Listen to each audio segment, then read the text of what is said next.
Y'all ready for this? Runaway. Here comes the time to wait. Have to follow through. Here we go. I don't dare think what I fear in time and break up the pain.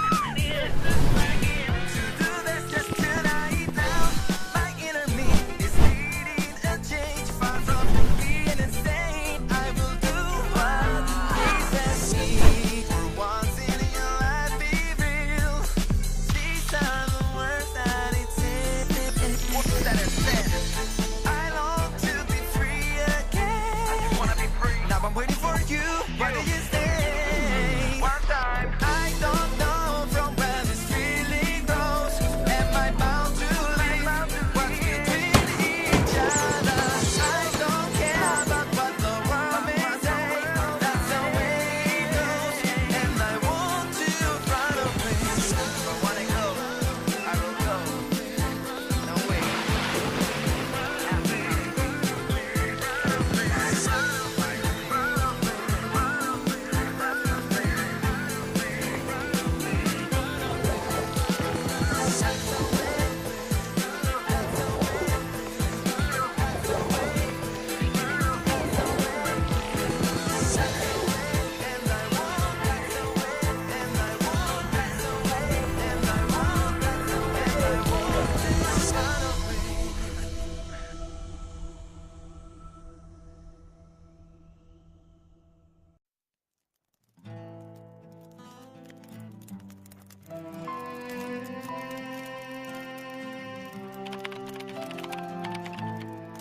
Hey, Sushi.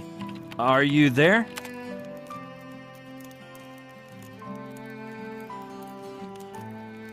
Hey, Brian. How's it going? You're not gonna believe this, but I'm in a big mess again.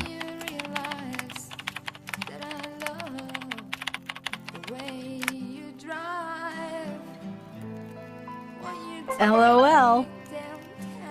This is serious, Sushi. I need help.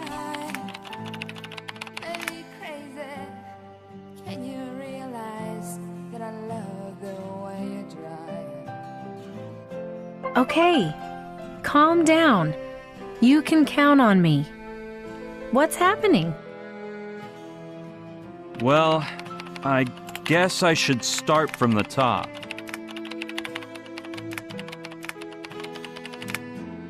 Here's what happened. A few days ago, Gina and I were on vacation in Hawaii. You know, sun, sand, daiquiris, the hula. Anyway, the thing is that Gina wanted to go to Tiki Falls on Mala Island. So, even though I didn't feel like it, we got up early one morning to go on our ill-fated little day trip.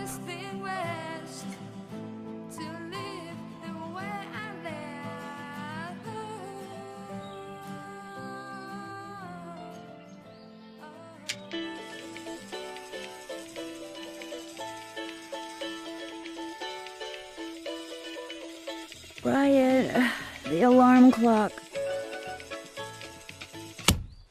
Oh, I'm so tired. Come on, man. I bet we're gonna have an amazing time. If you say so. Come on.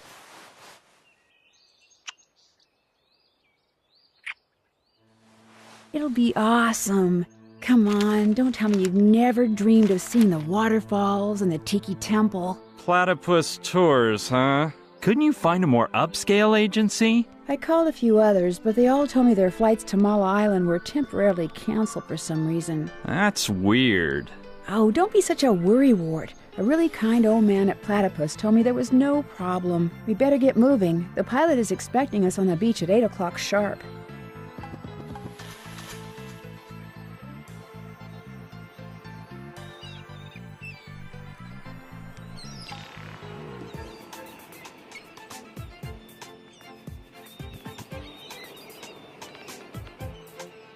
Well, kids, sure is a fine morning, isn't it?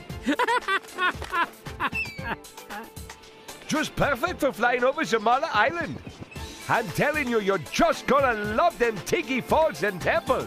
They are, like you kids say, totally awesome. Don't take this the wrong way, sir, but aren't you a bit age challenged to be flying a plane? Brian, don't you think that was a bit rude? Forgive him, Otto. I'm sure you're a first-class pilot. Don't worry, hotcakes. I'm used to dealing with smart Alex like him. And don't you worry, dude. This old bird's wings are still a-flapping. So, let's get a move on and fly over to Mala Island. I can't wait to get there. Brian, cheer up that grumpy face and stop worrying. Okay. By the way, Otto, that hydroplane doesn't look like it's compliant with Hawaiian transportation safety standards. Oh, I assure you, there's no reason to fret. This sweet purring machine will keep you safer than Air Force One.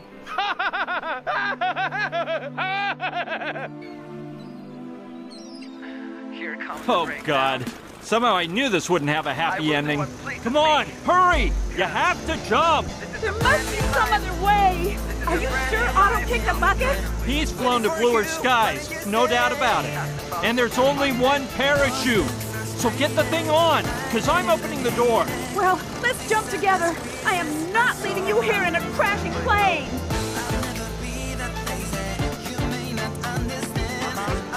No, Gina, the parachute won't hold us both.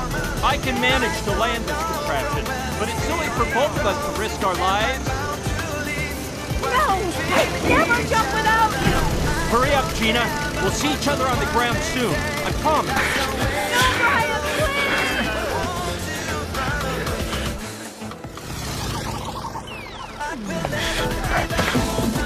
Runaway, I will go.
Whoa.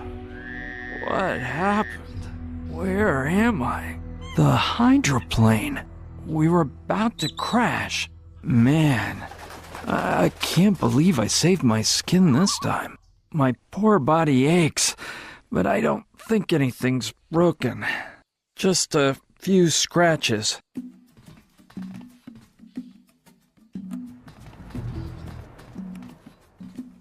Ah! Otto! Where could he be?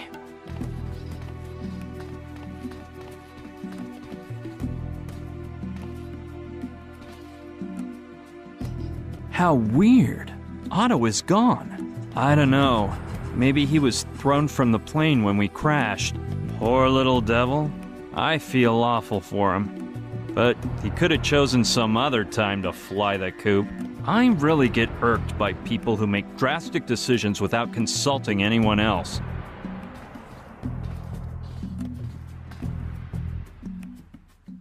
I seem to have crashed in quite a lush area. Well, the first thing I should do is find Gina. I saw from the plane that she was falling over a lake. I hope she didn't have any trouble swimming ashore to safety. She's probably searching for me, too. I'll be needing our backpacks before I set off to see where we've landed.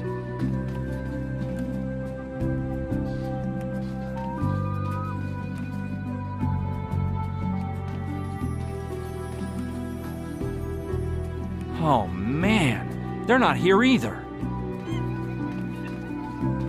Nothing. They vanished without a trace. What a bummer. They must have flown out when we crashed. Well, I'll just have to make do with what I have. This one is filled with toy puppies, and I see the others are too. I'll take one. You never know. Huh. It weighs more than I was expecting. Obviously, there's some sort of mechanism to make it move. Yeah, it requires batteries. And there are some in it. Wow! It's one of those popular Capote puppies. I read it's the most popular urinating toy to come out in decades. Apparently, they're all the rage over in Europe. It's locked.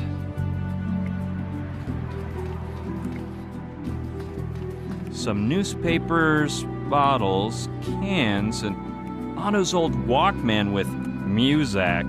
Ah, and there's the clip Gina was wearing in her hair. It must have fallen out when we started to nosedive. I don't see anything worthwhile. Well, perhaps Gina's hair clip. Gina will be excited to get it back once we're back together. I should check what condition everything is in. Maybe the radio works and I can call for help.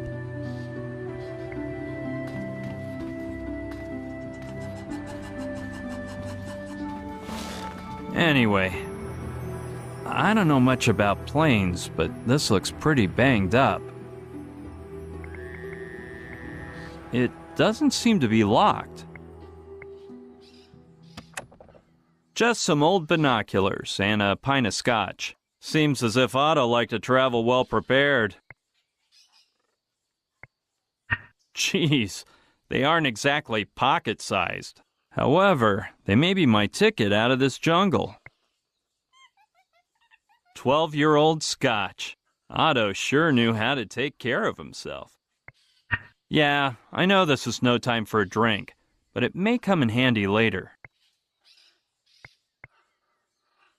Let's see.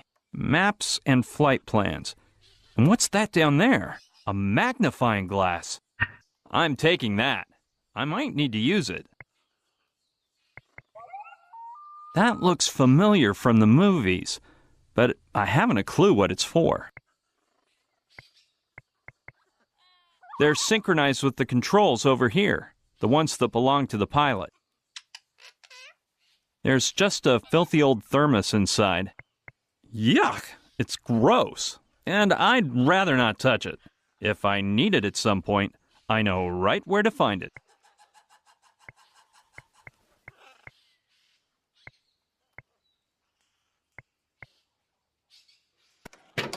Wow! I got the front hatch of the plane open. It's just amazing how much I'm able to do without having a clue what I'm doing.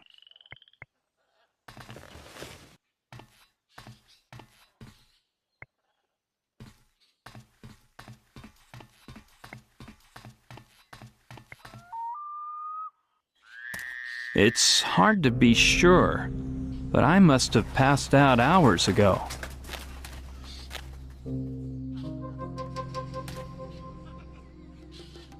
Amazing! It looks as if I'm in the middle of a jungle. I can't complain though. All these thick trees probably saved my life. That's the hatch I opened from the cabin. Let's check out what's inside.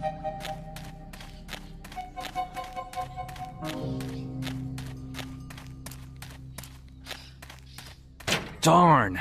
It closed back up again. A little sooner and it would have decapitated me.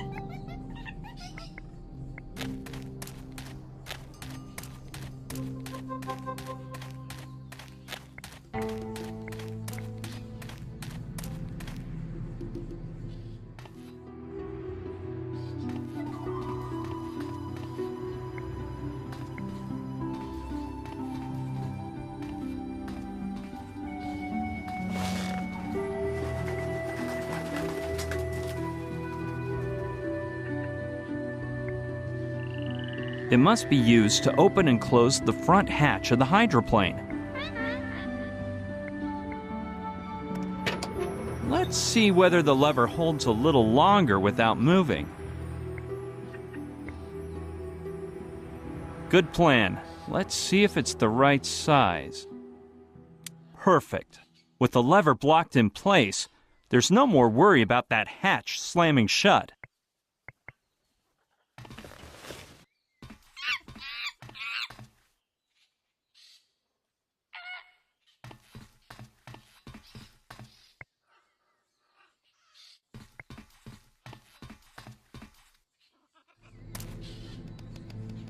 Hey, something fell down over there. It belongs to Otto. Where in the world did it fall from? All right, now I won't have any trouble taking a look.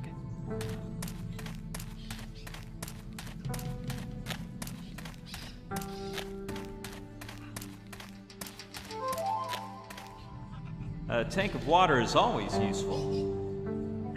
It weighs quite a bit, but if I get thirsty, I'll be happy to have grabbed it. Plus, it'll help me stay in shape, in case I have to make a run at some point, especially if I drop it. This tool is also quite interesting. Might be a good weapon if I have to fight off any wild beasts. I don't see anything else that's useful for now.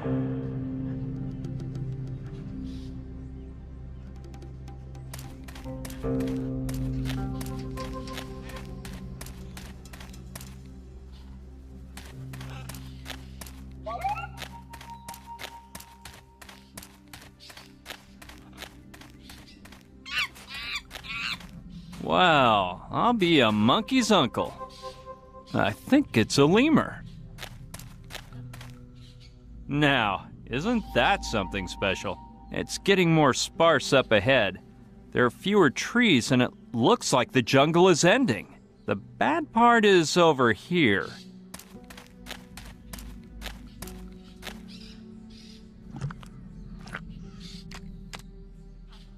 Just what I was afraid of.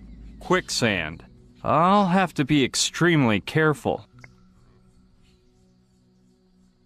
What have we got here? Why, it's Otto's goggles. How in the devil did they get here? I refuse to believe that. No, I can't believe Otto ended up at the bottom of that sludge. Oh, the humanity. I do not plan on sticking my hand in that filthy mud again. I don't think I can reach them. I'll cut a branch to get to them.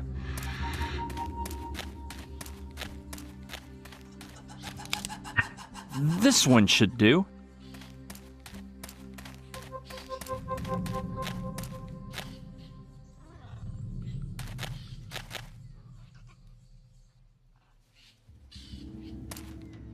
Luckily, the lens wasn't too stained by that muck. That's right where the lemur was when I got here. What a huge boulder! That's not a bad idea. From the top of the rock, I could reach that fallen tree and use it as a bridge to avoid the quicksand. Here it goes. Rock's too slippery. I can't.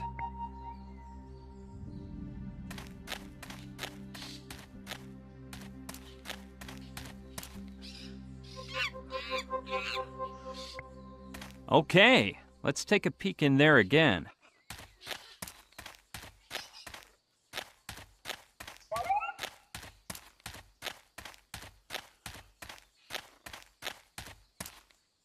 Yeah, that can there may be just what I need. It's anti-slippage spray, and it looks like the can is almost full. I don't see anything else that's useful for now.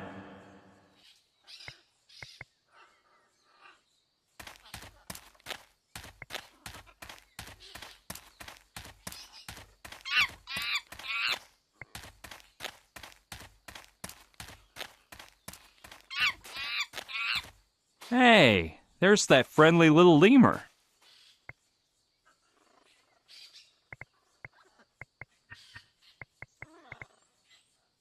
Good plan. Maybe that'll make it less slippery.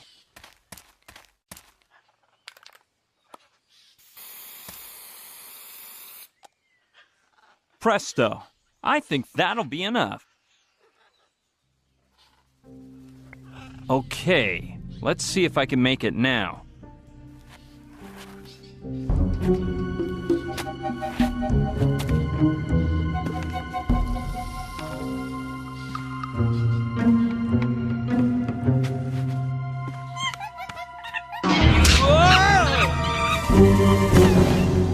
Darn that lemur from... Looks like we've got ourselves a mischievous little lemur. This thing near its tail looks like a screw cap. There must be a tank inside that can be filled with liquid to make Capote more lifelike. All right, I suppose that's what the tank was designed for. Ready.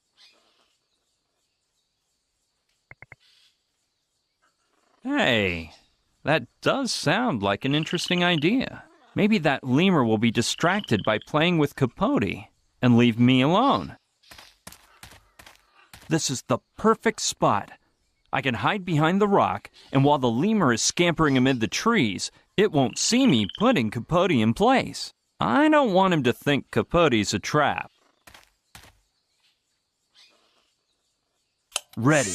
I'll hide behind here.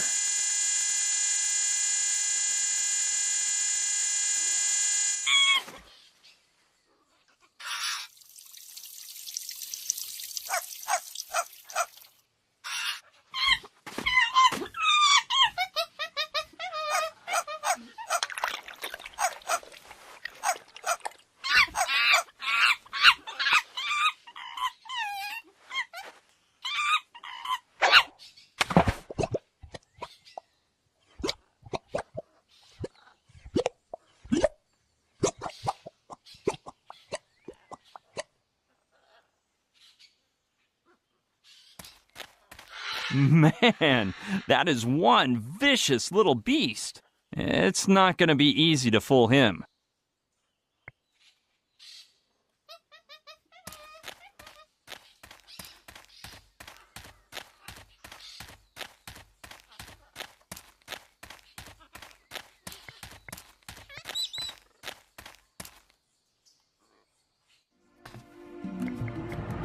Sure, I'll take one more.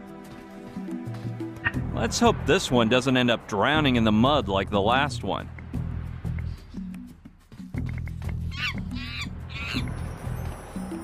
It's a shard of glass from that broken window over there.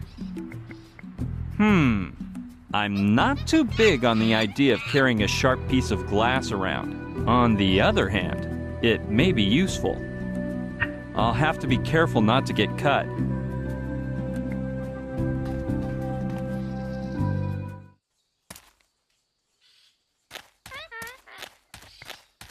Okay, let's take a look over there.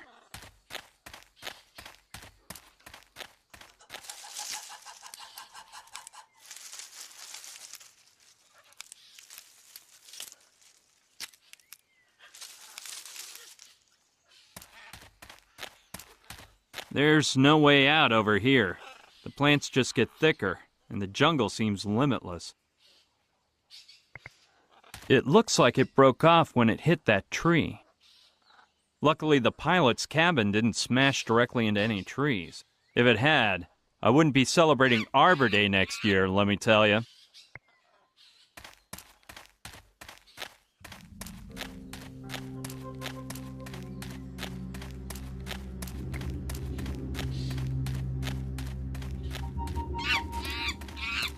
That conniving little lemur again.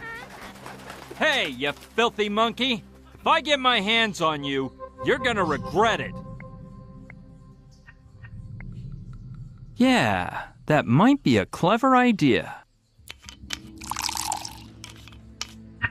Filled to the brim. This dog needs to go out for a walk. ASAP. Let's see if that prehensile prankster can drink as much whiskey as water.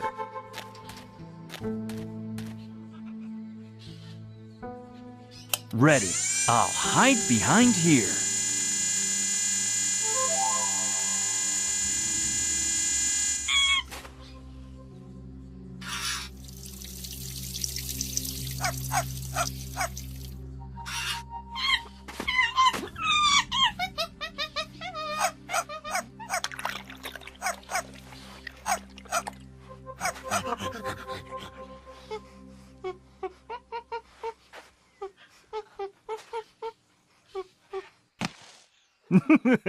Looks like we can't hold our liquor, can we, my friend? Time to get what's coming to you, it seems. He's out like a light. Well, I'm not gonna hurt him. And they say you should keep your enemies as close as you can. And Capote's coming too, of course. Good little puppy, Capote. You've been very obedient. Time to climb. I don't have to worry about that lemur anymore.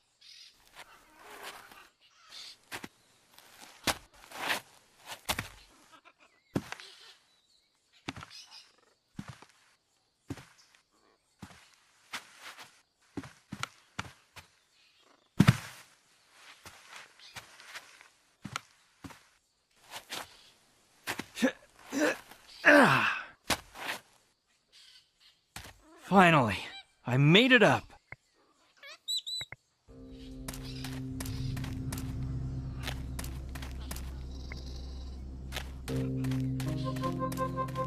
I finally made it out of that jungle, so now I can...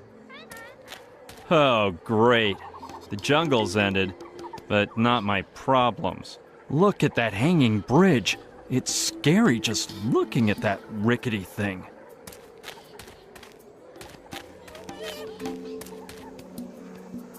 That is one deep gorge. It'll be impossible to climb down. If I fall, death will be pretty inevitable. The fun part will be the ascent with a full kit. Halo, wings, harp, and a white gown. Just what I was afraid of. The only way out is to cross that bridge. The more I look at it, the worse I feel about crossing. I really don't think it'd hold. Rickety bridge. Cross at own risk.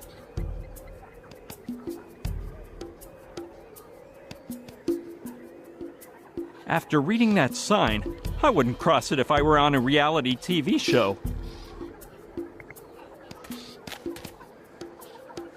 It's a bit hazy, so I can't see to the bottom.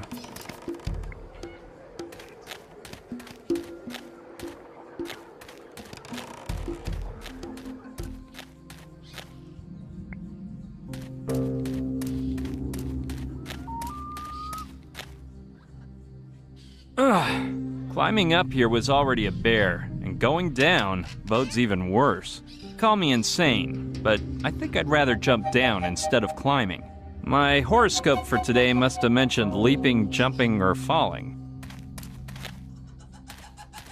Ow! Maybe jumping wasn't such a swift idea.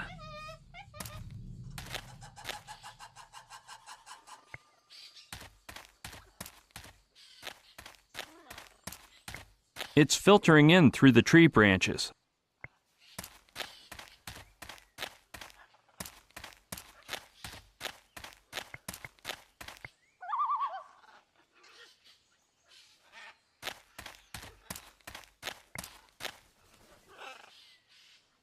I think there's something up there, but I can't see it from here.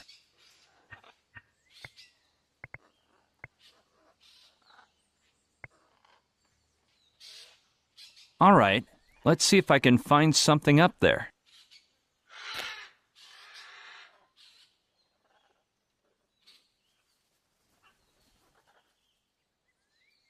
It looks like a bag. I'm not positive, but it might be Otto's.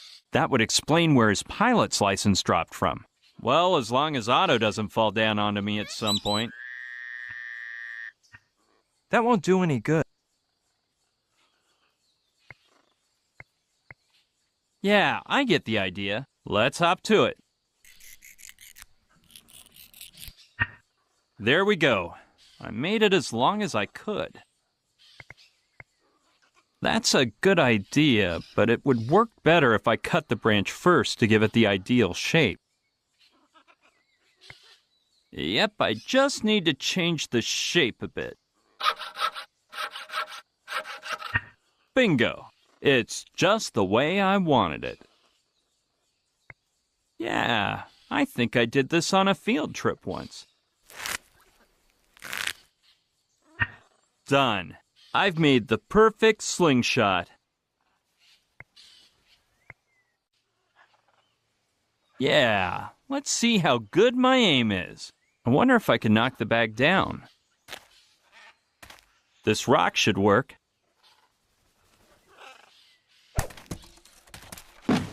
Presto. Yep, no doubt about it. It's Otto's bag.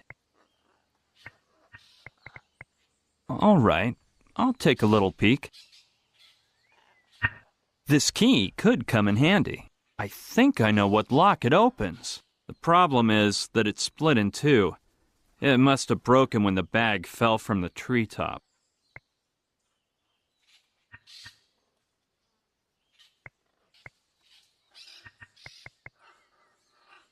Hey, that's not a bad idea.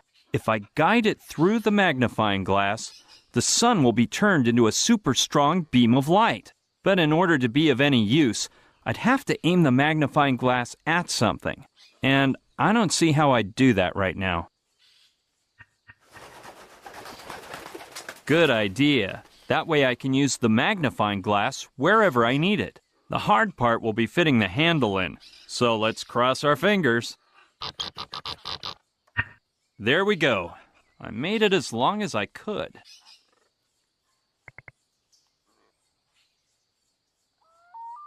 Yeah, now that the handle is much longer, I can probably attach it to something.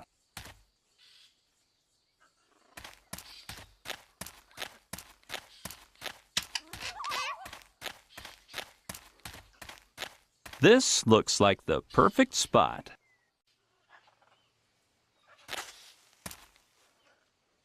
Ta-da! The beam converges through the lens and turns into a high-powered light beam.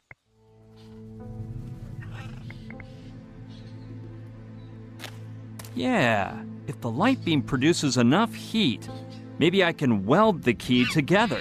Let's try it out.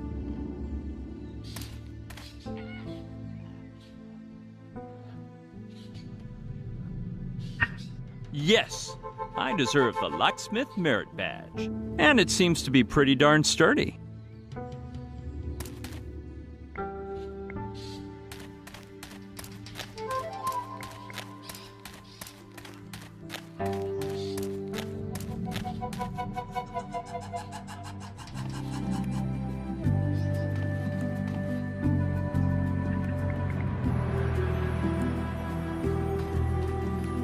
Let's try it. I hope the welding holds. Darn it! The excess metal from when I welded it is keeping the key from going into the keyhole. Yes, that should help remove the excess metal. Let's be careful. You might bust the key again. Presto! It should work now. Come on, this has gotta go in the keyhole now. Yes! Finally! That took some effort, but now it's open. Some blankets, a first aid kit, and that there. It looks like, yeah, a pair of snowshoes.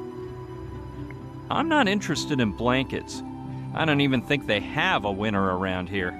And at this rate, I don't think a first aid kit will do me much good.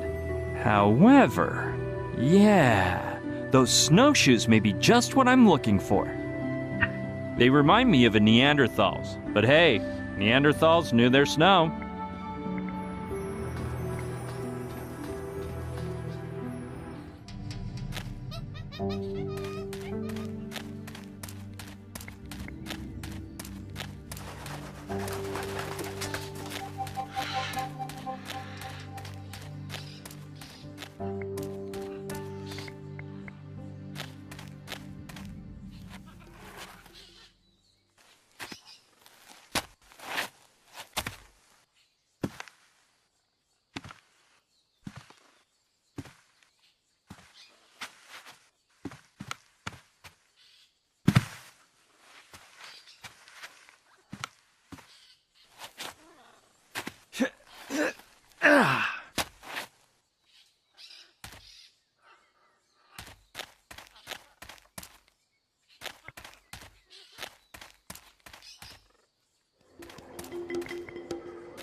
Yeah, that's the idea I thought of when I found them in the hydroplane compartment. If I put the snowshoes on, my weight would be distributed across several planks of wood. It sounds crazy, but I have to try it. And not only that, but I should get rid of all my extra weight, too. I'm gonna hide all the stuff I don't really need. This has to go, and this too. I'm taking the lemur with me. If I leave him here, he might shake the bridge just for laughs, or something worse. Darn that lemur! He must have woken up, and the first thing he did was polish off the whiskey. Okay, that should be enough. I really do feel quite a bit lighter now. Well, here we go. It's been nice knowing you, world.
Well, at least the worst part is over. Now I just have to keep on climbing.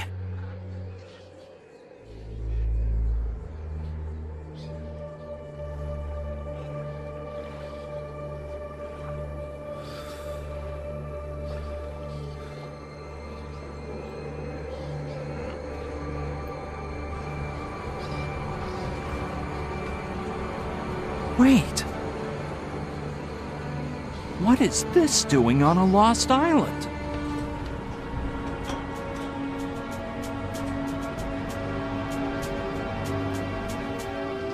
What's going on here? What was it? Nothing more and nothing less than a military camp. Can you believe it? It's not that weird, Brian. I bet they were just doing maneuvers. You're wrong, Sushi. In the beginning, that's kind of what I thought too. The soldiers had most likely seen Gina falling, so I headed for the camp to see whether they would help me. But it didn't turn out to be as easy as just going down to the lake, meeting up with her, and ending the day trip with a pina colada. Nope.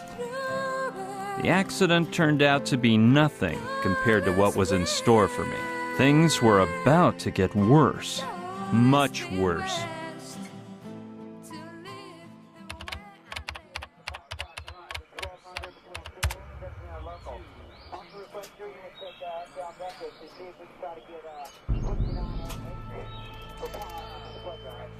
Well, here I am at last.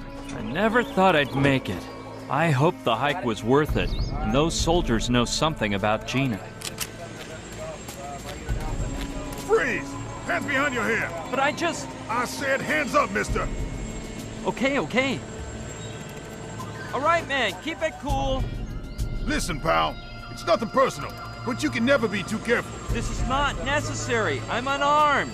I just wanted to ask if you guys saw a girl fall into the lake this morning. How would I know? All girl stuff is part of the Colonel's privileges. Yo, get over here!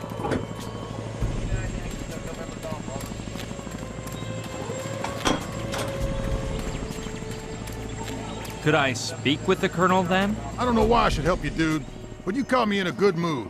Wait here, and I'll go ask him. Don't take your eyes off him, Felton. Leslie, a civilian wants to talk to the Colonel. All right, Felton, accompany the civilian into the Colonel's tent, as you ordered. Leslie, this is the guy who wants to have a word with the Colonel. One moment, my Colonel. Thank you, Felton. You, come here, please. You stupid no fear of Mr. huge trunks. Uh-huh. Colonel, I surprised. I've taken note, my Colonel. You stupid no fear of Your name? Brian Basco. Well, Mr. Basco, wait here. Mr. What's-his-face wishes to speak with you, my Colonel. Who? Tell him I'm asleep, flower pot. But he can hear you speaking right now, my Colonel. I must be speaking in my sleep, flower pot. No, Daddy, you're more of the snoring type. Flower pot, that memory of yours is worse than a senile old general's. Get it through that thick skull of yours that there are no mommies or daddies in the army. Get over here a minute. I need to explain something. And pull those shirt tails right out of your pants. You look like a mama's boy. Look here, Lester. Why do you think I call you Flower Pot? To belittle you? No. It's such an outlandish surname that nobody will suspect it's fake. If the troops knew I sired a dim-witted boob like you, they'd lose their confidence in me, and I'd be shafted. You get it, son? Looks like Leslie writes down all the orders he gets from his dad in here. What surprises me most, though, is that his writing resembles mine so much. They're probably filled with fuel. General Headquarters of the 13th Infantry Regiment. They contain military material, no doubt. I'm sorry, Daddy.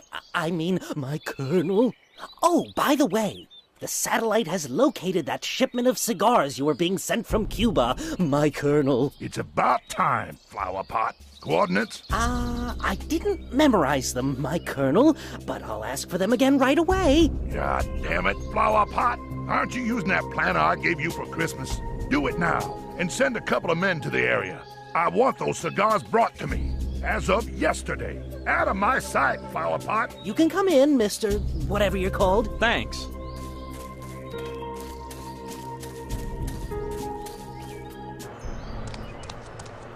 Well then, Good morning.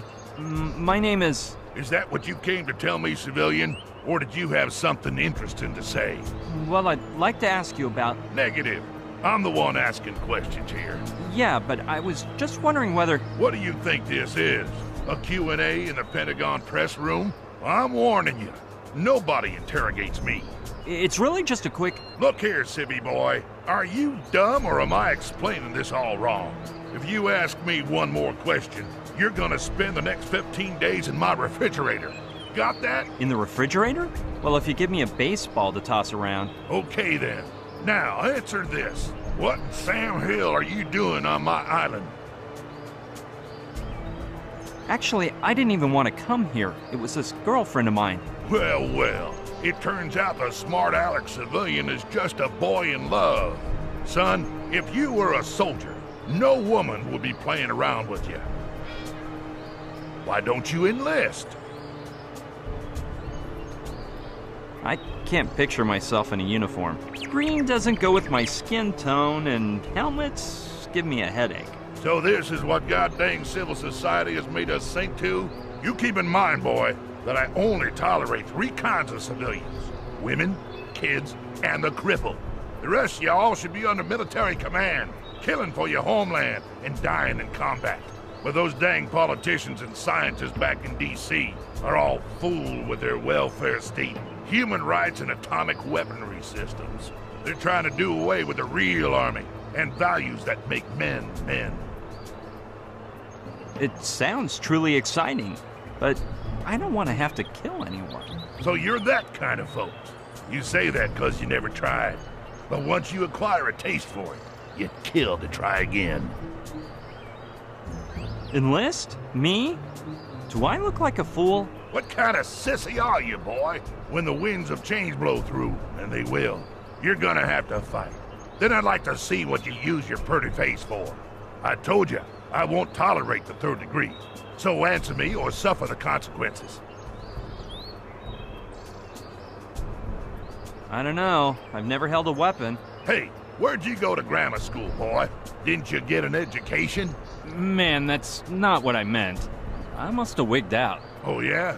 What do you mean, then? I had no idea this island belonged to you. It must have cost you a small fortune. I say it's mine because I'm in charge here. Didn't anyone tell you martial law has been imposed on Mala Island? Why are we under martial law? Because that way I'm not obliged to answer questions from imbecile civilians like yourself. And even less so when they're about unauthorized topics. No way. I didn't know we were at war. Well, we aren't, unfortunately. You know how much I miss the old days back in Nam. You must be the only person alive who misses a lost war. I should have kicked the bucket in that war, you know. They riddled me with bullets, so I knelt down and raised my arms for a more photogenic demise. And then some bird brain came along, threw me on his back, and saved me. So here I am, on a 2-bit island with no way to die heroically. There have been others since Vietnam. You must have been in some later conflict. All of them. Even a few you ain't never heard of. Like that time the Reds put fluoride in the water supply to poison our minds. But none was as fun as Nam. Quit complaining. You're on a paradise island now. Don't overestimate the fun here. There ain't no enemy battalions at the beach, shrapnel with breakfast, or flocks of vultures hovering over the trenches. Now that would be paradise. I see you're a man of action. Like any man with a sense of self-worth, civilian. Like the men of yesteryear, those soldiers who killed at gunpoint. They didn't depend on them bureaucrats and their nuclear arms. For the old days are making a comeback. You'll see, soon. Getting back to what I was saying, I can tell you're dying to explain why martial law has been declared. The reason has to do with a big, fat military secret. I wouldn't divulge it to a civilian, even if I was authorized. And definitely not to the likes of you. I couldn't care less about the martial law, but I'll tell you why I'm on Mala Island. I knew I could get you to sing in the end. Come on, fess up. A girlfriend of mine fell into the lake, and I think you guys rescued her. Negative, civilian. My men monitor every centimeter of Mala Island, and they ain't seen none of that. You sure that happened on this patch of land? Yeah, if you haven't seen her, it's because you're all half blind. Sorry. Are you mocking me, civvy boy? Just remember, if I get a hold of your girl, I can give her a real hard time. In fact, I think she's being held here against her will. You don't say. There may be another possibility. She might be hiding from you. Well, she didn't exactly fall. I threw her out in mid-flight. Something was telling me you're not all bad, boy, and I was right. Turns out you're my kind of man. So, did you enjoy that experience? It's not what you think. I pushed her out to save her. No reason to apologize. You done nothing wrong. I bet you would have killed her. You look like a despicable slayer of helpless women. Come on, boy. There's no reason to start kissing up to me at this point. And I don't know what you mean by helpless. You look the other way and they start weaving a web, like a tarantula. Ha! That was pretty funny, like red tarantulas. I felt awful as I watched my girlfriend fall through the sky. Don't worry about that. You'll get over it. The first time always hurts. Then you get used to it. You even start to yearn for it. I'd do it all day long if I could. Did I say I pushed her? I keep saying the silliest things lately. You've got me more turned round than a dog chasing his tail. Let's see. Now, what did you mean? I mean, that's not what I meant. It's that I'm not obliged to answer that question. I'll only respond in the presence of my attorney. So that's your game, huh? Well, move your butt out of my tent, boy, and keep it still until the evacuation takes place. If only you could offer me a nice plush mattress to park it on with my girl. Don't you get smart with me, boy. In a few hours, you and all the other civilians left on Mala will be shipped out. The boat's on its way. It's a matter of hours. Flower pot? Colonel, sir! Escort the civilian to the door. And if he makes any funny moves, kill him. That guy rubs me the wrong way. I don't want him turning into a relentless pest. Tarantula. I don't know why, but I get a sneaky feeling that the Colonel is hiding something. What's more, when I came out, I saw a girl being escorted by a soldier toward Kortzmeyer's tent. For a moment there, I thought it was Gina, and I almost bumped into her. She was blonde and wearing a very tight red leather outfit, but what in the world could that insane colonel be up to? It's clearer and clearer to me that Gina's being held somewhere inside the camp, but they're watching every step I take, so it's impossible to get a good look around. I'll have to find some other way to get in, no matter how hard I have to try. But it won't do me any good to rescue Gina if we have no way out afterward. With all travel by sea and air cut off, those military types would find us in no time. It's obvious. I'll have to cook up a plan to sneak into the camp and find a way to escape from the island. However, with the little help I have, that's gonna be one tall order. My only support is a plastered primate, who I'm gradually becoming fond of, I must say. And now that he woke up, his little eyes look so sad. They remind me of a little basset hound puppy I once had in New York. I'll name the little lemur after him. Little Demon. I wish the guy with the machine gun wasn't aiming at me. I've never liked being the center of attention. It's more impressive in real life than in the movies, especially since the ones in movies just blow up the actors, whereas this one could blow me up. Hummers, trucks, tanks, planes. Looks like they came with the full kit.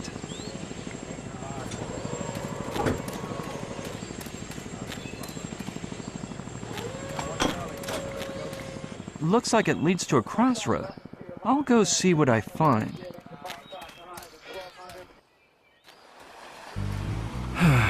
I can't take one more step. I feel like someone poured a pot of boiling soup into my shoes and I'm cooking noodles between my toes. But it was worth it.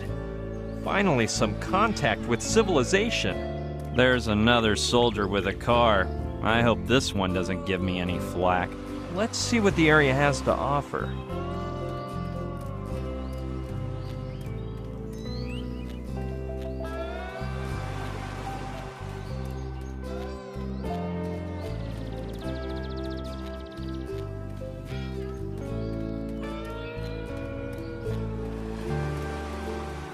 Eureka! A bar! With a waitress and everything. Today's your lucky day. Let's go chatter up.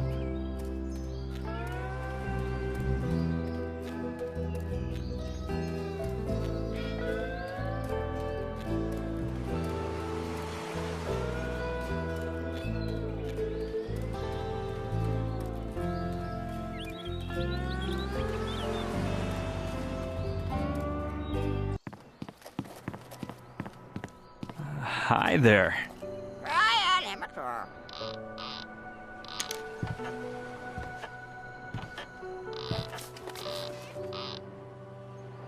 Aloha! Welcome to Luana Beach. Where did you come from? Well, if you mean my place of birth, I come from New York. I got to Mala Island just this morning, and You don't fool me. I haven't seen any boats or planes arrive in the last 3 days.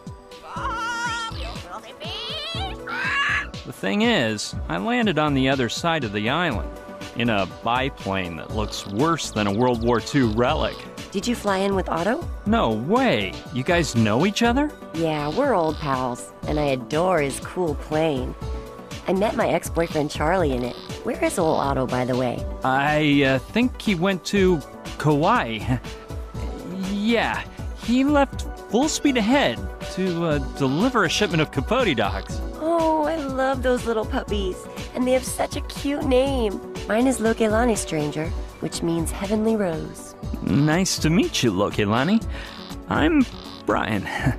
Oh, crap. You have the same name as my moron of an ex-boyfriend. I thought his name was Charlie. No, that was a different boyfriend. Brian was this loser I'd prefer to forget about. So, I'll just have to pick a different name for you. Do you like Kaimi? It means he who searches in Hawaiian. I like the way it sounds. And if you knew me better, you'd realize it suits me to a T. Oh yeah, and that fluffy love ball of a cockatoo is Aolani, my best friend, and the only male I can trust. Charmed, Aolani. Lokelani, I wanted to ask you for something. Oh, sorry. I must be the worst waitress in the Pacific. What can I do for you, Kaimi? No, I didn't mean that. I just wanted to chat with you. I don't know whether to believe you. Whenever my ex said some girl had just chatted with him, I knew to expect the worst. Brian did that? Oh no, that was Mikhail, a 7-foot-tall Russian. So, surprise me. What should we chat about? I haven't seen many people around here. Yeah, the island's population has been reduced to just a few friends of mine. And this guy dressed like a monk who arrived last night. Plus me and the military guys, as you've observed. Tell me about that guy who looks like a monk. He must have gotten here last night after I closed up. He hasn't budged all morning and didn't even notice when I went to say hi. Maybe he's deaf, like my ex. Mikhail? No, Renee. He was a better man than most. He was deaf as a doorknob, but he could listen so much better than the average male. Why didn't they evacuate you and your friends? They let me stay a few days longer. Colonel's orders. I don't know why, though. And my two friends stayed because Knife took Kai for a ride in his motorboat, so the military guys didn't find them till they got back. Talk to me about your friend Kai. The poor thing lost his leg to a shark, but he's still the best surfer Mala Island has ever seen. And he comes from a long line of amazing witch doctors. His grandfather, the last kahuna in the family saga, even had his own TV show. Tell me about Knife. He goes for the heart-stopping excitement, but he's fickle. Every once in a while, he gets obsessed with a new hobby. Right now, it's surfing, and that's all he thinks about. Lately, the waves around here have been smaller than in a kiddie pool, so he spends the day island hopping in his speedboat in search of killer waves. Oh, and then there's Koala, his son, but you'd better just meet him for yourself. Where can I find your friends? They live together at Alawala Cove. If you want to meet them, just follow the highway toward the northeast, and you'll come across their hut. I recommend it as a day trip. It's a lovely spot. Some people think Tiki Temple ruins are prettier, but since they're in the militarized zone, visits are out of the question. Do you get along with the military guys here on the island? That first night, they all came here to get sloshed. But then I think the colonel forbid them to return. Now he comes alone. When did they get here? About 3 days ago. They evacuated everyone, declared a state of emergency, and set up camp at the Tiki Temple ruins. Rumor has it there was some deadly virus running rampant, but I think the soldiers are being paid off by real estate speculators. They'll end up developing the island into a huge golf course for bored old moneybags, like my ex. Are you talking about Charlie? No, I meant Renako, an African millionaire who had petroleum coming out of his diamond-studded ears. Do you know the man in charge of the troops? The colonel? Yeah, he looks a lot like my ex, but with half the looks and twice the wrinkles. And he doesn't have that hot criminal look, of course. Your ex-boyfriend, Brian? No, Milo. A kid from Central Europe or somewhere around there. I didn't know you liked older men. It's not that I have anything for them. The only difference is on the surface, really. Inside, all men are equally childish, no matter what their age. But don't worry, most of us women like children. After talking with him, it sounds like you got him sailing the Love Boat. Love boat? Well, he can batten down the hatches and lower his mast, because there's no way I'm riding his love vessel. Plus, I can't stand tobacco smoke, and last night he came here smoking this big fat stogie. It gave off a hideous stench. I don't like talking about that guy. Don't look at me. You're the one who brought him up. Military men bore me. I'm changing the subject. Well, my ex-boyfriend was a military thug, and he really made me laugh. Mikhail? No, Tiru, a hilarious sergeant from India. I suppose you didn't hear any of those soldiers mention a girlfriend of mine who fell into the lake. Well, a girl. And here I was thinking you didn't have a girlfriend. No, she isn't my girlfriend. You sure? Look straight into my eyes and tell me she's not your girlfriend. Into my eyes, Kaini. A little bit higher. Higher. There. She's my cousin. You lie worse than my ex. Charlie? No, Lopati. A gorgeous Polynesian hunk. She is not my girlfriend. Well, that's just too bad for her, isn't it? You're a bit of a liar, but an adorable one. You're wrong. My friend is really a soccer ball, necessary on any worthwhile desert island. Men. The only time they don't think about balls is when they're playing with them. Hey, look! It's a cockatoo impaled on a stake. Talk about getting off topic. Let's talk about something else. All right, if that's the best you can come up with. It doesn't seem like you have much work. Well, before the military got here, my boss didn't give me a moment of tropical island peace. Wait on the bar. Go down to the storeroom.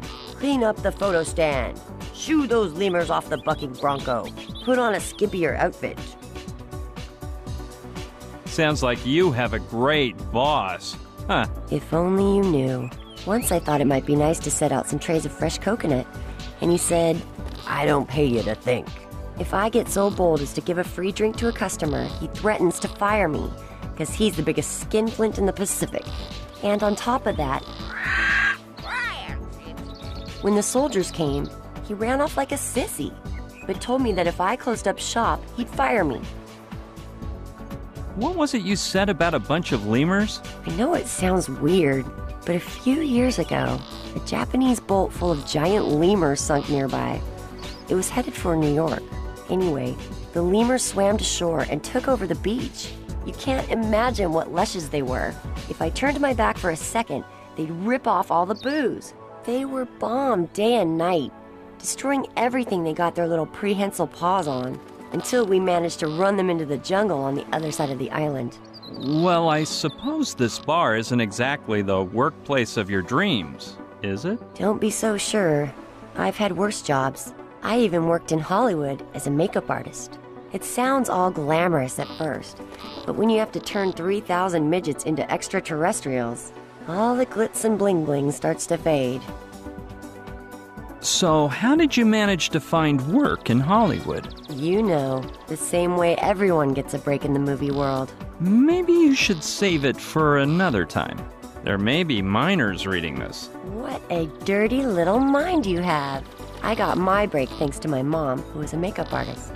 She would take me to film shoots before I learned to walk. Oh, doing movie makeup must be a hard job. Not really. Maybe it used to be. But ever since they came out with Grease Paint Pro, you can make your grandma look like a star, as the slogan says. What is that Grease Paint Pro thing? It's the computer software we movie makeup artists use. You can scan a picture of the character you want to create, another of the person you're making over, and in a few seconds it gives you a range of makeup options, along with the list of the products you'll need, the features you should accentuate or cover up, To put it simply, it's a very expensive wonder program that only big production companies can afford. But with Grease Paint Pro alone, it's not enough, is it? I bet it's useless without your talent. They're all essential. The computer, the talent, the scanner, the printer, and of course, the makeup products. I don't mean to brag, but I have them all. The great thing about having a computer geek as a boyfriend is that he can set up a home machine for you that's better than the ones most professionals use. I don't mean to butt into your business, but are you talking about Mikhail? No, Koji-san, this guy from Tokyo. What were we chatting about? All you men are the same. You're so busy looking at our cleavage, you can't pay attention to what we're saying. So it makes no difference. We can talk about whatever you wish. Did you work on any famous films? I wouldn't know. I never go to the movies. I mainly worked in horror movies until I met this director. We started going out, and he hired me to do 3 movies all at the same time. You don't say. I bet his name was Andy. Or maybe it was Larry. You're a really bad guesser. Anyway, his name was Peter. He made films in Australia, or did something down under. You don't look like a makeup artist. Or a waitress, for that matter. I'm not sure if I want to know what you see me as. I'm gonna take a stroll. See ya later on. See you around. The truth is, I do feel like having a drink, though this isn't a good time. What an unpleasant winged rat. Despite its bad temper, I bet it's got a bigger brain than some people I know. I'll try to win over its trust, and then maybe it'll leave me alone. Hello, my pretty. What in the world did I do to deserve such hatred? Let's drop it. It's not worth it. It's full of sand, ash, cigarette butts, and that looks like a cigar holder. I bet I can find some use for that. If I remember right, that's the brand Kortsmeyer smokes. I don't know if she's a good waitress, but the truth is, who cares? Yuck! Animal trophies have always given me the heebie-jeebies. I can't fathom what I'd do with a dried-out old fish, no matter how big its sword is. Special cocktails for $5. Sure, why not? Look, Ilani, could I borrow your chalkboard? Go ahead. Nobody's ordering any cocktails around here anymore. It comes with chalk, too. It's inspired by the traditional statues of Hawaii. My hands are clean already. Thanks anyway, though.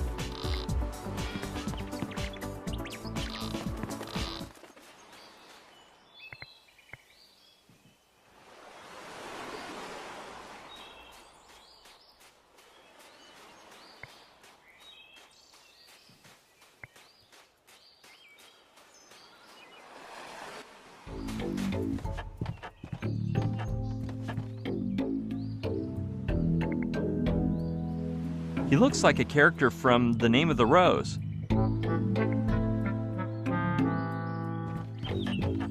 Hello, nice man. Hello. Yoo-hoo! Nothing. Either this guy's deaf or he's on a real trip. I hope he sees lots of planets on the way. Oh, look! He moves and everything. Did that mean yes? Hi, my name is Brian. Nice to meet you. I guess he can only nod to express the idea of yes. Man, how innovative. Do you know any other tricks? Wow, he can shake his head to say no, too. You didn't happen to see a girl fall out of the sky lately, did you?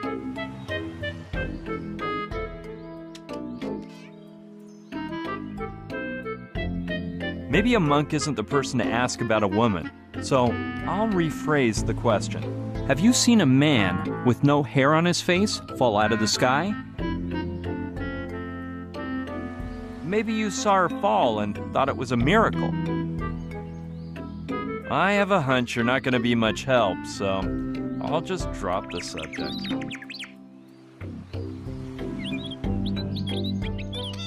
I can't see your face very well, but I get the sinking feeling we've met before. You're a whiz at saying yes or no, but I don't know if you really understand me or if you just have a nervous tick.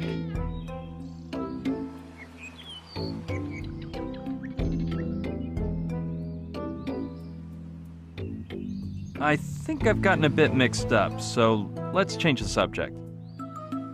We'll chat some other time, okay? Good luck, my friend.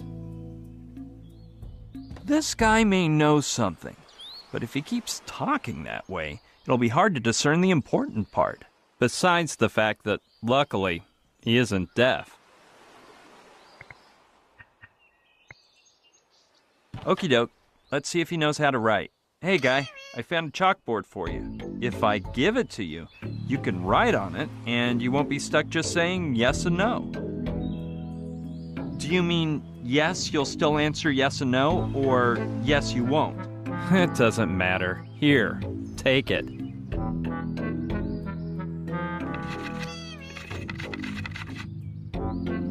Thank you.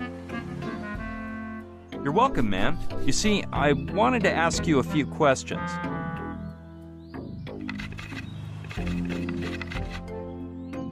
Get to the point. So, you're in a hurry now?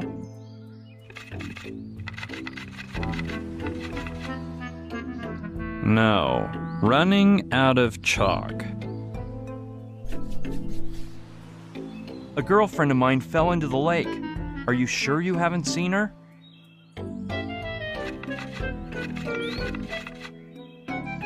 Very sure. What are you doing here?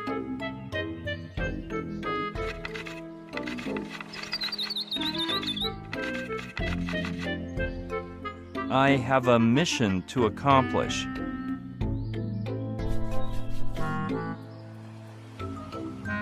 What kind of mission do you mean, if I may ask?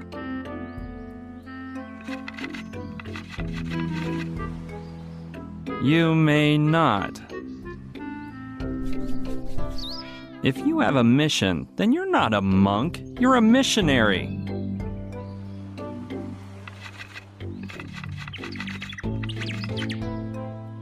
And you are a twit. Maybe it'd be better to change the subject.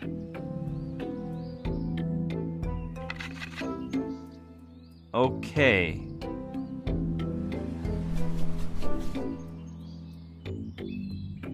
Are you mute or just pretending?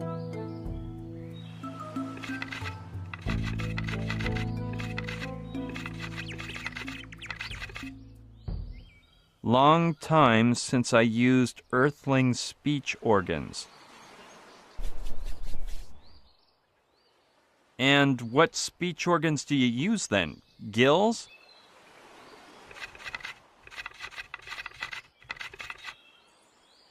Chalk almost gone.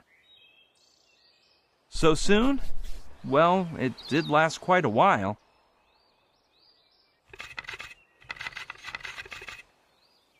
Low quality. Shoot, it ran out just when this was starting to get interesting. Anyway, man, if I find something else for you to write with, we'll continue this convo.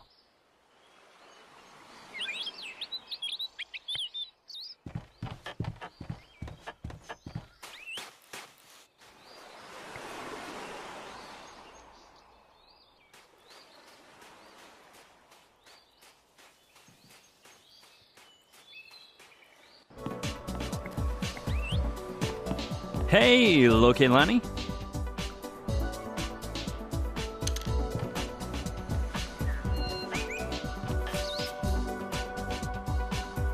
What's on your mind, Kaimi? Could you lend me some more chalk? I'm sorry, but I don't have any more. That penny-pinching boss of mine steals them from the local public school, and he won't steal anymore until the last piece is reduced to a speck of dust. I'm gonna... See you.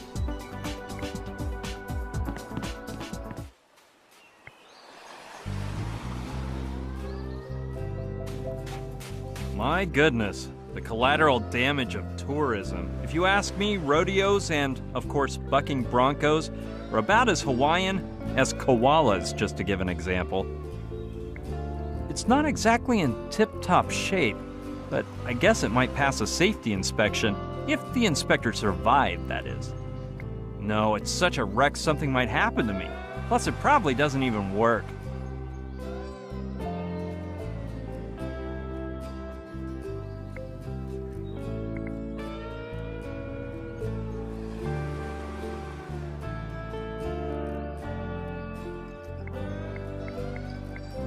That's the weight of the machinery that makes the Bronco buck.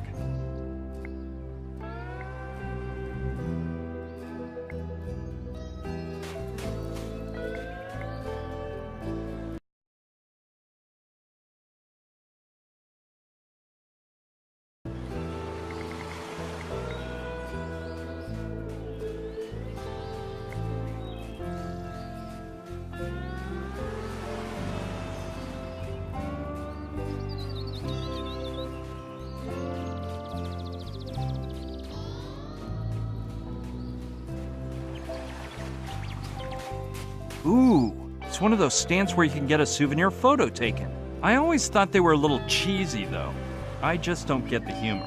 I was probably influenced by that dumb photo my mom had hanging on the living room wall, though. Me when I was 6 with a stupid grin and Donald Duck's body. I admit I do like the idea of the Aboriginal photographer. I'd better leave it there, in case I break it during the removal process. It had never occurred to me to waste my time taking a picture like that for fun. Ah, I've reached the heart of the beast. I mean, the place where you stick coins in and the photo pops out.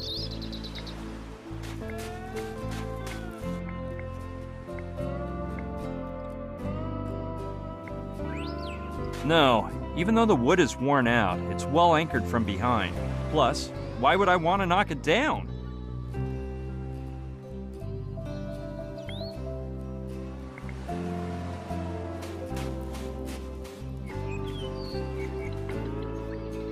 Yeah, I'll keep inspecting the island.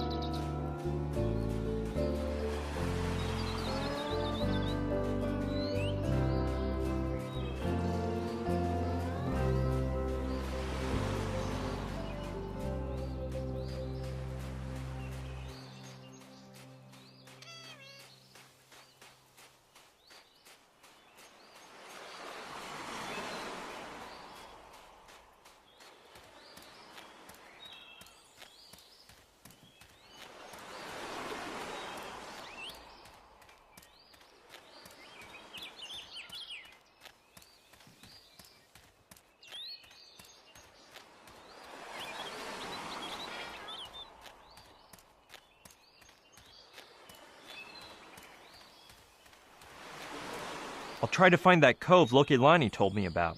Maybe her friends can help me out. Well, unless I'm lost, this must be them, and I'm willing to bet the guy with the surfboard is Knife. I'm gonna go check it out.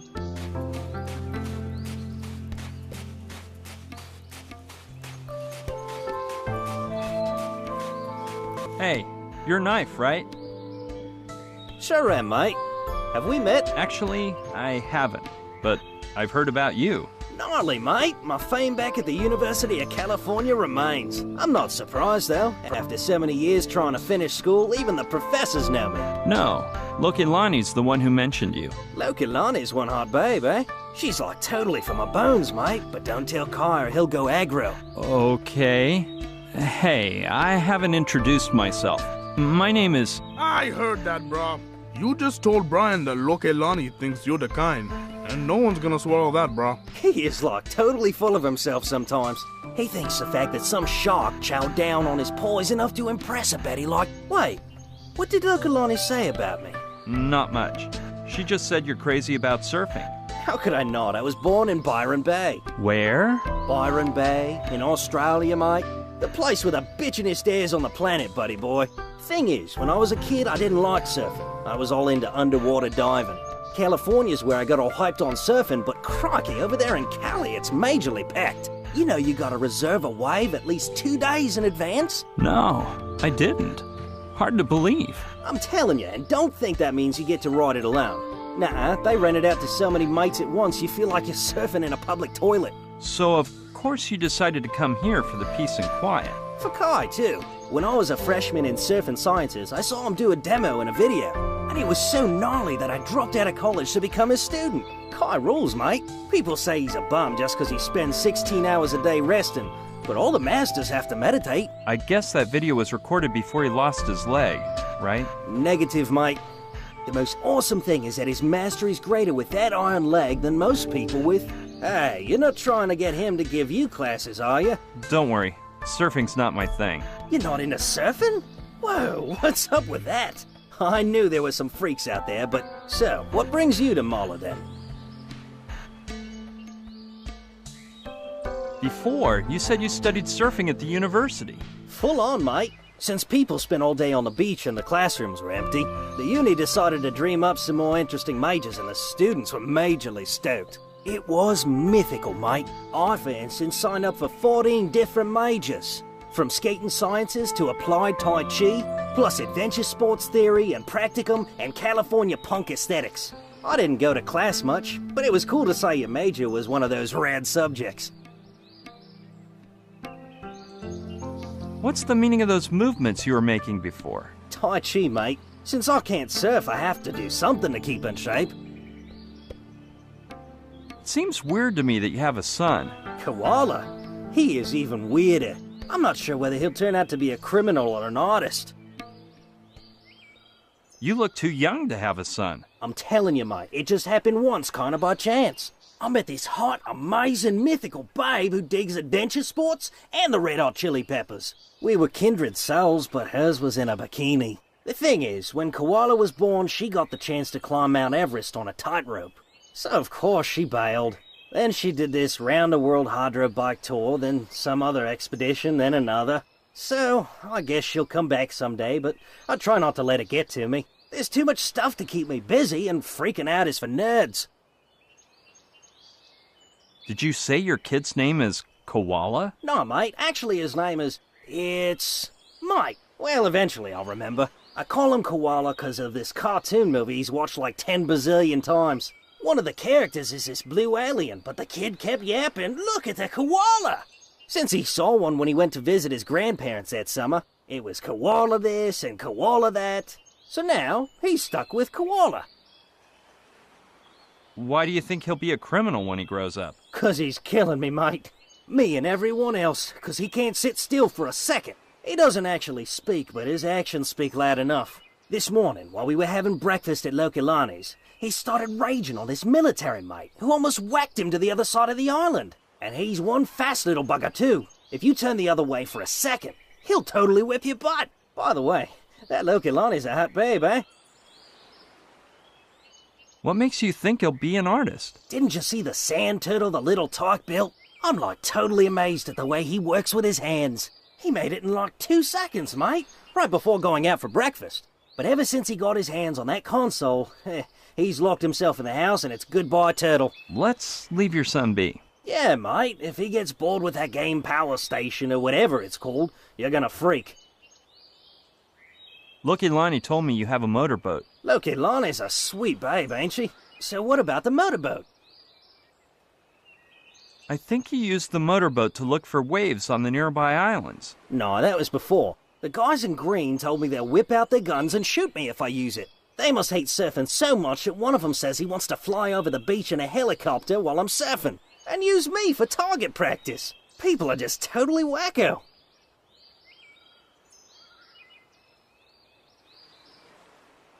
Could I borrow your motorboat? My regrets, mate. If those army thugs catch you, they'll rough you up and leave me boatless. Then forget looking for waves, cars, classes, and everything surfing means. Plus, just this morning I tuned it up, and I don't want you screwing it up. What does everything surfing means stand for, if I may ask? Mate, surfing is a philosophy of life. On the one hand, it forces you to let yourself get carried away by the currents of nature. And on the other, it makes you control the situation so you won't wipe out. To achieve that, which is the essence of surfing, you just need two things: balance and foresight. 3 days, mate. 3 days without riding a wave.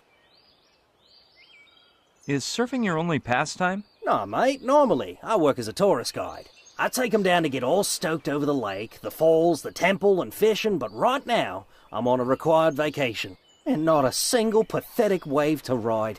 Don't you take him to Lokilani's bar? That Lokilani's a hot babe. Fair dinkum, eh? Of course, I take 'em there, and she pays me a commission for every drink they slip down. Mate, I make more off of that than my salary. And Kai is that good of a teacher? He's one righteous mate. In the beginning, I'm majorly stressed, but he made me walk around the whole island and substitute for him as a tourist guide. Then I wigged out even more, 'cause he made me wax boards for 2 weeks. Wax on, wax off. And on top of it, he just laid there without moving a finger. I almost returned to California.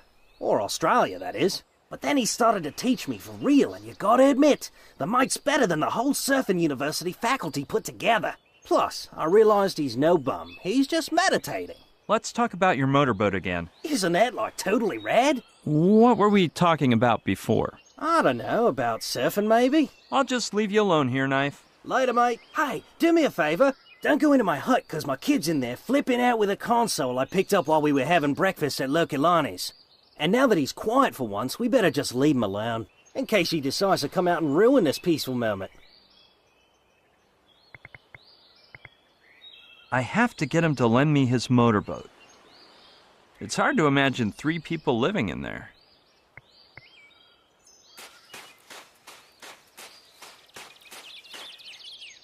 Perfect Complexion Ink talcum powder. It might come in handy. I don't know why they say talcum powder smells like babies. To me, it smells like talcum powder.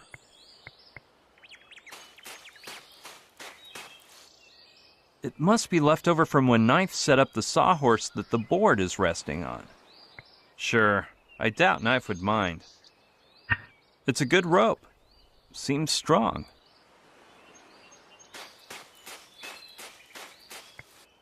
It's a bit imposing to know he comes from a long line of witch doctors. Something happened before, and I just don't get it.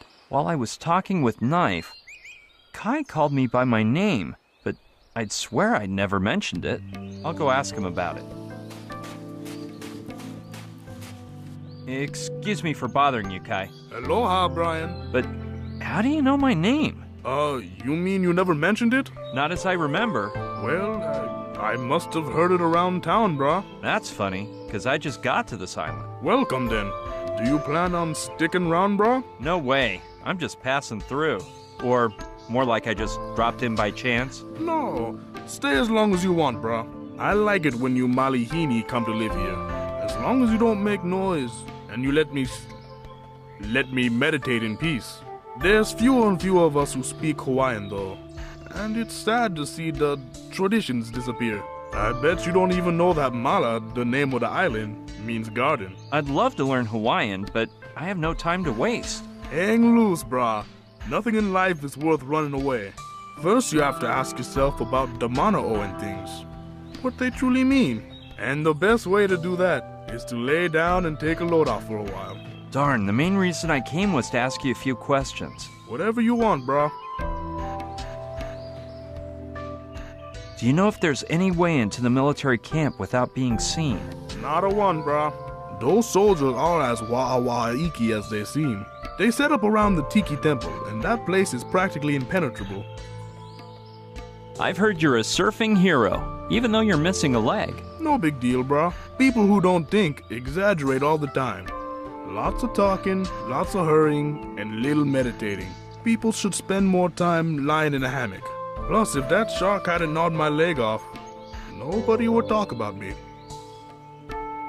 It must be hard to live with a prosthetic leg. Maybe at first. Until you find someone missing the opposite leg who has the same taste in shoes as you. So just imagine, I'm saving a fortune. What a faux pas, that shark mess. Not as much as you think. Since then, I look at things from a much calmer perspective. And I appreciate certain things I wasn't interested in before. I got my parents' house back and moved into it. I took Knife in as a student to convey my knowledge to him, and I started to study my own island. Its past, its animal life, its customs, but mainly it helped me discover my true calling. See, I'm meditating. I'm curious about your peg leg. It's a leg made of flexible black metal, especially for athletes. But I don't think you can see it, bro. Knife's kid Koala stole it from me this morning. The little rugrat was playing with the sand, and I guess he used it as a shovel. Who knows where he hid it? Getting back to what we were discussing, according to Lokelani, your grandpa was a witch doctor. Nani Koki, Lokelani, huh?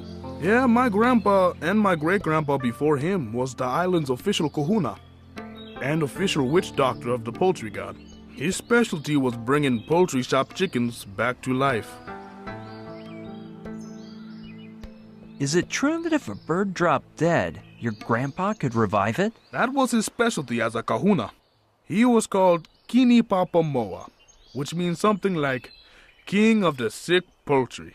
He was so famous they showed him on TV around the world, until the National Bird Lovers Association denounced mistreatment of our fine feathered friends, and he was never allowed to revive a bird again.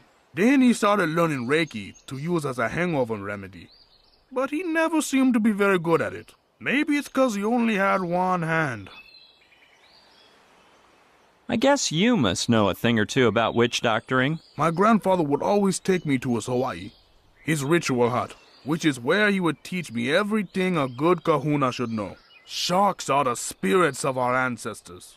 To revive a bird, add a bit of this and a dash of that. Do this, do that. So, your great-grandpa was a witch doctor too? Yeah, brah, they say he was a specialist in hearing the future through the sound of waves. Though I've also heard he was born without one of his ears.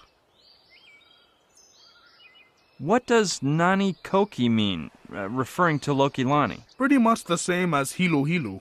But Lokelani is much more than that. You gotta admit that Kio Kio has turned into one real huilau. I'm just saying that 'cause that nice fat manu she has, and that incredibly uli pair of pekekeu, get my mind to think of nothing but lele, lele, and more lele. I'm not sure, but that sounded a bit gross. Why? It's just that the girl has turned into a true pet fanatic, which is just 'cause of that big fat parrot she has, with that incredibly wide pair of wings that get my mind to think of nothing but flying, flying, and more flying. What did you think I meant, bro? Me? Nothing. But I still don't know what it means if you say Lokelani is Nani Koki. Heck if I know. Oh yeah, I think it means the same thing as when Knife says she's a hot babe. Or something like that. Maybe we should talk about witch doctoring some other day. Alright, bro.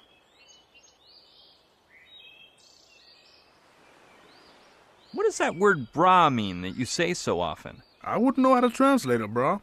Hold on, maybe Knife knows.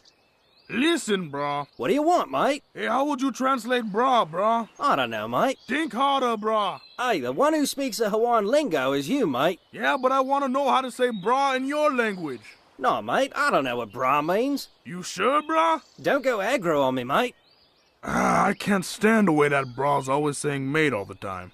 Sorry, Brian. You're just gonna have to find out then. I'll just keep strolling around the island. Aloha kaua, Brian. I'm just gonna keep meditating for a while.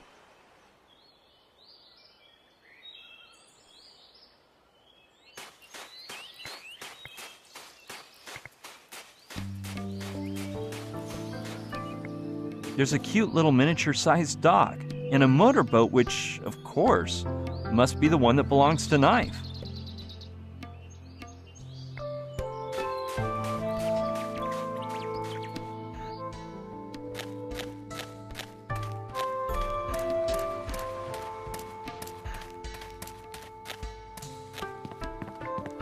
I think that leads out into the open sea. First, I have to get into the camp and find Gina. Then we'll see about that. Not the latest model, but it'll do. There doesn't seem to be anything interesting inside. It most likely belongs to Knife. I'll take it. Knife probably won't mind. Not much in it. Wrenches and screwdrivers and things like that. But some tools is better than no tools.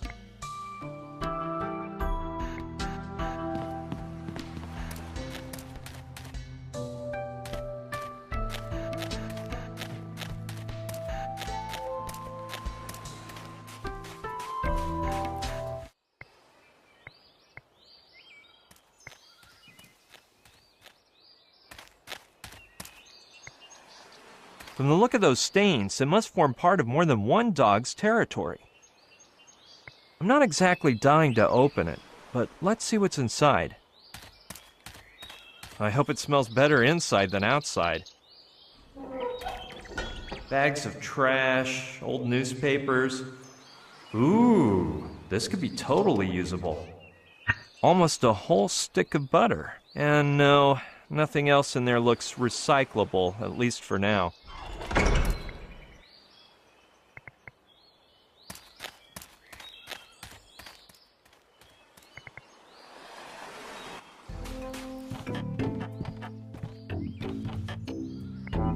It has a metal hook at the end. Okay, it could be handy.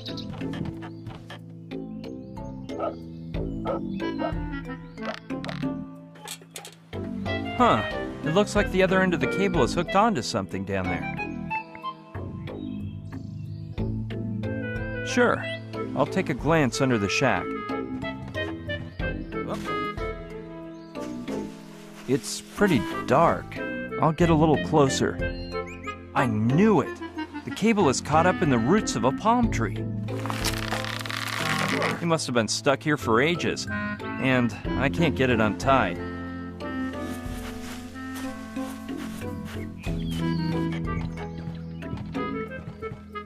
I don't know what this darn cable is for, but it's sure stuck tight. Yeah, maybe if I grease the knot, it'll come loose.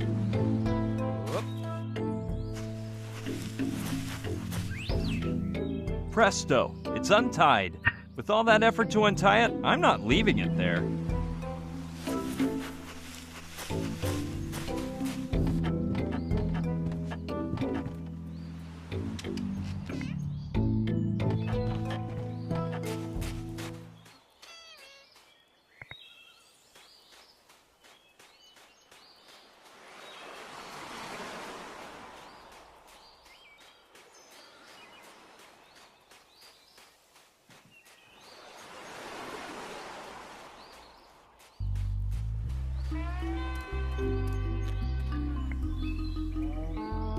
I'm not very tempted by the idea of chit-chatting with more military types, but if I have no other choice...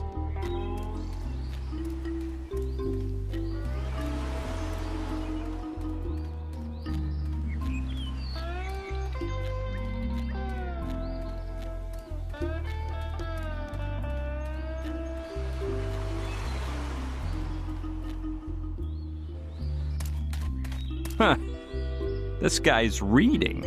I hope that good habit makes him act nicer than his cohorts.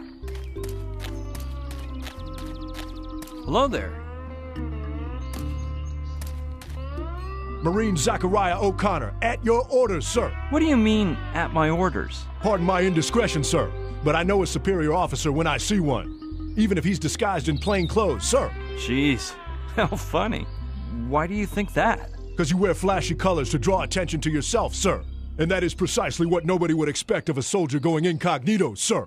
If you allow me to make a remark, I believe that was a very intelligent idea, sir. Well, if you say so. By the way, you could try not to yell when you're talking. Impossible, sir. I'm hard of hearing, and if I don't speak up, I run the risk of not knowing what the devil I'm saying, sir. Okay. Let's see. What do I say to him now? Soldier O'Connor. Sir, yes, sir. You didn't happen to see a girl dropping out of the sky today by any chance? No, sir. I always wear my ball cap this way, so I'm usually blind as a bat, sir. Why don't you wear a hat that lets you see? It's a lumberjack custom to protect our eyes, sir.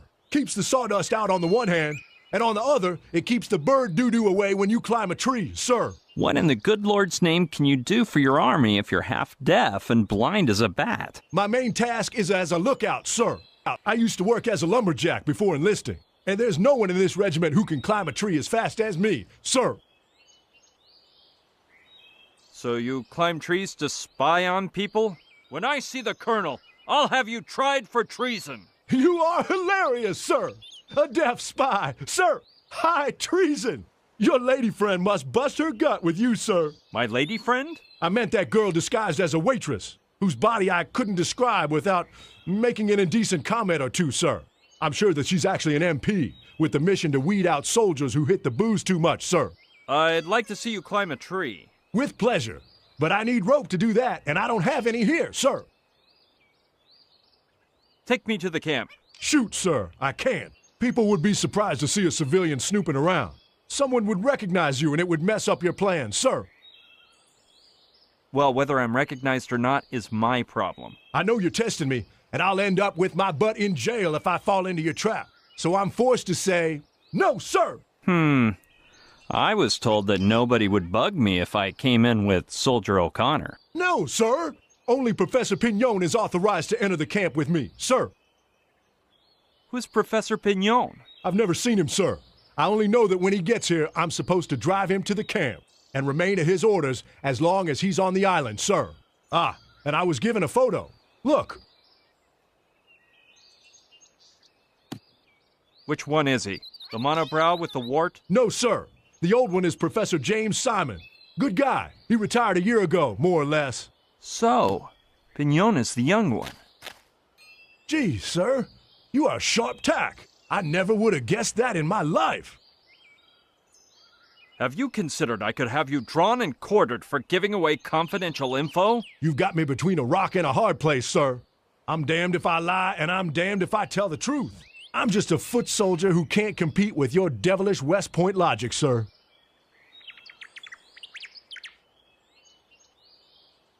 Do you know how he'll get here? I guess you'll be tired, sir. I meant, what mode of transportation will he arrive in? I don't know, sir. But whether by plane, train, boat, or swimming, you can't deny he'll be tired.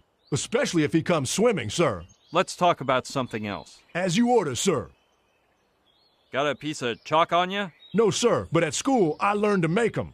It's quite complicated, sir. You have to grate a bit of plaster, mix it with gum arabic, and place the mixture in a test tube, sir. Okie doke. So, what's the complicated part? That's all, sir. I see. Hey, I have another question, O'Connor. Return to your position, soldier, and remember, I'm watching you. At your orders, sir! He likes to yell the strangest things.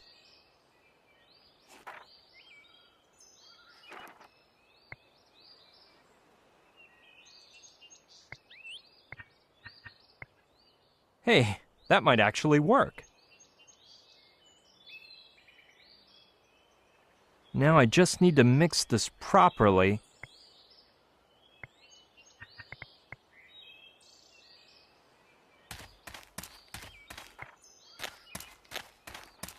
I'd better not get too close, it's full of sap. I'd better not get too close, it's full of sap. The sap isn't quite gum arabic, but it should work. I hope the cap doesn't come off, or I can say goodbye to my pocket and everything in it. And now, shake up the concoction a bit, make sure it's nice and compact, and presto! A real, genuine, homemade piece of chalk made in the true Brian Basco style.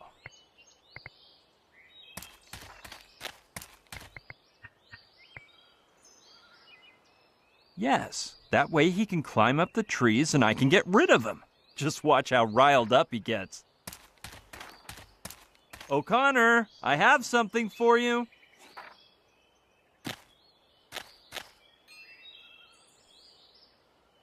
Sir, thank you, sir. Oh, man. I'll have to make this a bit more obvious. Soldier, let's see if you're as big a man as you say. Grab that rope and climb that tree, now. Sir, yes, sir.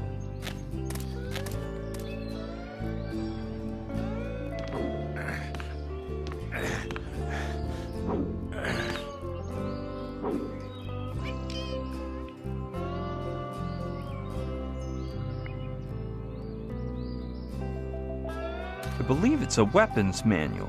I should have imagined. Yes, now is the time. I bet he won't notice. Mine. I sure hope O'Connor doesn't notice it's missing.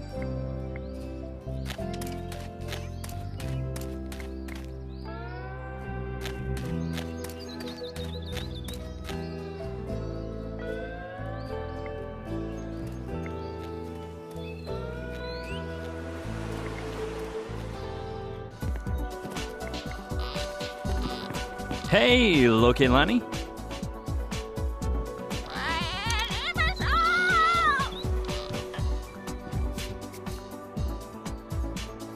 What's on your mind, Kaimi?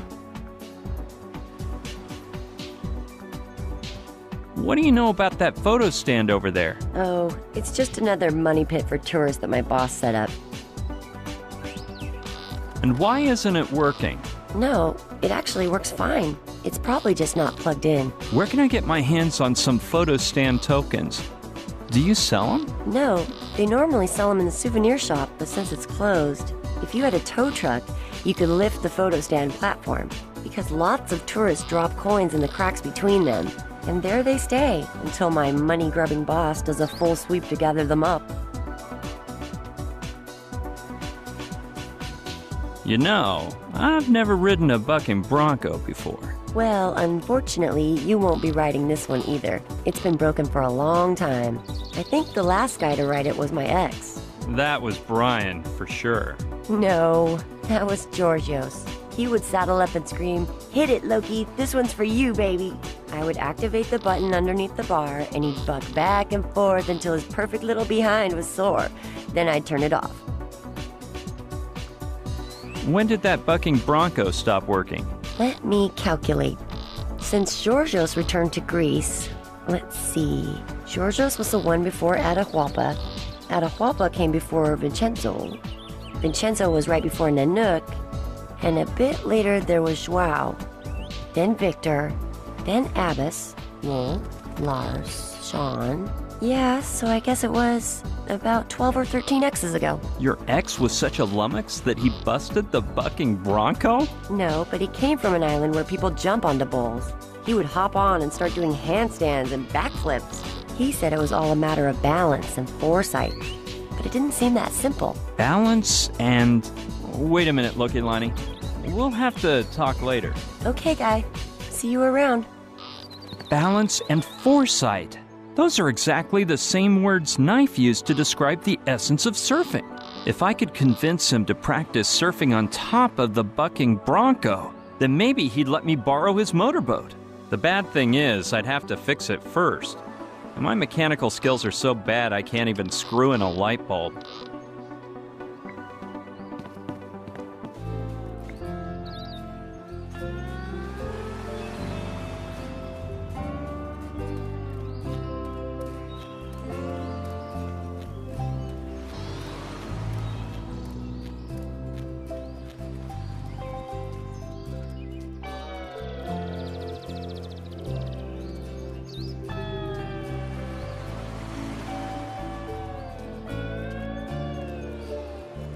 I couldn't get in. The door's locked with several chains and padlocks. It keeps the doors from being opened. Impossible. Just by looking, I can see the wood is too thick. I don't see the reason for doing that. Yeah, good idea. Done. Yes, I'll pull as strong as I can to see if the board gives. Here we go.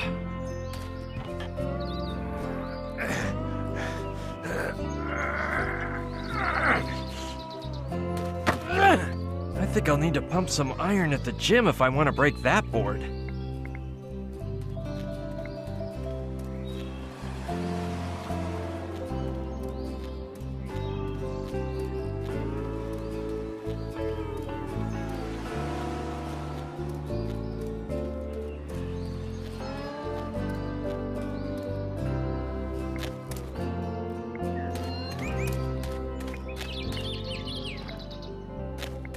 Soldier O'Connor. Sir, yes, sir. I need you to climb that tree again. I thought that my earlier demonstration would be sufficient, sir. The thing is, while you're up there, I'm gonna take advantage and steal your stuff. Very funny joke, sir. If I were allowed to laugh while on duty, I would be in hysterics. But all I can do is go up this tree and hope no one can hear my laughter down here, sir.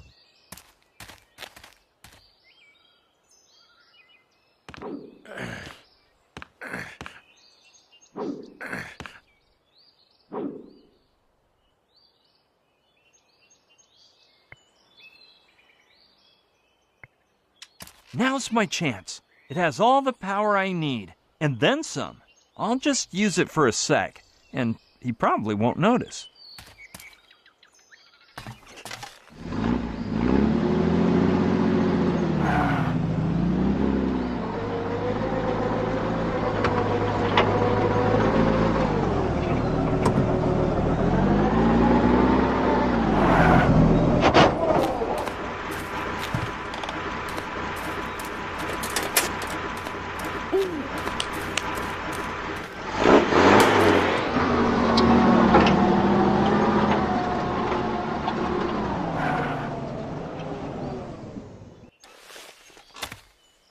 Well, it seems like O'Connor is none the wiser, but...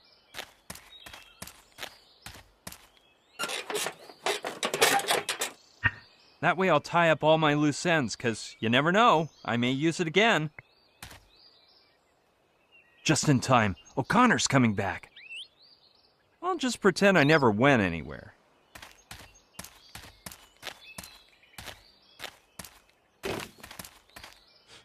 Done, sir. Did you hear anything strange while you were up there, soldier? Just some vehicles off in the distance, sir. But allow me to correct you. You climb a tree to see, not to hear, sir. All right, O'Connor. At ease.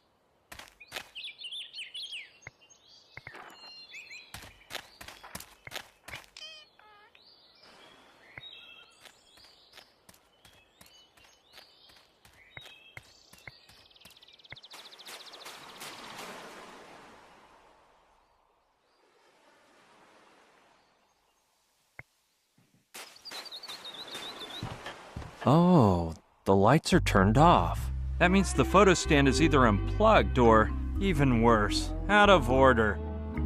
That's where the coins are inserted, with that weird shape though. I bet it works with tokens instead of regular coins. Sure, smarty pants. I couldn't even force my pinky in there. This is where the photos pop out, without a doubt. That idea is not good.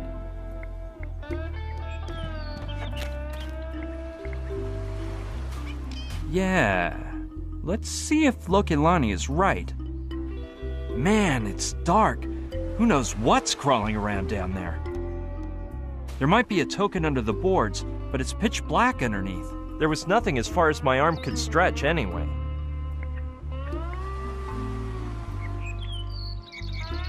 Try to get the long-tailed troublemaker to go under there, grab a token, and give it to me? That would rank #1 on any list of outlandish ideas, but in my particular case, I've done nuttier things, and they've worked out in the end. Knowing that lemur's nasty ways, I doubt this'll work. But times are desperate. Come on, little guy. Bring a pretty token to nice old Uncle Brian. That's it, you lovable furball. In you go. I wonder if he's actually following my instructions or lunching on sand crabs. Hello? Good primate. Hey, wait!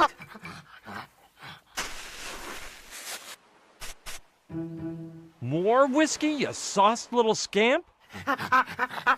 No? What now? beer. This is insane. Well, I guess I have no choice but to find my alcoholic lemur a brewski.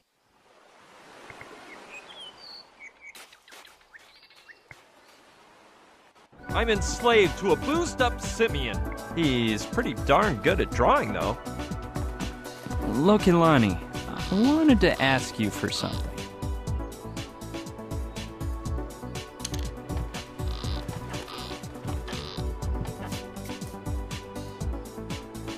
Oh, sorry. I must be the worst waitress in the Pacific. What can I do for you, Kaimi? No, I didn't mean that. I just wanted to chat with you. I've been walking around in the sun for so long, I'm parched. Give me a beer, please. Sure thing. That'll be $2. Well, the truth is, I don't have a cent on me, but I'll pay you back. You can trust me. Sorry, my boss doesn't let customers run a tab, and I don't trust men that much. While we're on that topic, there's something I wanted to mention. I'm listening. Here's the thing. I get the impression that you never listen to me when I'm talking to you. It really bums me out. But do you think I would have spent so much time with you if I didn't like hearing you describe the island, your work, your boyfriends? That's easy to say, but I need you to demonstrate it. I've got it. I'll ask you a few questions about my ex-boyfriends, and if you're right, I'll give you a beer on the house. Well, so far I haven't really gotten their names straight, I admit. Plus, you might ask me about a boyfriend you've never mentioned. That must mean we need more quality time together. Ready? If I must. I had a Central European boyfriend who bears a great resemblance to the Colonel. What was his name? Kaimi? Milo? Well, alright, but that one was a cinch. I also went out with a Polynesian dude. His name was... Lopati. Not bad. Now let's see if you can remember which of my exes was of Indian origin. Tiru. Very good. Now for the last one. Which of my ex-boyfriends had the same name as you? That one I know. Brian. Now, did you think I'd make it that easy? I want his last name. That's not fair. Plus, I'm sure you never mentioned it. Well, of course I mentioned it, silly. I swear you didn't. Yes, I did. No, you didn't. Yes, I did. No, you didn't. Yes, I did. No, you didn't. All right, stop it. I mentioned it, period. If you don't remember, that's your problem. Spit it out.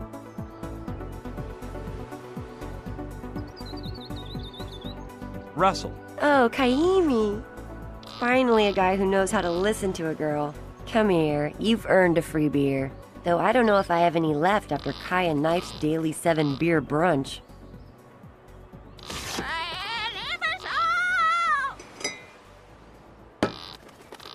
Oh, you're in luck. There's one left. Thanks, Lokilani. It is truly ice cold. If that deadbeat monkey gets a sore throat, I hope nobody blames me. Are you alright, Kaimi? You look like you're out of it. Me? Not at all. I'm gonna take a stroll. See ya later on. See you around.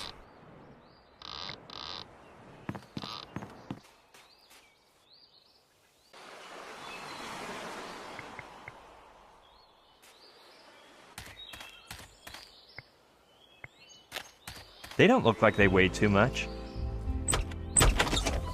Jeez. Looks like we're making some progress. Whoa, dude. It's too dark from up here, and my spiky hair is blocking the sunlight. I'll go down and see if there's a better view from inside. Okay, down we go.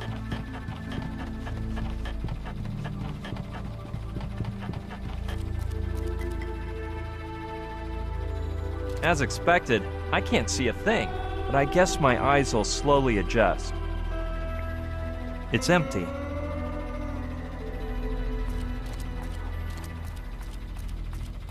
It looks like a storeroom for keeping old junk.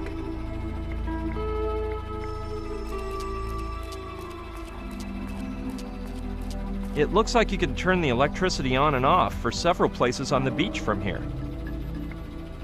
As far as I can see, there are 6 switches for 6 specific places, plus the general circuit breaker.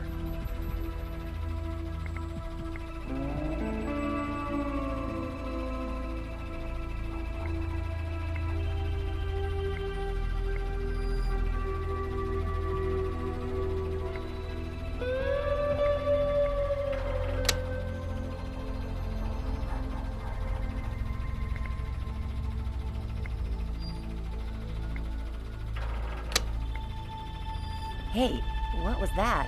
Are you messing with the circuit breaker, Kaimi? Yeah? Well, you better turn my electricity back on, because my fan stopped and it's a scorcher today.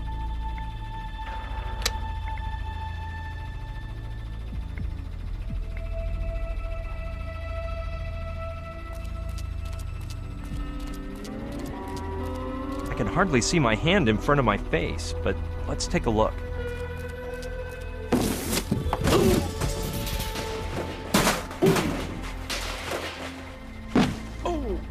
Holy mother of... I think a sack full of sand just fell on my head or something like that. And that rod of iron I just ran into.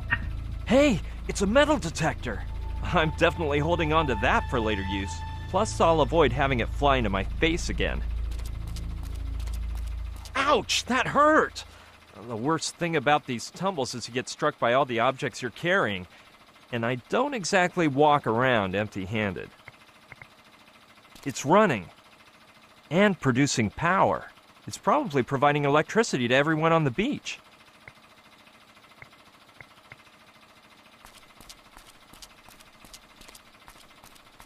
Out we go.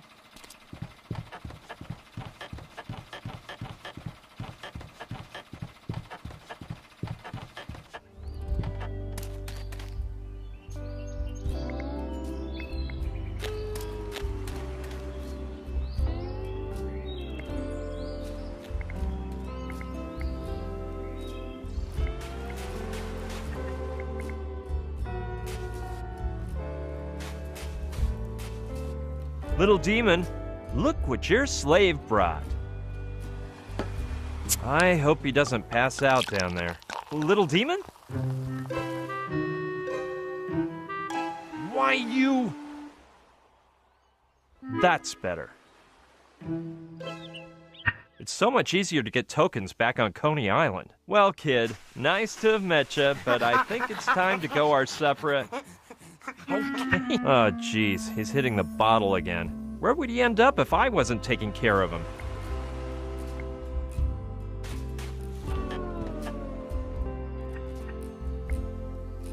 Yeah, but first, look at Lonnie. Come get in a picture with me. Okay, coming. It'd be a waste to leave one of those face holes empty. Plus, if things don't work out, at least I'll have a photo of myself surfing in Hawaii with a majorly hot native. Gotta think of the consolation prize. Okay, she's almost here. Stick it in. Hurry, the timer's running.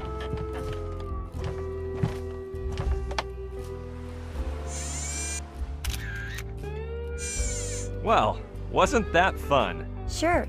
Hey, I'm heading back to the bar. I don't like to leave Aolani alone for long.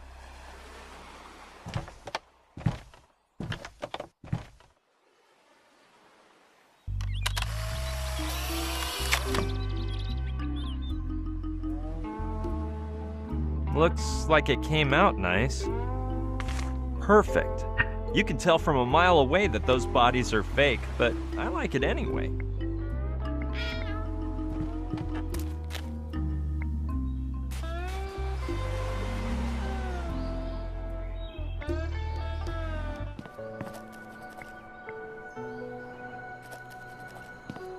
Hey, Lokelani.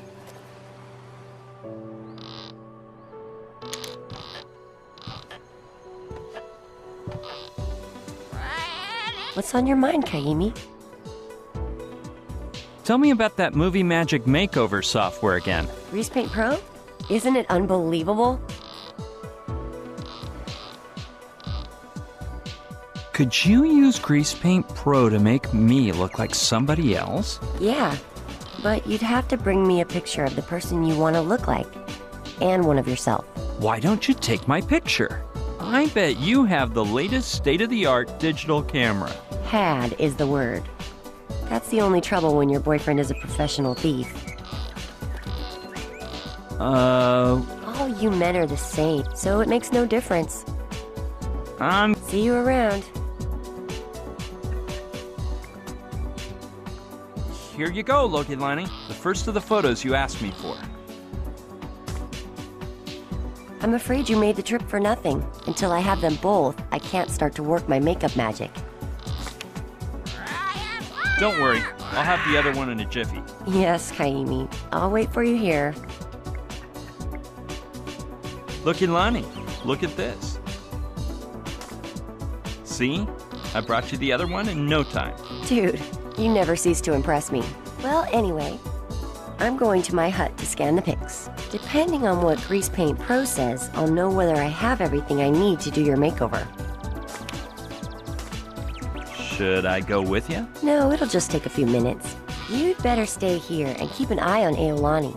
All right, but first let me see if the electricity's on at your house. I knew it. At least I got her lights back on. Good thing I made sure. It's ready, whenever you want. Kissy kid, who's gonna be a good boy now? Mama's only going to be a minute, so in the meantime, Aolani will play with Uncle Kaimi, won't he? Give me another one. Don't worry, I'll take care of the parrot. Cockatoo, Kaimi. It's a cockatoo. Whew. Finally, some peace and quiet. Maybe I'll have myself a drink. And despite what Lokelani said, I'm sure there's some beer. Come, hey! You dumb fur bag. Now look what you did. Can't I mention the word beer without having a drunken lemur ruin my day? Now I'll have to go find that parrot before local... Oh no. She's coming back already. Can't let her see me. Oh man, where can I hide? That was a close one. And now I have to go hunt down a foul-mouthed parrot. It's the only way to keep Lokelani from hating me forever. Which is not what I want.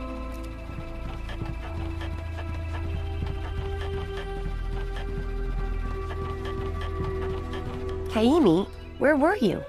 Crap. She's gonna make me walk the plank. Hi, Lokelani. What's up? Should we head for my hut? It wasn't my fault that... Huh? I said I have everything ready for your makeover.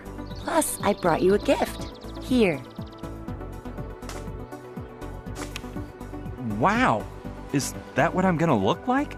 You are one full-on artist. And you didn't even get mad about what happened to Aolani.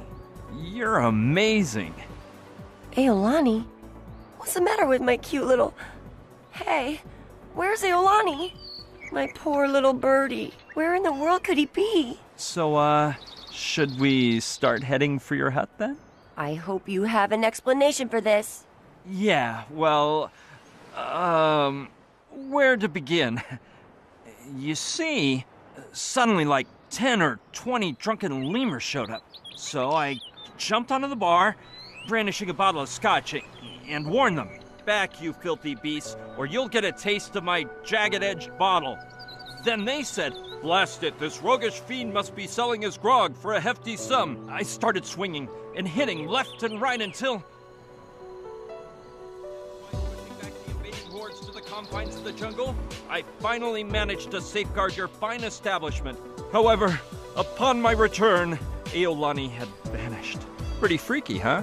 Scotch, lemurs. Men, you go around promising this and that, and then a girl walks away for 2 seconds, and you just disappear and forget everything. My dear Kaimi, if you think I'm going to help you after this, then you're dumber than the rest of the members of your sex put together. Now scram, Buster. I don't want to see your face at my bar. Brian, you idiot. Did you hear what I heard? That little weasel must be somewhere around here. Come on, I'm going after him. I guess I deserve all this for having such an exotic poorly mannered pet, but she should have stuck that bird to its perch with glue. Anyway, there's no use just talking about it now. I'll go look for him.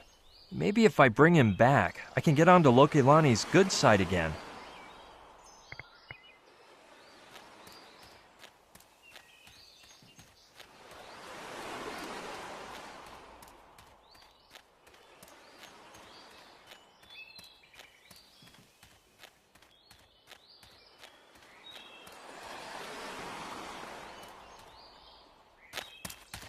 Come on, you've got to get that darn bird back, pronto.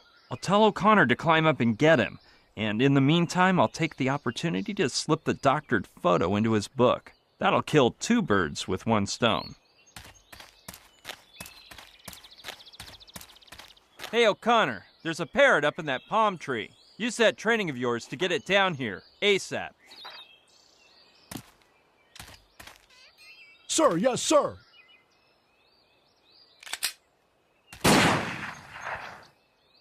No! Poor little beast, you killed it! Oh, man. I better hide the carcass quick before Lokilani sees it. Lucky thing my pockets are huge and I can keep Aolani far from Little Demon. Everyone knows how wild animals can get after a long siesta. It's strange, though. I didn't see any blood or a bullet hole. Of course not, sir. I shot 1 millimeter above its head. Just enough for the speeding bullet to make it fall. What? But it's dead as a doorknob. Must have been the scare, sir. You didn't mention the bird had a weak heart, sir. In that case, I should have used stones, which are almost as effective, but not so frightening. Are you pulling my leg? Negative, sir. Do you know any man able to shoot someone with just 1 bullet from a distance of 1 kilometer in a headwind? No. Me neither. Is that all? Don't you have anything else to say? Do you need more information, sir? What about? Just forget it. Don't try to find any hidden meaning. I didn't get that either. By the way, when I commented on killing 2 birds with 1 stone, I didn't mean it to be so literal. Anyway, at least the doctored photo is now in place. As for the bird, who knows? I guess I'll need a miracle now.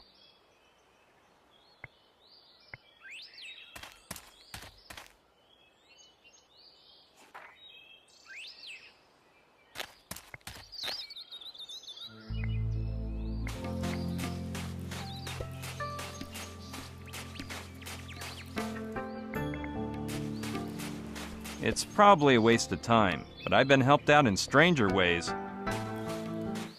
Kai, I bet you can also revive poultry, like your grandpa. I'm not so sure, Brian. I haven't seen poultry around here anyway, so it's kind of pointless. Would a parrot do? Hey, brah. That's Aolani. What happened to him? Well, I guess he kind of flew to bluer skies, but... Bluer skies? No, brah, he's not fully dead. Just kinda dead, which means he's slightly unalive, or what we could call provisionally dead. I think the technical expression the kahunas use is, he has a life ache. I don't think I can help the bra out, but even so, there's a little problem. I could only try to revive him in the Hawaii where my grandpa lived, in his witch doctor hut, and I can't remember where that's at, bra. But didn't you say your grandpa used to take you there a lot? Yeah, but I was just a little tyke. And I never paid attention to the directions. I looked for it like a million times, but no can do, brah. I remember it was like toward the northwest of the island. There were a bunch of graves by it and, well, that's all. Plus, without my leg, I'd need some amazing airs to reach that part of the island. Darn, I thought I had the answer to my troubles. I'll have to attempt to locate that hut. But if the soldiers are keeping watch on most of the island, I doubt they'll let me search all over the place.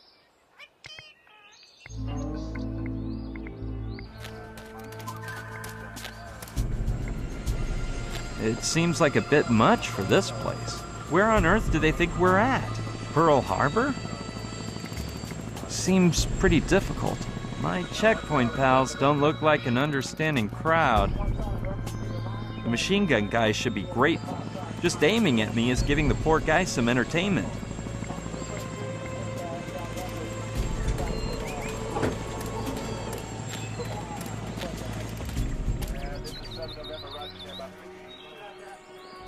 I'd like to talk with the Colonel again. Again? You're lucky I'm so friendly. Anyone else would have sent you packing. Don't take your eyes off him, Felton.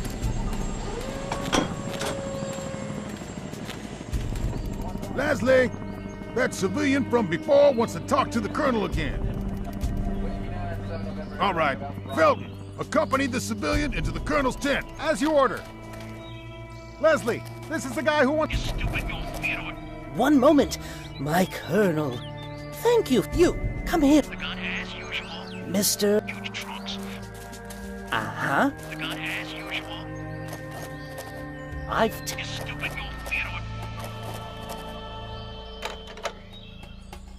Your name? Brian? Well, wait here. Mr. Who? Tell him I'm asleep. But he can...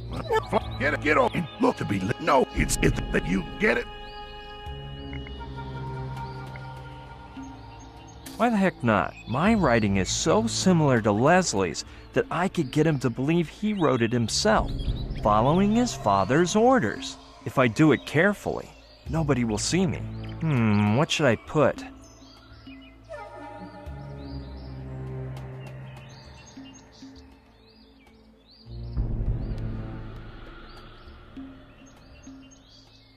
I may not get anywhere by doing this, but what the heck.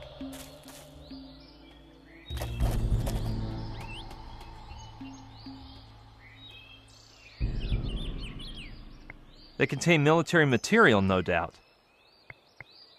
They're probably filled with fuel. Out of my sight. You can come in. Thanks.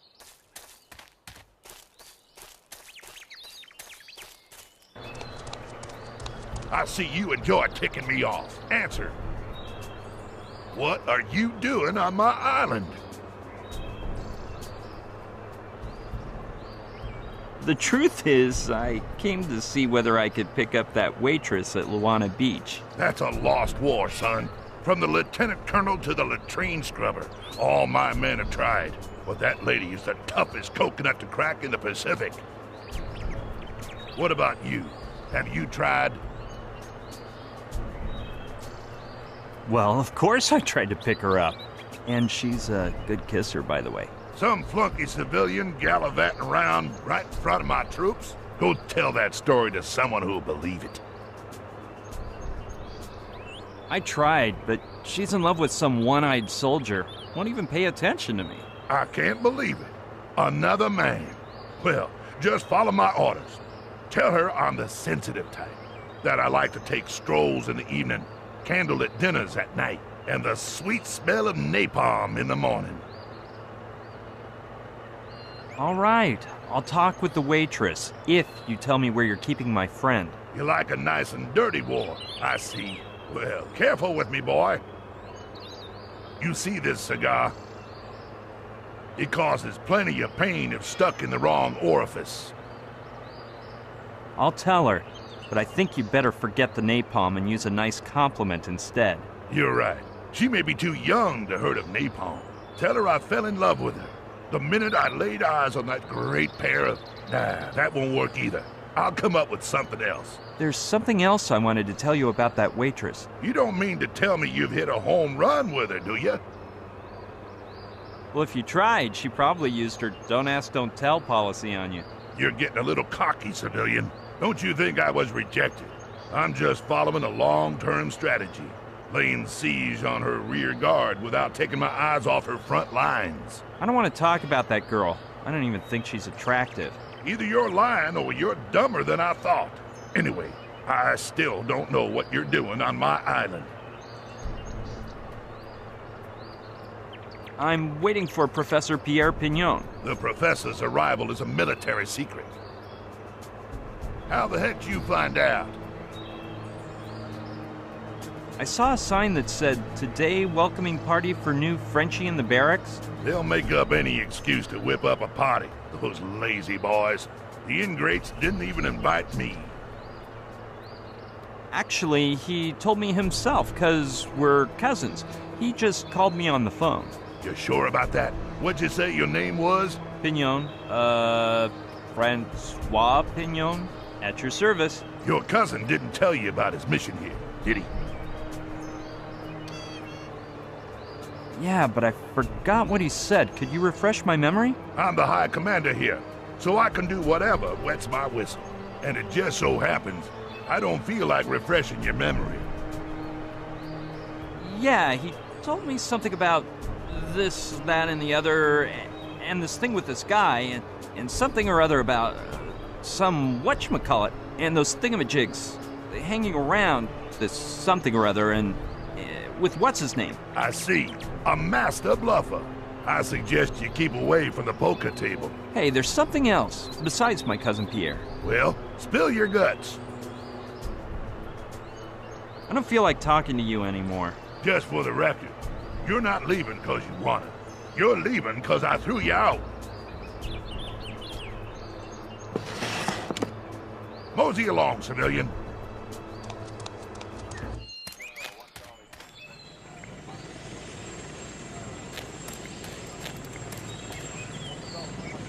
I'd like to talk with the Colonel again. Again? Don't take your eyes off him, Felton.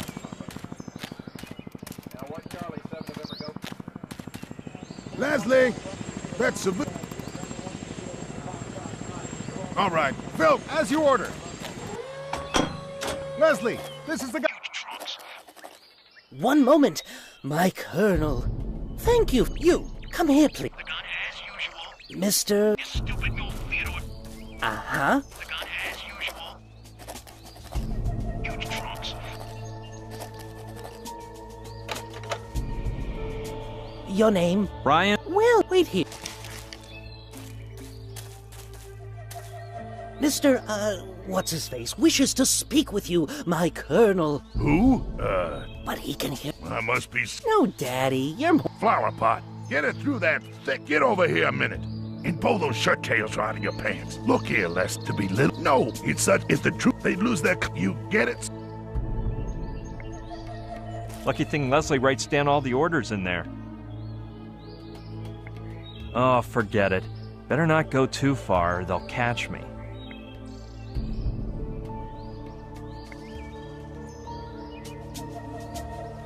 They contain military material, no doubt. They're probably filled with fuel.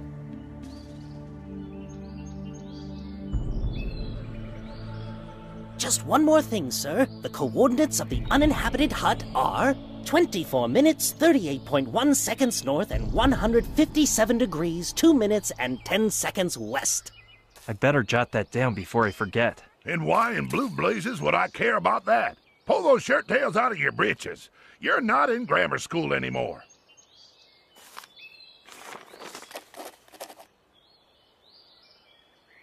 I wish I had a GPS. Then I could enter those coordinates and find Kai's grandpa's head in 2 shakes of a parrot's tail.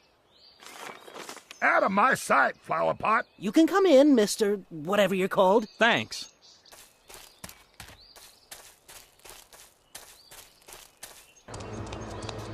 I see you enjoy taking answered. What? I don't feel like Just for the record. Mosey along, civilian.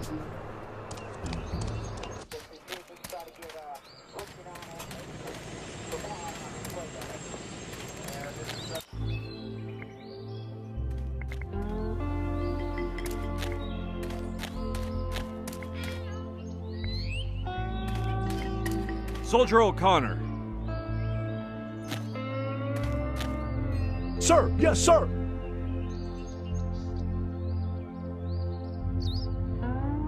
There's something else I want to know about Professor Pignon. My ignorance is at your disposal, sir.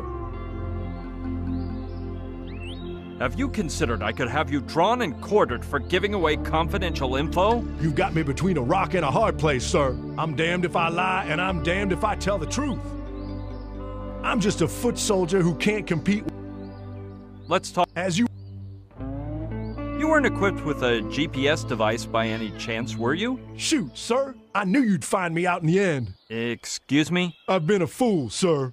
I should have told you from the very beginning. Told me what? I lost it, sir. The GPS? Yes, sir. I swear I had it when I left the camp, because I kept checking my coordinates before lunch. Then this rowdy kid came and chased me around. Maybe someone took advantage and stole it from me then, sir. Well, don't get your khakis in a knot over it. I will accept my punishment with honor and integrity, sir. Nobody's gonna punish you, O'Connor. However, if you do remember where you left it, or who might have stolen it from you, let me know. Thank you, sir. Return to your position, soldier, and remember, I'm watching you. At your orders, sir!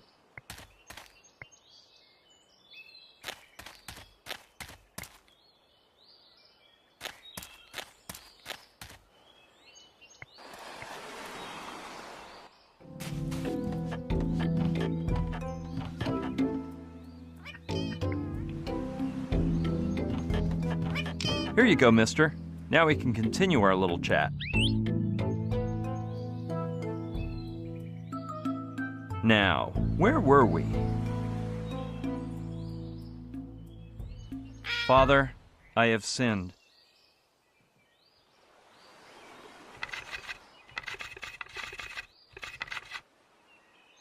What are you telling me for? What a useless monk.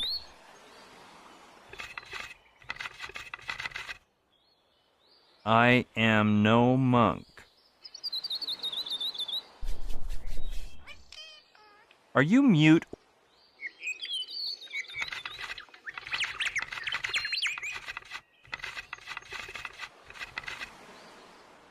Long time since I used earthling speech organs.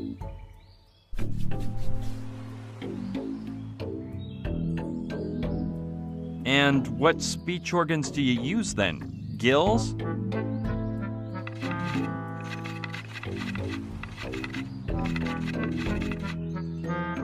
I best with extraterrestrial ones. Earthling?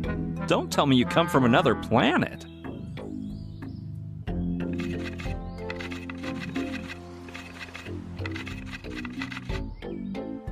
Rather not say where I've been. Are you sure you and I have never talked before?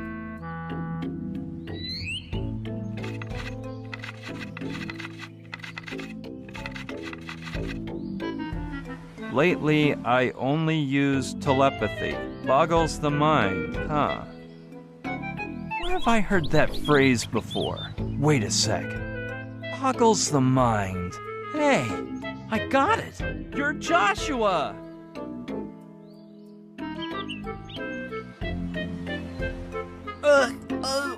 Of course, Joshua Nakayama Smith, to be precise.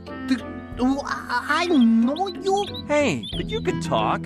Why didn't you before now? My Coco Forge must adopt to Earthling atmosphere. So long since I talk, I hardly remember. However, I hear my name and I remember how to talk. Don't you remember me? I'm Brian. Brian, the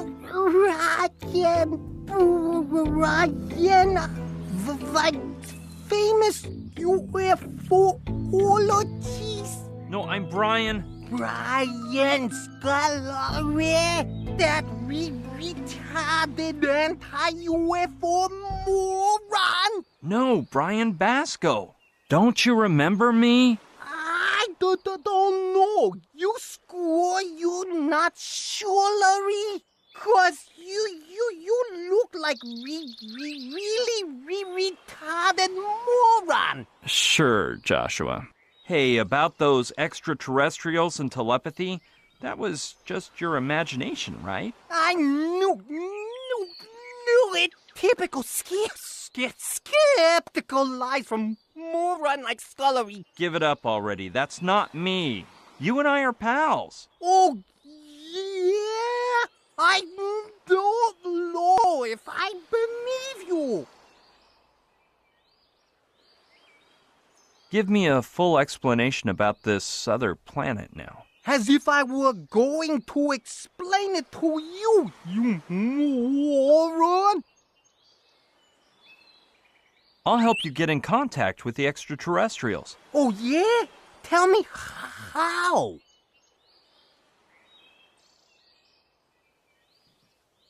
I met you in a crater near Douglasville. I remember your name means liberation. Big deal. Anyone could know that.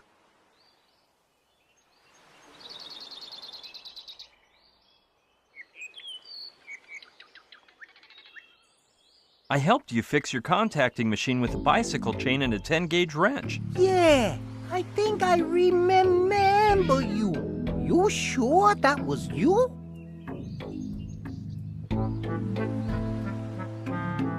You had a telepathic helmet to communicate with UFOs and that kind of stuff. It's true. Whatever happened to it? I figured out the musical password which, according to you, opened the dimensional gateway. Then you rose into the sky wrapped in a halo of light and said, "You don't know how much love I'm taking with me, Brian." Oh, yeah. Now I remember everything. Oh, but you look so different, Brian. I remember you much less debonair and a bit more geeky. So tell me, what do you want to know, my friend? Give me a full explanation about this other planet now.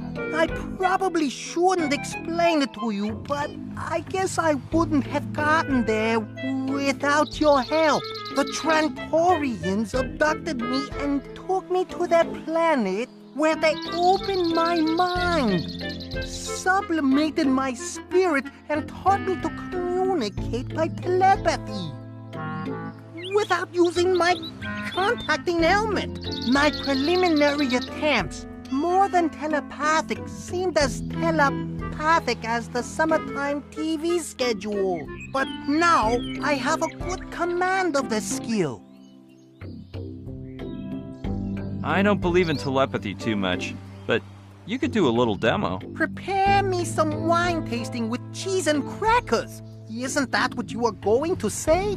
Well, not exactly, but you might say you were right.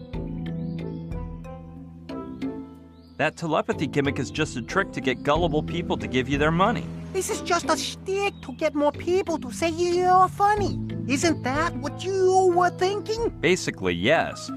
But I think so quietly that you must not have heard me right.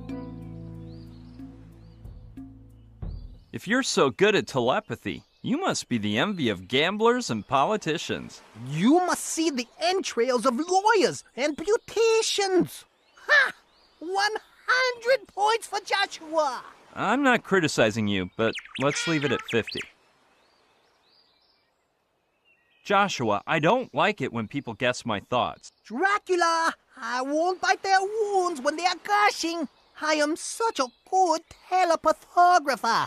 Alpha would be so proud of me. Yes, Joshua, you're a great mind reader. Hey, Joshua, getting back to what we were discussing. Petting bags to wet our concussion. Pardon me, but you say the silliest things. Look, I'm gonna stop telepathizing with you. You're driving me nuts.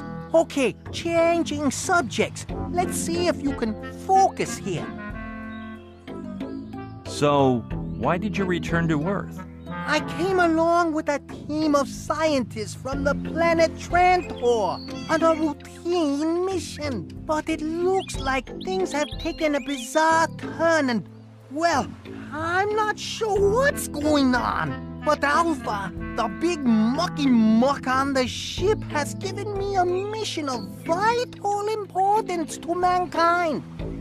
Or something like that. I must find a guy named Professor Simon and deliver a message to him. I'll go out in search of him as soon as the boat gets me off this island. You could come with me, Brian. I need you to fix the bucking bronco. Otherwise, I can't help you. Well, I have always been good at doing odd jobs around the house. Let's make a little trade-off. I'll help you with the Bronco, and you help me with my mission, okay? I don't know. I may find a way out of here before the boat gets here. Yeah, if you fix the bucking Bronco, I'll get you off the island and take you wherever you want. You want me to fix this mess so some schmuck can lend you a silly old motorboat? Yes, Joshua, that's what I said. Come on, let's see if you can fix this jalopy. Brian, fiddling with this type of wreck is my personal forte. Don't you worry. We're treading on my main territory.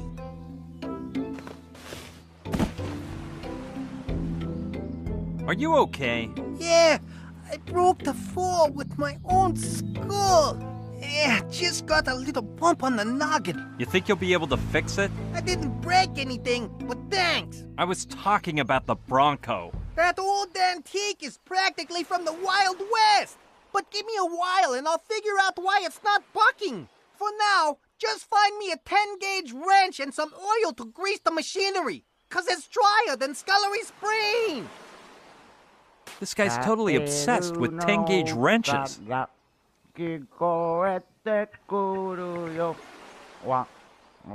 brought you some tools, Joshua. Let's see if there's a 10-gauge wrench in here. Or my tooth enamel will be permanently damaged from turning bolts with my mouth.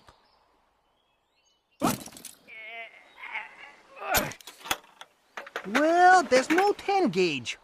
I'll have to make do with this 6-gauge and this 4-gauge together.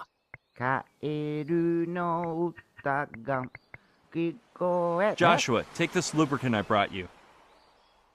Okay. Oh, excellent. So where's the toast? There is no toast. It's to grease the machinery. Oh, yeah? All right.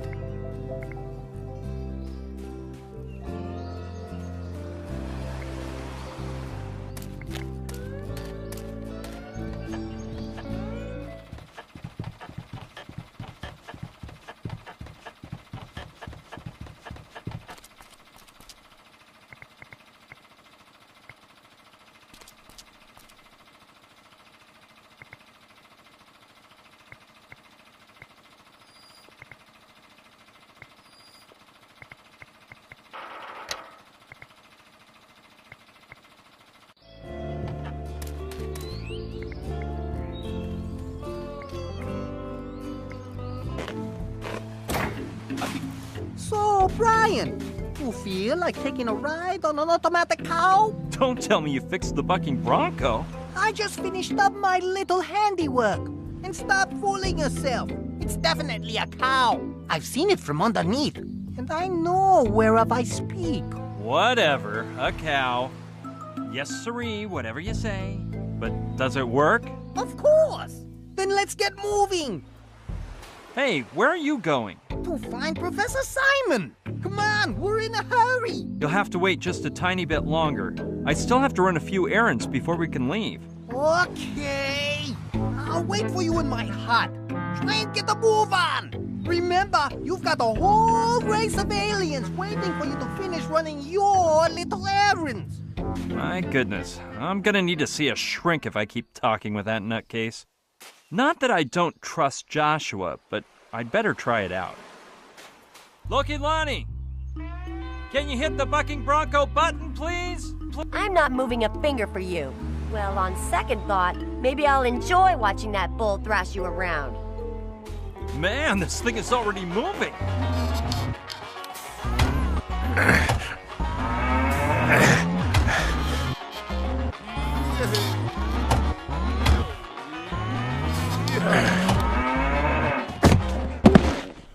Thanks a lot, Kaimi. Now I feel much better. Could you write it again? Ha ha! Well, she's a feisty thing, isn't she?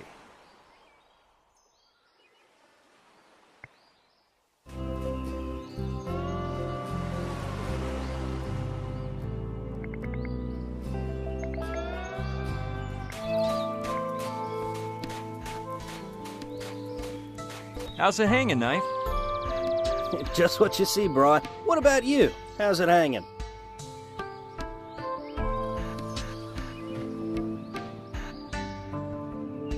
If I told you that I know how you could start surfing right now, would you lend me your motorboat? Mate, you are more mythical than the Red Hot Chili Peppers. How can I do that? You grab your board and follow me. Okay, mate. I figured it out already. Where's the hidden camera? No, Knife. This is serious. Well, it's the lamest serious thing I've ever done. And mate, have I done a few. Well, think whatever you want.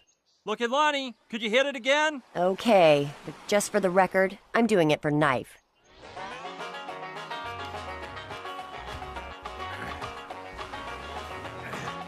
Well, man, what do you think?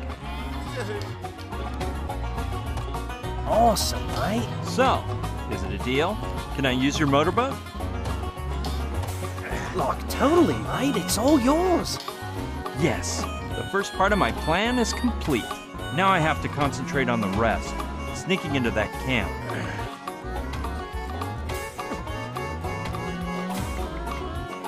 I must admit, he's good.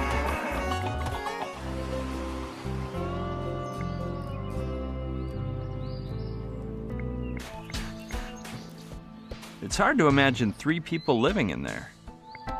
Alright, I'm sure Knife was exaggerating a bit. How could a cute little boy be so evil?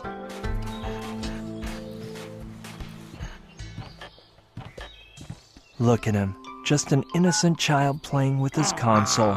I'll go talk to the cute thing. Hello, Koala. Wanna chat with Uncle Brian?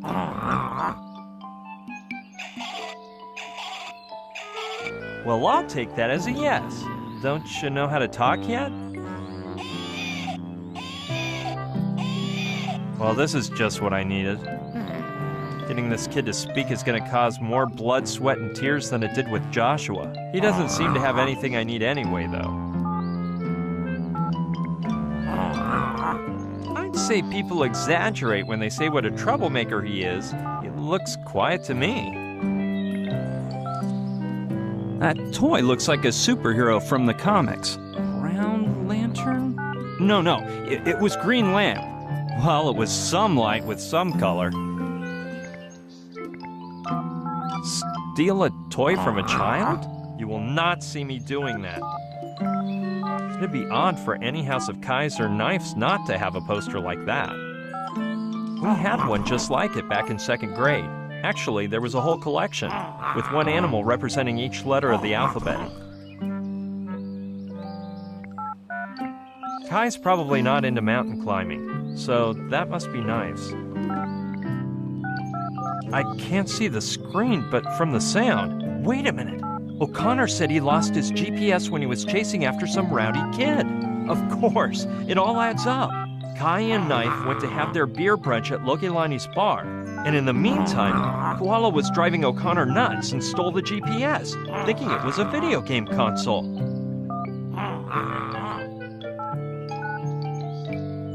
The idea of stealing from a child doesn't exactly make me feel proud. In fact, I haven't taken it from him yet, and I already feel totally ashamed. But Gina's life and a foul-mouthed parrot are in jeopardy, so I better go for it. That snotty little brat! He almost bit my finger off! Great idea. If anyone could get this kid under his semi-opposable thumb and swipe the GPS, it's Little Demon.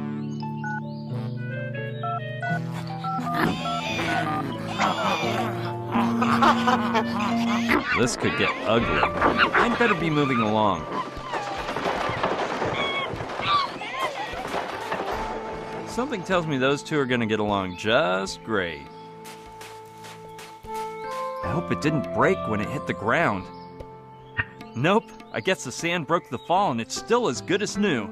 I'll sure miss Little Demon, but at least I got what I needed. No, better not bug those two now that they're getting to know each other. Let's see if I can figure out how to use this contraption.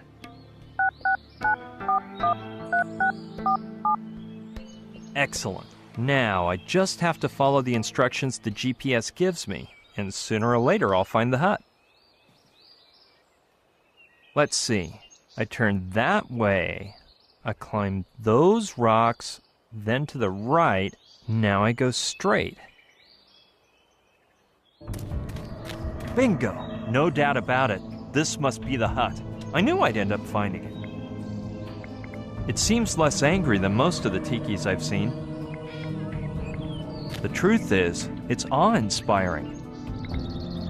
Let's see if it looks the way I expect. Now there's no doubt about it. This could only be a witch doctor's hut. If I'm not mistaken, it represents the spirits of their ancestors. They just look like kitchen utensils at first, but then you start to wonder what's been cooked with them. It looks like a primitive throne. Primitive and spooky, if you ask me.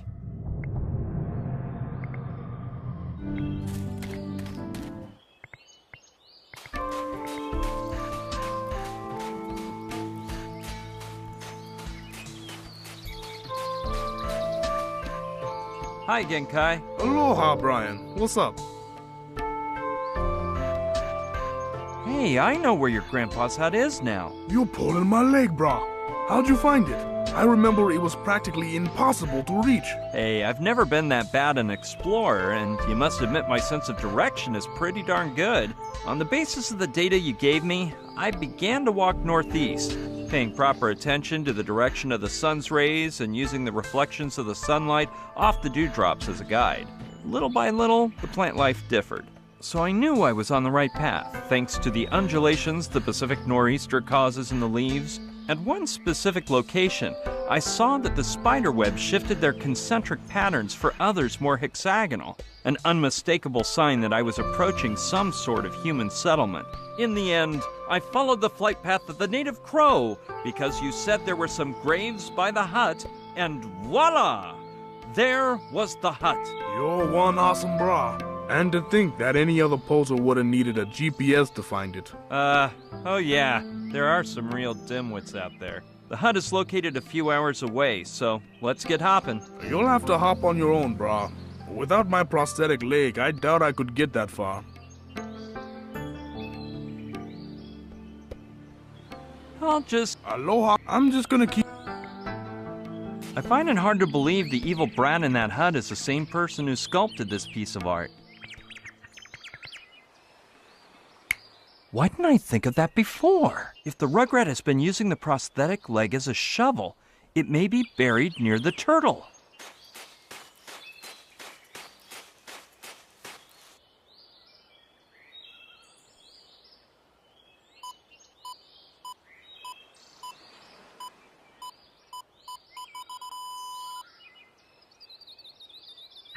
Here it is. It's just the way Kai described it.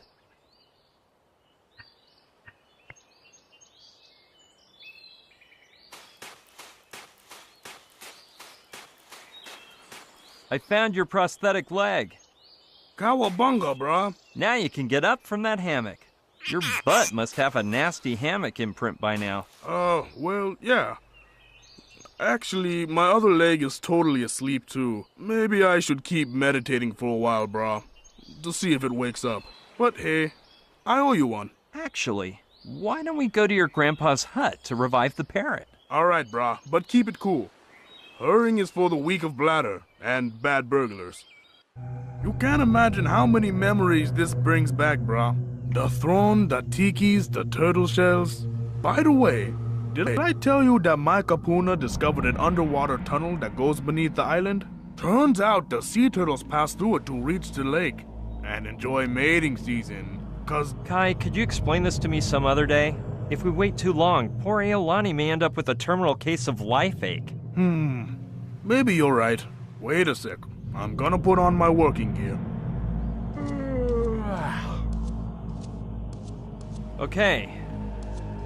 Let's just hope he doesn't doze off while he's changing. Bad news, brah. Man, that was speedy. I can't find my kapuna's grammarium anywhere. Grammarium? Yeah, his book of spells. That's where his poultry reviving spell is. So if we don't find it, I can't get Aolani to snap out of it. Maybe we should split up to search around. Alright, where do you want me to look? I got it. You search the physical plane of existence, brah. And I'll explore the spiritual side. I'm gonna start meditating right away to see if I can find it. Man, is he a lazy bum or what? Well, better get down to searching. Yeah, I'll wake him up.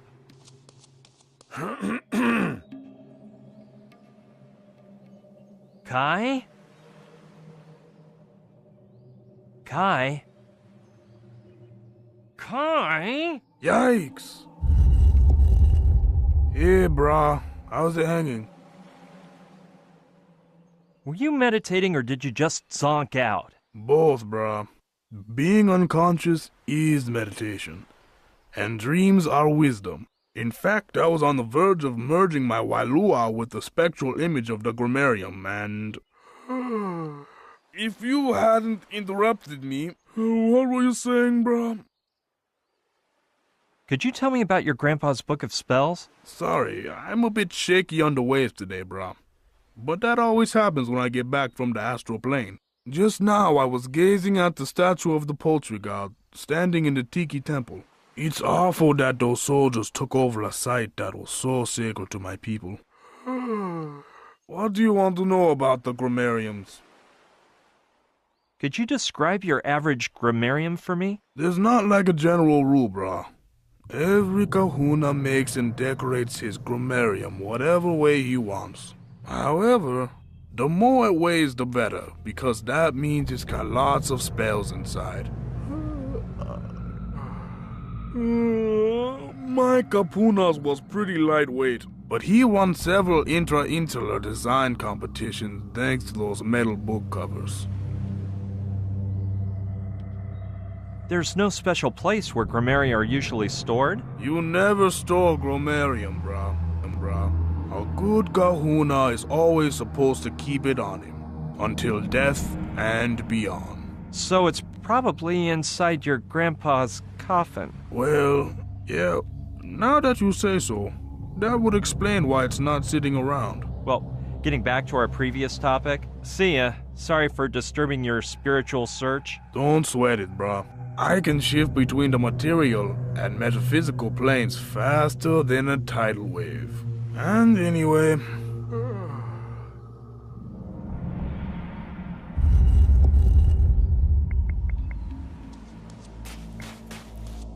Remember reading that they were used for almost everything in some cultures, from cradles for babies to battle shields, and even in ceremonial outfits. Something with so many uses can't just be left here. Eeny, meeny, miny, mo. You're it.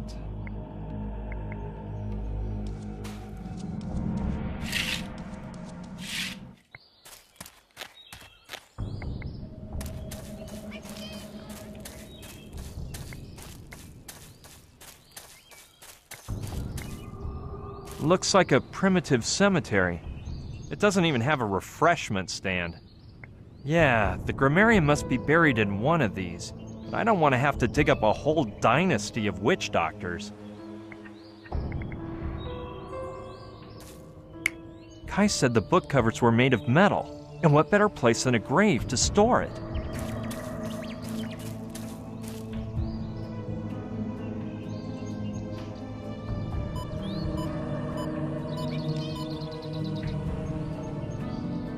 Not here.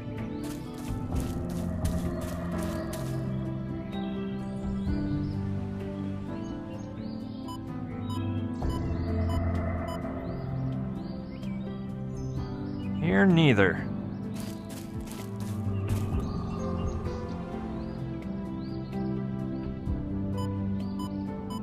Bingo. Looks like one of those fake body parts that seem to be a prominent feature of Kai's family may have set it off. But it's more likely to be his grandpa's book.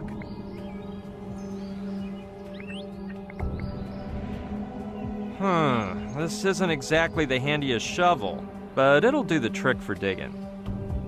The truth is, my stomach is a bit upset over the idea of what I might find in there. I wish I didn't have to look while I dig. Hey, this isn't gonna be pretty, so, I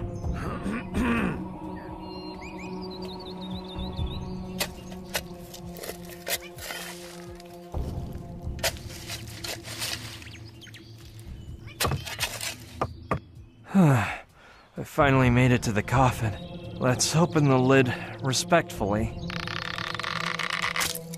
Oh, shoot, it broke.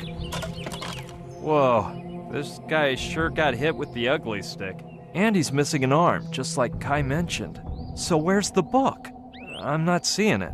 Oh, ugh. They must have placed it over his chest. But for obvious reasons, it gradually fell a bit lower. And now it's caged between several ribs. I guess it's time to operate.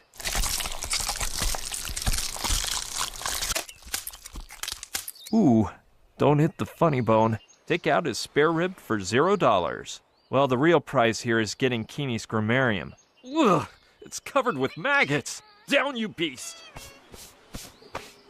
Okay, here goes. Keeney Papamoa's grammarium. This is one bodacious old book. And now, let's hand it over to Kai.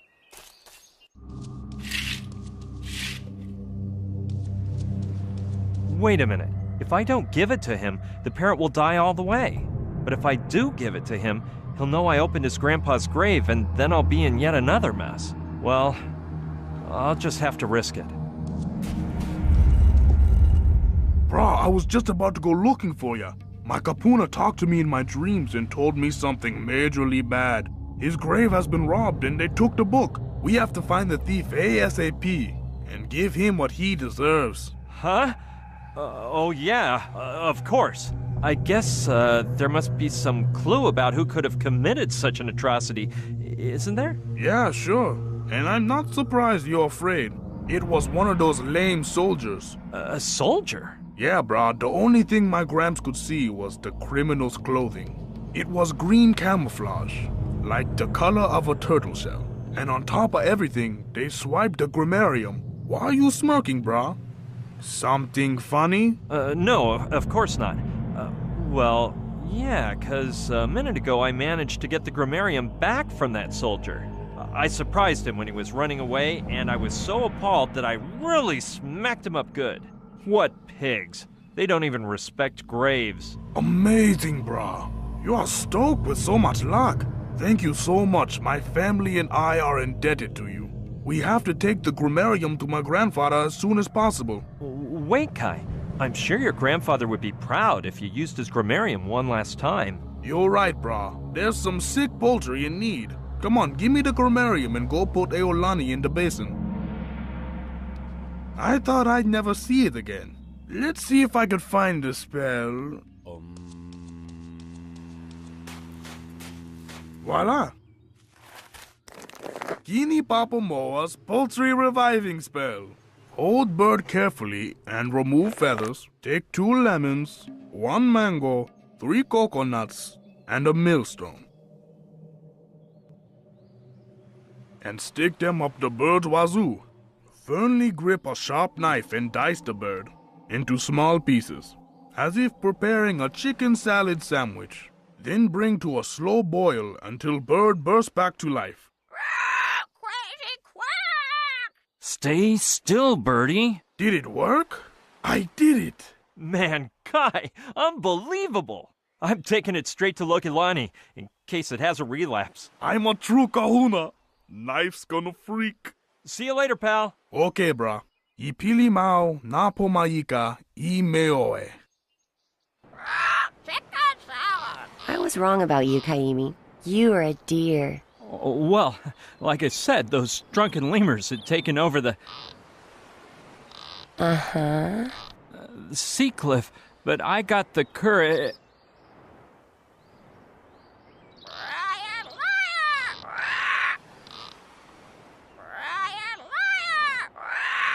But close your little mouth. Let's go to my place. Come on, Eolani.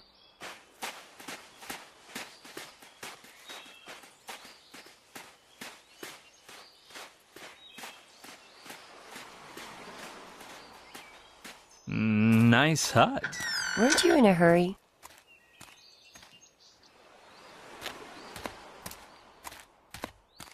Okay, off with your clothes. My clothes? You don't think you'll look like a scientist in that, do you? Yeah, but why?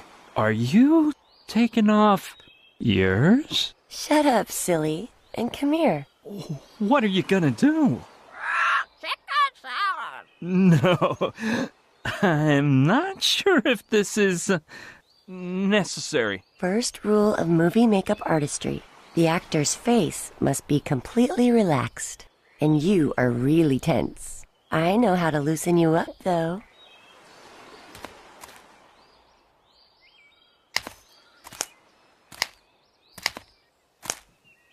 Just a minute there. You sure seem happy. Gina's disappeared. We don't even know whether she's alive, if she's a prisoner. Nothing. Hey, don't listen to that guy. You can't pass up an opportunity like this. You had to, so you did it. Ignore him. It just doesn't seem right to me. And you hardly know that girl in there. And... Come on now. Didn't we talk about how there are times in life when you have to know how to say... Hey, what the heck? Kaimi, get in here. When the times get tough, the tough get a little crazy. Stop messing around. We've got a lot of work to do. Oh. Come on, sit down. I'll start by cutting your hair. No way. I've been letting it grow for months. Look, do you want to look like the guy in the picture or not? Yeah, but... But nothing. By the way, this may be a good time for you to explain why we're doing all this, don't you think? You're right. It's the least I owe you, but get ready, 'cause it'll take a while. My friend Gina wanted to visit Mala Island, so this morning we woke up early to... Perfect. My former boyfriend Zabi's clothes fit you like they were tailor-made. Do Naguki's glasses bug you? No, we seem to have the same lens prescription. Yeah, his eyesight wasn't really that bad. But since he was a physics student and a boring, shy bookworm, they looked right on him. Yeah, I know some guys like that. Well then... Wait a sec. That suitcase there used to belong to Hyun, my Korean ex. I threw some clothes in, just in case they examine your personal belongings when you enter the camp. Now you're just perfect. Oh, are you leaving already? Yeah, I have no time to waste. Goodbye, and thank you for, everything. Thanks to you, Kaimi.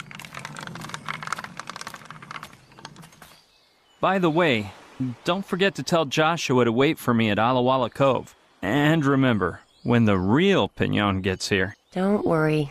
I'll know what to do. Yes. See you soon. Mwah. Bonjour. My name is Pierre Pignon. Yes, sir, but not that I don't trust you, sir, but you can never be careful enough. But of course, soldier. Correct. Welcome, Professor. Marine Zachariah O'Connor, at your orders. I'm completely at your service, Professor. Is everything in order? Alors, to the camp!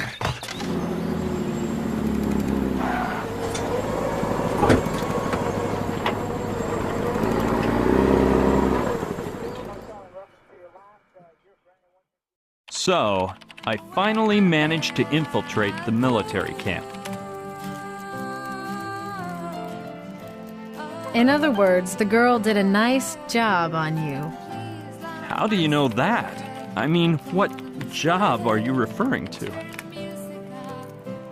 The makeup, silly. What else could I mean? Phew. Well, anyway, this Lokelani took the cosmetics and some clothes to the bar, did my makeup real fast, and then afterwards I changed behind some bushes and... Okay. I can tell there's something you don't want to tell me. Just explain what happened when you sneaked into the camp, will you?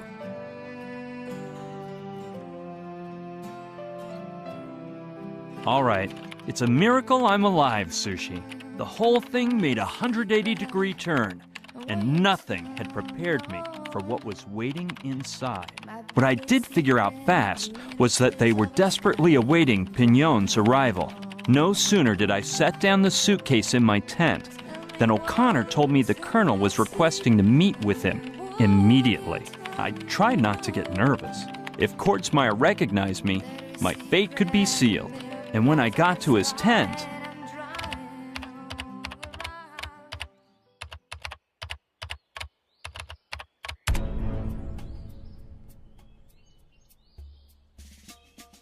You look so different, Professor. I didn't remember you being so young. You know, we French have the magnifique skin creams. Oh, you Europeans. Fancy a cigar? Havana's finest. Sent straight from Guantanamo by my old pal, Colonel Chesed. Merci, but I do not smoke. All the better for me, because I ain't got much tobacco left. My last shipment got dropped by parachute, but the wind blew it off course, and my men can't find it. You should to smoke un peu less, Monsieur le Colonel. I'm twice your age, Professor, so save your advice for the younger whippersnappers. Flower pot? Yes, my Colonel? Tell Chapman everything's ready. Send him in. Professor, I'm gonna put my cards on the table.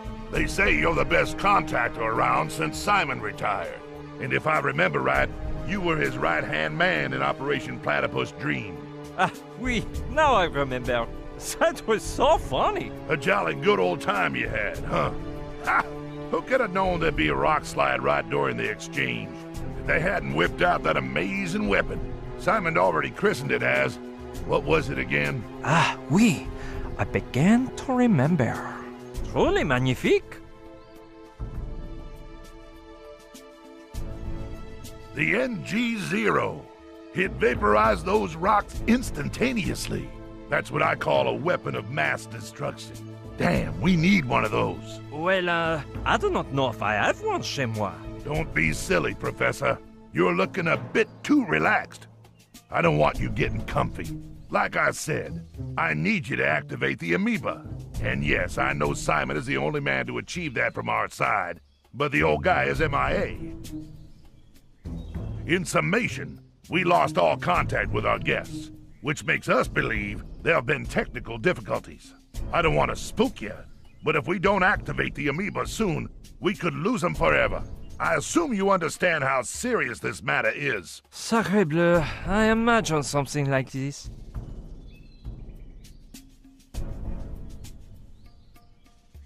I can't quite figure out your accent, Professor. Louisiana? Moi? But I am French, monsieur. Oh yeah, France. Great generals, the French. Julius Caesar, Napoleon, Don Quixote. Chapman, it's about time.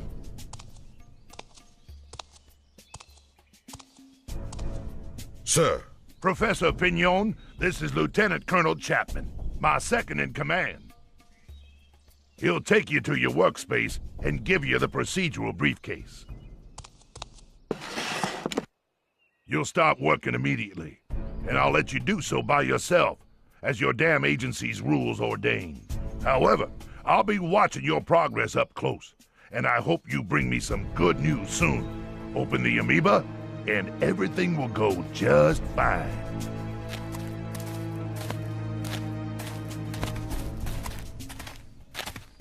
This way, Professor.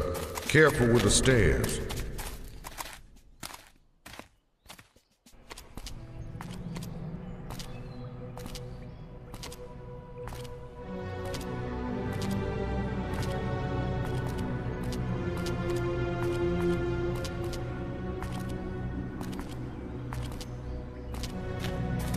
Please don't fall behind, Professor.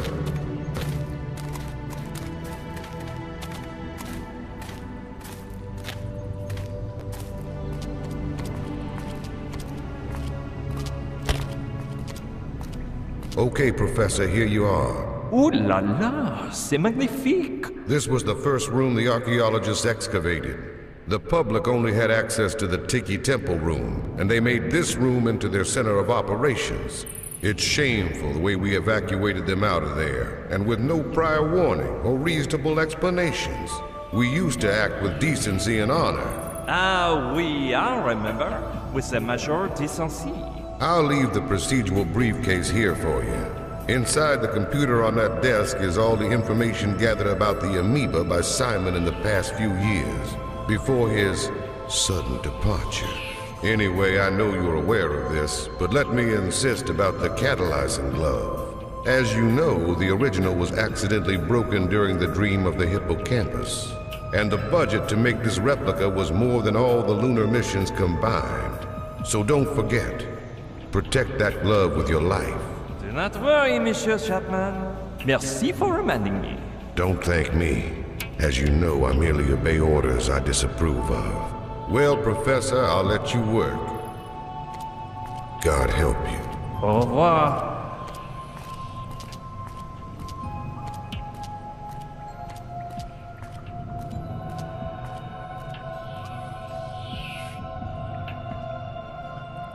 Bizarre persons, Chapman. He's so decent and has so many catalyzing gloves. Plus, he seems a bit paranoid, like he thinks Codsmire. Hey, why do I keep using that French accent if nobody's around?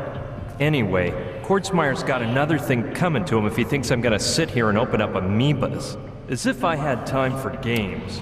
The important thing is I'm here, and now I'm free to roam around the camp. Find out where they're holding Gina, and escape on Knife's motorboat full speed ahead. Watch out, Army. Here I come. I thought we had an understanding, Professor. When you open up the amoeba, you'll be free to do as you wish. But in the meantime, your place is here, in this room. Oh, man. The thing is, I take the 15 daiquiris in the boat, and since there's no lavatory, I have the need of doing le pee-pee. Give it up, Professor. Even though I can see you perfectly, I can't hear you. No? And if I want to the 1-2 punch on the face? I repeat, I cannot hear you.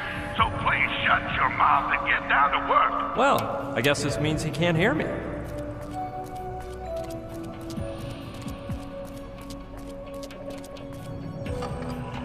That's better, Professor. Don't forget, I'm watching you. Let's see what I can cook up to get out of here now. And fast, because Pignot might arrive at any moment. I hope Lokelani can keep him stalled at the beach. Hey, Lukeloni? How long do you say it'd take to pick me up? I hope long enough for me to get to know you, Professor. May I call you Pierrot? Yes, but maybe I'd better head for the camp on my own, no?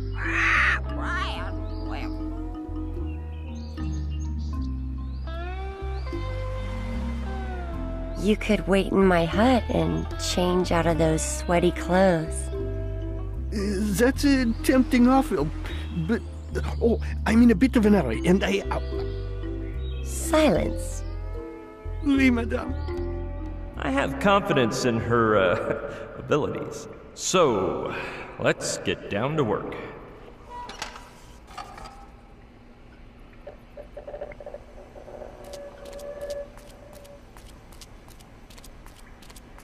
If it's full of cash, I'll have a true moral dilemma on my hands, followed by undying remorse for the rest of my life.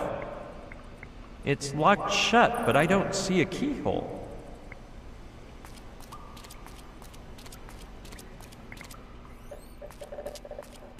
There are just bottles of paint and a box full of plastic bags.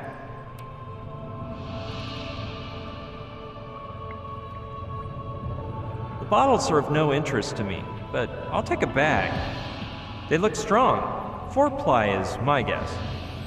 It's made of several ply plastic and zips, hermetically shut.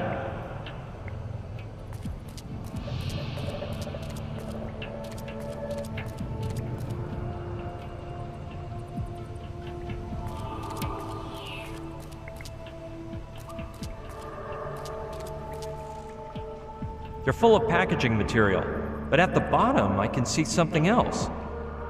A socket cam. It records straight onto an 80 megabyte hard drive, has 18 megapixel image quality, 12 times optical zoom, and allows for montage and editing in the camera itself. A modern wonder.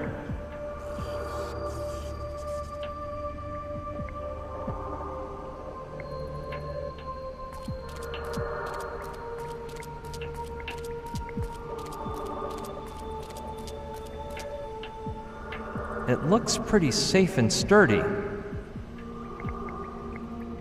Let's climb.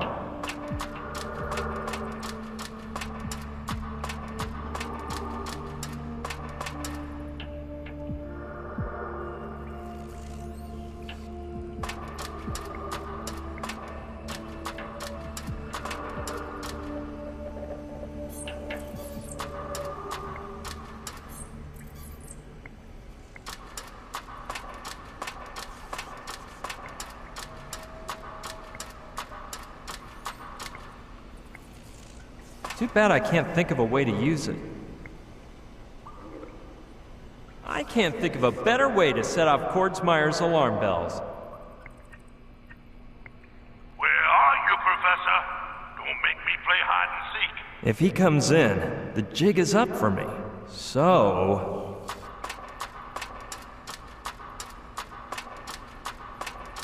better get back down. Darn.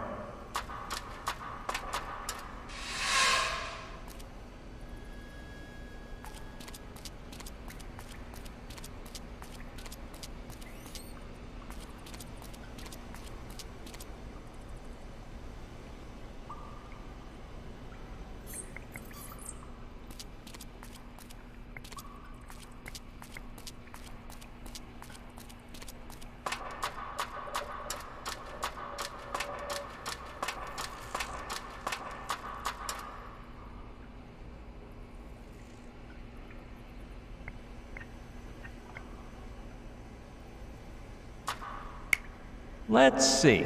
This is a bit complicated, but since the socket cam is equipped for loop mode playback, I could record myself sitting at the computer for a while, make a loop containing that footage, and play it for hours by disconnecting the cable coming out of the surveillance camera and plugging it into the socket cam. The image Kordsmeyer would see is almost the same one he's getting now, so he'd never notice the difference. In the meantime, I could search for Gina as long as I want.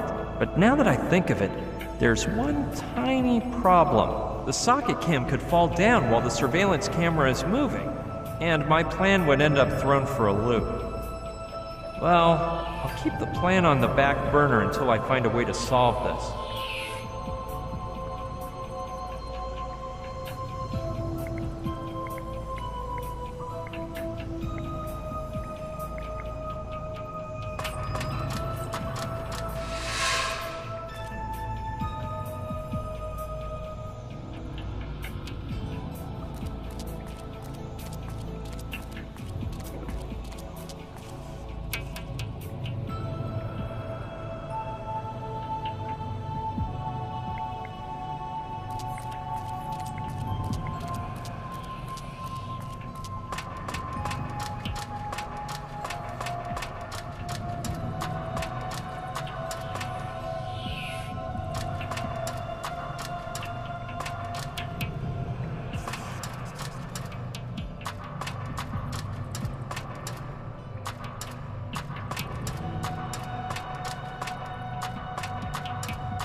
Sure, I'll take it.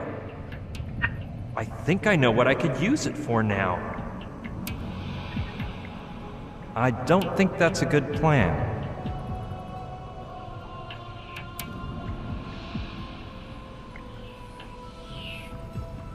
I'll have to choose just the right moment so that Kordsmeyer doesn't notice anything.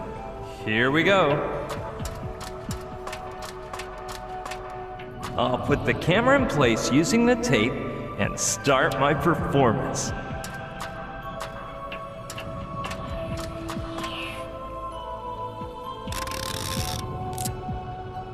And now quickly to the computer.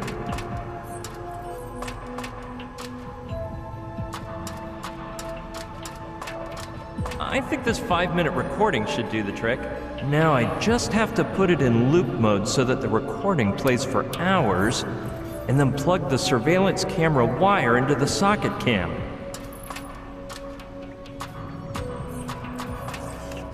Done. If everything goes right, I'll be able to escape from this room without any flack from Kordsmeyer.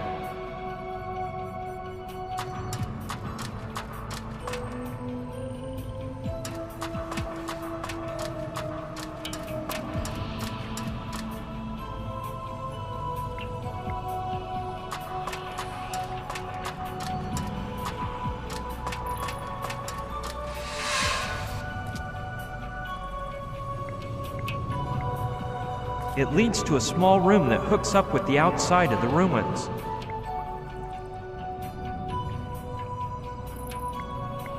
Well, if Kordsmeyer stays quiet, that means my little trick worked. Hey, 18! Wait, I hear some voices over there. Why can't we choose our own numbers? Impossible. That don't work, 13. Tarantula let us do that once for fun, and she ended up with 30 guys fighting to be number 1. You got number 13 fair and square, and 13 you'll keep. What about Mr. 11? Don't that sound cool? Forget it. You can only use a number that isn't busy, and there's already a Mr. 11. I can't stand the superstitious. Wait, it ain't superstition, but... well... Excuse me, my lady. We'll shut up now. What a weird conversation. If it isn't a football team, then who were those guys? There's probably a crushed soldier against the door, but I'll give it a go. Since we're all wearing uniforms and goggles, I can fool Tarantula if I tell her I'm... Well, if it isn't O'Connor, great. That'll make things easier for me. No, Caddy, the audition. Don't you remember that application form I sent in? And that's not all. I climbed a palm tree, too. Several times. Well, more than once, man. That's what several means, doesn't it? S-E-V-V-R-U-L. No, several, which means 2 or more. No, that's not it, Caddy. The thing is, I like to read. If you followed my cue, you might get a tryout yourself. Bonjour, Monsieur O'Connor. Gotta go, man. Duty is calling. Call me later on Channel 5. Professor, you're gonna get me in big trouble. The Colonel has told me I'm absolutely not to let you out of here. Tranquille. Right now, Monsieur Kotzmauer is seeing my hard work in the control room.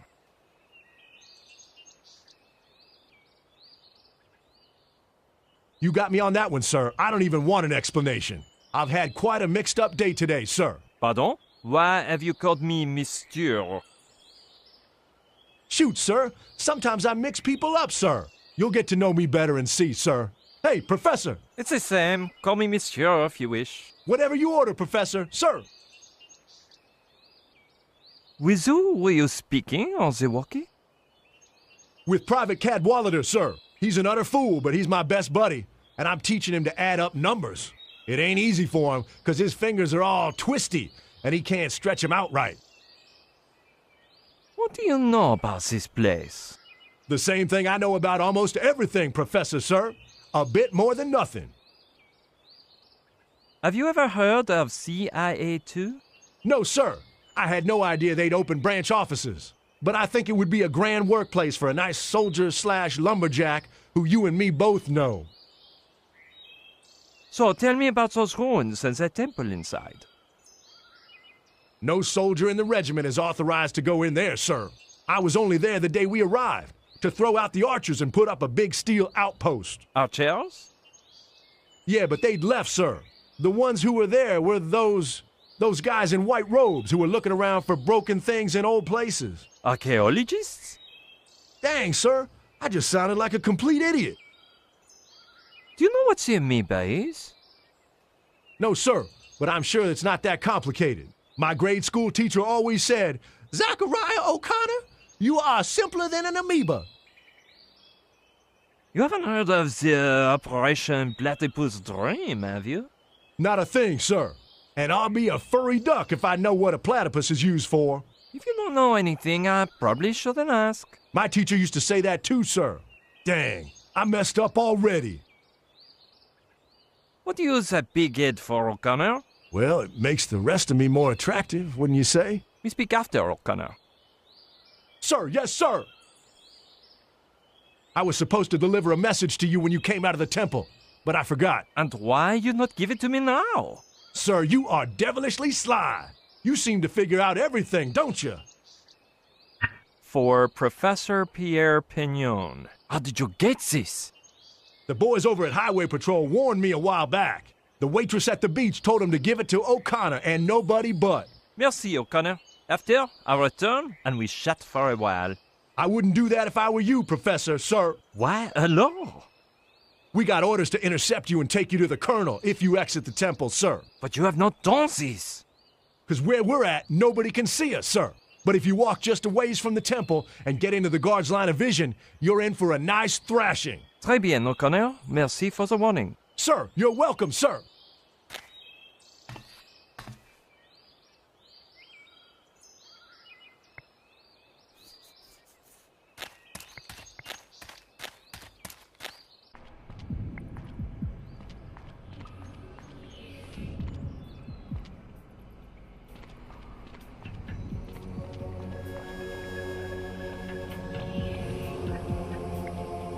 I think there's something inside.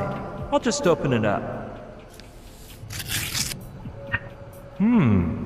A ring. Wait, there's a letter too.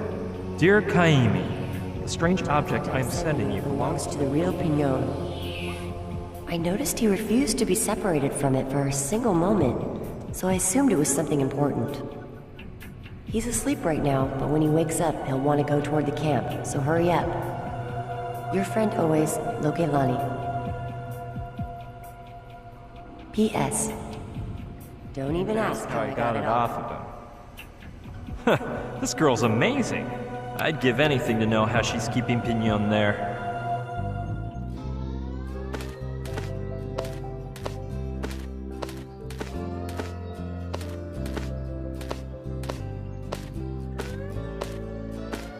Hurrah, my dear.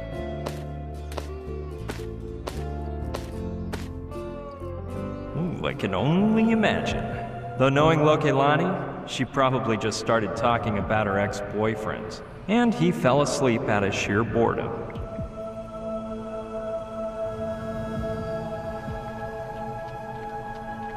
Yeah, the triangle on the ring matches the one on the handle. Let's see. Man, what is this?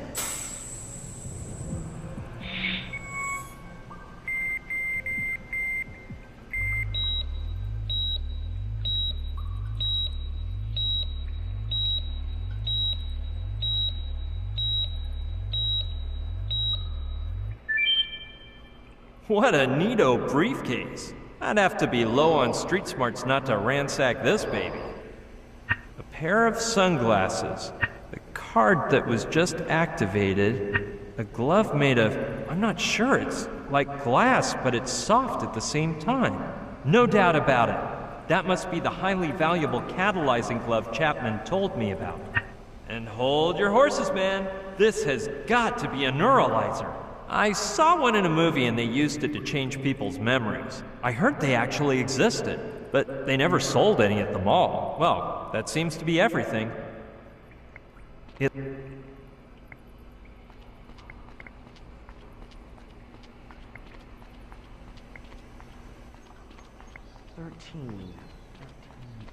Hey, weren't they... Monsieur O'Connor. Gotta go, man. Duty is calling. Call me later on Channel 5. At your orders, Professor. Sir!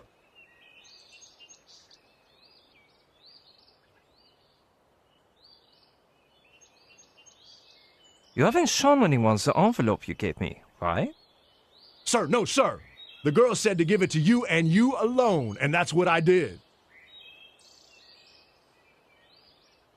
Tout bien, Monsieur O'Connor. I'll leave you alone. Yes, Professor, sir. You know, I'd like to ask you something, if it isn't too much. How's the audition going, sir? Of what are you speaking about? Dang it, sir! The audition you're doing on me right now. If I pass, I swear I'll be a brave, hard-working soldier, just like I put on the application form for the intelligence service. And me? What do I have to do with all this? There's no need to pretend, sir. At first, I was a smidge confused. But then I realized you're not Pignon. You're the policeman disguised as a civilian who interrogated me at the beach. And when I saw your intelligence colleague with that envelope, I said, Zachariah, that officer has come here to scout out your talent. So don't mess up the audition. You talking to me about the CIA was the humdinger, sir. So, how is it that you, of all people, recognized me? I can't figure it out either, sir. Do I get extra credit for that? Man, this is unbelievable. I need to rest. See you around, O'Connor. At your orders, sir. He's a total wild card. I don't quite get that story he's cooked up in his head about the audition. but he could obviously blow my cover at any moment. Again? Colonel Kordsmeyer, that agent disguised as Pignon said blah, blah, blah. I better do something about this, or it could be my neck. I know it's real complicated, but you must understand a bit. This contraption will erase O'Connor's memory, and I can make him believe I am the actual Pignon. Better put on the sunglasses to make sure the blast doesn't neuralize me, too. Soldier O'Connor, stare at this object, please. Gotta go, man. Duty is calling. Call me later on Channel 5. Sir, yes, sir. Listen carefully. This is not a test, and I am not an MP. My name is Professor Pierre Pignon, and any memory you have to the contrary will now vanish forever. Oh, and from now on, you'll read no more weapons manuals, just Barbara Cartland romance novels.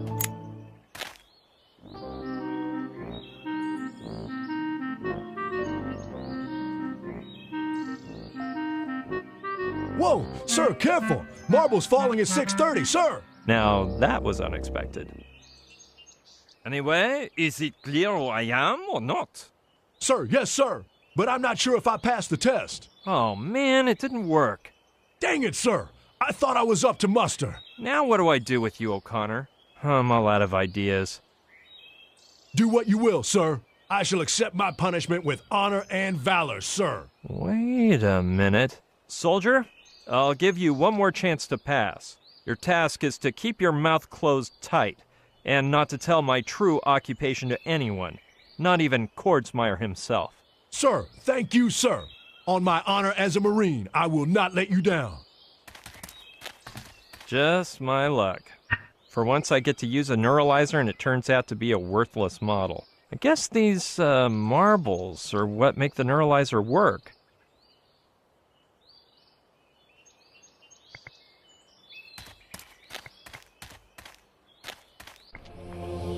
Imagine this. 13, the Tiki Justice Maker.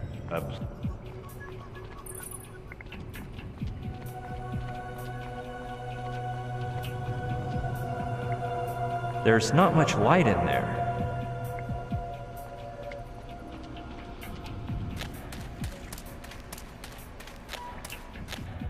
Hey, what is that? Could that be the amoeba Kordsmeyer's so uptight about opening? Must be something mighty special, because it's protected under a cube of glass like a museum piece. A ball with 3 holes in it. A bowling ball? I don't see what interest the Army could have in a primitive bowling alley, even if it's the archaeological find of the millennium. The cube seems solid, and though it looks like glass, it's hot. In some way, this all reminds me of a petrified mosquito in a piece of amber I used to carry around as a good luck charm. I'm sure of one thing, it's not a peephole. It's too narrow, my pinky wouldn't even fit. Like an ATM machine? Well, the size matches, and weirder things I have seen.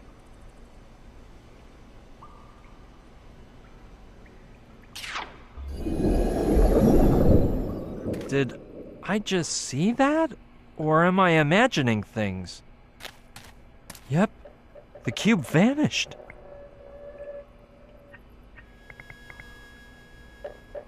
Doesn't seem too logical, but 3 holes? 3 marbles? What the heck?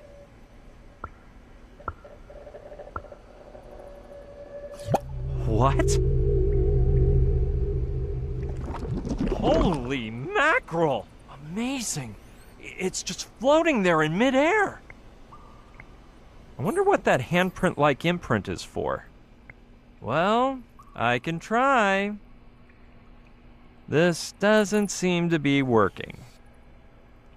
Maybe it's 'cause it's designed for use by someone with longer hands than mine. Within the range of outrageousness here, this seems like the most logical thing to do. Plus, I'd say the lines on the glove match up nicely with the grooves on the ball.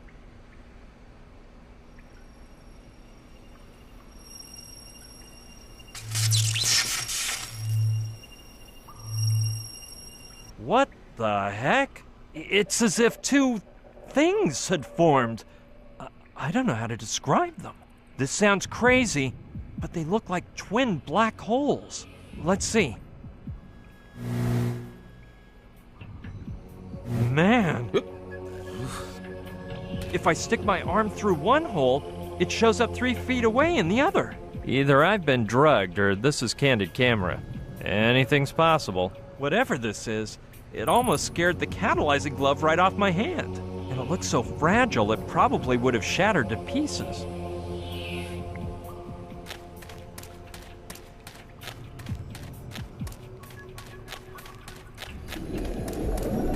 Hey, what happened?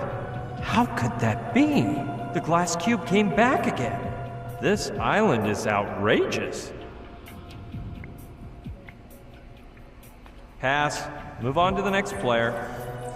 Though on second thought, the notes may give me hints on improving the performance of that floating space warp ball over there.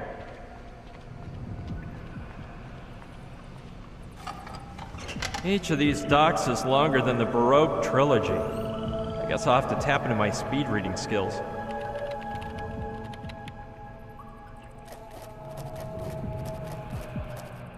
That took a while, but I've got it. I just whipped up a little schematic chart here. And if I've grasped the concept, I've been going down the right path up to now. The marbles, the glove, the appearance of the black holes, vortices, according to Simon. But what I have yet to do is even more unbelievable.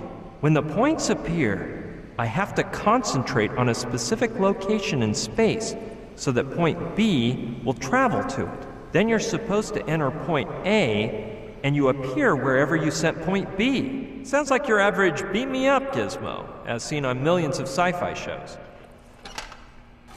I'd have to be berserk to try it, but the way my day's going, I feel like I fit the description. I almost even believe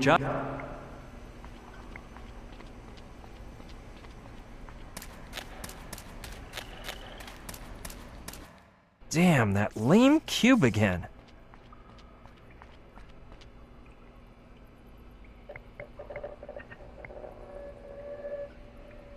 Let's see if the same thing happens again.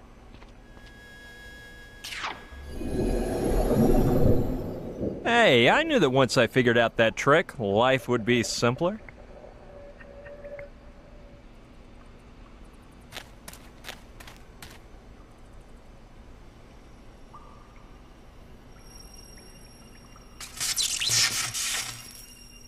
According to Simon's notes, I should concentrate on some point in space to make point B travel there. Now, what place should I think about?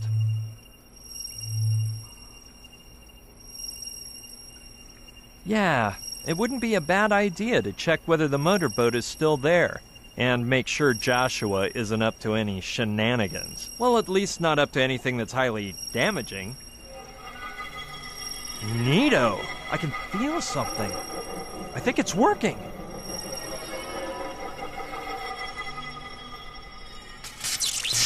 Hey, point B disappeared. Well, I'll cross my fingers and hope I don't get beamed into a sewer. Come on! Hurry up and finish! Isn't it my turn yet?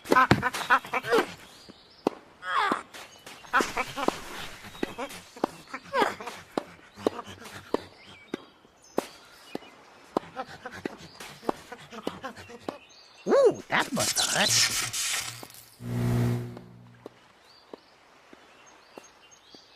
Hello? What's happening? Joshua! Why, someone is attempting to communicate with me via telepathic waves.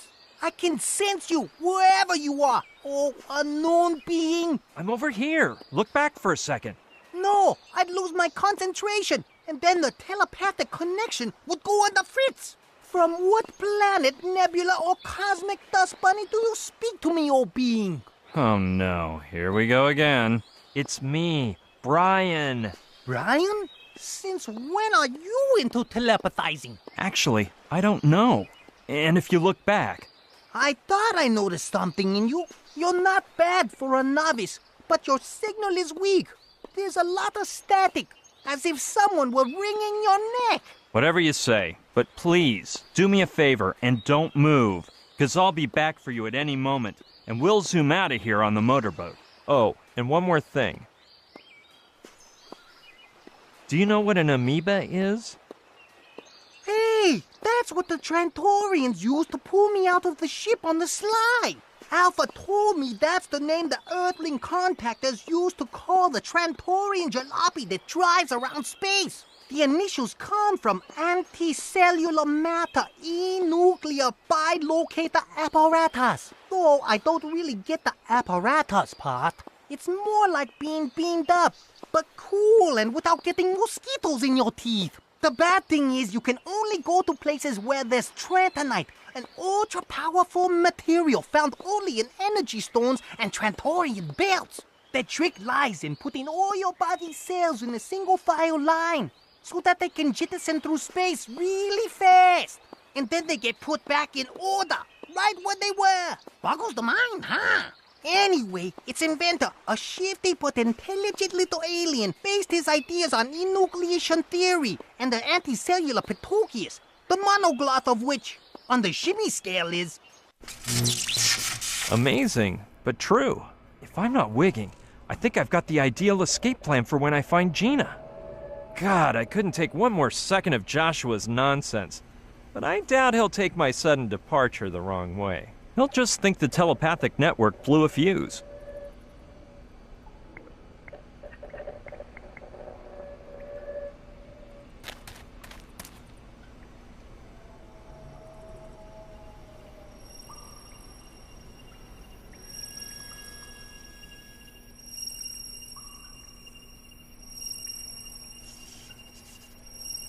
It worked before. I hope I can do it again.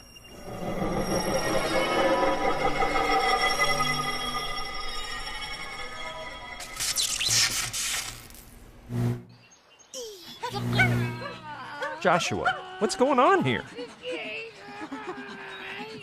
Brian, I can't telepathize at this exact moment. I'm operating on a boy.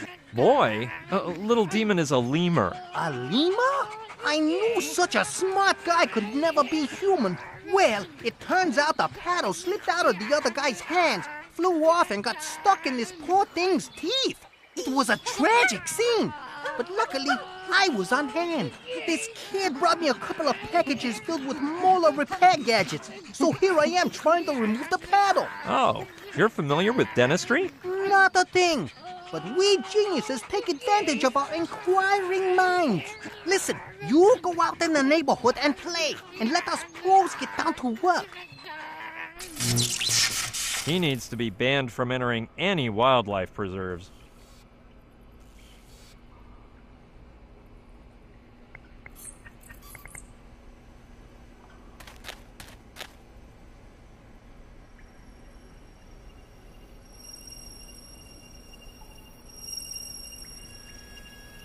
I'm not sure whether it exists, but it won't hurt to try.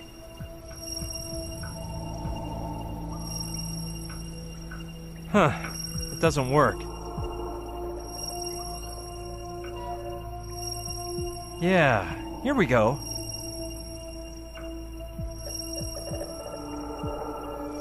Nope, no way. It's been so long since I saw my parents.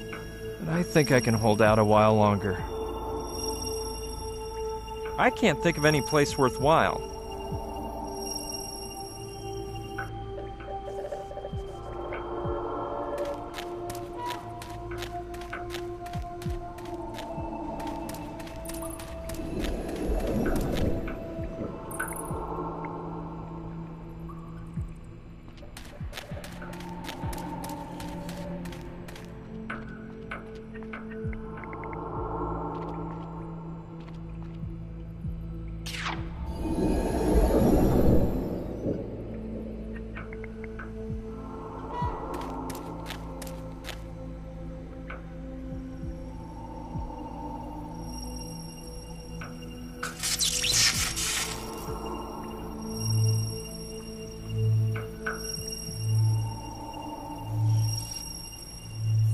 What sick mind came up with this?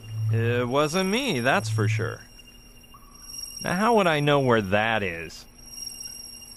Let's hope Joshua's completed that advanced paddle removal on Little Demon.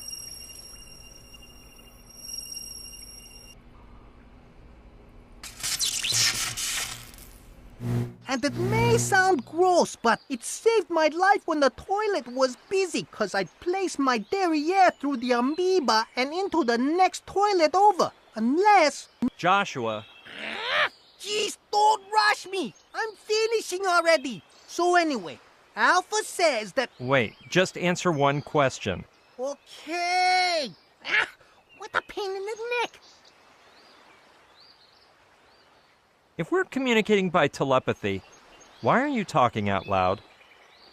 So you realize, eh? It's a level 15 telepathic technique, really. But don't worry, forget about it. I teach you, but I don't think you'd even understand level 2. Wouldn't you be more comfortable lying in your hammock? Well, why don't you try if you're so smart? Be very careful.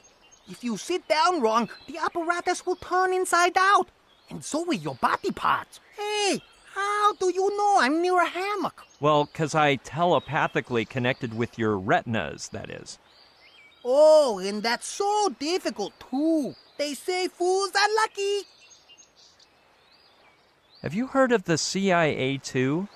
Yeah, I think I've heard something about them. They're a gang of Earthlings who aren't as dumbstruck as most, who keep in touch with Trantor. Did you know the average retarded Trantorian's IQ is 176.8 times love in the first degree? It's actually quite obvious, since you could fit the unplugged version of the Encyclopedia Britannica in one of their big fat heads. Well, as the old scientists with the perpetually bad hair they used to say, he needs to be banned from entering any wildlife preserves.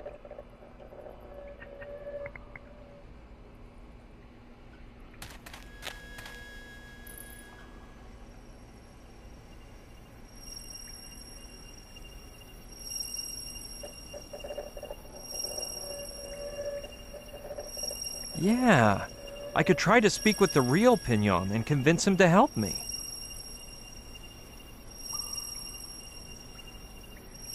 But no Pignon, no Lokelani, nothing.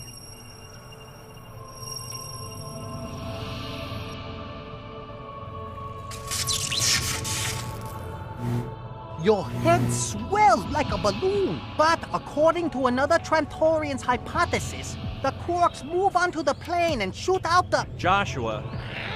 Jeez, don't rush me! I'm finishing already! So anyway, Alpha says that... Wait, just answer one question. Okay! What a pain in the neck!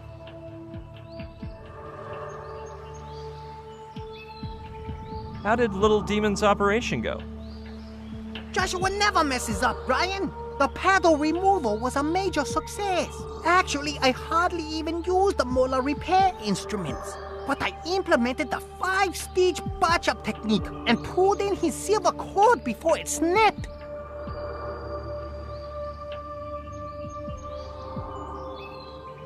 Did you lend me the dental instruments you used on Little Demon? I would, but you know how weak my telepathy is when I try to work with material objects. I could never do it, but you're a genius. I bet if you concentrate hard enough and throw the instrument straight up, you'll break the time-space continuum barrier and I'll catch him. I see you're getting to know me. Well, I'll try to make you happy. Which do you want? The probes or the removers? Probes? Okay, catch. Here they come. Shoot the glove! Chapman even warned me. I find an amazing way out of this camp and my invention gets messed up before I can even use it. At least I got my hands on these dental torture tools, which I plan to take full advantage of. Without a glove, there's no way to open the amoeba. So I'm basically shafted. Well, the truth is the points are still there, and they won't disappear till I leave this room. I could escape this minute, but I can't leave without Gina. Forget it. Maybe I can find some other way out.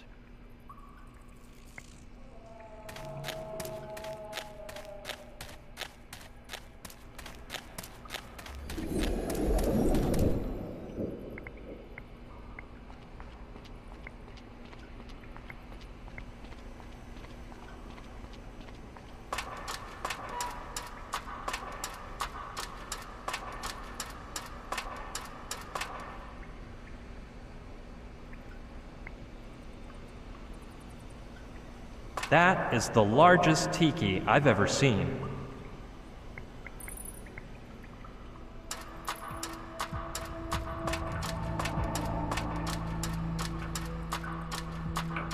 They're surely used to lift up the platform.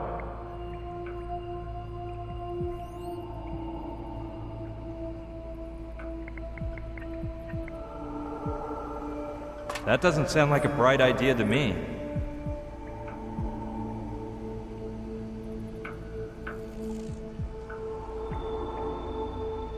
Why not? Since I have no key, I can see how my lock-picking skills are coming along.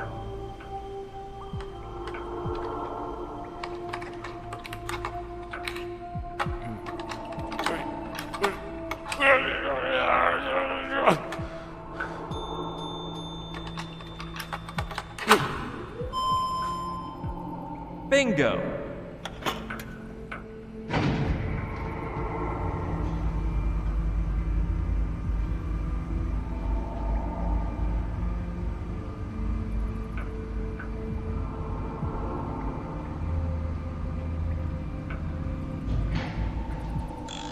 It looks like it's not going up any further. It's comforting to know that while I stroll about, the camera's keeping Quartzmeyer fooled. It seems to be hollow inside. Doesn't seem too hard considering the increase in my skill set throughout this adventure.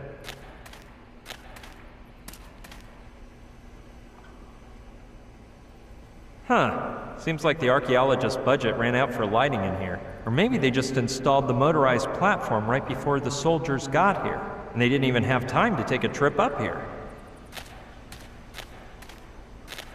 Hey look, it's Humpty Dumpty, the talking egg from Alice in Wonderland. Oh no, it's just another boring old skeleton crushed by a rock. The way he looks with all that dust, he must have gotten here 50 years ago. A hat? A whip? Well, one thing's obvious. The poor stiff was not a very good archaeologist. It's so old it might fall apart if I touch it. I don't think I'll ever wear it. But why not? Ah! Holy tarantula as big as a cow! Lucky it didn't move.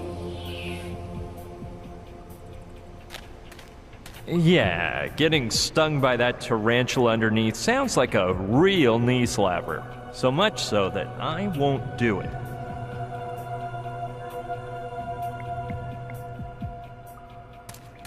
It must be a good one, because he kept a firm grip on it. It's actually in quite good shape. Hope it's luckier to me than it was to him. You work your fingers to the bone, and what do you get? Bony fingers. I don't think the man would get the joke.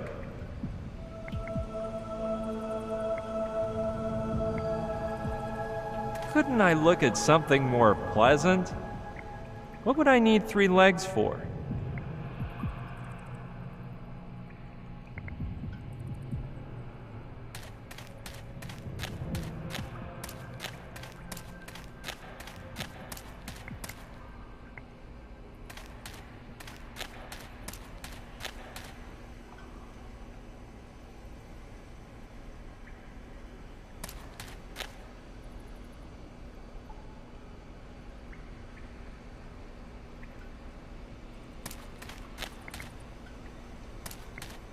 The strap is caught under that big ball.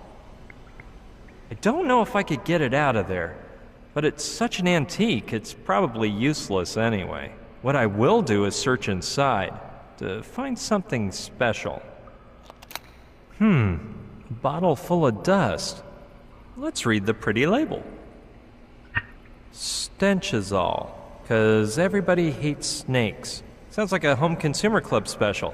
Let's read on. Genuine miraculous stenchazole with a formula based on the age-old recipe created by legendary Dr. Jimmy Snakeslayer Canyon. The enhanced formula contains 13% more anhydrous sulfur and sulfuric acid, potent noxious odor stabilizers. Therefore, the pestilence from just one bottle of genuine stenchazole keeps your home free of reptile invaders for weeks on end. Purchase now to obtain the vermin repellent recommended by the Royal Agglomeration of Adventure Seekers and the Kensingtonshire Homemakers Union. Not available in shops. Warning: once open, do not breathe at a distance of under 100 feet. Extremely malodorous vapors may cause irreversible damage to some users' olfactory glands.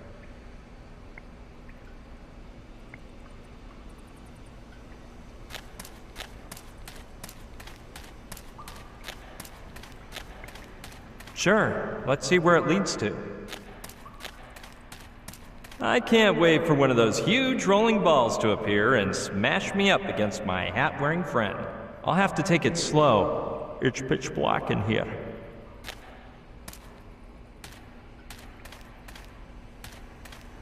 There seems to be a little light over there.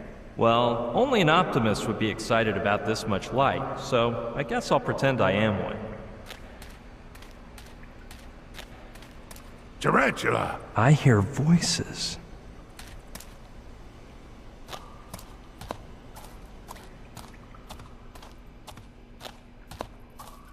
Did you come for John Doe's clothing?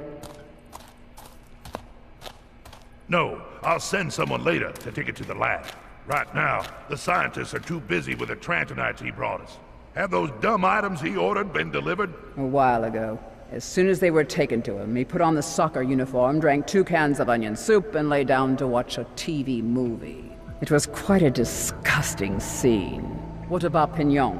I didn't want him to see me. He thinks I'm watching him like a hawk through the surveillance camera. It's better this way. I need results, and I don't want him losing focus for a second. Something doesn't add up, Nathan. If what you want is NG0, why didn't you make Doe bring it, instead of those rocks? Trantonites, doll. I wanted our contact to be someone else. But Doe is really just the chef, and it would have created suspicion if he droned around the NG0. That's why I thought of the Trantonites. Simon said they weren't controlled by any security systems. Some poppycock about how Trantor, its inhabitants, and Trantonite are all the same being. Their existence, therefore, depends on those rock things, which none of them would even think of damaging. Except for Doe, right? These 40 years in the service have taught me the world's full of embittered sourpusses, and it ain't hard to turn them into traitors. Finding Doe was just a matter of time, just like now. Ha! As soon as Pignon activates the amoeba, we'll go in through the NG0. Without their Trantonite, they'll be so weak we can mow them down. And then... Then what? You'll do as with Doe? You'd betray your own people and act behind the president's back? Negative.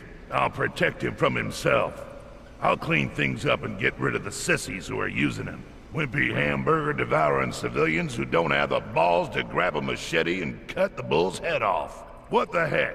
This country was founded by generals, by soldiers. Calm down, little soldier. I'm with you. As long as you keep paying me what we agreed, that is.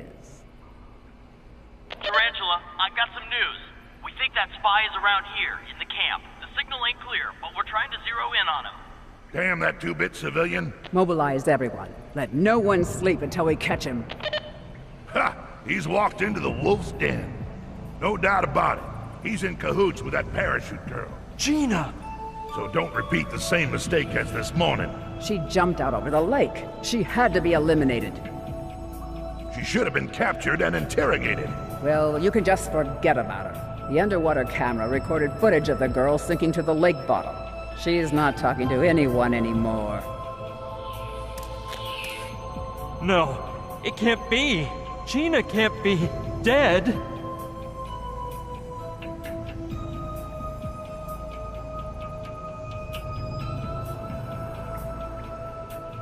No way. My experience tells me she isn't so easy to get rid of. She got shot by some mafia thugs and managed to escape, and I myself ran over her with my car on accident. And once again she escaped the grips of death. She even fell into a really deep well, and she hardly scraped her leg. And now, well, maybe I'm wishing on a star here, but Joshua says that the alien spacecraft is at the bottom of the lake, and considering the way things stand, maybe what he said is true. It seems nuts, but I think my only way out is to help him find Professor Simon. Gina doesn't deserve for me to give up. I'll have to act carefully, however. If I heard things right, they think I'm a spy and they're hot on my trail. And don't mess up again, doll. Don't be afraid of him, my little pretties. The day I grow tired of him, you'll see. Oh, you're all so lovely. Angelina, Augustina, Andrina, Agrippina, Alexandrina, Alphonsina, and Adelina. You, where is Adelina?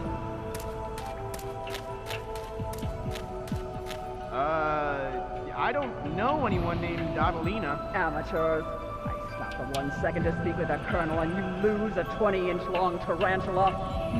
Poor Adelina. It was 13's fault. Hey, I didn't do nothing wrong. 18 did it. Liar, it was 17. It was... You, for instance. Ugh! She was sucking dry. She hardly even scratched the dude. I could see it coming. I told you those finely manicured nails contain a paralyzing venom underneath. One, do you copy? Forget about that food for my pretties. I just came across 180 pounds of feed, but it's too fresh for their weak stomachs. You know what to do. Hey, I thought spiders ate insects. Normally they do, but these have been raised on decomposed flesh. The worse it smells, the better. Silence, or you will be accompanying 17. That's the girl I almost ran into the first time I came into the camp. Who'd have guessed she's a grade A psychopath? I better hurry up and escape through the amoeba, or I may not live to tell this whole story. This must be the Tiki Temple everyone keeps mentioning, though. What I don't get is what the heck that huge metal arena is for. With that circular structure and the size, it almost looks like a coliseum. And it's surrounded by men in black like the ones from before. So something important must be hidden inside. Probably that John Doe. I wonder who that guy is. This is all so weird. Don't worry about Adelina. She'll show up sooner or later. From what I've heard, she's a salary-earning mercenary helping Kordsmeyer with some dirty business. No way. If she finds out I'm here, I'll be stuck in her web for good. It looks like it has clothes in it. A uniform, perhaps? Not very discreet, by the way. This may just be a coincidence, but the palms of those gloves remind me of the palms of those catalyzing gloves I wrecked. How about Sir 12.999? It's filled with Tarantula's cute little pets. Any further news about the That's spy? gotta be where they're holding that John Doe guy. I'll see you later, one. No. And if you keep blabbering, I'll sew your mouth shut. Any further news about the spy?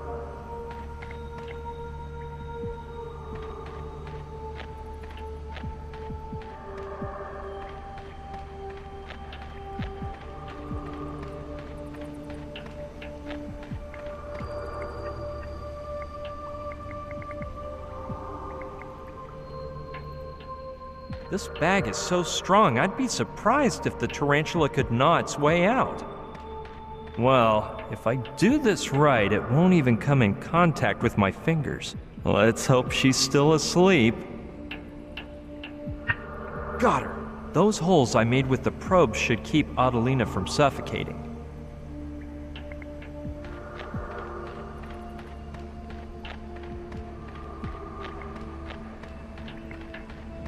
Here goes.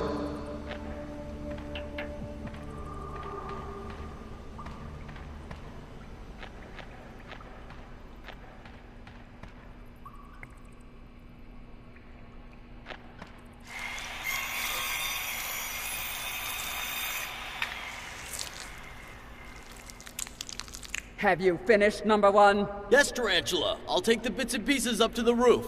With all this sun, they should be ready in just a few days. Remember, it has to smell truly vile in order for my pretties to devour it like gluttons. They're just particular that way. And remember, once you find that spy, get everyone looking for Adelina. Yes, ma'am. Tarantula. Did you hear that, my pretties? You'll soon get a waft of that pungent odor that drives you mad. And then you'll have a true feast. You'll just have to be patient a little bit longer. 13 elephants sitting in a tree. Kiss. Of course. The spider will run out, Tarantula will follow it, and I can go grab the glove. Wait, what am I saying? How could I be sure the spider won't make a beeline for the terrarium? Darn, I'd better forget it. Oh, shut up. We're working. I don't think that's a good plan. But hey, you sure 77 wouldn't look better on me? Negative. It'll never pass.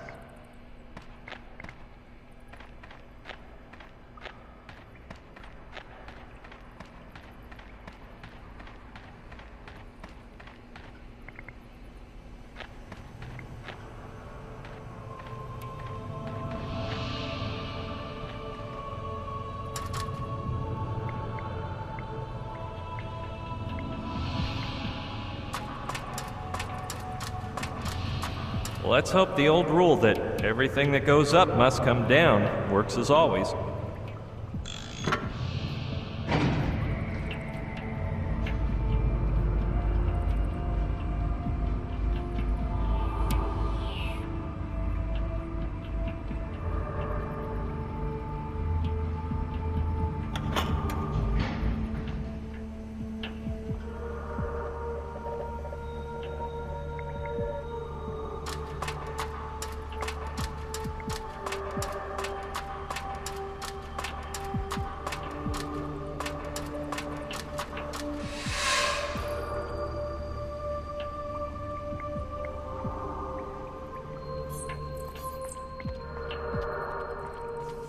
Hey, I'm sticking with number 13. Sure, let's take a peek.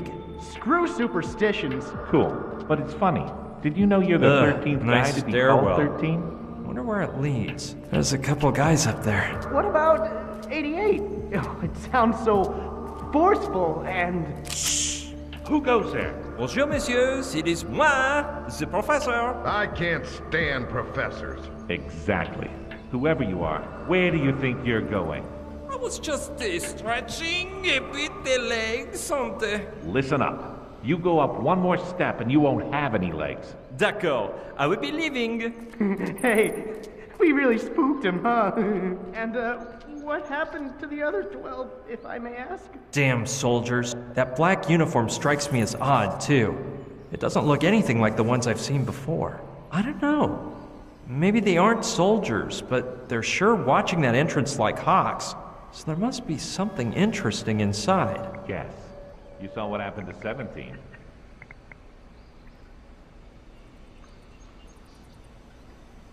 Yeah, that one on the right will help me get some leverage to twist off the lid. I'm actually quite curious as to whether it really stinks that badly. Oh man, disgusting. For once, an advertising slogan that doesn't lie. This could raise the dead. If I hadn't closed the lid right away, it would have knocked me out. Oh God, I have to ask Tarantula to switch it for me. Typical. That's what the other... Great idea. If I put the bottle in the right spot, I can get that aromatic rotten beef smell to drift over to the Tiki Temple. Okay, forget I said anything. I won't be able to get beyond this point without being caught. Okay, I'll open the bottle and hide it inside this crack. So what? Good Lord. Put a muzzle on it. Perfect. Nobody saw me. Hey, what's that stench? Ugh, it's revolting. Yeah. If you even hint it was me, I'll pound you on the head. Hilarious. The smell made it all the way to the temple. It's working.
Here goes.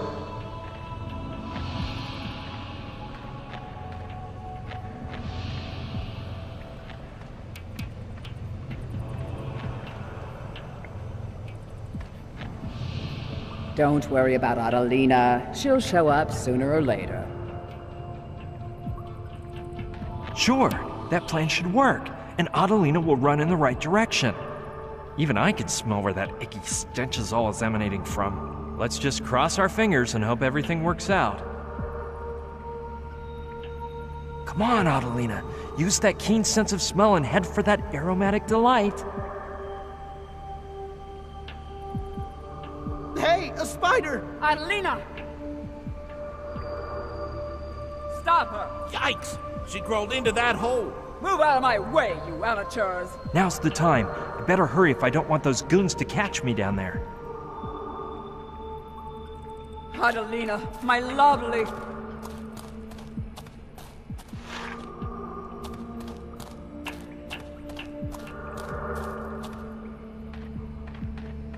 The right glove is the one I want. Good. Now, wait, I heard something. It's Quartzmeyer. Tarantula, is Pignon here? No, what's got your gun all cocked, soldier boy? You're not jealous of a scientist. Pipe down. It was that damn spy disguised as Pignon. He messed up the security camera and escaped.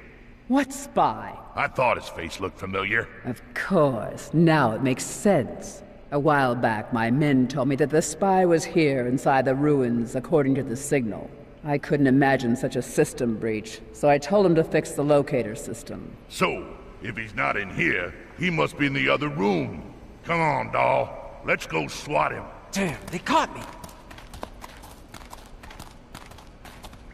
Hey, wait! My twins!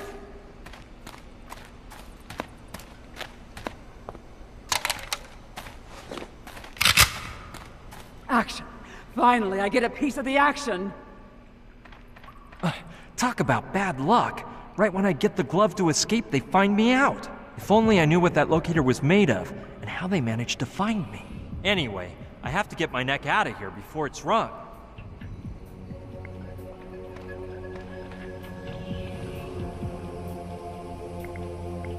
That's the one Tarantula was using. She left it behind when she grabbed those two big guns. Yeah, not a bad idea. Maybe I can overhear the info I need to escape. I've gotta hurry and keep those men in black from seeing me.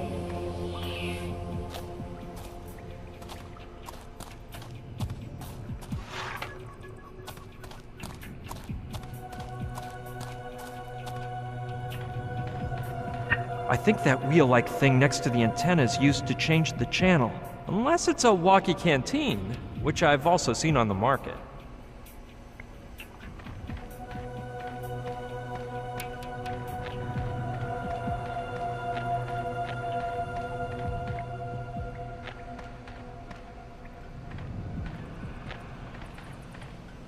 My men have combed the room, and he's nowhere to be found. He must be hiding. Then we'll stand guard until he comes to the surface. Did you hear me, you infiltrator? You're surrounded. Darn, it'll be impossible for me to get to the amoeba like this. They'll probably spot me if I lower the platform, and I'm certainly not going to be able to get down using it without being seen. When I'm Better through not with him, move till I come his up with a own mother bright won't idea. recognize him. To make the hole, they must have used a jackhammer. That might be good. If I use it a la Indiana Jones, I could swing to that outcropping on the wall and make my way down to the amoeba room. Though it would be in cadaver form, since they're sure to see me jumping. Hey, wait. If I remember right, O'Connor said he would be on Channel 5. If I call him on the walkie-talkie and get him confused enough, maybe he could do the distracting. It's a little convoluted, but it can't hurt to try.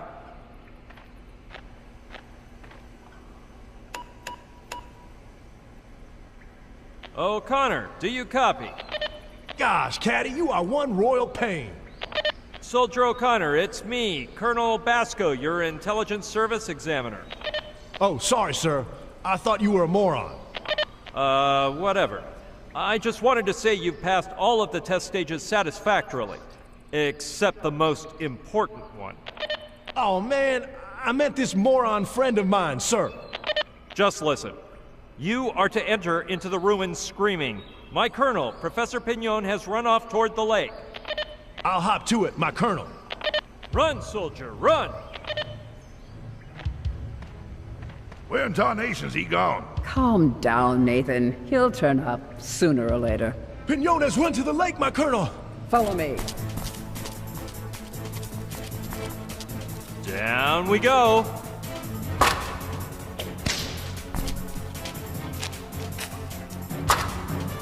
Wait, I heard something.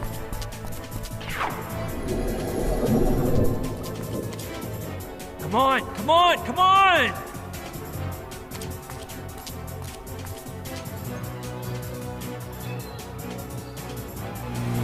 Run, Joshua! Hey, what's the big rush?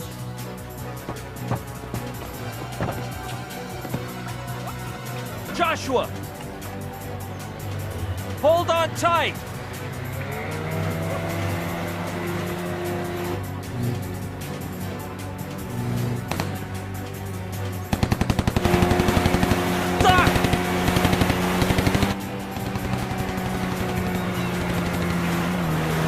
So where does Simon live? Alaska! Alaska? They're getting away, my lady. I'm real sorry. You won't be for long.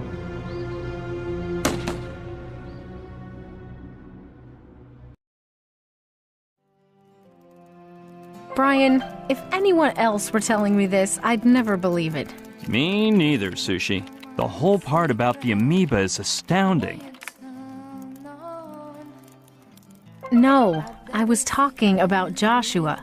How could he be such a klutz? Sometime I'll tell you about the mess he made in our room.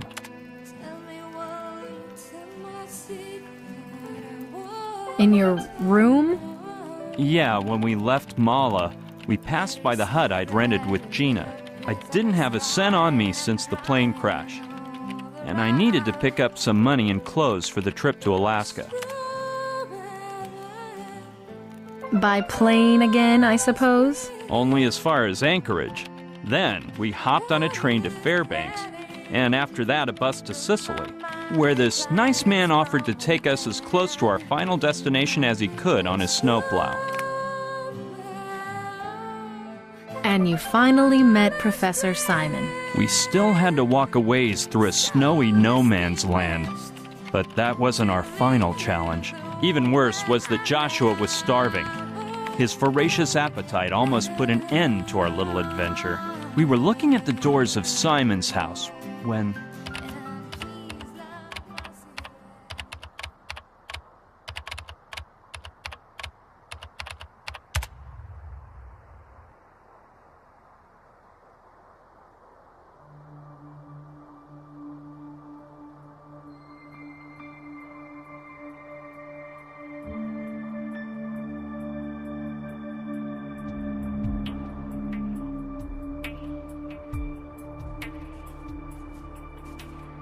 I'm famished!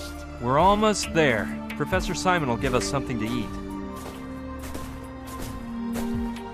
Thank goodness we made it. The sun's going down. These berries look delicious! Who is it? Hello, my name's Brian Basco. I need to speak with Professor Simon. The man who knows does not speak. What? Excuse me, are you James Simon?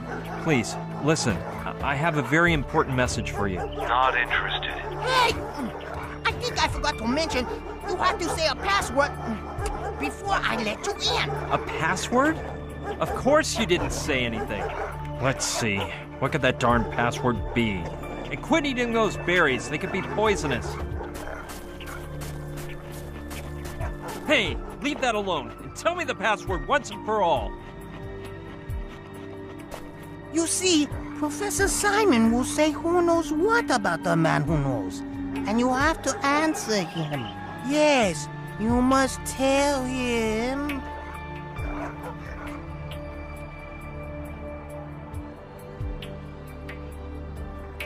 Oh dear, I'm feeling dizzy. I knew those berries would make you feel sick. Come on, just make a bit of an effort to remember the password and you'll be able to recover inside the professor's house. I believe it was something like... Oh no, I'm sorry. I can't remember.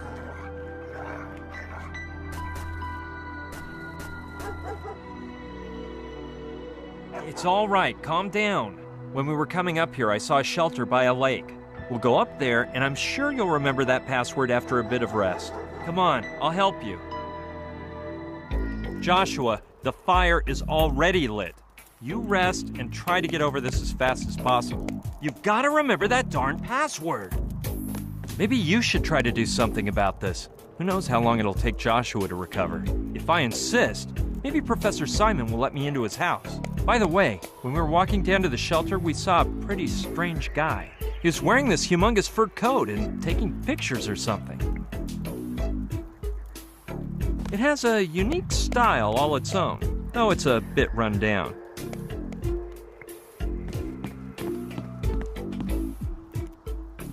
Nah, they're ancient and grimy. The corks would probably disintegrate, and I couldn't open them right. I'll take it, but I hope I don't have to use it on anyone. In that condition, it may not cut anyone, but it'll give them a nasty infection. With that pile of firewood I stuck in, it should keep burning for ages. Not necessary. The fire's burning quite nicely. Cool item. Granny used to have one just like it.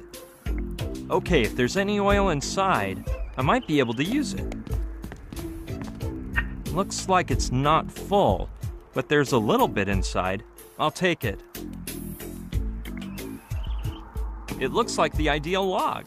Not too wet and not too dry. I'll take one piece of firewood. Oh, it weighs so much I can't imagine taking them all.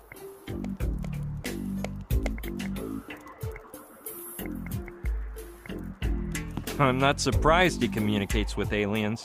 With that bizarre face, I have a hard time believing he's even human. He is like totally out of it. I'll have to find some way to make him come to. Maybe a good slap would do the trick.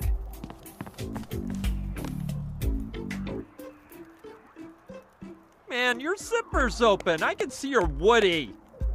Daddy, no! I didn't kill little Woody. I swear! He flew into the path of my self-propelled intergalactic rocket on purpose to break it! That woodpecker hated me, Daddy. The other day, he started pecking away while I tried to study for my math test. Now he screwed up my science project. I hope he's happy now, 'cause he did. I'm going to flunk science for the first time in kindergarten. You have to remember that password, Joshua. But I already told you the password. And I know it was the right one because Auntie Em said so. You have to let me in. Plus, that treehouse is mine. And if you put your dirty mitts on my Space 1999 trading cards, you'll feel my wrath. Joshua, wake up. No, Mommy. Please let me sleep 5 more minutes, please. I was dreaming I was a super friend, and I was eating berries in the mountains of Alaska with Dorothy and Toto. It was so beautiful. Joshua, it's me, Brian, your friend. Nice to meet you, Brian. I bet you don't know what that name means. Well, I don't have a clue either. By the way, my name is Joshua, which means liberation. Boggles the mind, huh? You don't know how much love I feel inside. Trantor's been destroyed by a huge meteor. No! Say it isn't true!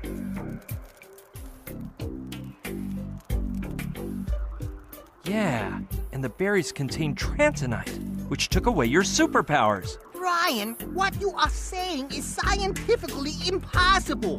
So stop making things up. While I am flattered that you think I have superpowers, you must be wrong. My superior smarts weren't created by any supernatural device. That's just due to the bubbling mix of supercharged genes that gave me an extra large brain. Now, I won't deny that Trantor has sublimated my ripped mental muscles, but I've been a genius since I was a kid. Pretty cool stuff, huh? You know I built a rocket that pierced through the Earth's stratosphere when I was only 8? Well, it would have anyway, if it hadn't been for that fine feathered kamikaze. Stupid air rat. Sorry, Joshua. Just kidding. Actually, the government expropriated it and demolished it to build an intergalactic freeway. Oh, the cruelty, Brian. That is not funny.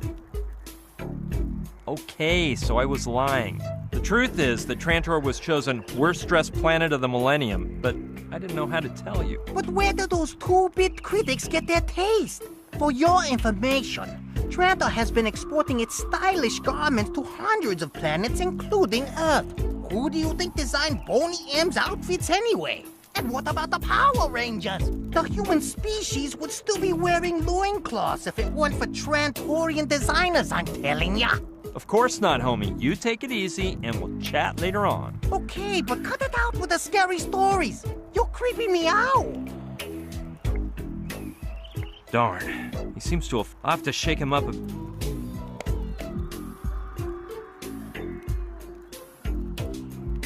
Joshua, it's me, Brian, your friend. Nice to meet you, Brian.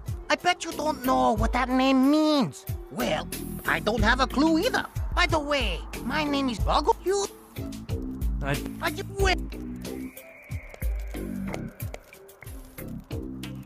Well, I guess it's for the best. I'll attempt to go find help to get us out of this crazy mess.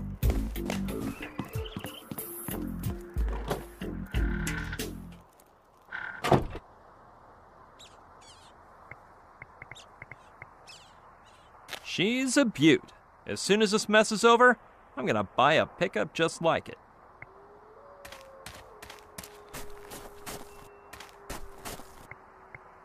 I doubt it'll start.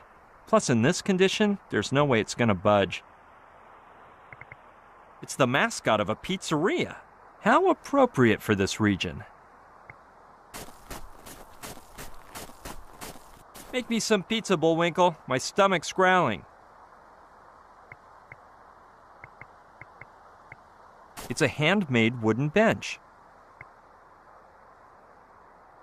If I wanted to rest, I'd do it inside by the fire.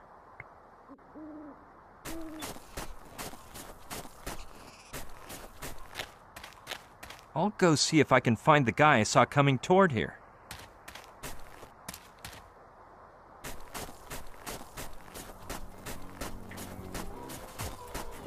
Hello there, my friend. Hello. My name is Brian. Wazowski. Ben Wazowski. Pleased to meet you, Ben. I couldn't stop to say hi before because I had to take my friend to that shelter down there. Yeah, I saw you two. What? So you needed to warm up a bit and you went overboard on the whiskey, huh? No, not at all. He was fine until he ate some berries from a shrub. Some big red juicy berries that look like cherries? Yeah, those are the ones. Don't say another word. I bet he's dizzy, has muscle aches, a hallucination, short-term memory loss. Exactly. How did you know? I've been observing the behavior of bears for years, and I see how they react when they ingest those berries, which they love, by the way. I myself have tried them on occasion for experimental purposes. The effects take several days to pass, unless... Unless what? Salmon. Salmon? Yes, salmon. Eating salmon practically counteracts all the effects of those berries. I myself have experienced it. Well, that's good news. So I just have to get my friend to eat some salmon and he'll go back to normal? Yep, that's it. Well, but there's a little detail you have to know. What? The salmon will only work if he eats it raw. In my earliest experiments, I tried cooking one over a fire with some W ketchup as a condiment and freedom fries as a side dish, but it was no good. Tasted fantastic, but it wouldn't counteract the effects of those berries. At first, I thought there was some difference between humans and bears' digestive systems, but then I got the idea to eat it raw, like a bear. And what happened? It was completely different. It tasted much better on the grill. I meant about the effect of the berries. Oh, yeah, they completely disappeared. Listen, Ben. What's on your mind? Impressive costume. Well, it isn't exactly a costume. It's actually a bear suit, but I haven't finished it. Well, like I was saying, a bear costume. I don't like you calling it that. Makes it sound like it's not serious. Costume sounds like it's for a party, and these are my work clothes. Actually, it has more in common with a camouflaged uniform more than a mere bear suit. Yeah, now that you mention it, you're right. But the only bears with glasses that I can remember were in a fairy tale book. No siree, I wear them because I'm as blind as a bat. Plus, the bear suit is incomplete. I asked the guy from the pizzeria in Sicily, the closest city to here, to order it from the same website he bought his moose suit at, but they sent it without the head. And so I asked myself, what is a bear without a head? I don't know. The extra part of a hunting trophy? No, my friend. A bear suit is the same as a certain death. If I make my way into the pack looking like this, the bears will say, that one there, he isn't one of us. And whammy, they'll pounce on me, rip my head off with their paws. So I have to postpone my plans until they send me the missing head. So, how did you get into bears? I used to play ice hockey on a pro team. You know, we go on a tour throughout Asia every summer. But one day, after a big fight, that left me in a daze. I got sick of it all. I escaped from the hospital, went home, started surfing channels, and without realizing it, I watched a whole movie about a bear that danced with bananas on its head. Afterward, they put on a French movie about an orphan bear. I cried my eyes out. Then, I took a walk to get some fresh air, and I ran right into a billboard that showed a polar bear enjoying a soft drink. I got thirsty, so I tried to go into a coffee shop, but some doormen came out in these strange leather outfits, and they said, "Out of here, man. This place is for bears only." What a world, huh? 2 hours later, I grabbed my suitcases, hopped on a plane, and came to Alaska in search of my destiny. So, have you been living here for very long? Pal, it's been a few good years, but I couldn't tell you how many. Somewhere I have that deed from when I bought the house from the ranger. Maybe it has the date if you're that interested. Seems like a nice place to live, as long as you like being alone. Lonely, you say. No, amigo, no. Bears are unbeatable companions. Much better than most people. Then there's Satch, who brings me pizza once in a while, and we play Parcheesi together. Plus, some folks just randomly show up, like you today. Have you seen that little plaque I have in my room? Some Spanish fisherman who passed through less than a year ago gave me that. So, even though you have your work with the bears, don't you ever get bored? Idleness is the tool of the devil, Brian, and I don't have time for him. The few free moments I have for myself, I spend drinking some beer from my keg or playing the guitar for a spell. Since I know nothing about music, I have a great time making funky noises. About what you said regarding your costume. It's a bear suit, Brian. A bear suit. Those claws on that backpack look pretty realistic.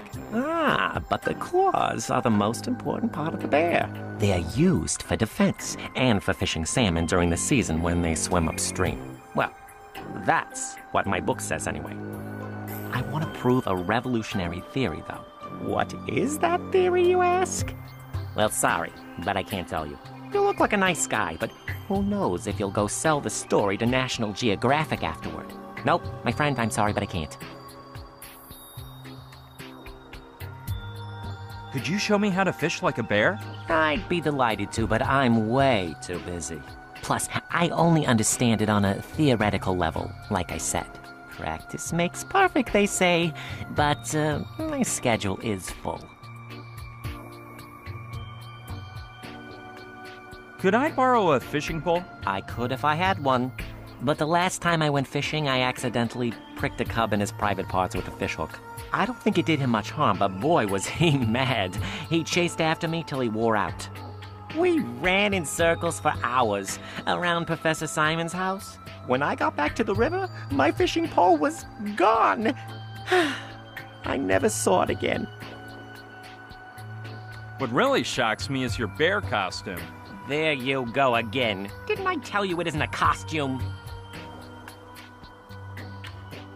What will you do when you finish making the bear suit? What am I gonna do? Infiltrate the group and demonstrate my theory about... No, I better not tell you. Anyway, I'll be joining the den of bears, and they'll think I'm one of them. Will the suit be good enough, you're asking? Well, no. But I can pass it off if I put some bear essence perfume on first. I make it myself.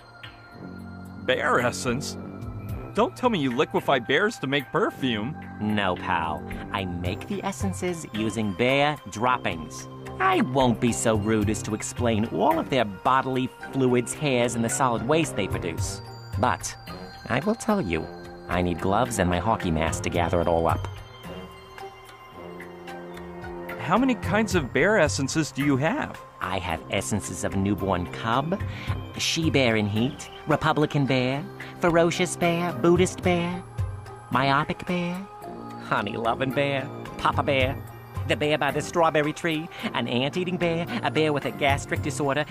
Oh no, sorry, I drank that one on accident.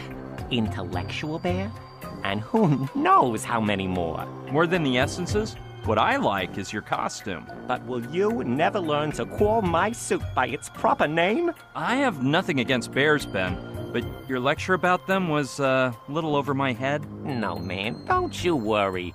We all have our little flaws. Do you know Professor Simon? The guy in the big house up there? Not very well. I've seen him hiking around from time to time, and once in a while I walk by his house, but we haven't chit-chatted much. I think he's kind of a loner. By the way, you wouldn't happen to know the password to get into Professor Simon's house, would you? Password? What I usually say is...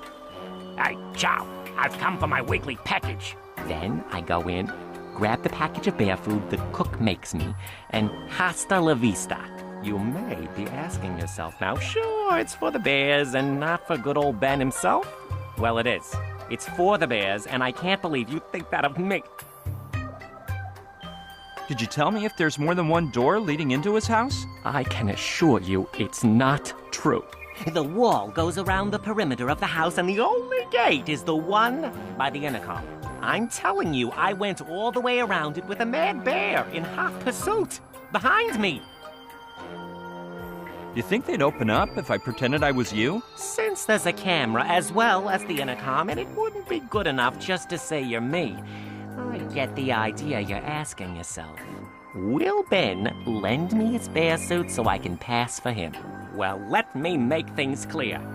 The bear suit is sacred, and I don't lend it to anyone for anything in the world. I think I can sneak into the house if I hide while you talk on the intercom. You had a stroke of bad luck. I only get in thanks to the cook, but I saw him heading for Sicily this morning, like he always does on his day off. And he won't be back until at least tomorrow morning. Getting back to what I was saying. Yes. Forget it. Get back to your work. Okie dokie. You know where to find me. If you don't see me around here, it's because I'm at home. You'll recognize the house. It's a typical ranger's cabin, raised several yards off the ground. Come by whenever you want. That way, you can try my homemade beer. Thanks, Ben. See you around. Okay. What an unusual plant. I wonder what it's called. I can't take the whole plant. I'd have to uproot it and kill it. But I will take one leaf. I'll take it to my pal Rutger. He'll think it's way cool.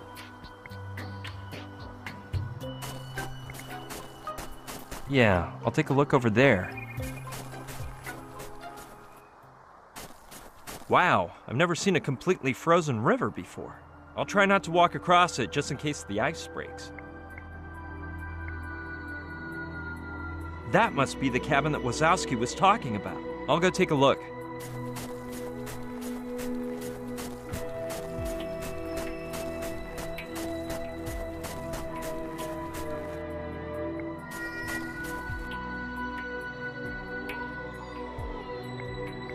It leads up to Wazowski's cabin. I'll just take a quick glance inside.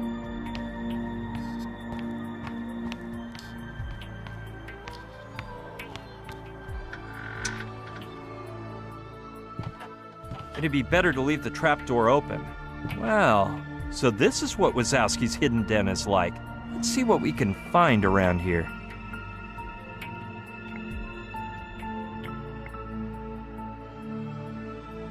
Those look like perfume bottles. Newborn bear essence, pheromones of she-bear in heat, Republican bear extract. They appear to be the essences that Wazowski was talking about. Now, don't take this the wrong way, but I bet some she-bear in heat pheromones could come in handy.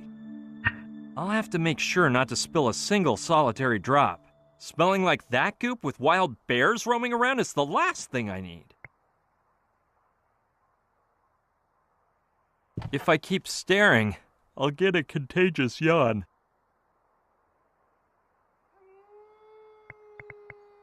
That must be quite useful if you live in the woods. I don't know. It might be a little heavy, and I'm starting to get tired of hauling junk all over the place. Though, on the other hand, this is one of those pieces of junk that could save my day at some point. Anyway, by lifting a bunch of junk like this, I won't need to join a gym.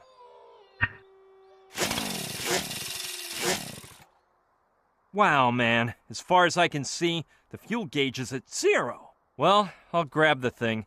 After all that effort to get it into my pocket. I thought Wazowski was pulling my leg about that hockey thing, but I guess it's true. Sure, I bet I can use it somewhere. It's as good as new. I'll try not to wreck it. I'm not sure what it is, but it has East Asian characters on it. I don't think it'd be of any use. But what the heck? This isn't the first time I take something without knowing what I want it for. It'll be easier to carry if I roll it up.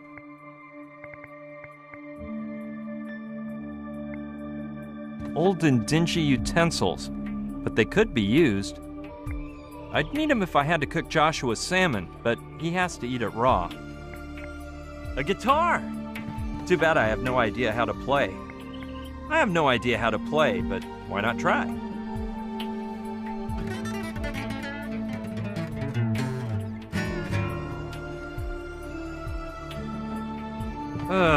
Wazowski hasn't tuned this thing for years. Okay, let's go on out.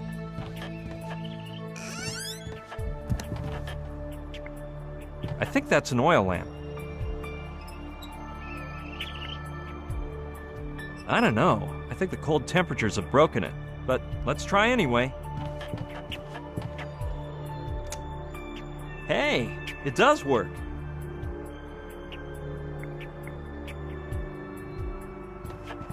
It's a clear plastic tube. This kind of thing always seems to prove handy. I'll take it. In the end, it's the simple things in life that turn out to be the most useful. It's full of wine or some other spirit from the smell of it. Let's check out the label. Sneaky Pete's Shrubbery Beer? Must be the local brew. No, I'd look like an industrial-sized St. Bernard. That's one of those instruments they use to measure the wind's speed and direction. I don't know what I'd use it for. Plus, it's too old.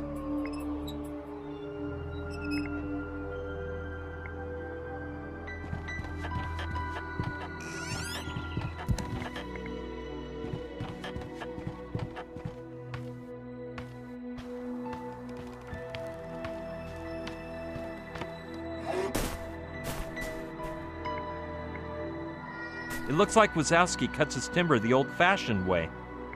Nah, better leave it where it is. If I need it, now I know where to find it.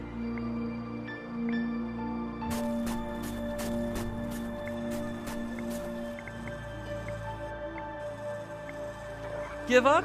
Not a chance. I have no intention of stopping until I can get Professor Simon to let us in so Joshua can pass on the message he brought.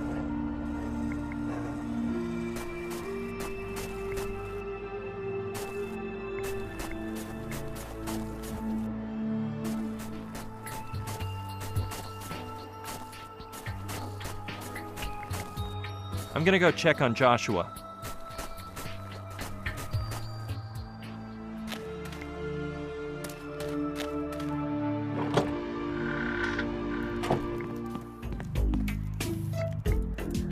Darn, he seems off the...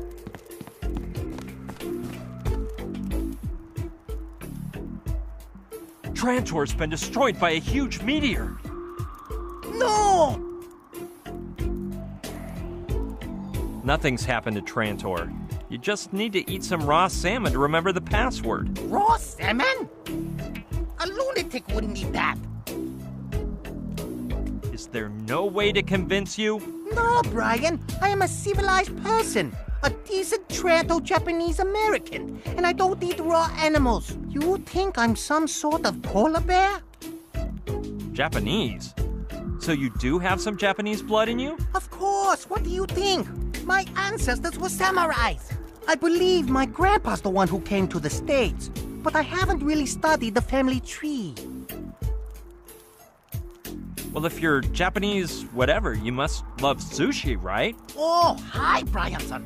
Mackerel, tuna, halibut, octopus. It's almost the only gourmet food I enjoy, besides desserts. What about salmon? Do you dig salmon sushi? Well, if there's nothing else swimming around, yeah, I'll eat it with pleasure. By the way, did I mention I'm dying of starvation? I'll get you a salmon, or my name's not Brian. Don't you worry. You'll be getting ready for the most delicious plate of sushi you've ever had in a jiffy. Oh, dear Brian, we geniuses don't cook.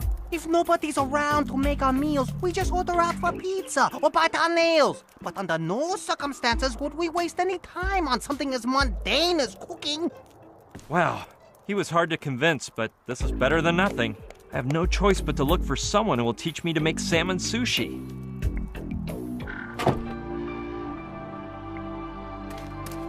Looks like a gas tank. Okay. Too bad. It's empty.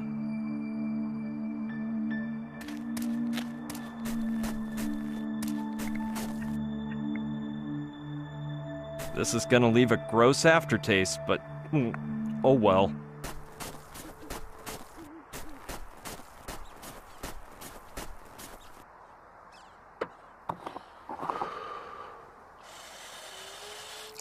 Yuck! Talk about needing a mint. It isn't full, but that should do. I bet the chainsaw won't run on just gasoline alone. Oh, sure. Then I'll add some vinegar and croutons to toss up a nice salad. It's just a sneaky feeling, but I think this item would be better if not lubricated. I'll just approximate the amount of oil. Maybe it's my lucky day.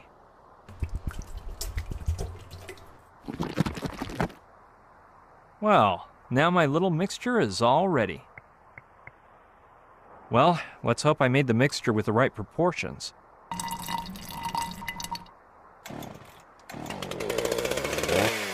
Yes! It works! But I better turn it off for the time being.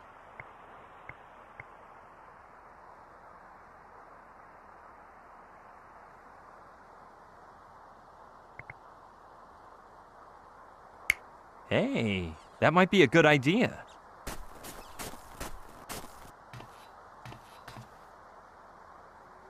I know a guy who could be interested in that head.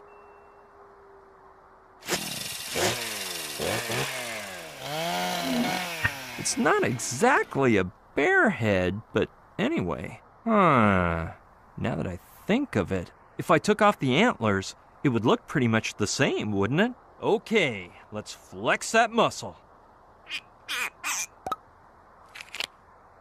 Much better, yeah.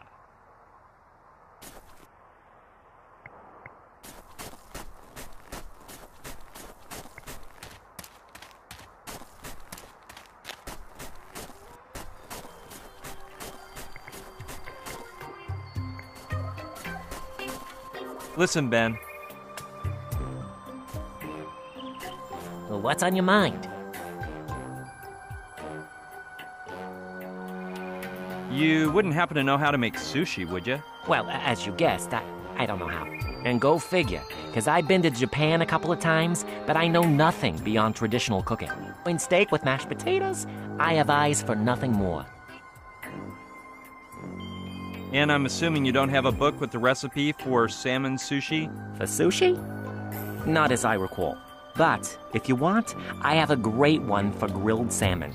I could win the Iron Chef with that recipe, especially if the salmon's fresh. Do you know anyone in this area who knows how to make it? If anyone would know about that, it's Professor Simon's cook. I think he's from China, somewhere around there. But today, here's his day off, so I doubt you'll find him around. Well, then there's Archibald, but if I were you, I wouldn't want to meet him. Archibald? Who's that? Some say he's either Bigfoot, a serial killer, a 200-pound gremlin, or a war criminal. People say the darndest things. Satch, the pizza guy from Sicily, says he saw him a short while back. He was coming to deliver some pizzas to me when he heard a noise in the back of his pickup. When he got out, he saw a running shadow and chased it until he lost sight of it. When he returned to the pickup, they'd stolen the pizzas and opened up the engine. He couldn't get the pickup started, so he had to leave it around here somewhere. He's sure it was Archibald, but actually it could have been anybody. Do you know what Archibald looks like? The last thing I heard is he's 6'7", has a flat head, green skin, and a body full of scars. Do you have any idea how I can find him? No, pal. You don't find Archibald. He finds you. You may be asking yourself, why is Ben saying that? Well, because that's what happened to me. Not once, but twice. So, you say you've seen Archibald? No, amigo. I didn't tell you I had seen him, but that I'd been with him. As for seeing him the way I see you now, never. What happened the first time you met Archibald? The first time? Oh yeah, it was Christmas Eve. I picked up my guitar, went out on the balcony, sipped down a mug of beer, and started singing A Christmas Carol. I hadn't finished the first bar when I felt a sharp object in my back, as a whispering voice told me, John Lennon sang Christmas carols much better than you, and look where he ended up. Your end may be much more cool and imaginative. I stopped playing and asked, You're Archibald, aren't you? But there was nobody there. What happened the second time he found you? I was sitting here having a beer when I recognized his voice. I'm going to give you some emergency anesthesia. If you move, I'll leave you dumber than you are now. I felt something hit my head, and I fell to the floor. When I woke up, I saw I'd been blindfolded. Well, actually, I didn't see it, but you get my drift. I said, Where am I? Who are you? What do you want from me? I thought my kidnapper was a competing bear scientist, so I yelled, You'll never get me to tell you my theory, no matter how hard you torture me. But that wasn't the deal. He said his name was Archibald, and that he was a chef. He just invented a tarantula venom salsa, and he wanted to experiment with me to see if the venom was still poisonous after being boiled. Thank goodness it wasn't. But it was quite a laxative. You have no clue about where his house is? Well, no. I've scoured the area many times, but I can't ever seem to find it. I'm starting to suspect he lives in a hole, like a bunny rabbit. Well, let's stop talking about Archibald for now. As you wish, but don't ever call him Archie. He gets mad with rage. Forget it. Okay.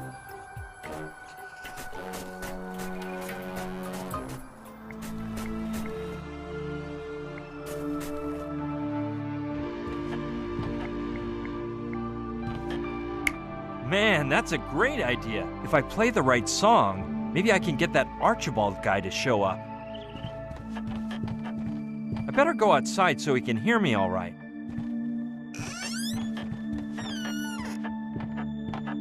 Here we go.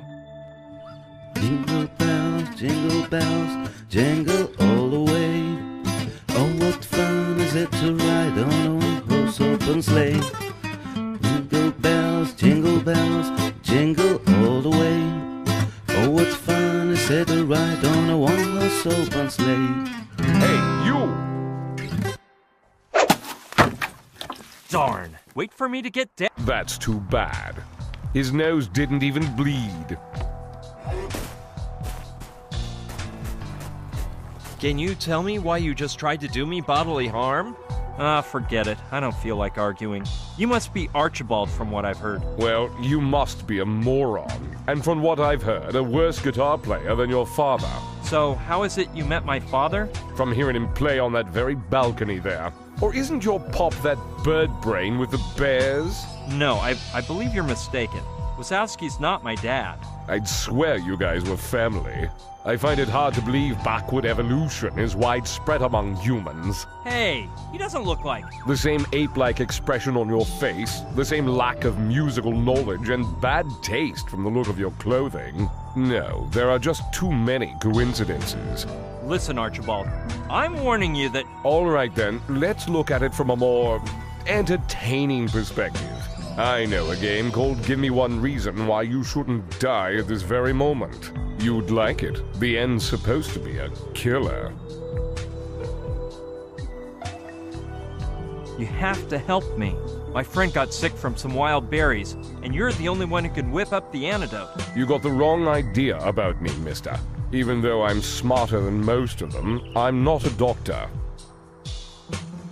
I've heard you're a whiz in the kitchen. Mister, I am much, much more than that.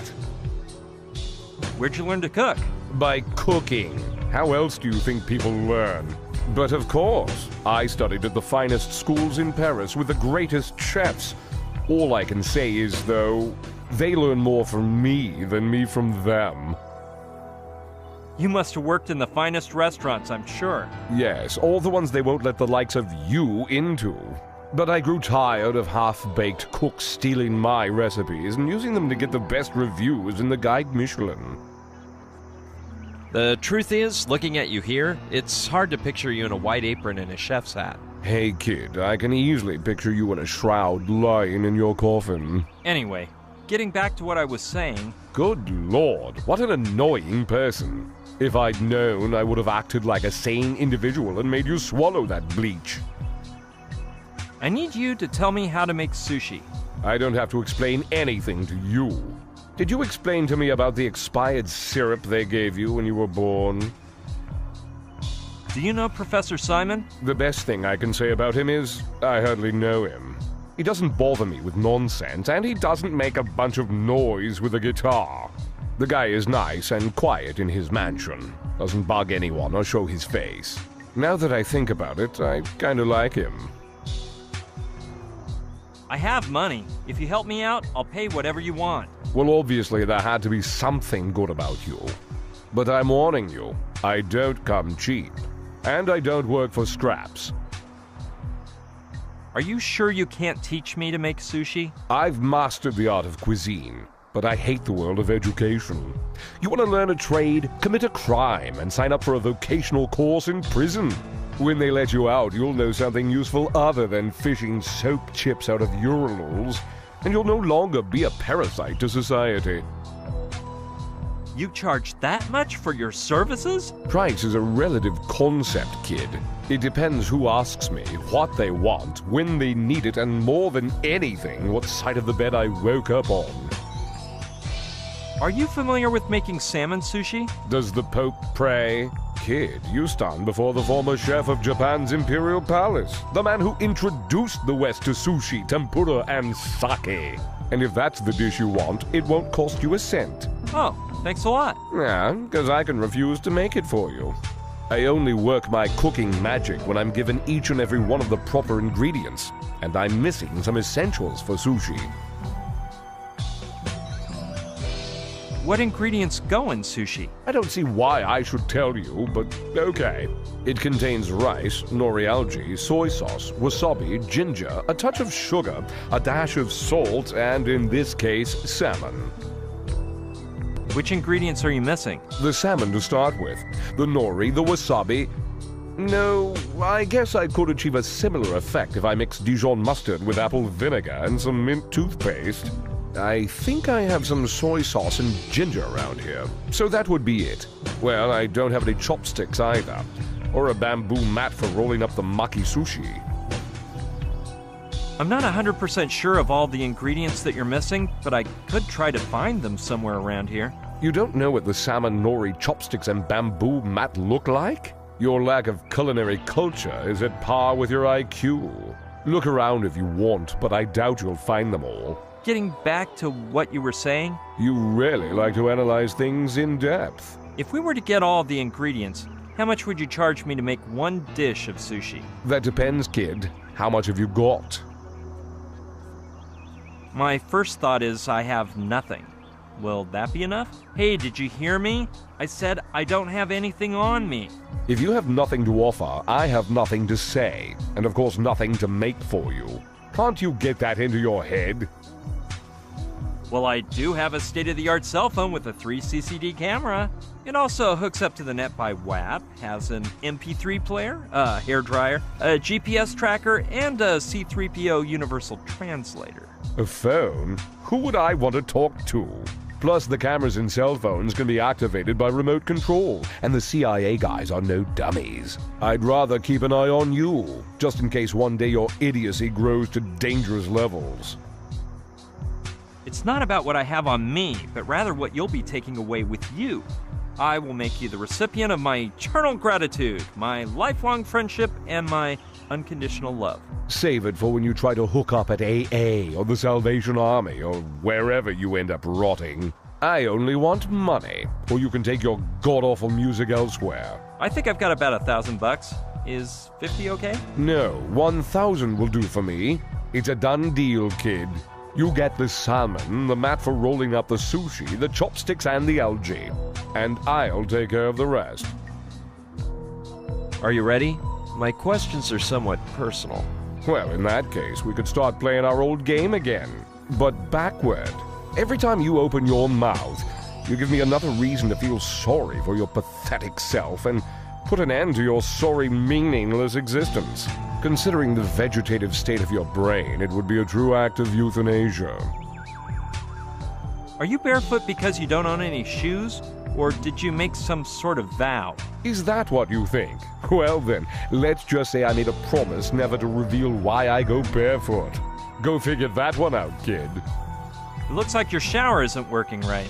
Or your washing machine, for that matter. You're calling me a pig, aren't you? Well, get over it. I smell like myself, like a human being. In other words, what I'm supposed to smell like. If I'm not mistaken, you smell like body milk, shaving mousse, aloe vera gel, conditioner, artificial aromas B303, F507, and H452, along with any perfume made from camel's sweat that happens to be in fashion.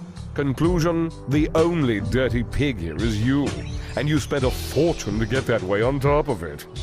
Wazowski says you hit him, blindfolded him, and gave him tarantula venom. Wazowski is an imbecile. He was so drunk he fell down the stairs in his own house, so I threw him over my shoulder and dragged him back up.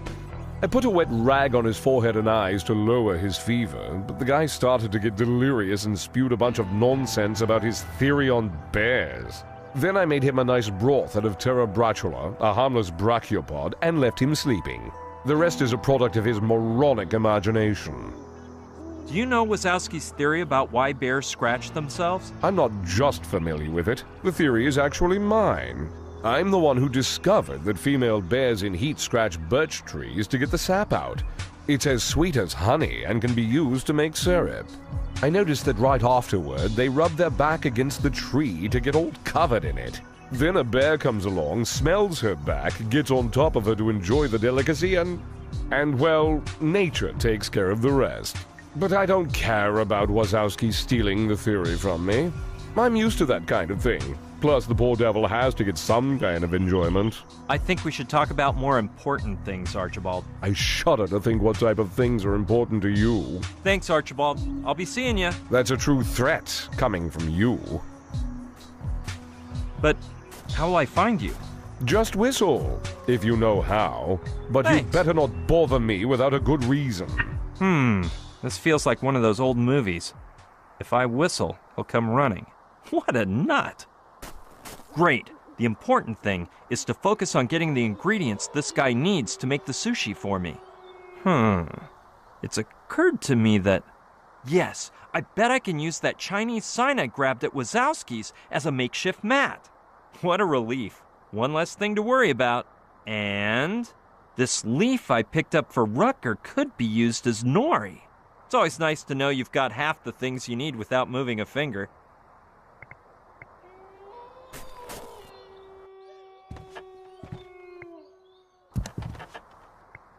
That's the bottle that zany chef tossed at me. Multi-purpose bleach. Yeah, I think I've earned it. It isn't full, but there's quite a bit left. Luckily, it's closed tight and didn't break when that nutcase threw it at me. Okay, let's check out the results. It's a little stinky, but now it looks a lot more like the head of a polar bear. Yeah, great idea. The knife's not very sharp, but I could use it to cut a lengthwise strip which could then be lifted like a visor. That way, whoever puts the head on can see where they're walking. Done. Hope it works.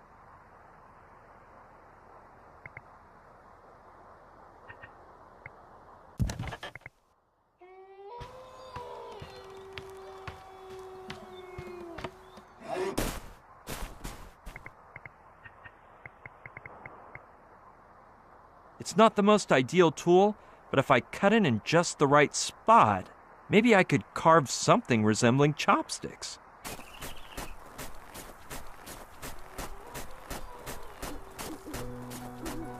Well, it can't hurt to try.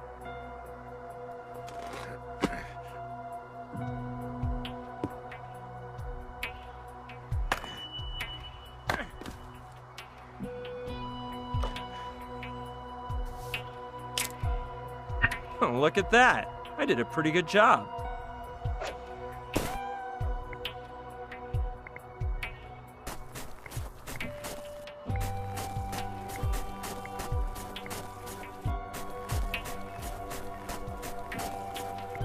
It's hard to fathom how a whole river could turn into ice. Nah, looks like some slippery terrain for me. Great idea! I'll make a hole in the ice.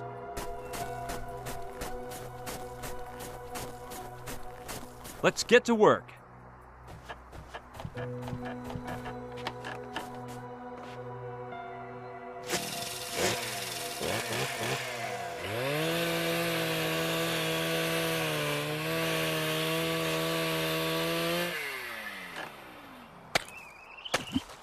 Perfect. Euclid couldn't have drawn a better circle. Dude!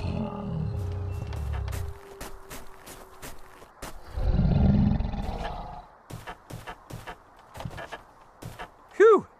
I thought he was coming after me. Looks like he just wanted to use the hole to fish in, though. I'll have to come up with a way to shoo him off.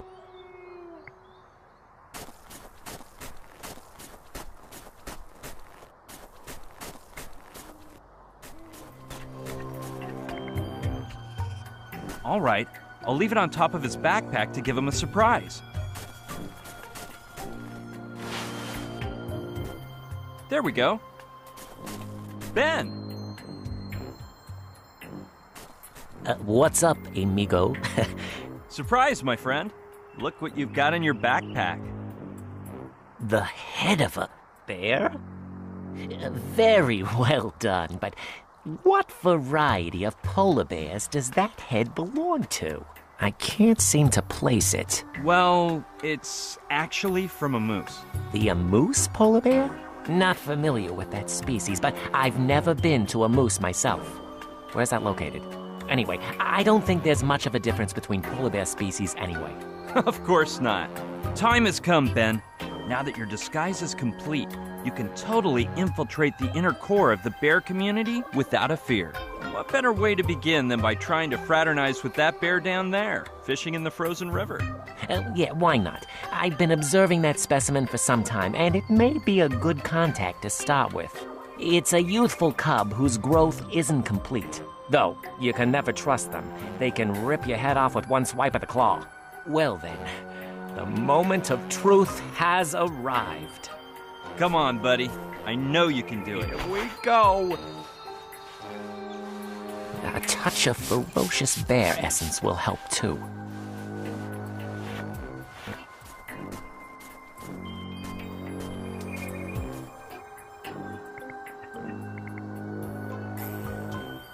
No, I don't want to leave all my stuff scattered around.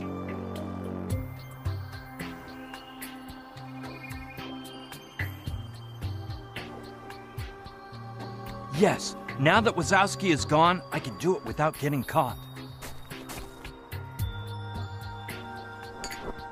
I hope Wazowski doesn't notice.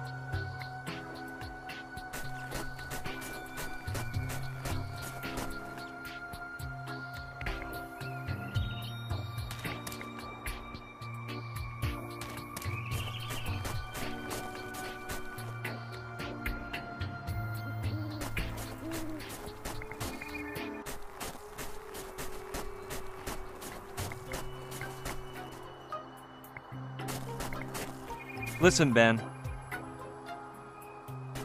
What's on your... It seems like such a waste for you to keep on observing from afar, when you could be with that bear down there. Are you sure it isn't? It looked like it wanted to disembowel me before.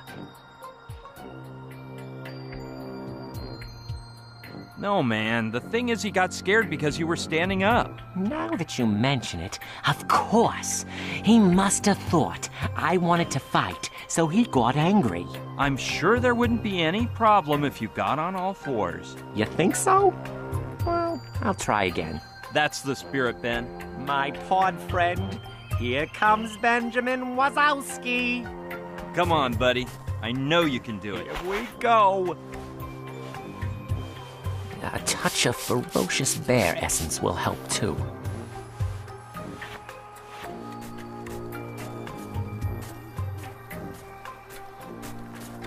Something tells me Wazowski's gonna be a success this time.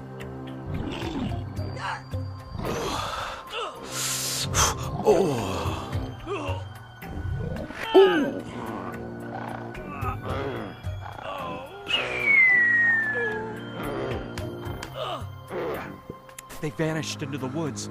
Oh, the humanity, it was terrifying. Wazowski's face was like an open book, especially at the beginning. But then, I don't know how to describe it. Well, I hope he's happy in his new life. The important thing is that love conquered all.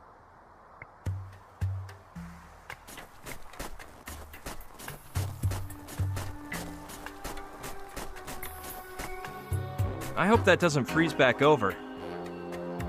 Wazowski must have dropped it during his little, office meeting.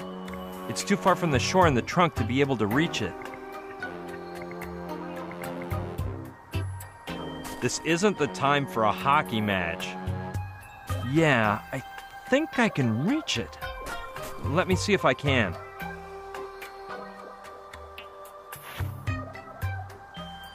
I'll return it to Wazowski if he shows up around here.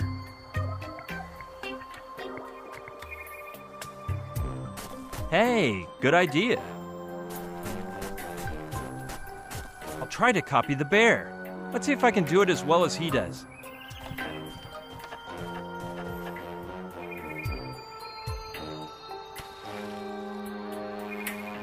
The stick is so smooth and flat that as soon as I touched the salmon, it slipped off and swam away.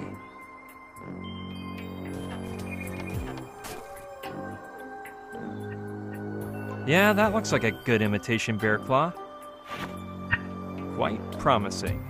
Look out, salmon, here I come. Okay, let's hope my idea works now.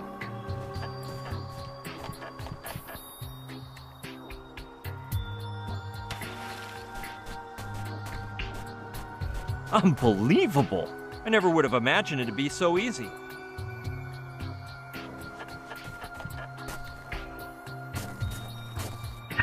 Took some work, but I've got it at last.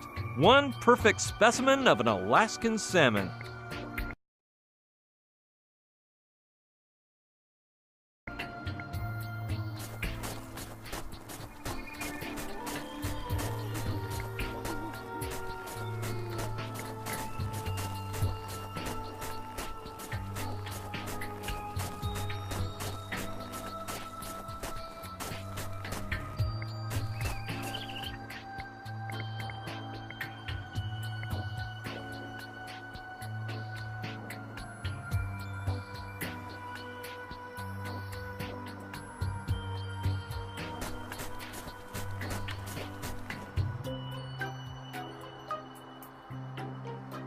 Well, maybe my chef can get to work with the things I've gathered.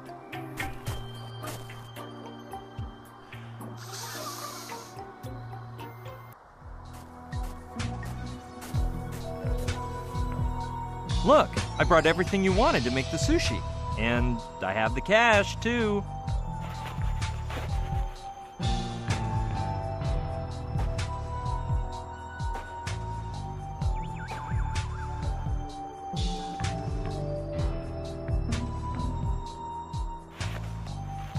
Do you mind if I ask you something, Archibald?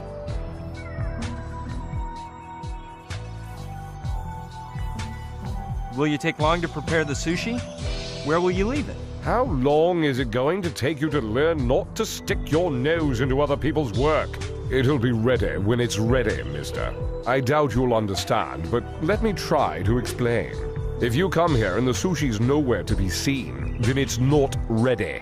But if you come and see a plate of sushi, that means it's done.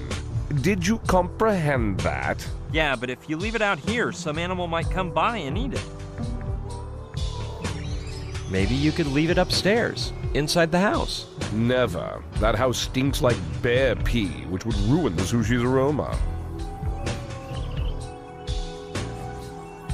Wouldn't it be better for me to come get the sushi at your place? Don't even dream about it, kid. As far as you're concerned, I'm homeless. It might be safer if you leave it right in the shelter, where my friend is waiting. Well, well. Mama's boy is requesting a delivery service. If that's what you want, call up Sicily and order a pizza. They're gross. You'll love them. I said please, Archibald. Take the sushi to the shelter for me. All right, but favors have a price. That'll cost you more. That's impossible. I gave you all I have. That's nice to know. Tonight I shall dine on sushi as I ask myself where the $1,000 in my pocket came from. What more do you want? The clothes off my back? Kid, only one thing would gross me out more than wearing your disgusting, oversized baby clothes. Having to see you naked as you hand it over to me. I don't know what else I can give you. Let me think. If I'm not mistaken, you have a cell phone on you, right? Yeah, but it cost me a fortune. I was thinking I could resell it, but forget it. I'll take you the sushi in exchange for you leaving me alone and getting out of here for good. My sincere thanks, Archie. Archie? You have the balls to call me Archie? What do you think we are, relatives? Or do you think you have the right to insult my parents' good taste with your tacky nicknames? Sorry, Archie, Not again! You little... All right, give me the cell phone. The cell phone, or the deal's off. All right, if there's no other choice.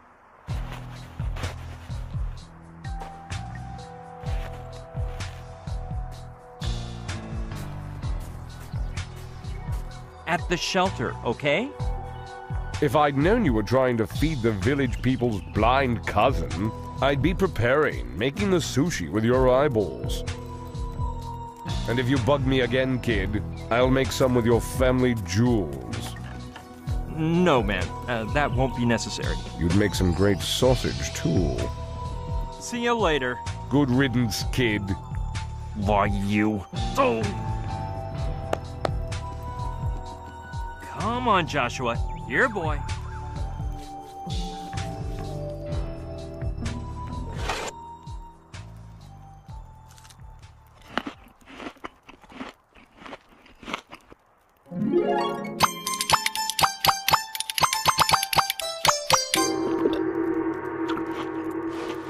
Delicious. What's for dessert? Hey, what about that password?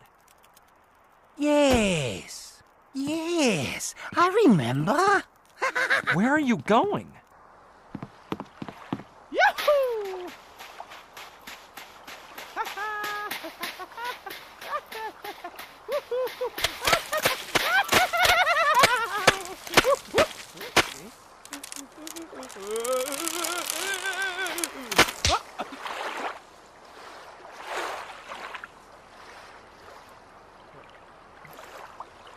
Oh la la!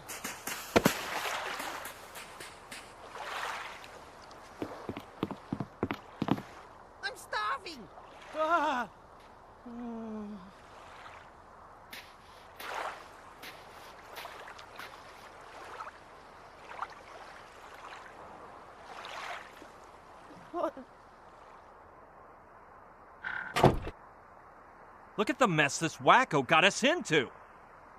Well, at least it stopped snowing. That's better than nothing. Maybe I should have kept my big mouth shut.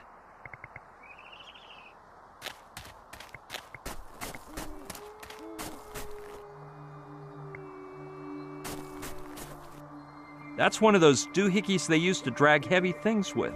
The cable is released, then pulled in by a small motor. I think it's called a winch. Hey, I could use it to tow Joshua to shore.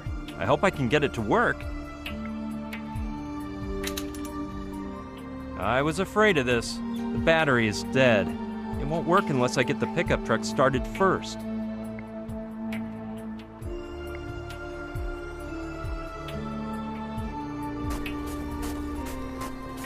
I hope it doesn't fall off as I open it. Yeah, if I get the engine to start, the winch will work. We're in luck. The key is in the ignition. It won't start. I guess I was asking for a miracle. It's got gasoline for sure, and the battery light hasn't come on, so there must be something wrong with the engine. I'm not much of an auto mechanic, but it can't hurt to open up the hood and take a look-see. I wonder if there is even an engine inside.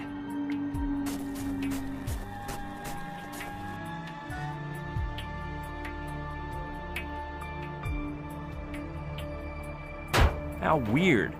There's no sign of the rod used to hold up the hood.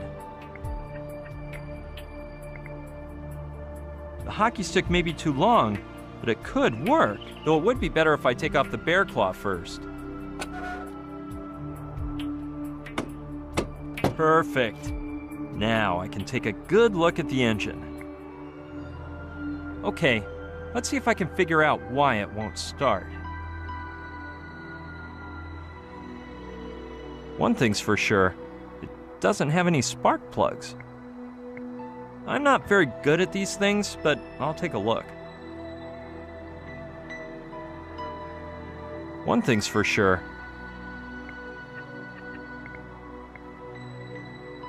Yeah, I could use the knife as a screwdriver in order to remove the spark plug from the chainsaw.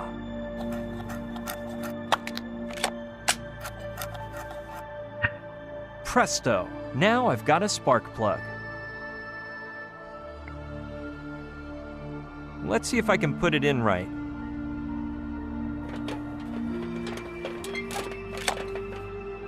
Done. Hopefully the engine will work now.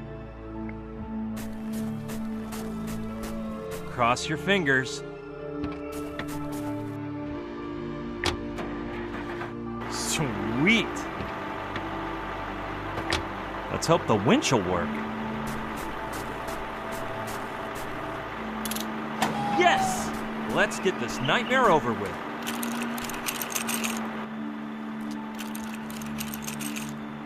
Joshua, pay attention! Grab it!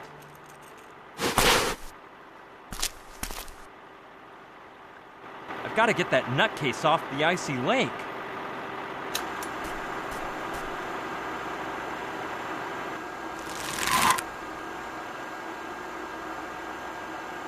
Perfect, this is working. I'll get Joshua's monk outfit from the shelter.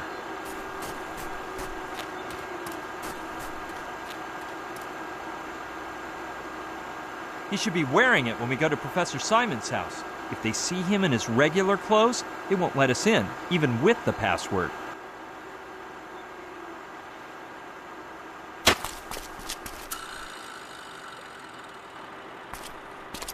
Here, Joshua. Well, here we go. The man who knows does not speak. The man who speaks doesn't know. Come in. Don't be afraid of the dogs. Come on, chop chop. What about those mutts? Those barking dogs? Just one of Simon's MP3s. Thought I wouldn't live to tell the story, but I had a stroke of luck and managed to escape through the amoeba. My dear friend, You've displayed some exemplary courage by confronting Kordsmeyer. And as for you... My name is Joshua, and I'm starving! I see. Alpha spoke to me of you, the human who lives among Trantorians. You are quite lucky. My stomach's growling with hunger! As is mine, dear friend. Though it's the hunger for knowledge which makes us scientists. I think my legs are going to give out! Joshua, we're short on time, and I haven't even figured out what those Trantorians are doing here. You are new to the field then. Please, take a seat.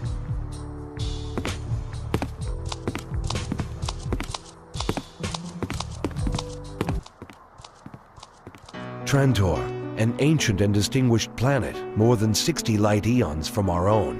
Let me tell you, if you thought the walk up here was far... Its inhabitants had already dominated quantum technology before the first single-celled being sprouted to life on Earth. What he means is they already had some awesome wares running when our ancestors were riding in Stein.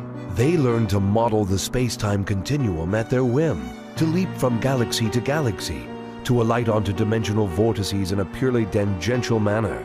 You know what?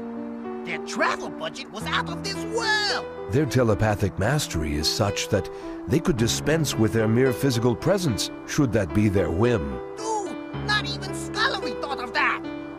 As you are aware, their civilization is beyond ours by an exponentially awe-inspiring amount. They do seem to be pretty quick. They could effortlessly make slaves of whole solar systems and shrink them infinitesimally with nothing but a thought. Their brains could fry our sorry bodies into a heap of atoms. Boggles the mind, huh? Yet all that seems to interest them is an intergalactic zoo. He means the only... a what? A zoo? Fascinating, is it not? They trek throughout the universe collecting animals and take them to a planet 3 times larger than Earth. An immense zoological collection where ecosystems from extremely distant galaxies and eras coexist. During the journey, they put the animal into an induced slumber which they refer to as the dream. Sounds like they've been keeping some info from me. Furthermore, they've been coming to Earth since the dawn of time. And though they actually need no one, they have made us all stakeholders in their enterprise. The truth is, I don't quite get it. A time came at which Earth's technological development made it difficult for Trantorians to go unnoticed, and therefore they contacted our most eminent scientists to reach an agreement. We would protect them when visiting, conceal them from the public eye, and supply them with animals. In exchange, they would provide us with some of their knowledge and most advanced technology. What a deal! Yes, my friend.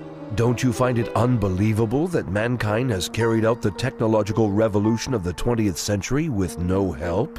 Had Trantor failed to furnish us with knowledge, theories, and prototypes, we would never have gotten so far.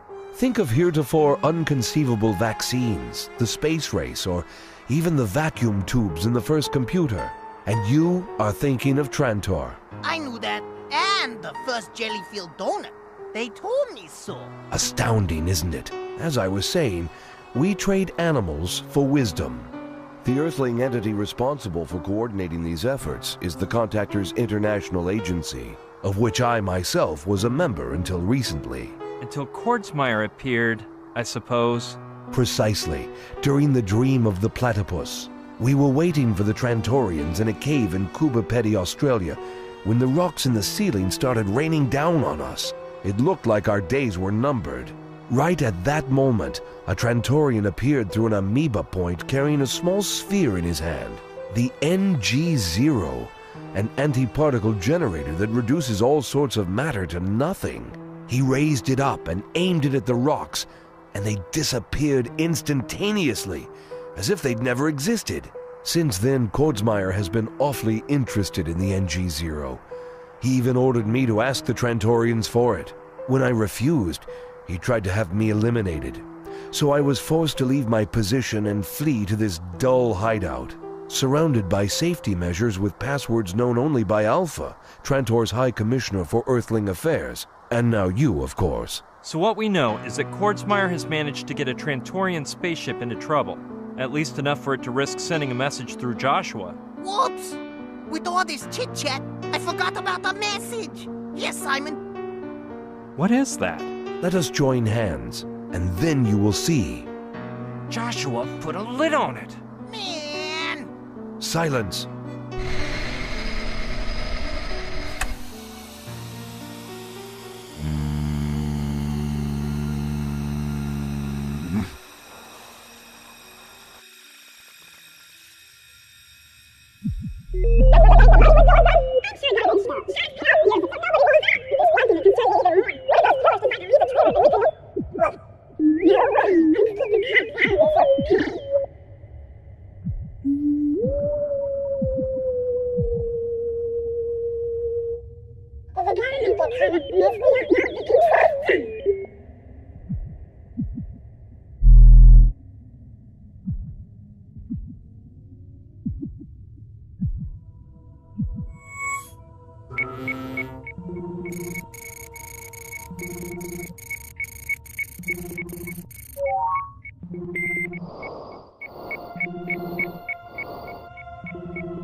Trantor's High Commissioner for Earthling Affairs with the human name Alpha.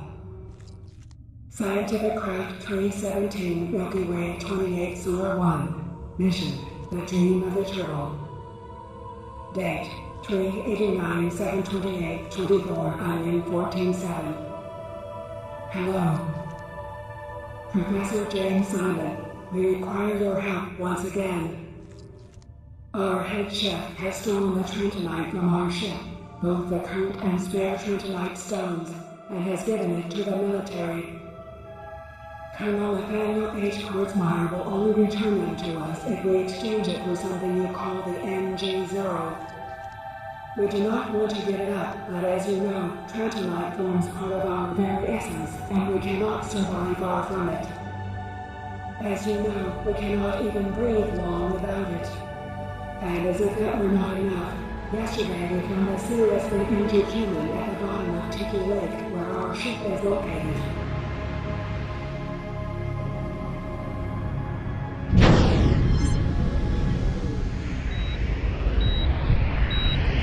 Gina!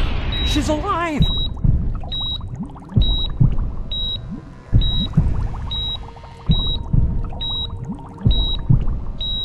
According to our moral code, we were required to help her. Under normal conditions, we would have cured her immediately, but without the Trentonite, we can do nothing more than keep her in a dreamlike state. And that is depleting the little energy we have available. Nonetheless, one chance for salvation still remains. Professor James Simon. Centuries ago, one of our reconnaissance ships crashed near the city now known as Palenque. And the Trentonite kept on board may still be in that area. Professor James Simon, find it and a way to bring it to us.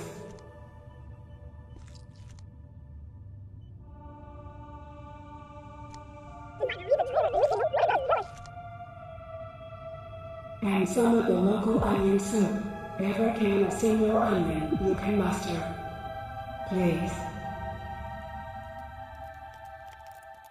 Professor Simon, are you okay? Just give me a minute or two. I need to warm up.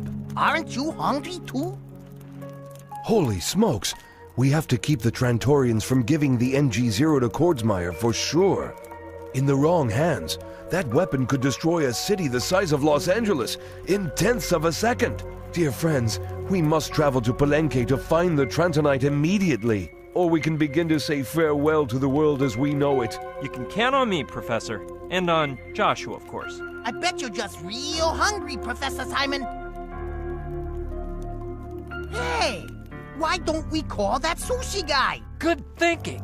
May I use your phone? It isn't a safe way to communicate, given the circumstances. Do you mind if I ask why? I know of a friend who could help us out.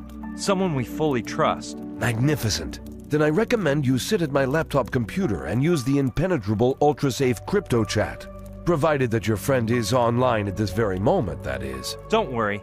If there were one person online in the whole world, it'd be Sushi Douglas. Well, I am clueless about the online chatting. Of course, since Trantor's all about telepathic talk. Hey, Sushi, are you there?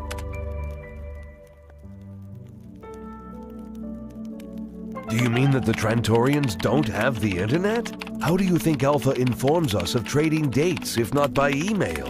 In fact, after reading their email, we type in www.planet-trantor.com and we enter our code so that they will provide us with the details of the transaction. I'm totally out of the loop. Nobody told me about any of this. You leave me in awe, my dear friend. If not, where do you believe the network of all networks was designed? In the mind of a simple human? No, it was them who showed us how to build it and use it. What I've never understood is how they get online from other solar systems. I don't know. Perhaps they use neutrino transducers, like in that splendid novel by William Garza. Have you got that one? That book must have gotten at least 5 stars. You wouldn't happen to have anything by Sarah Martin, would you? Nathan? What's up, doll? Think you'll ever find our little pest? Hush, hush, soldier boy. My spiderweb is about to strangle both him and the monk. And it looks like we got 3 for the price of 2. Your old pal Simon's here. Simon? Ha! I knew I'd end up catching him. Overeducated scientist. Anyway, make him vanish and come to Mala pronto, lady. Have you already gotten the real Pignon to cooperate? I know how to make up his mind. The clock's ticking before the big event. K. Dick, all of Asimov, and of course Brian Scullery's complete works. Yuck! What are you doing with that gossipy pulp in your library? Allow me to tell you a secret. If you tug on the 3rd volume of his infamous UFO Lies and the Houdini Legacy, you'll see something open up before your feet. At Simon's house. And that's where my story ends, for now.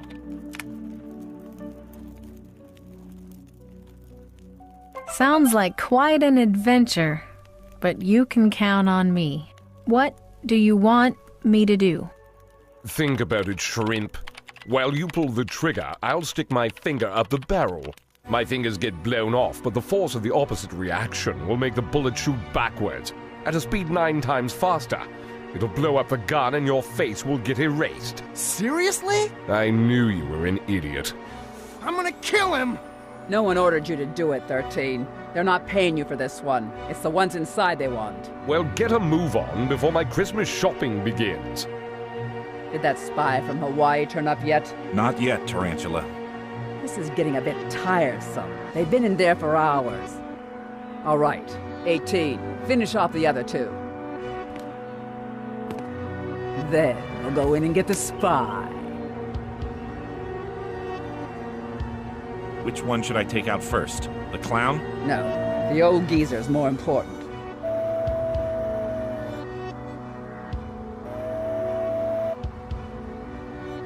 What are you waiting for?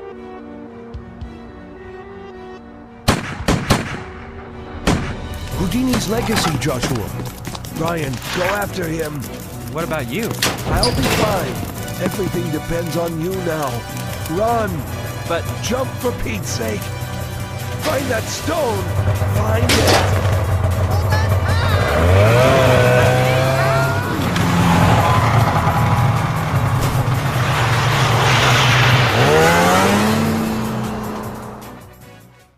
Brian?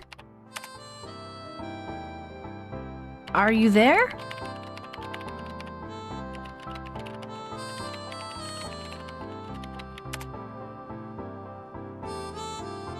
Brian? Something's wrong. We have to leave immediately.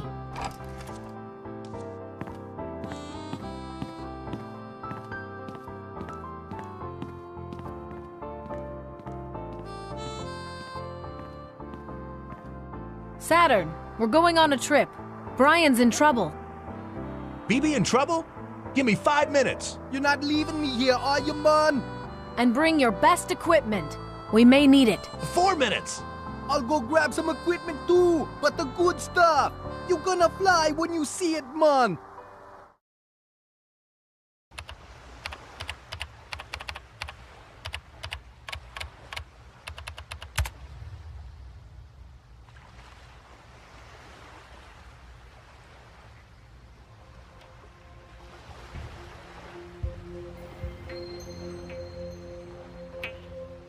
Huh? Where am I? A boat?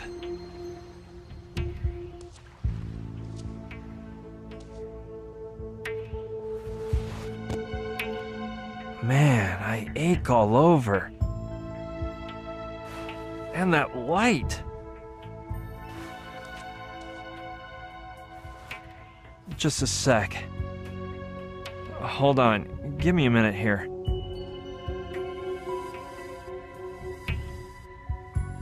Let's see. I escaped with Joshua on Simon's snowmobile. We got as far as Sicily, and from there to Anchorage, where we hopped on a flight to San Diego, since we were supposed to meet Sushi there, and then, I don't know. I can't remember anything else. Truth is, I feel like I've been asleep for 3 days. Joshua's missing, and what in the world am I supposed to do now?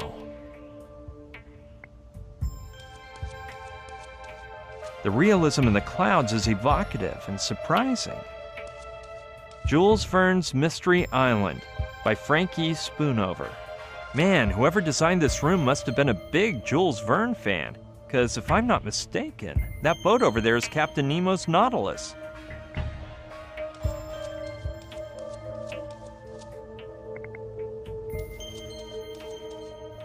"2,000 Leagues Under the Sea" by Jules Verne.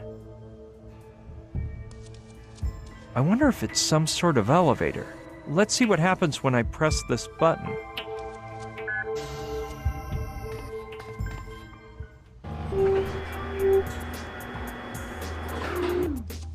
Isn't that... Sushi! Brian! You finally woke up. It's amazing to see you again. No, I'm the one who's excited. So how are you feeling?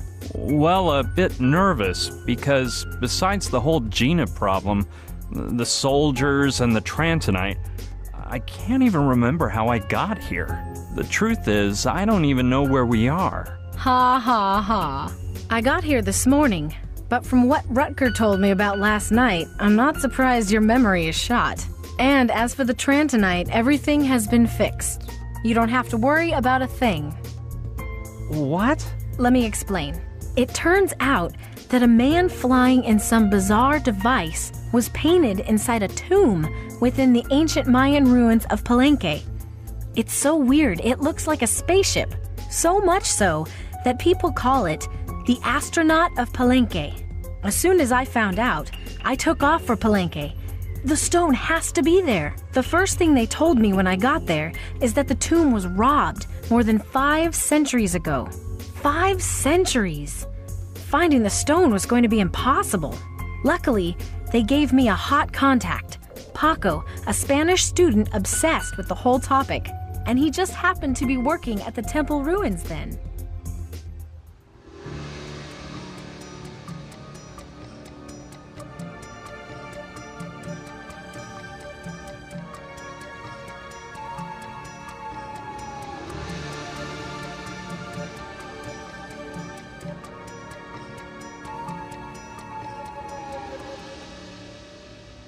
So nobody knows where it might be now?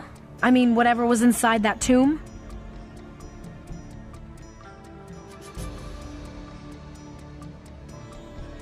Don Inigo de Malantuñez y Gagnon.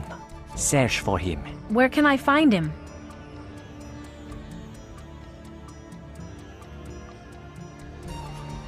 No idea. Probably at the bottom of the sea, since he was one of the cruelest pirates of the 16th century. Nobody knows how his galleon, the Orion, managed to survive the harshest tempests, or come out unscathed from battles with much better armed vessels. Legend even has it that his ship's figurehead shined like the sun. However, his sailors assured it was all thanks to a lucky charm made of stone. An awesome object that Malantuñez supposedly found in his youth. And now you're going to tell me the miraculous item came from that robbed grave, right? You are right. I've been researching, and it appears that as a kid, Captain Malantuñez worked for the conquistador Hernán Cortés. He had the bad fortune of falling in love with Malinche, who was none other than his commander's lover. Cortez challenged him to a duel, ripped out his eye, and left him in the jungles of Chiapas, fewer than 30 miles from the city of Palenque. So you're suggesting that Malintunez stole something from the grave, which protected him for the rest of his life? Very interesting. But how can I find his trail? There's evidence that in 1564 he stole the map of the Manila route, the Spanish crown's best-kept treasure. It could have made him richer than the king himself. After that, his trail is lost. Perhaps he set sail for the Philippines. But if you're so interested, why don't you go look in the archives of the Indies? I had heard that everything written on Spain's colonies in the Americas could be found in the archives of the Indies in Seville, Spain, and that even professional treasure hunters go there to locate sunken galleons. So I expressed my gratitude to Paco and vamoosed to Seville. You're unbelievable, Sushi. Hold on, the hardest part had yet to begin. I'm accustomed to breaking passwords and codes, pushing a button and getting quick results. But when I saw the work I'd have to do in Seville...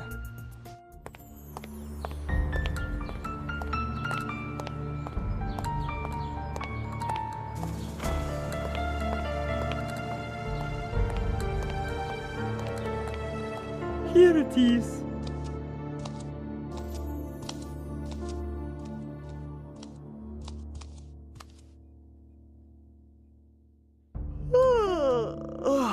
In this aisle you'll find everything you need about galleons, which disappeared from 1560 to 1570. Look for whatever you want, and don't worry about making noise. I'll be alone tonight.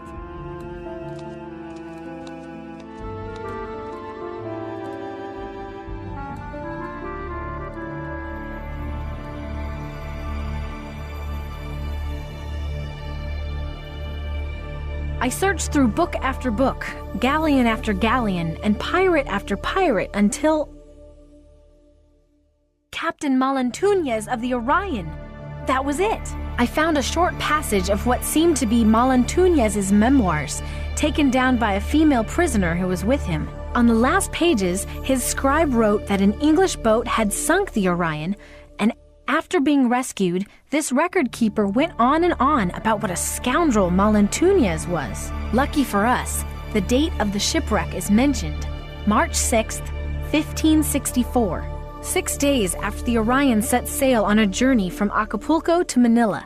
I had everything I needed to locate the approximate position of the galleon, so I checked maps from those days, did some calculations, and finally managed to determine an exact point in the Pacific Ocean. That's the whole story, Brian. I charted the possible shipwreck site to an area of less than 80 square nautical miles. Then I called Saturn and told him what direction to take. 80 square miles? Isn't that a lot? Don't you believe it. A half hour ago, I programmed the sonar to look for underwater objects with the volume of the Orion. And in a few hours, it will start to relay its potential coordinates to us. Using that data, Dean Grassick will dive down to find out whether we've hit the jackpot or we have to continue the search. My time estimate is little more than 2 weeks. 3 weeks tops. Sushi, that's too long. We have to find some other solution. It's a difficult operation, Brian. The Douglas III's sonar is equipped with the most advanced submarine detection technology. So, unless you can come up with some sort of miracle, we'll have to wait. Wait a sec. I think I may have missed something. Who was this Dean Graphic? Dean Grassick. You've never heard of him? But he's the greatest adventurer and treasure hunter in history. I hired him to go down to the ocean floor and retrieve the Trantonite. Can we trust him? Of course. He's a man of perfect moral integrity. For example, he is so generous he even held a contest among the country's youths, and the winner got to go with him on his next adventure. He is a man of his word, as you can see. He's traveling with Camille, the French girl who won the contest.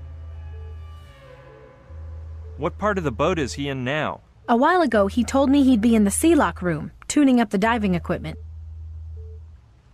I've never heard of anyone named Dean Grassick. You don't watch much TV, do you? His program, The Grassick Adventure, is one of the highest rated shows on primetime TV. I recommend it, because it's as if you were really there with him. Fighting against wild monkeys in the jungle, searching for treasures and ruins, and fighting against polar bears. Dean takes a camera on all his adventures, and every evening he broadcasts images of the most amazing parts of that day's adventures. Plus, he's so cute. I'd rather not talk about him anymore. Don't be that way, Brian. You'll see how nice he is. Speaking of Rutger and Saturn. Yes? Now, how is it they came too? When you IM'd me about Trantor and the amoeba, I thought it would be a good idea to bring along a man of science. So before departing from Douglasville, I asked Saturn to join my team. As for Rutger, well, that was a bit more spur of the moment. They're nice guys, but I think we've discussed their participation enough. Okay, whatever you say.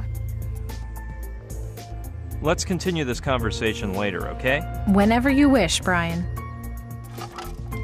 I'm really grateful to Sushi for all she's done, but we can't wait for 2 weeks. Alpha said their time is running out, so Gina's life depends on me acting fast. I don't know how, but I have to find a way to locate the sunken galleon in the Trantonite before it's too late.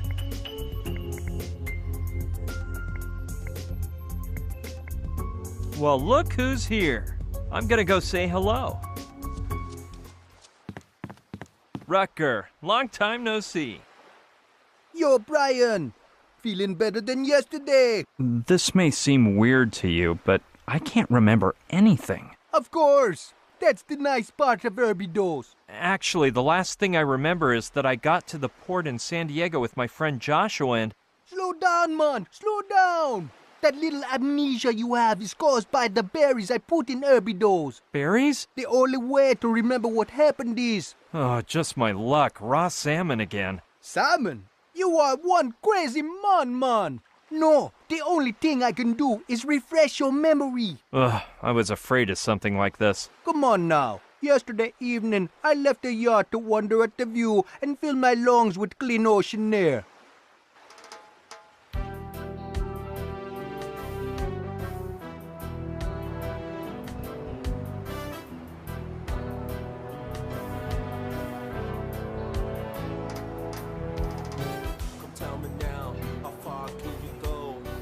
Singing names and you're walking in a beating rain. Summer warms, the cold wind is chilling.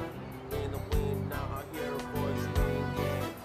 Sugar came to me, let me show you something. Can you see that girl being told? Somebody did to her, and now how was her feel?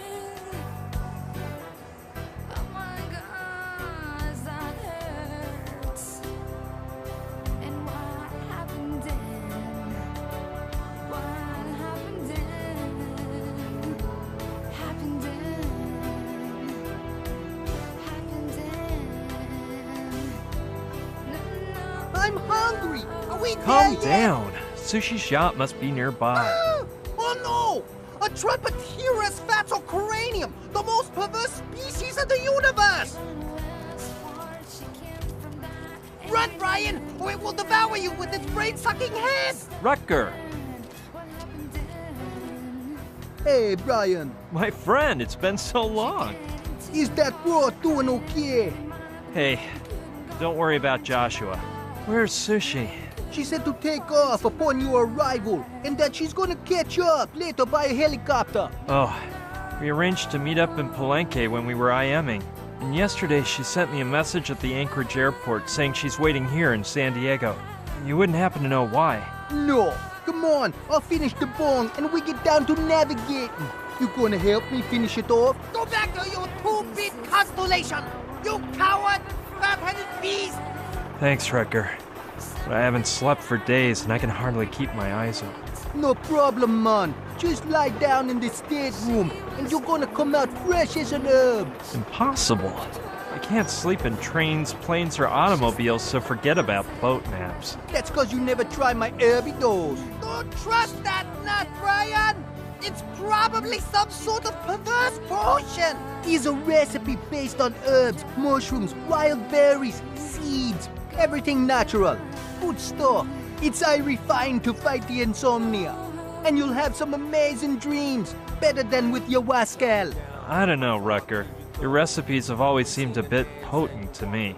Of course, that's why they're so cool. Let's dine. You have some herbidos, and hey man, you're gonna sleep better than a zombie. Now I remember, but I refused to take the herbidos. Yeah, but didn't you find the orange juice a little strong? Besides, now you're in an amazing mood, no? Well, I don't agree with what you've done, but I guess you're right on that one. I haven't felt such inner peace for a long time. But explain one thing to me. What? Could you tell me about our... Come on now. Yesterday evening, I left the yacht to wander at the view and fill my lungs with clean ocean air. Could you explain what the Rastafarian religion is all about? No. The ingredients of herbidos are legal, aren't they? Don't worry, be happy, man. We be 12 miles from the coast, so sit back and enjoy. That's the telepathic helmet you've got there, isn't it? Telepathic? Well, it's the one that you gave to that bird-brained Saturn a while back, man. But I want it fair and square, and it's mine now. I brought it to the boat, cause it really freaks me out. But for the last 3 days, it don't work. Typical overvalued Babylon machine. By the way, Joshua came here before, man, and told me he had a similar device. But that his was much awesomer and less pathetic. Actually, Joshua built it to communicate with the Trantorians. When he managed to get abducted, I kept it. Oh yeah, and that whole thing about the Martians and the stone they lost. I know how difficult it is. Cause I lost one the other day, and I felt an evil feeling at the tip of me dreadlocks. That whole thing about Saturn being an idiot, it's all in good fun, right? No, I say it in the worst way. Saturn, imbecile. The important thing here is not the helmet, it's... It's what? We'll talk later, Wrecker. Sure, man.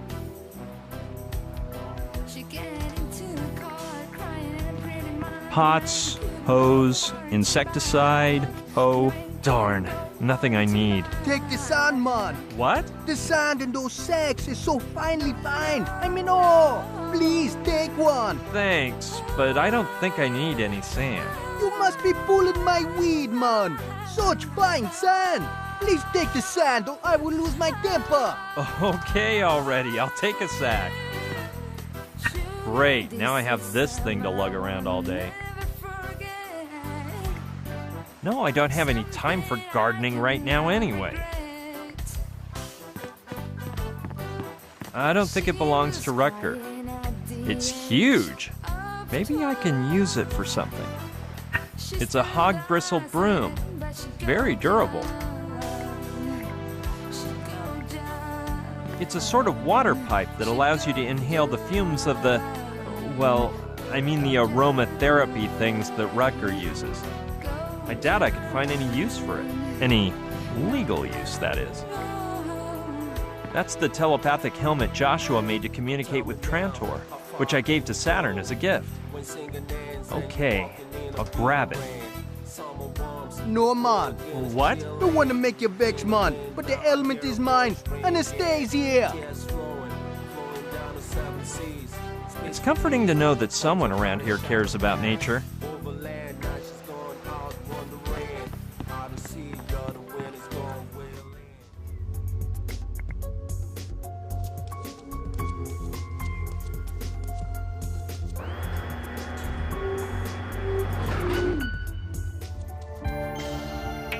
According to the sign up there, it's the Neptune suite.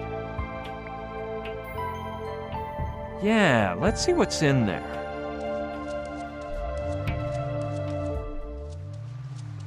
Look who's here! Saturn! Well, look, it's Sleeping Beauty. Did you dream about anything interesting, BB? Well, no, I didn't. I don't remember what I dreamt. Oh, poor thing. Are you aware that Friedrich Kekulé discovered the hexagonal structure of the benzene molecule thanks to a dream? Well, no, but... And that Robert Louis Stevenson came up with Jekyll and Hyde while he was asleep? That's very interesting, but... There are no ifs, ands, or buts. So listen, stop contradicting me and tell me about you.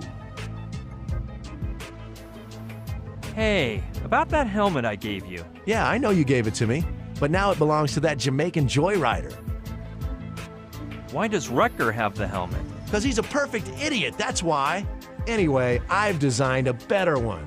The hairdo helmet. It'll be the first helmet that doesn't mess up your hair. Just the opposite, because it'll come with an advanced internal hairstyling system. It'll wash your hair, cut it, do perms. You know, I'm even thinking of adding some arms that'll do manicures. Rutger will turn green with envy. Did you know the helmet stopped working? Yeah, Sushi told me about 3 days ago. In the beginning, I thought it was just that idiot's fault. But Joshua explained that it's actually a telepathic helmet that can be used to communicate with Trantorian beings. But since their stone was robbed, the line has been cut off. Let's forget the helmet for a moment. Yeah, BB, let's talk about something less unpleasant. Well, about the Trantonite we're looking for. Your friend Joshua told me about it. I'd love to get a glimpse of that stuff. Huh.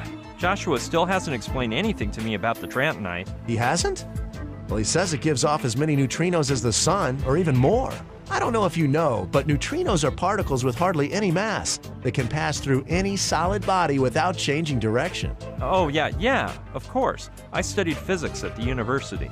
I remember that they're created through beta disintegration, and wow, it's too bad they can only be seen using a neutrino detector, because otherwise... Are you thinking the same thing I am? Do you also think the Mega Fan Mixer will work better if I add saws to the mincing blades? No, Saturn.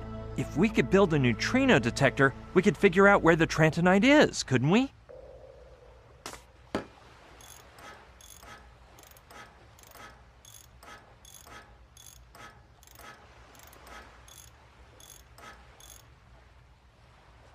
Awesome! I hadn't thought of that. Just yesterday, I was reading an article about neutrino detectors in this month's Do-It-Yourself Science Illustrated. You have to fill a glass tank with fresh water, put photomultipliers in place, and, wait, I better look it up. Improvements in ultra-energy neutrino detectors on pages 31 through 34. Let's see, 28, 29, 30. Dang! The ones where the article should be. I bet that French girl did this. Huh? You know, man, the one who came here with Dean Grassick.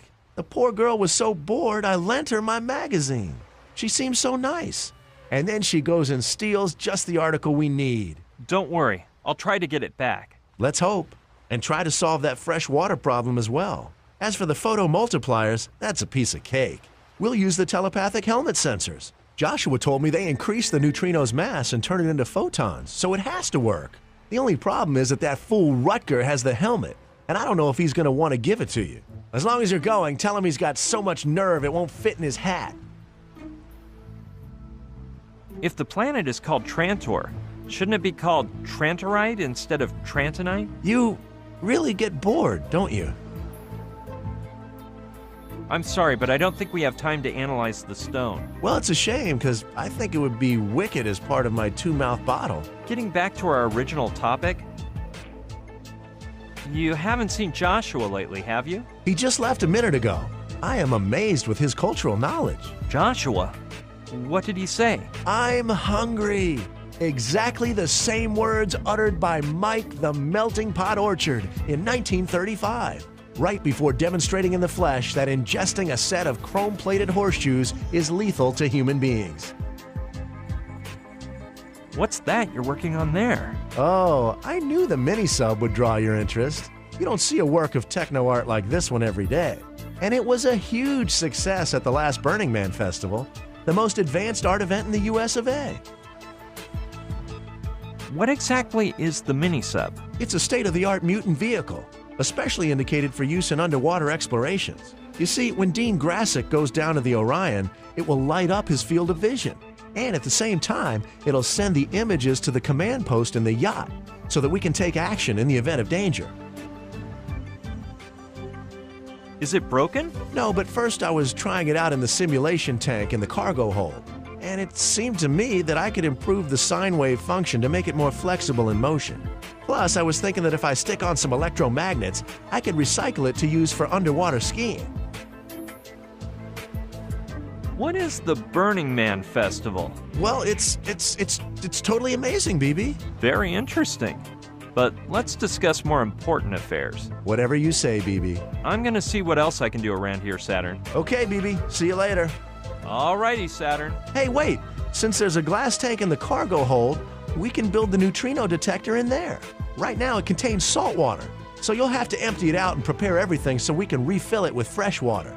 You won't have any trouble, because all the water that comes out of the yacht's faucets is fresh. But I told you, as soon as you finish with the tank, get the telepathic helmet back and retrieve that article on the neutrino detector. Come tell me, and I'll get to work. I guess Saturn uses it to jot down his ideas and designs. Yep, I'd better tell Saturn. Can I borrow your sketch pad, Saturn? That pad is sacred, BB. It's full of my ideas and designs. So it constitutes my artistic and scientific logbook, and I couldn't risk losing it. My regrets, BB, but I can't lend it to you.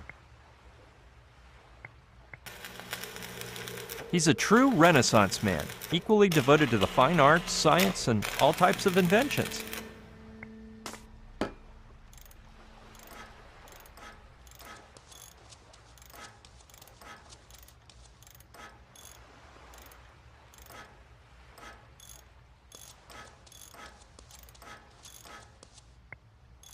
A portrayal of Neptune, the Roman sea god. It's made of bronze, so it must weigh more than my car. However, the trident has come loose. I'll nonchalantly slip it into my pocket. Well, not too nonchalantly, or I may inadvertently saw a branch off of the family tree.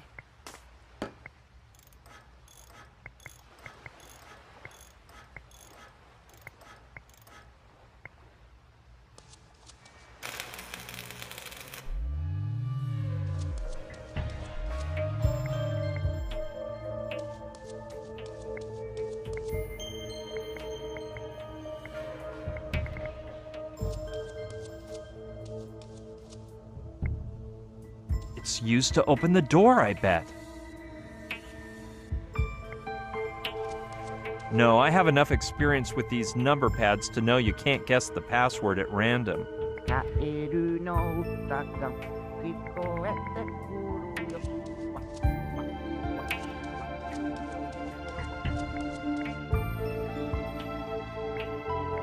Getting inside, what if it had been the guard? Up we go.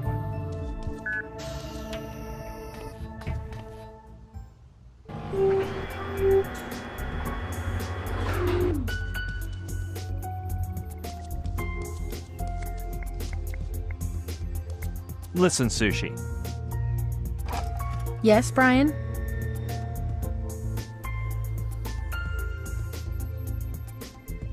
I've seen there's a password-protected door. And you want me to give you the password, right? Well, store this in your memory. 0512. 0512. Thanks, Sushi. No sweat. Anything else? Let's continue this conversation later, okay? Whenever you wish, Brian.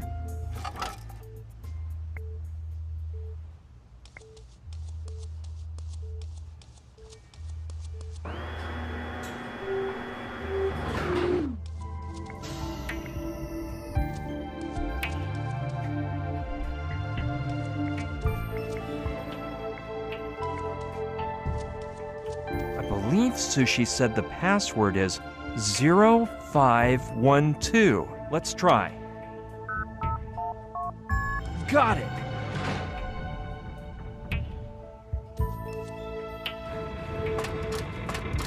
Hello? Bonjour, Brian. How do you feel? Have we met before? But of course, at dinner yesterday. You were a bit, how do you say, dizzy? Well, actually, I don't remember much of what happened yesterday. I don't even remember your name. Don't worry, it sometimes happens. My name is Camille. Nice to meet you, Camille. It's a pleasure to meet you again. The same to you, Brion. I'm ready, Hostov. You come here, baby.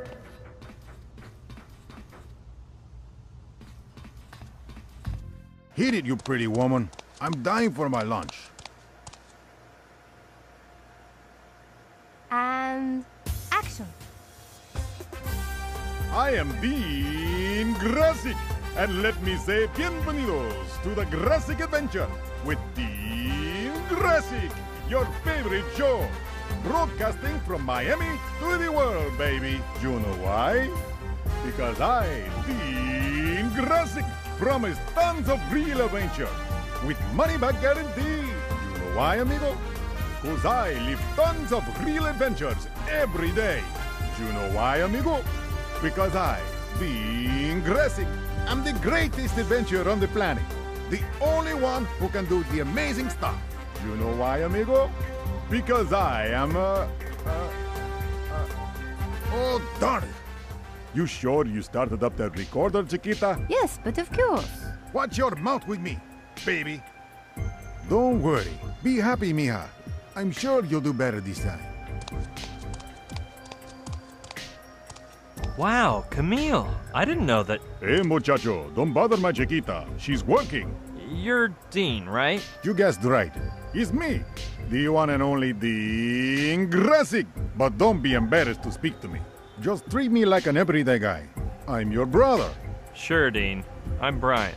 The teenager who has put me into the Orion's path? Yeah, well... You're hot stuff, amigo.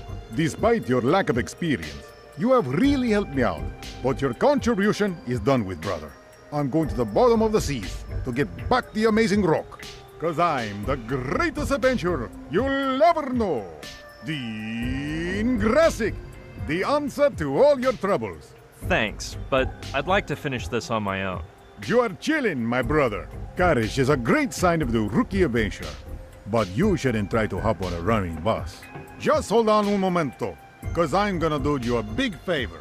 All day today, I will answer your questions for free, placing all the wisdom of the Grasic Adventure method within your reach. Take advantage of this ultra cool offer and pose your questions, my friend. Seriously, I want to be the one to go to the sunken galleon. Keep it cool, my brother. Do you think I'd dive to the Orion if I weren't the best? Keep your blinkers on me, amigo. And after a while, you may be ready to become a real adventurer. What is the Grasic Adventure method? What rock did you climb out from under, kid? It is the amazing learning system for adventurers and treasure hunters. Patented by Dean Grasic. Its pages contain more than 12 years of experience, excitement, and triumph. Now it can be yours for the low price of just $39.99. Amigo, apply now and you will get an original 8x10 Dean Grasic glossy print, autographed by Dean Grasic himself. Don't you think you're being a little unfair to Camille? Camille? What Camille? It is moi, Camille. Close it, mamacita. I'm talking to me, amigo. Keep recording. I'm out of here. Yeah, let's quit the talk, or I have to work overtime. Dean Grasic. I really don't know how she stands Dean anymore. You can do this. So this is the greatest adventurer in history? My adventures would run circles around his. Dionisio, you are the best. Live a Grasic adventure. How pathetic. Now, what would I want with an advertisement like that? Hit it, you pretty woman. I'm dying for my lunch. And action. I am Dean Grasic, and let me say bienvenidos to the Grasic Adventure with Dean Grasic, your favorite show, broadcasting from Miami to the world, baby. You know why? Because I, Dean Grasic, promise tons of real adventure with money-back guarantee. Why, amigo? Because I live tons of real adventures every day. You know why, amigo? Because I saw the most amazing,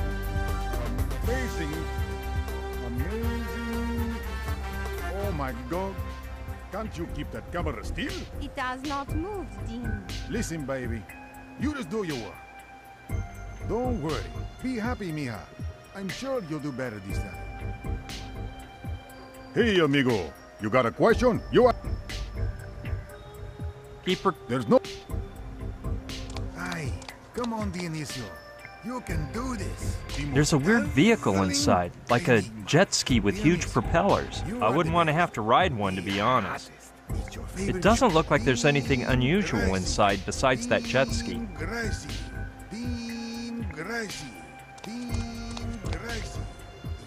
It's pretty much the same as the waterlock chamber next to it, but smaller.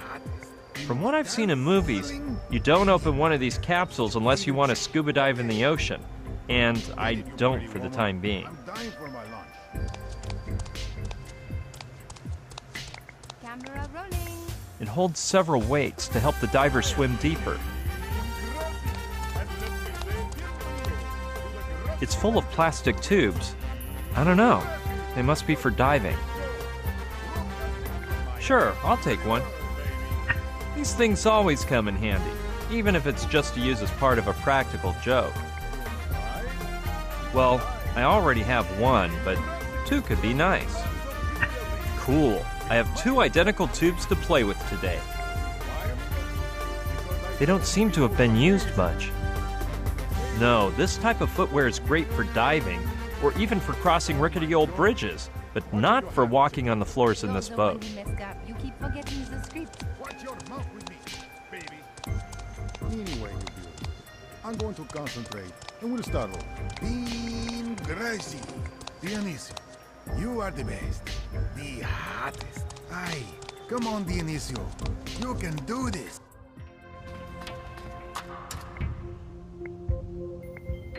There's a long hose inside for use in the event of a fire. However, I think it'll be a real nice thing to have for filling the sea lock tank with fresh water.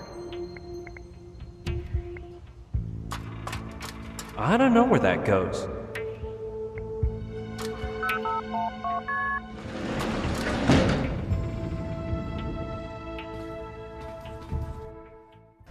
It looks like I'm in the cargo hold. Yeah, there's no doubt about it. Those holes in the ceiling look like the hatches in the deck that they load the cargo through. Well.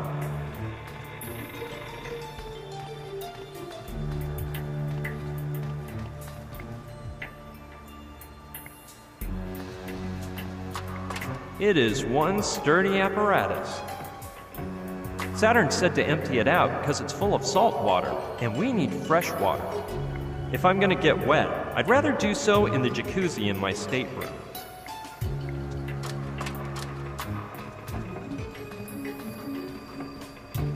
The tank is open on top. I better climb down. I don't want to fall in.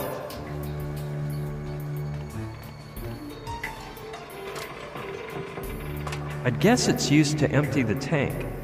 Yeah, that seems like the most logical way to empty the tank. Let's try it.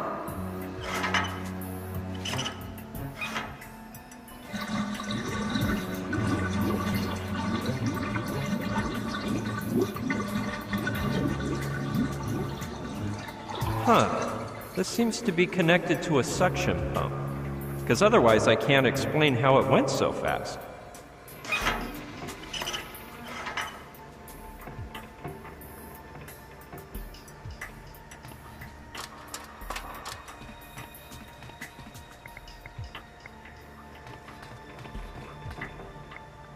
It's next to a door with no lock, no doorknob, and no opening panel.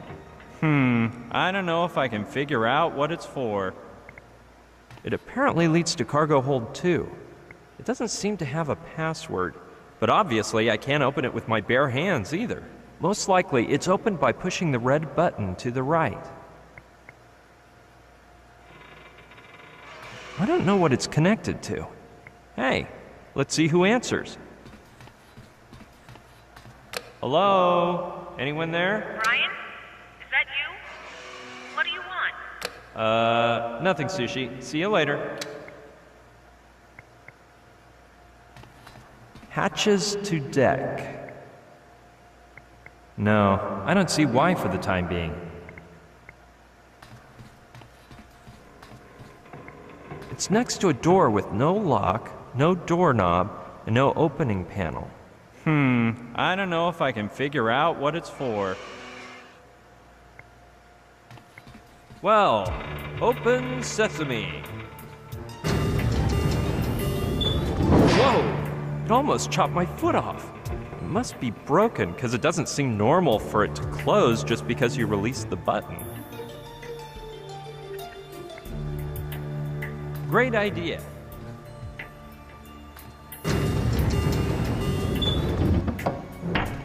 Presto! Plus, it looks like the broom will hold steady. That was a major pain. However, I better get some excellent payback inside. Oh man, this must be my lucky day. I knew good fortune would smile upon me sooner or later. This was truly a challenge, but the reward is beyond comparison. A bag of plastic ties. And they're the beautiful white ones, too. My favorite. Well, I'll check to see if there's anything else around here. Nope, nothing of interest to me. Let's look on the other side. No, nothing there either. However, as far as I can tell, this cargo hold is symmetrical to the other one, with the hatch and everything.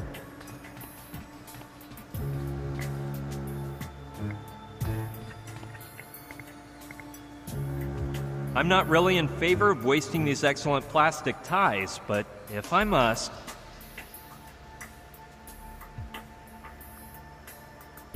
Well, that's done.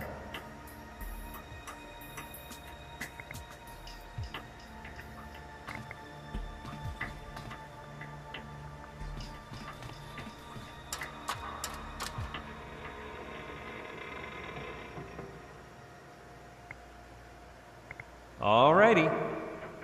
It might be a good idea to go up there first, don't you think?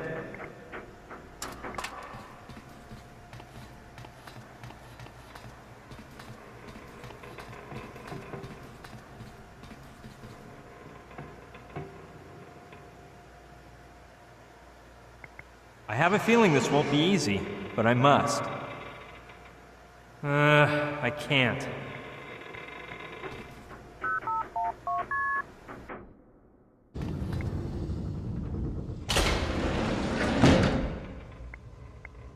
It's much newer than the one I used in Alaska. It looks like you need a key to open it. There's a long hose inside for use in the event of a fire. However, I think it'll be a real nice thing to have for filling the sea lock tank with fresh water. I better find the key first.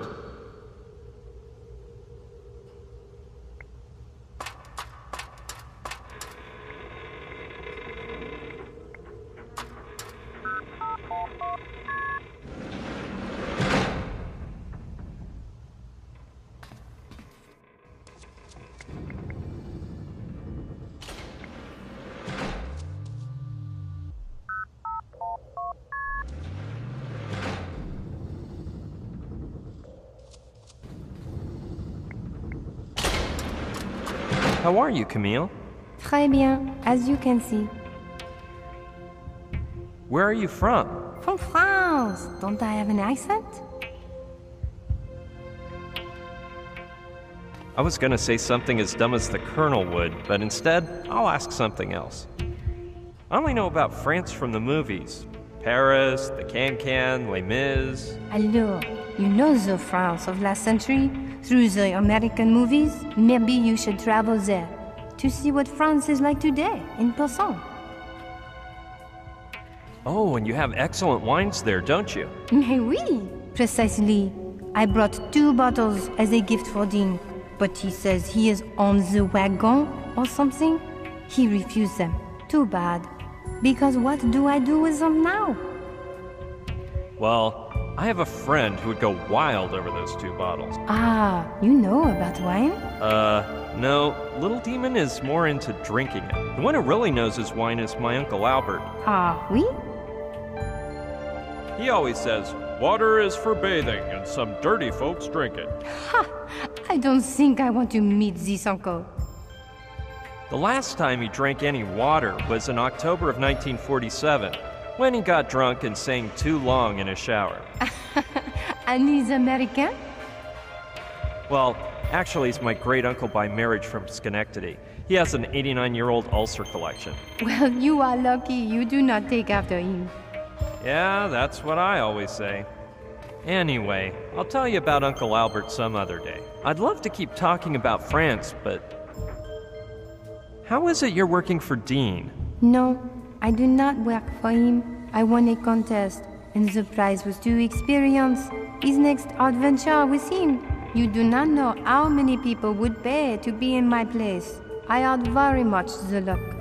Oh yeah, I think Sushi mentioned that.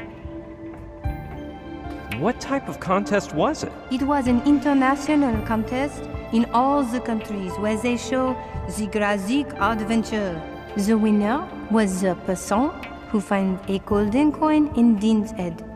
Merde. Why did I buy that tablet of chocolate? I hate to say it, but I don't think Dean treats you with much respect. No. It's just his character. Really, he is very attentive and, well, right now he has very much the stress and he is not normally like this. That Dean is a show-off. No, don't say that. Dean is the greatest adventurer in history. Though...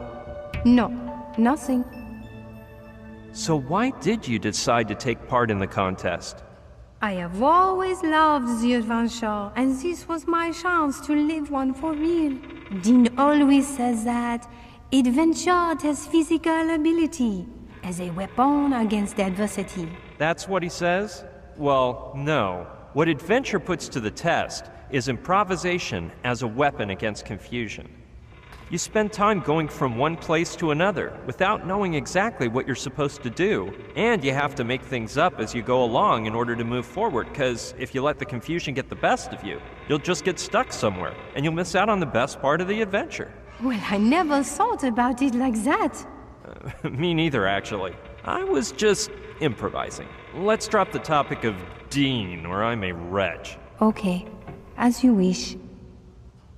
You wouldn't happen to know where Saturn's magazine is? Mon Dieu, how embarrassing. Tell Saturn I will return the missing pages, but right now I cannot. But what happened? Well, I sat here to read, and Dean asked me for the paper to wrap his lunch. I was so absorbed with reading, though, I hardly heard him. A bit later he appeared, a little bothered because I don't pay attention to him, and he said, "Why don't you bring the paper to me if you have it right there, hotcakes?" Or something like that. Then he ripped out some pages and returned to the Sealock room. I meant to tell Saturn, but I had a bit the shame. Don't worry. You'll see. Dean will return them to me lickety-split. Anyway, see you around, Camille. I'm ready, Hostov. You come here, baby.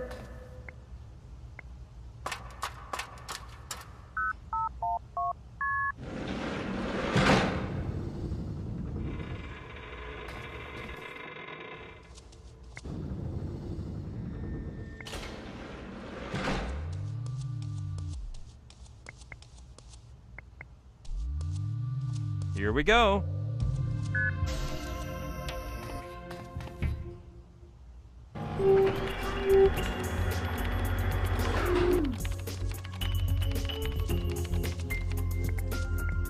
What? Listen, Sushi. Yes, Brian?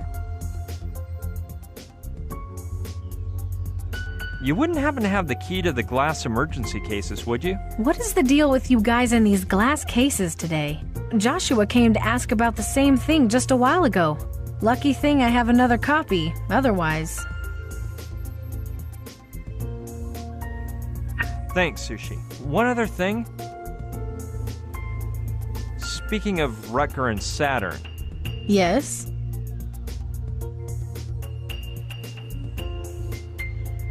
They seem to be in a bit of a tiff. They're unbearable, aren't they? Well, it's almost like dragging two fighting teenagers around, each pressuring the other before they kiss and make up. Now, how is it they came too? When you IM'd me about Trantor and the amoeba... Okay. Let's Whenever...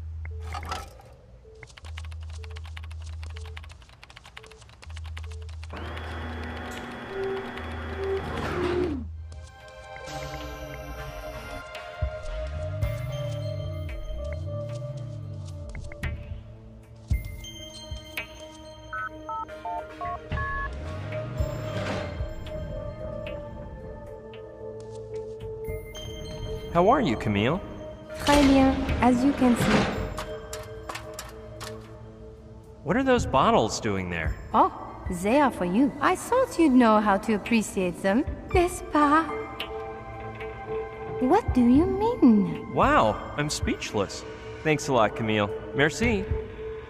Gee, they're lovely. Yes, they were a gift from a friend from Bordeaux.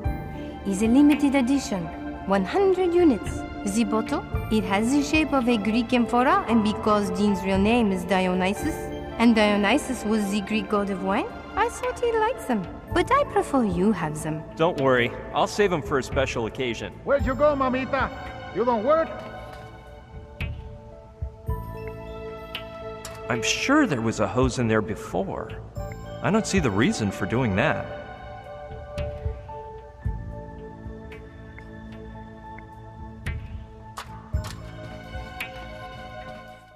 I got it, you have, babe. Let's record it till the sun goes down. Camera rolling. I am being Grassy, and let me say bienvenido to the Grassy Adventure. Yes, I'll take as many as I need to build an amazing makeshift hose.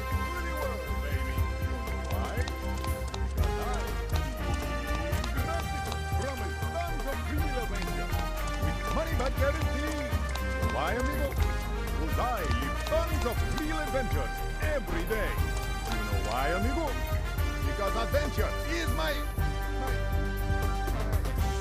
Oh, damn!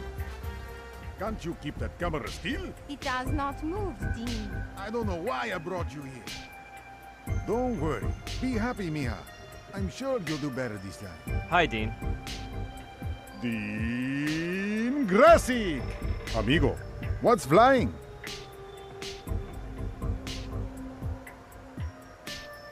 I need the paper you wrapped your lunch in. Can I borrow it? Do I look like some kind of boob to you, amigo? I lived in the street too long to let some thief stick his finger in my frijoles. What if I trade you your lunch for something more succulent? I get the idea that you don't got no idea what you're saying. You know what I'm saying? Something more succulent than a hardened bar of genetically engineered, potassium-enriched beans? You better start looking, because this is the best snack in Miami. I'm not gonna steal your lunch, just the paper it's wrapped in. No way, amigo. And if you put your dirty hands on my lunch, I will have to ask you to duel with me, you know? Well, when you're done, you'll give me the paper, right? Okay, kid. After I have lunch, the paper is yours. And if you behave and keep quiet, I'll sign it for you.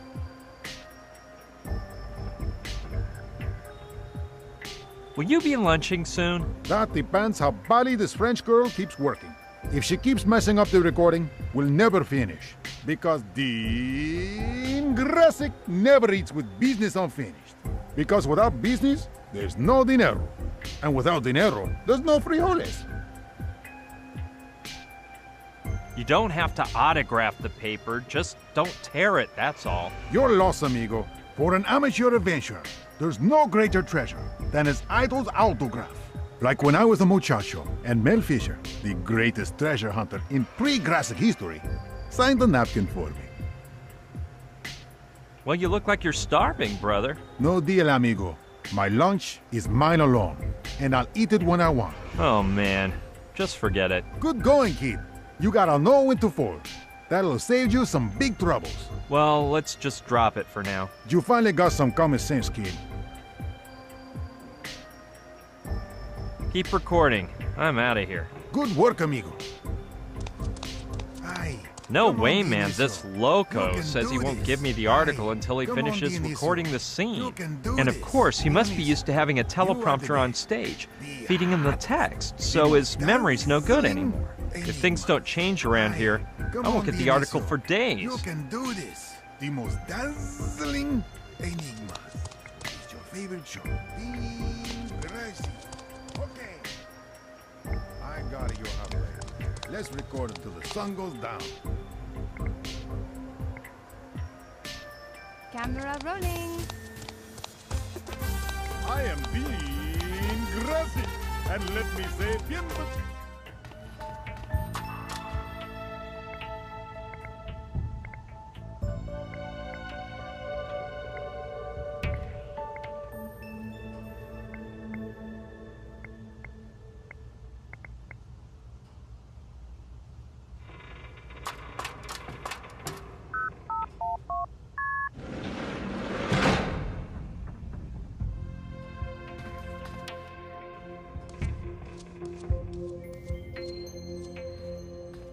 Yeah, I'll take a peek.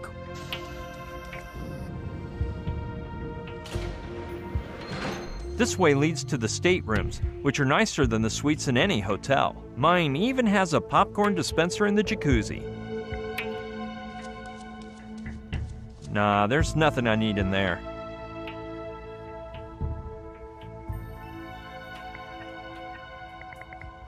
I don't know.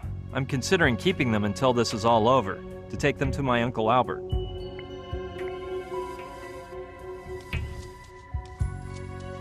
Yes, a wine like this should always be properly stored in a cool, dry location. In proper storage, they're less likely to break or spoil. Yeah, this cabinet looks like it has all the features needed to preserve the wine's aroma and taste. Just out of curiosity, though.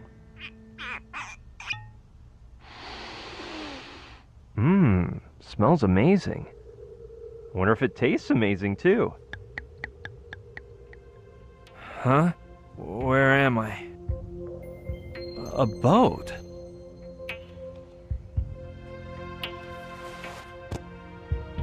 Man, I ache all over. And that light. Just a sec. Hold on. Give me a minute here.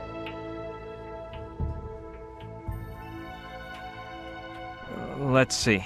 I escaped with Joshua. We got as far as I really don't know what could have happened. My head is pounding and there isn't a drop left in those wine jugs. Maybe I was mugged. Anyway, I better look on the bright side. These empty wine jugs will surely come in handy.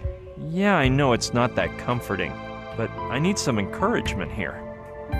Okay, that item may come in handy.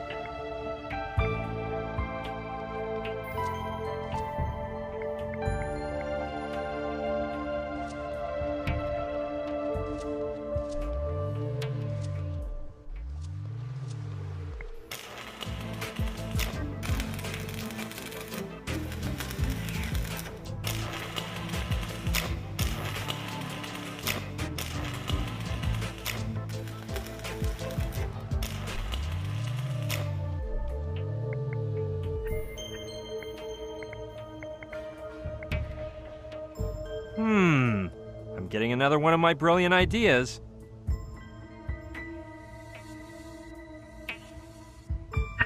For what I've got in mind, I just have to fill one halfway.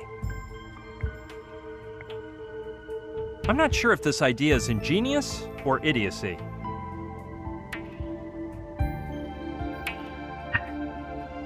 There we go.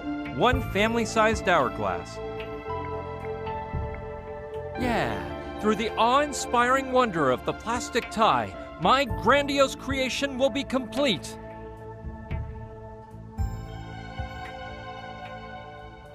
The unique, unmatchable watch fork.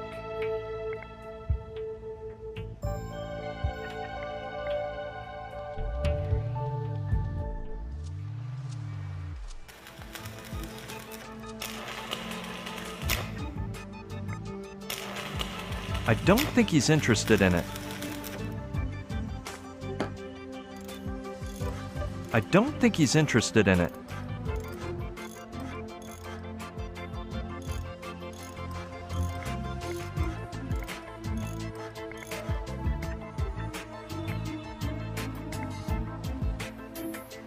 I know of someone who could appreciate the vast potential of this grand invention. I don't think he's in.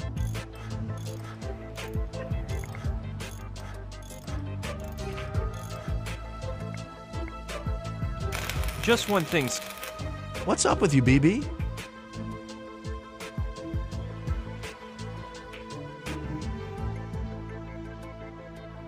What did you tell me to tell Rucker? That he's got so much nerve it won't fit inside his hat? Let's see what he answers to that. I'm okay.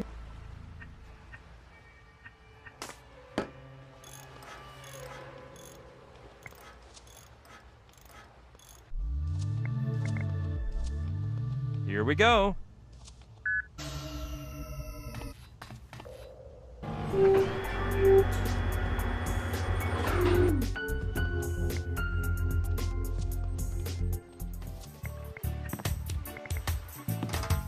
I don't think he's interested in it.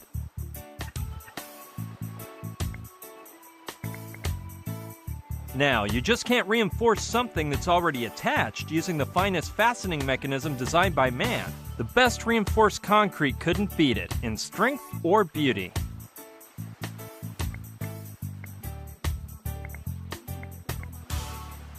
That makes no sense.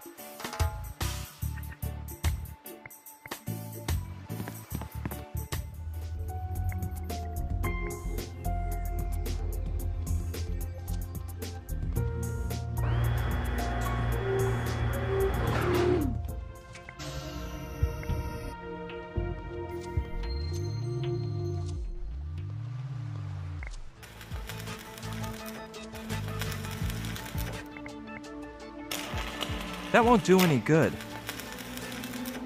I don't think he's interested in it.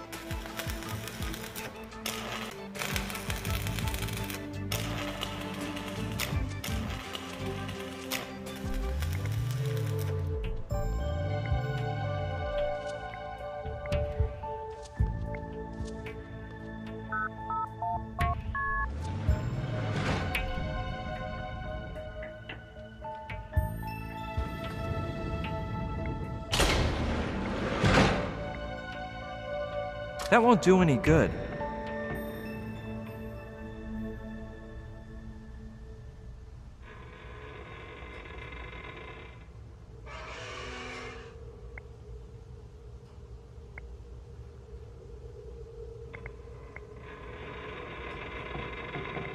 Since Saturn claims the water in the boat's taps is fresh, I can use it to fill the sea-lock tank. No, I'm not that thirsty either. Yeah, knowing the water that comes out is fresh, it'd be a good way to fill the tank in the cargo hold. And I'm sure the hose is long enough. But wouldn't it be better to wait until you have everything you need to build the neutrino detector? So the hose robber won't see it and steal it too?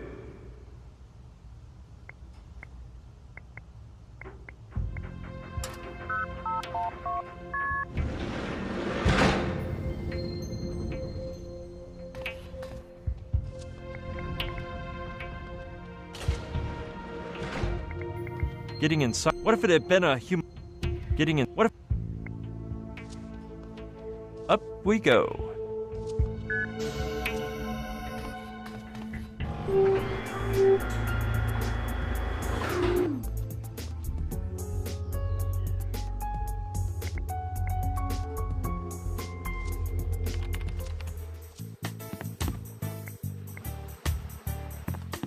Just one thing, Wrecker. What?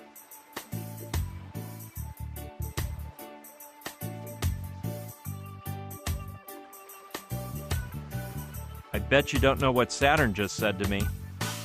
Some stupid thing of his, I'm sure.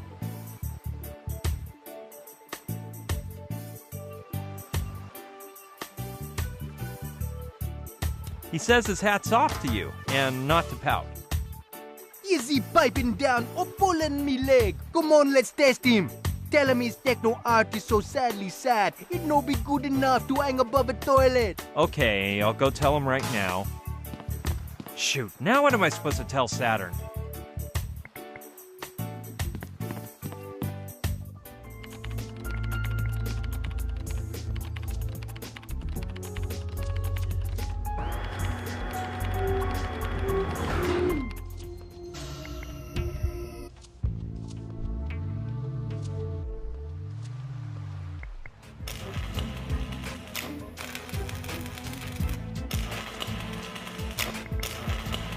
Just one thing, Saturn. What's up with you, BB? Wrecker just said something lovely about you. Oh yeah? And what did that Rasta-covered fool tell you?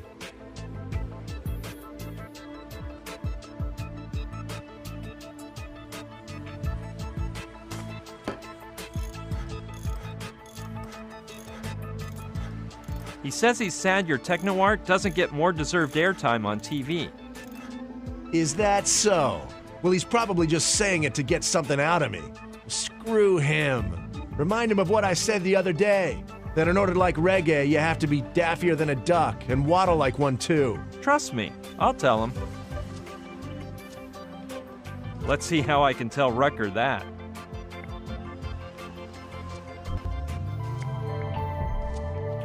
Here we go.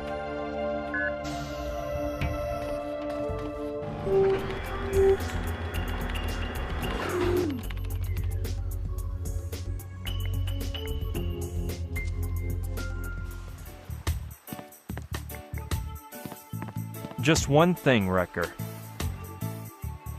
What?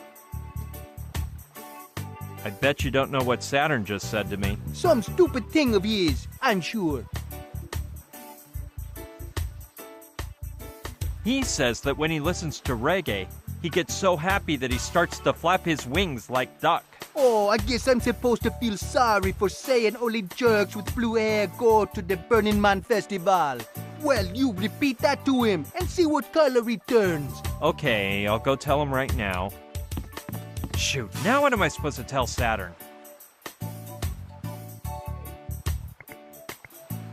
It is...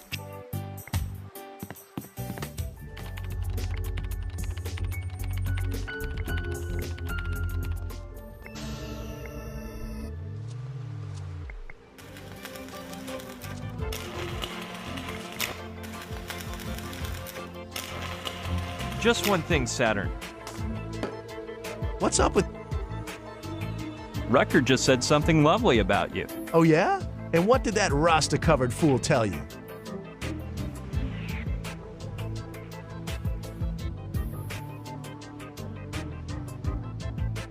He says he feels like a wacko for not having gone to the Burning Man Festival with you. Now he realizes? Look, maybe in a few days I'll feel like a fool for saying this, but the Jamaican bobsled team won't win the Olympics, even if it secretly uses doping.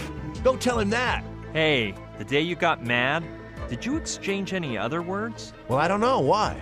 Nothing. It's just that he's starting to treat me like a punching bag, but don't you worry.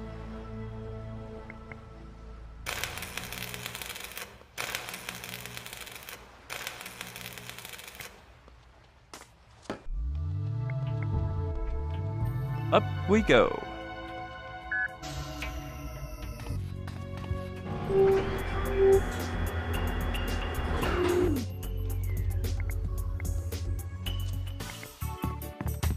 Just one thing, Rucker.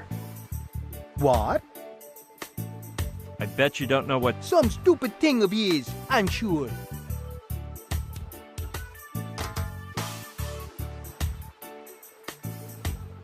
He says the day Jamaica wins the bobsled medal, he'll buy you an Olympic-sized bong. Saturn said that? No way! In the end, it will turn out he ain't the jerk I thought. But all he's a saying. You ain't making that up now, is ya? Me? Make things up? Lie? Oh, Wrecker, you just don't know me. Can't believe my ears. Peace, man. I just think it's strange that Bird Brain, well, he ain't so bad, is he? You know, as brothers go, he's a good one. What am I saying? He's my best friend. Oh man, I'm gonna give him a makeup gift that's gonna knock his dreads off. The helmet? No, but take it if you want. I meant something more personal. To help him with one of his inventions. Don't know, I'll think of something. Thanks, Wrecker. Well, one more thing done.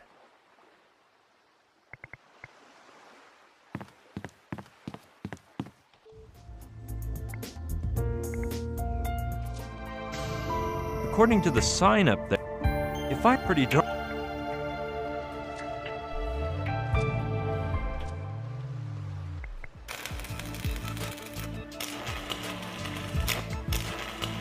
Just one thing, Saturn.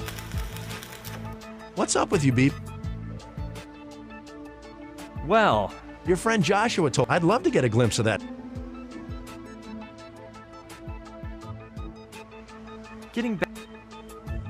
What's that? Oh, you don't see... And it was a huge... Is it broken? No, but first I was trying it out in the simulation tank in the cargo hold. And it seemed to me that I could improve the sine wave function to make it more flexible in motion. Plus, I was thinking that if I stick on some electromagnets, I could recycle it to use for underwater skiing. What exactly? It's a state-of-the-art mutant vehicle. You see, when Dean Grassick goes down to the Orion, it Very interesting. Whatever you... Remind me what we... It's simple. One glass tank filled with fresh water, the telepathic helmet, and the art... What will the telepathic helmet do inside the neutrino detector? When the neutrinos pass through the water, they create a particle known as a muon, which leaves a small trail of light. But you need photomultipliers in order to get that light energy to become visible to the human eye. The telepathic helmet contains a set of transducers, which will do something quite similar, momentarily increasing the neutrino's mass so that the light they give off is greater. Why do we have to fill a glass tank with fresh water? The trail of light the neutrinos leave behind is greater when passing through a transparent entity. The bad thing is that salt water, which is the kind left in the tank, has too many particles, which reduces its transparency. What do you need the article for? That explains how to build a neutrino detector, and the truth is I can't remember the full details. If only I hadn't let Camille borrow that magazine. Okay, I understand now. If you forget, ask... I'm gonna see what else I can... Okay, It belongs to Saturn, and You're not even gonna lend me a sheet or two from the sketchpad, Saturn? The truth is there's only one left, BB. Besides, I'd just give you the whole pad if it were empty. In fact, I have several new ones in my cabin, but it's a matter of principle. I never used a new sketchpad until I filled all the pages in the previous one. We artists are like that. What can I do about it? And you haven't had any ideas for filling the last page of this sketchpad? Well, I'm not sure. I recently read that one of the biggest causes of obesity is that we eat too fast, and I don't know, I've been thinking of something to help people eat more slowly for days so they can chew their cud without choking. The bad thing is, I haven't come up with anything. Oh, that's a shame. Well, if I think of anything, I'll tell you.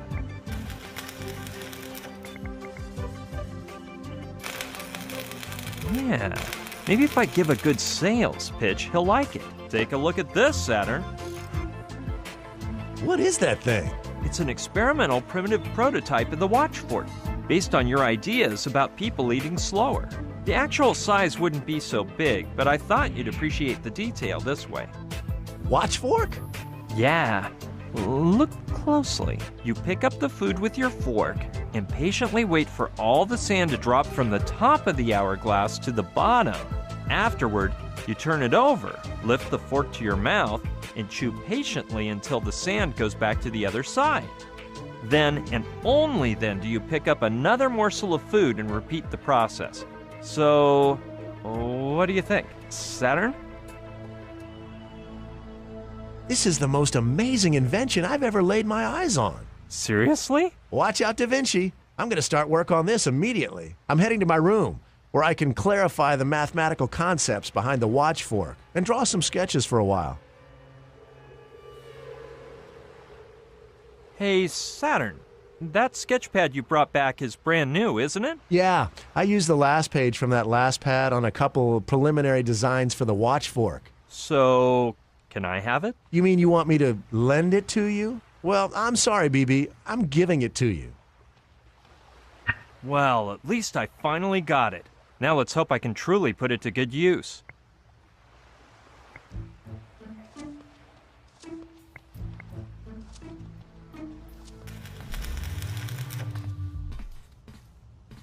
No, I see no reason to do something so absurd.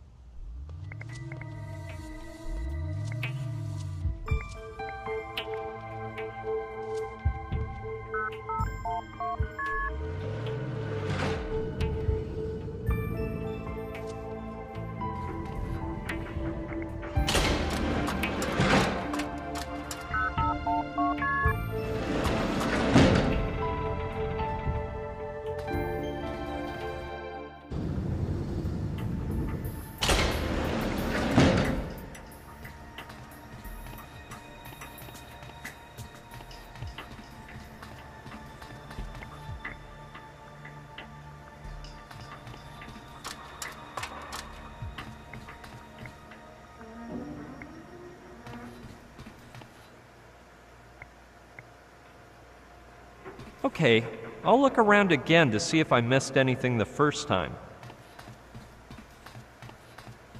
No, everything's the same.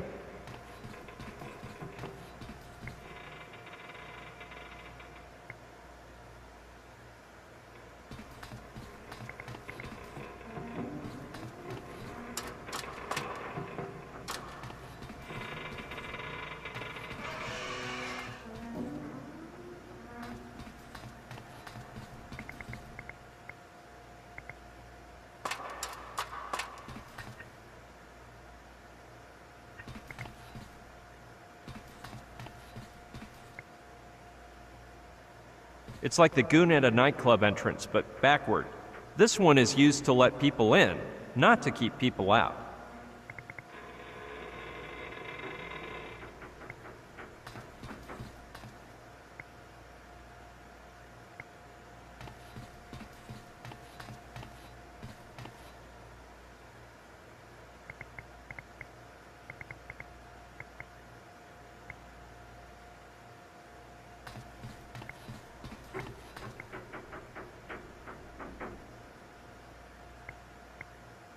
My lord, there are more closed boxes in there than on Deal or No Deal.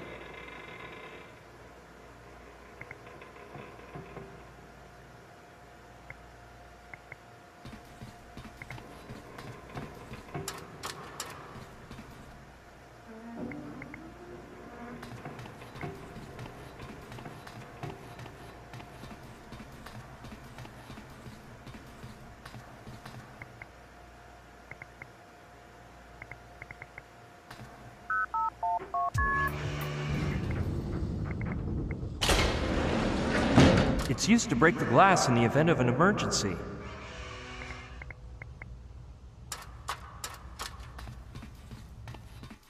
I got it, you have, babe. Let's record it till the sun goes down.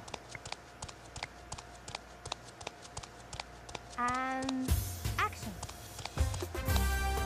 I am being Grassy, and let me say bienvenido to the Grassy Adventure with Dean Grassy, your favorite show, broadcasting from Miami's pretty world, baby. Why? Because I am oh, done. You sure you started up that recorder, Chiquita? Yes, but of course. Listen, baby. You just do your work. It's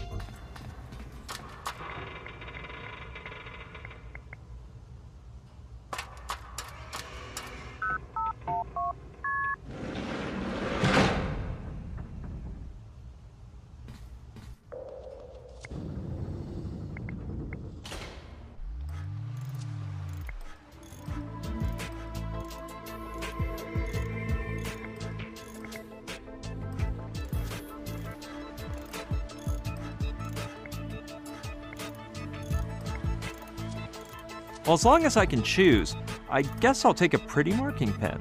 Saturn, can I borrow a marker? Of course, BB, keep it. It's immoral to refuse someone a pen. I think I've used one of these in the past. What I can't remember is when.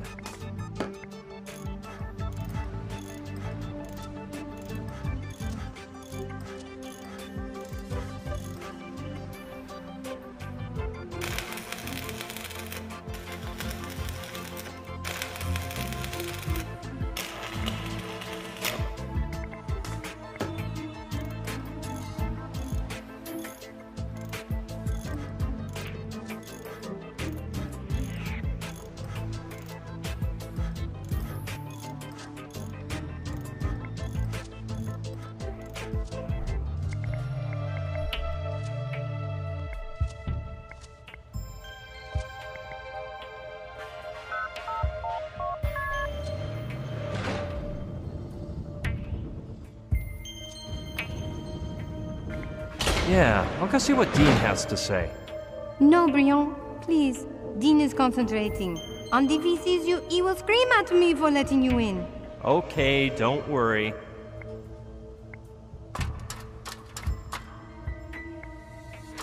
How are you, Camille? Très bien, as you can. Thanks for the vino. It was delicious. What do you mean? It was. You have already drunk the 2 bottles? Well, it's quite possible, because I don't remember doing it. Oh la la! Well, I'm happy you enjoyed them. Anyway. Where'd you go, mamita? You don't work? I got it, you have, babe. Let's record until the sun goes down. That's the ticket. I better wait for him to finish. Action. I am Dean Grassic, and let me say bienvenidos to the Grassic Adventure with Dean Grassic, your favorite show, broadcasting from Miami to the world, baby. You know why? Because I am oh, darn it! Can't you keep that camera still? It does not move, Dean. Watch your mouth with me, baby. Anyway, you beauty, I'm going to concentrate, and we'll start over. Aye, come on, Dionisio. You can do this, Dionisio. Hey, Dean. You are the best. I bet you could do with a helpful teleprompter. How'd you know, amigo? I have a primo memory.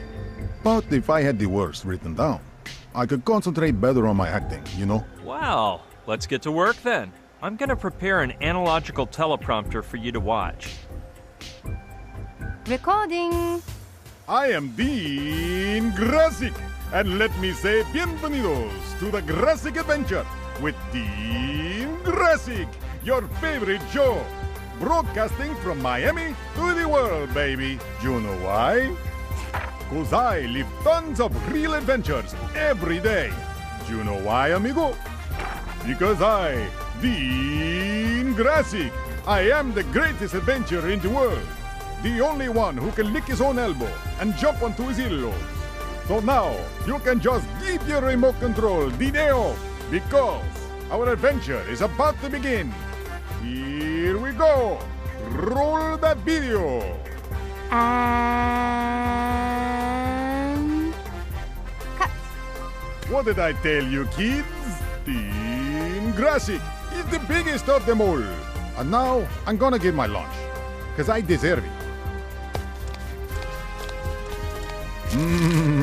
Here it is. A delicious hard tofu bar with genetically engineered, potassium-enriched beans. Could you lend me that paper now, Dean? It's all yours, amigo. I finally did it. Well, I think I finally have everything Saturn needs to make the neutrino detector. I'll go tell him so we can get to work ASAP. Come on, start dismantling the helmet while I figure out how this works. Okay. Let's see. Awesome! This is a piece of cake. Hey, BB, you sure that's the right tool? Ready to roll, Saturn. Cool! Come on, BB, bring it on! Tell me when it's full. Will this take much longer? Huh? Dude, it's starting to come out! Cut! Well, I'll just clean up this mess and be on my way. No, it's technically impossible for anything to go wrong, but you better stay back a bit. Now I see why you chose me to talk through the intercom. Well, as they say, que sera, sera. Sushi, can you turn off the light? We're starting here. Done. Good luck, boys. Yeah, good luck to everyone. And to me, too.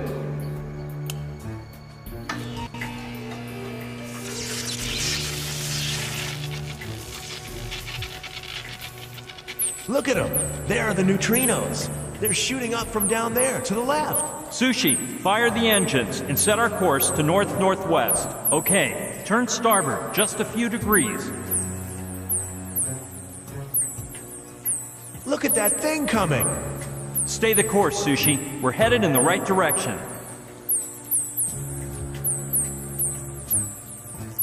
Drop anchor, Sushi. We're right on top of it.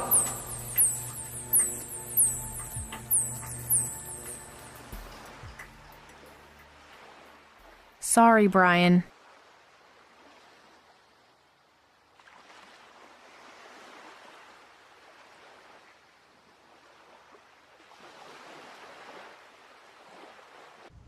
I still can't figure out why he could back out at the last minute.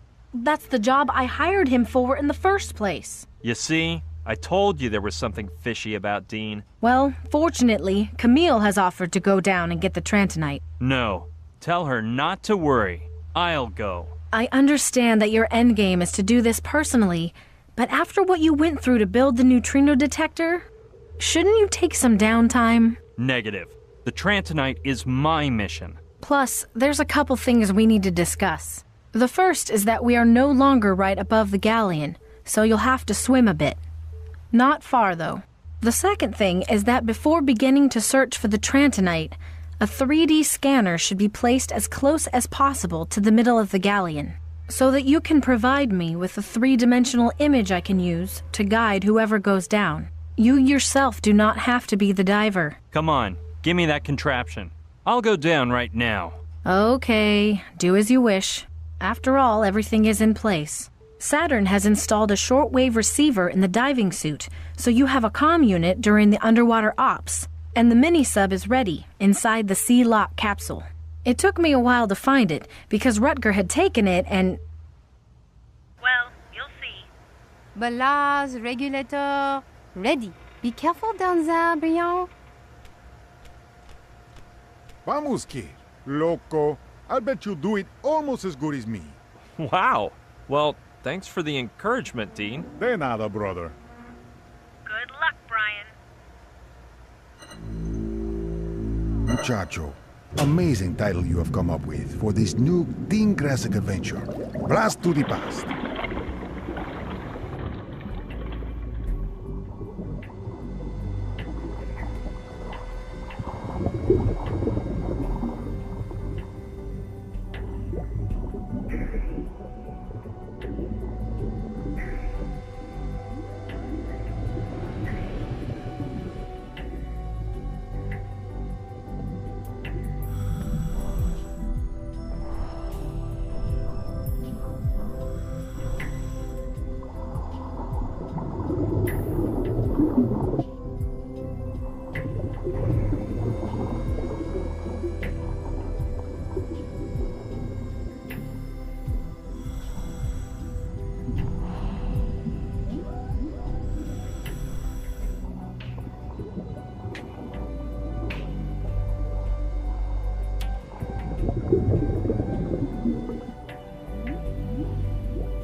Those millions invested in a 3-dimensional scanner were worth it. Well done, Brian. Hop in and we'll decide where to attack. Good work, Brian. Now I have a virtual image of the Orion, and I can view your position the entire time and indicate which bearing you need to take. So, where do I have to go? Well, if you look closely, you'll see that the Orion's figurehead looks like a scorpion, and right next to the stinger on its tail, there is a small sphere. According to Paco's indications in Palenque, that sphere would be illuminated during battles, and I wouldn't be surprised if... I catch your drift. Come on, prepare me for the dive. I'm going back down. Are you sure you don't want to rest first?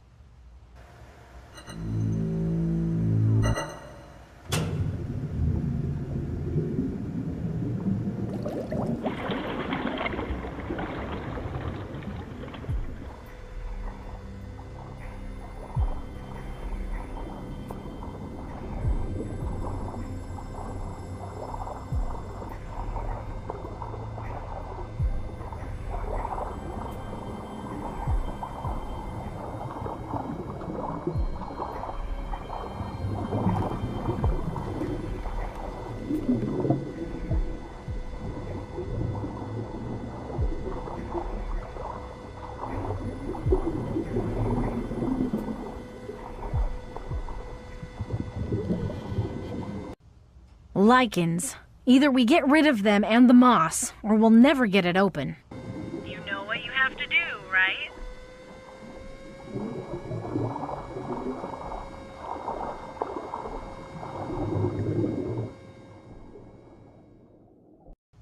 Clean it? Clean it, Brian.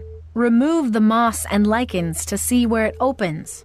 You aren't the kind of man who refuses to pick up a cleaning rag, are you? No, but I thought there might be some other way to open it. Whatever, but I think you'll end up having to clean it. All right, Sushi. I'm gonna see what I can come up with.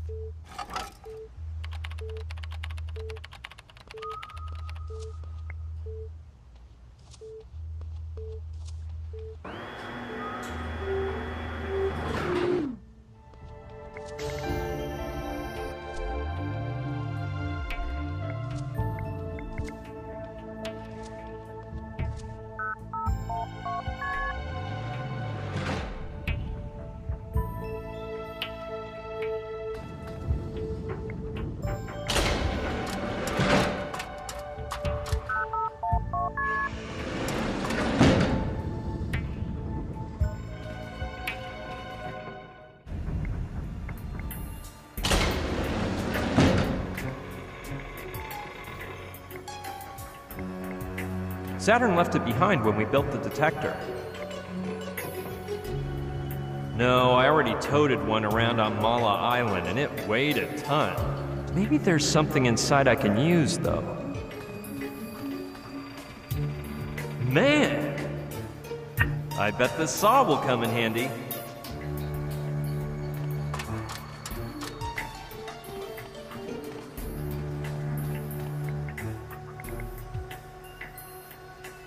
Of course.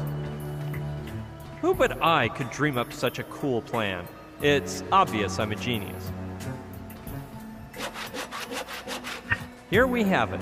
An actual hog bristle brush, pocket size and at wholesale price.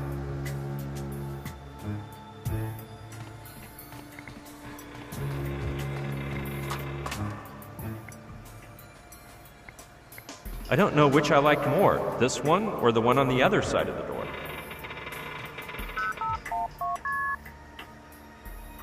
That's weird. Maybe I typed it in wrong. I've got the feeling there's something fishy happening here. The bad thing is that thinking of fish is making me hungry.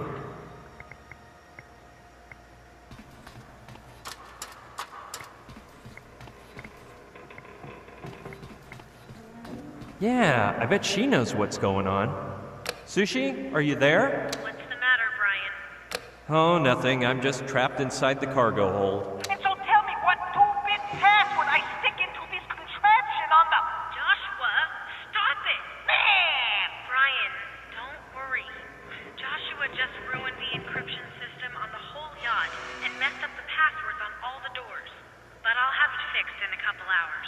And go to your cabin, Joshua. Hey, we'll chat later, Sushi. Shoot, I wouldn't want to be in Sushi's skin right now. Or in Joshua's, because when Sushi gets angry, she must be. Well, anyway, obviously I can't just wait for her to get me out of here.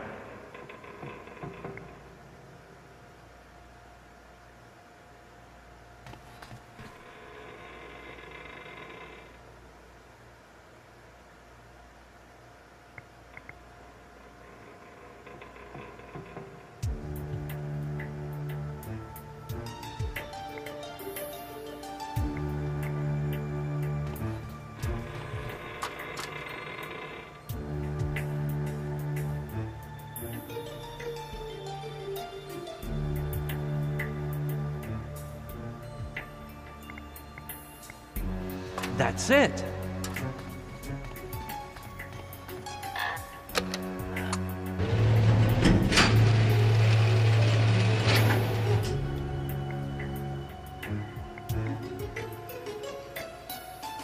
I've actually become quite an expert at jumping these long distances, and I'm better when going from high ground to low ground than the other way around. I've actually become quite an expert, and I'm better when going...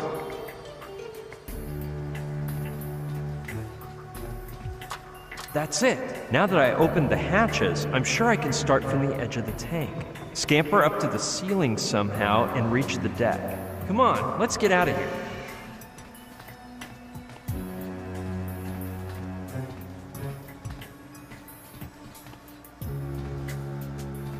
It appears I also opened the hatch to cargo hold too.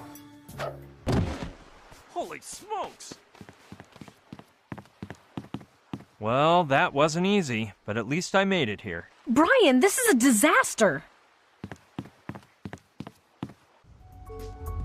What's the matter, Sushi? Look, you really need to have a talk with Joshua. He's like a poltergeist. Now he's deactivated all of my passwords in addition to leaving the hatches on the deck wide open. Oh man, what are we gonna do with old Joshua? I already figured out the password thing, but I'm telling you, my experience is that it is quite unpleasant to enter the cargo hold and find a flock of seabirds looking at you as if you were some huge and yummy fish. Lucky thing the computer warned me and I was able to close them from here. Otherwise... Don't you worry. As soon as I see him, I'll kick his butt so hard he'll never open another hatch again. For goodness sake.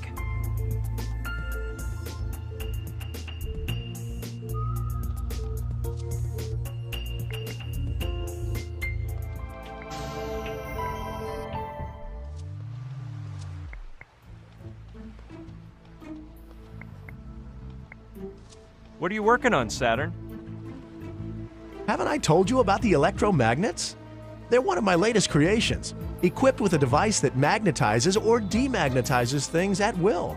When this is finished, I plan to attach them to the mini-sub and take up underwater skiing. Oh, that exists? The question is not whether it exists, BB, but whether we want it to exist. Art and science are based on that grand principle.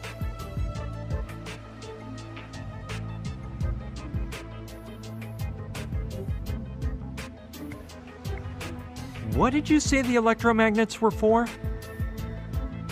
They're one of my latest creations, equipped with a device that magnetizes or demagnetizes things at will. When this is finished, I plan to attach them to the mini-sub and take up underwater skiing.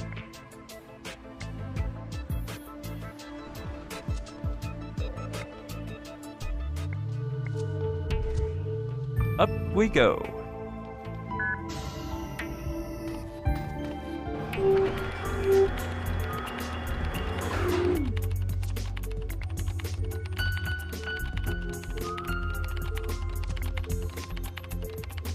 Listen, Sushi. Yes, Brian? I'm going down to the galleon again. That's all right, Brian. Just start prepping and tell me when you're ready.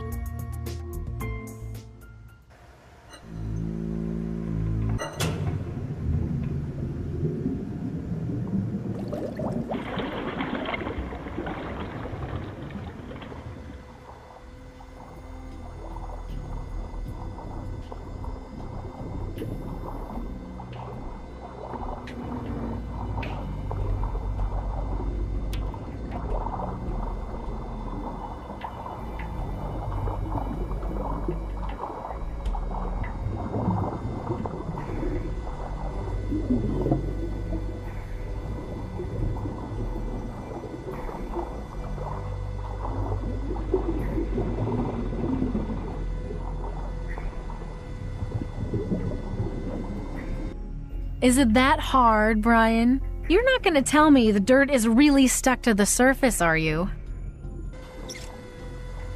No luck? No? No!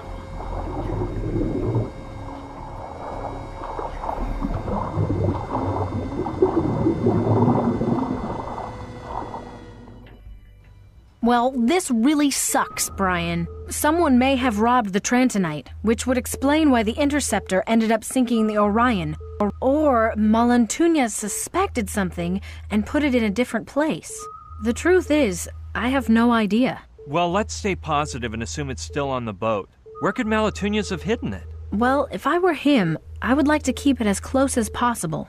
In my stateroom, for instance. Yeah, that's the most logical. Come on, let's prepare for another dive. I'll go down ASAP. Are you sure you don't want to rest a while first? You look exhausted, Brian. Maybe you should get back your strength a bit first, before... I'll have time to rest later. We've got work to do.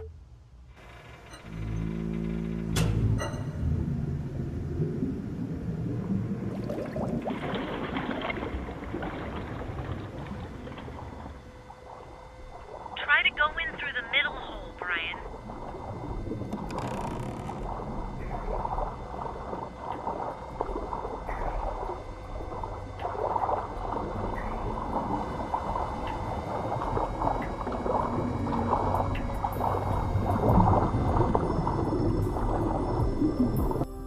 Let's see.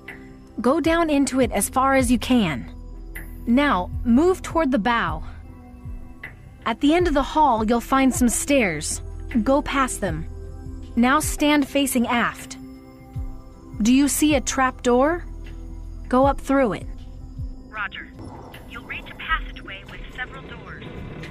The one closest to the bow has to be Malentunez's cabin.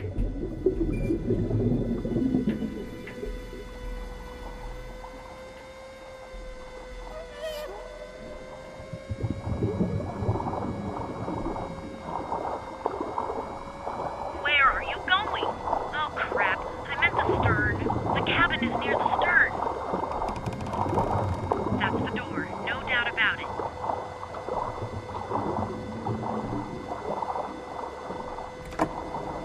No, don't say another word. It won't open, right? This is always the way. Why isn't there ever a doormat with a key hidden under it?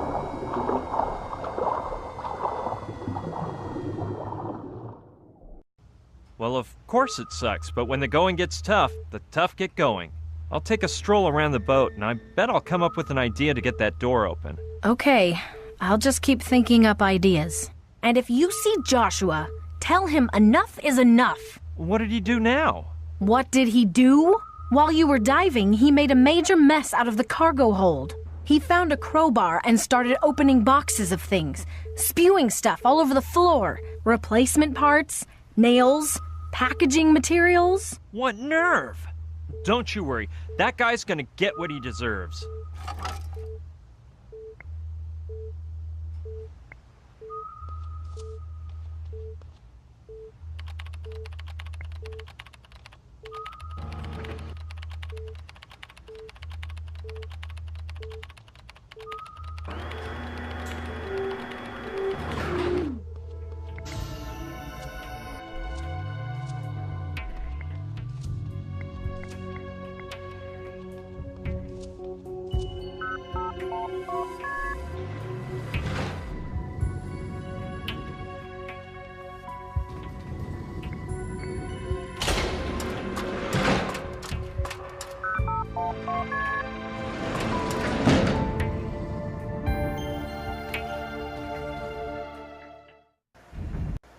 I was afraid of this. Now it turns out somebody has removed the brush holding the door open.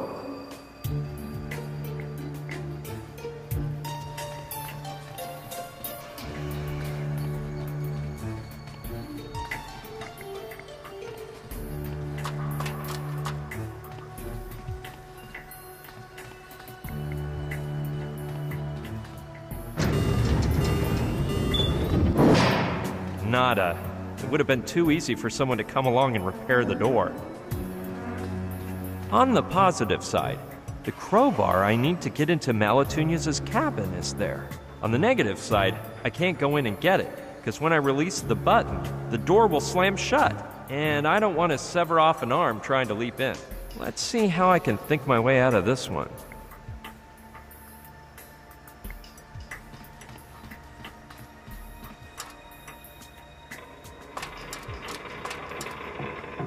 It might be a good...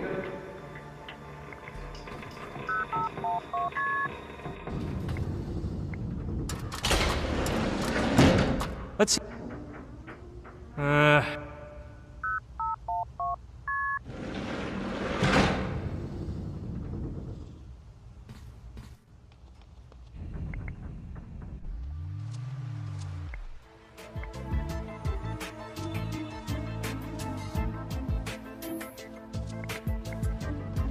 What did you say the electromagnets were for? They're one of my latest creations, equipped with a device that magnetizes or demagnetizes things at will. When this is finished, I plan to attach them to the mini-sub and take up underwater skiing.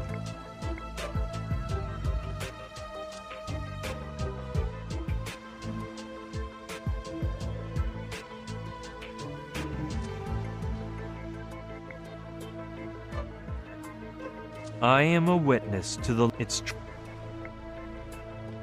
Saturn, I'm gonna borrow your electromagnets for a while, okay? Of course, BB. Don't forget to tell me how they work. Nifty. My first pair of electromagnets.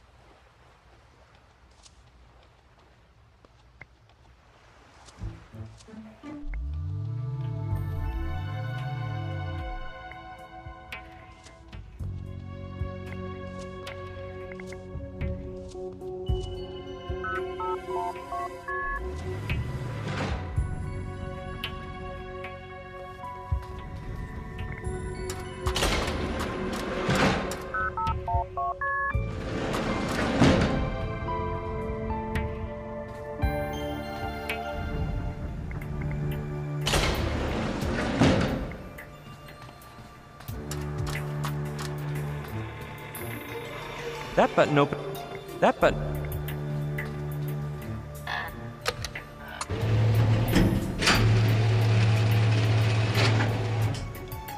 Done.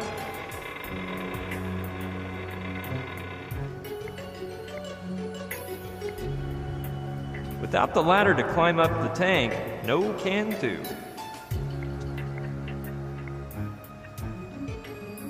Hey! That's not bad. Once I'm up there, I slide down the wall of cargo hold 2, snatch the crowbar, and run out.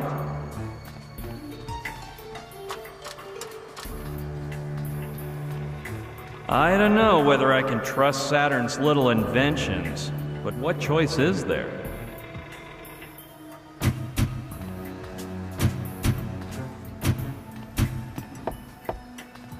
Down we go.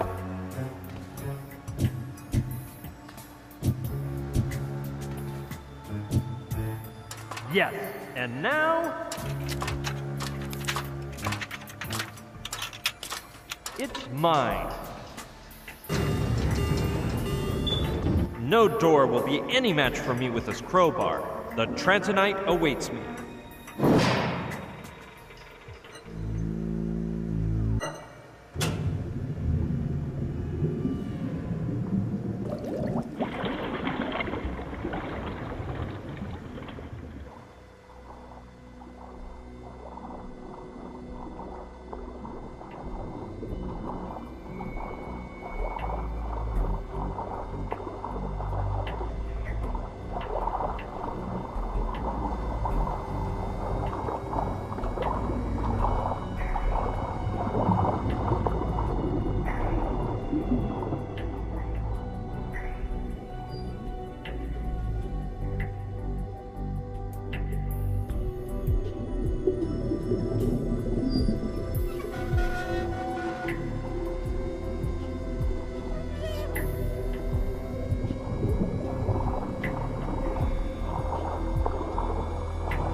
Time for the grand ball, milady.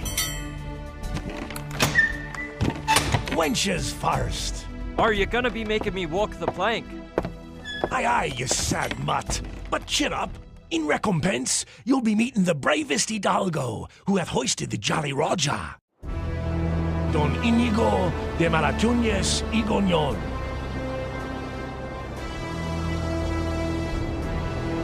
Captain, the limey's ready. It's about time, Husky Hound. Shackle him and be off with you.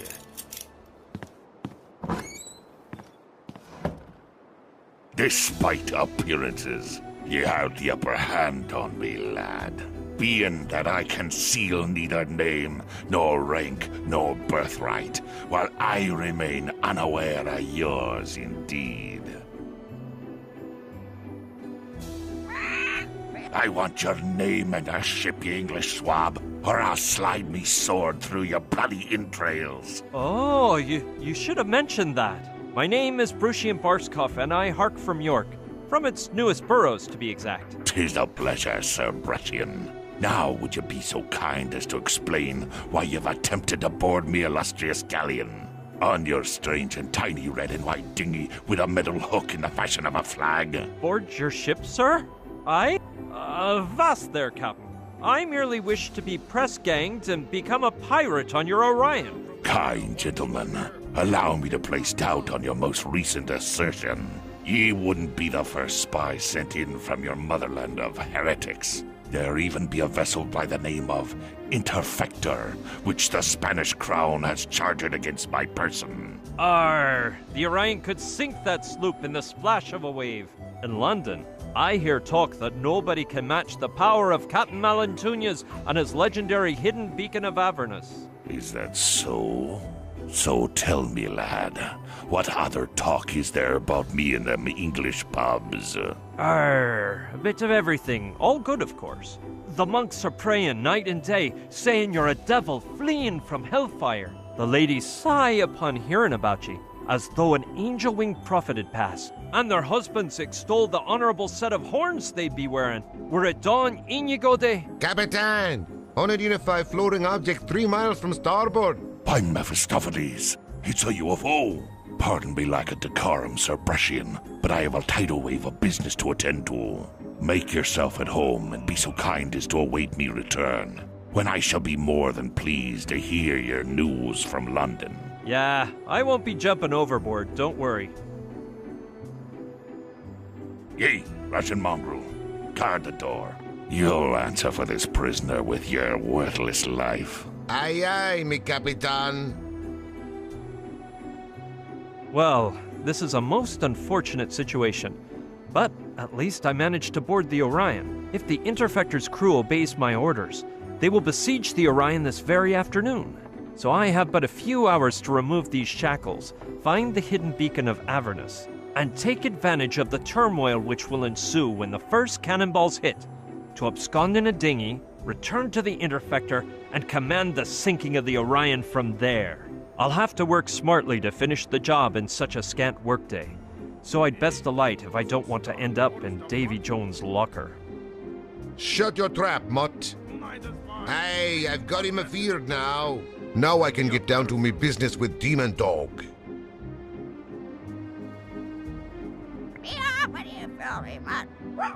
Let's see. The mechanism is simple. 2 iron crescents linked by a moving hinge at one side, and on the other side is a bolt into which Husky Hound has pounded a nail to keep the shackles from opening. The bad part is that it's jammed so far in that it's stuck. I couldn't. That's a game for damsels and lily-livered cowards. Any respectable pirate prefers Russian roulette or a good spitting contest. A real beauty, but not very sharp. No, I've got a bad case of lumbago, and my physicians have forbidden me from using all bladed weaponry. Well, considering its blade is short and dull, and that someone left it behind on the writing table, I guess I could regard it as a mere letter opener. Into me trousers, then.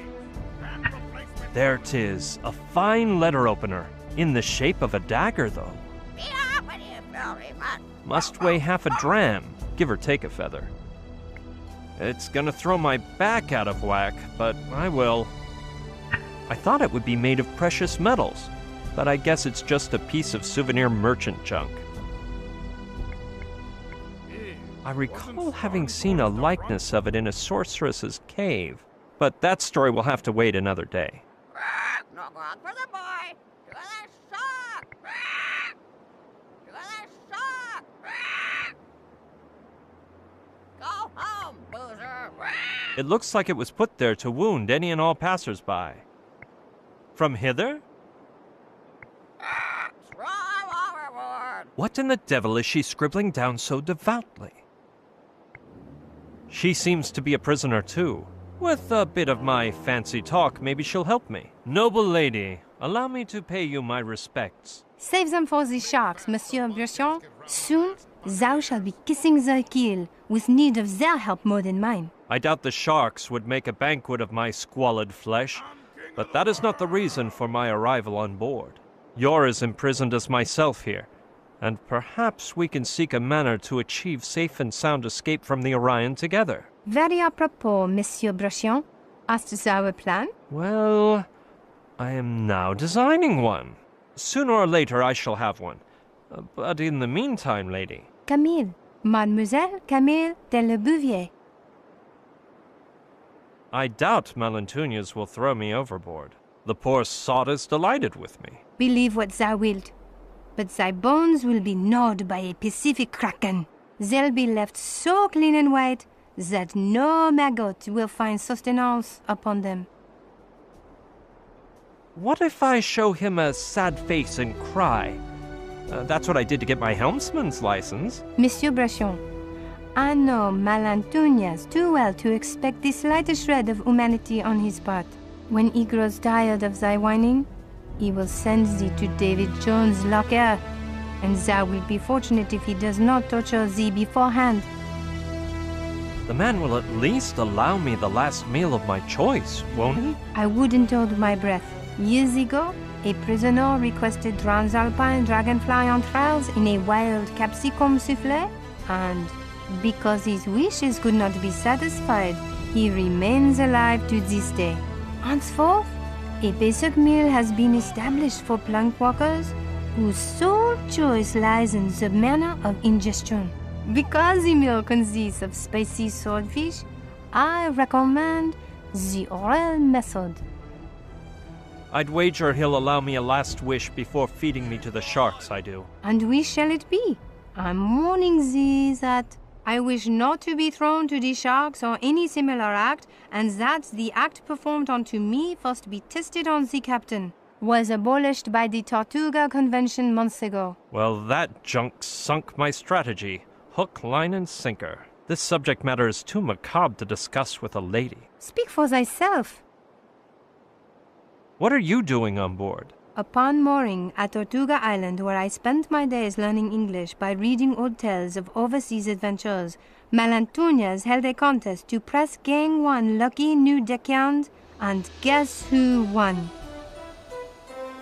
What type of contest? It entailed 3 trials of skill. The sword fight of insults, the theft of sundry idols, and the most pressing of all, the search for treasure. The latter required finding a gold doubloon, which I found in the depths of a chocolatl receptacle. Damn the hour in which I spied that coin. I've never heard of a girl deckhand. Neither thou, nor I, nor Malentunias, wherefore I took part in the contest in the guise of a haughty lad. I wasn't found out till we reached the high seas, and my neck was spared by dumb luck.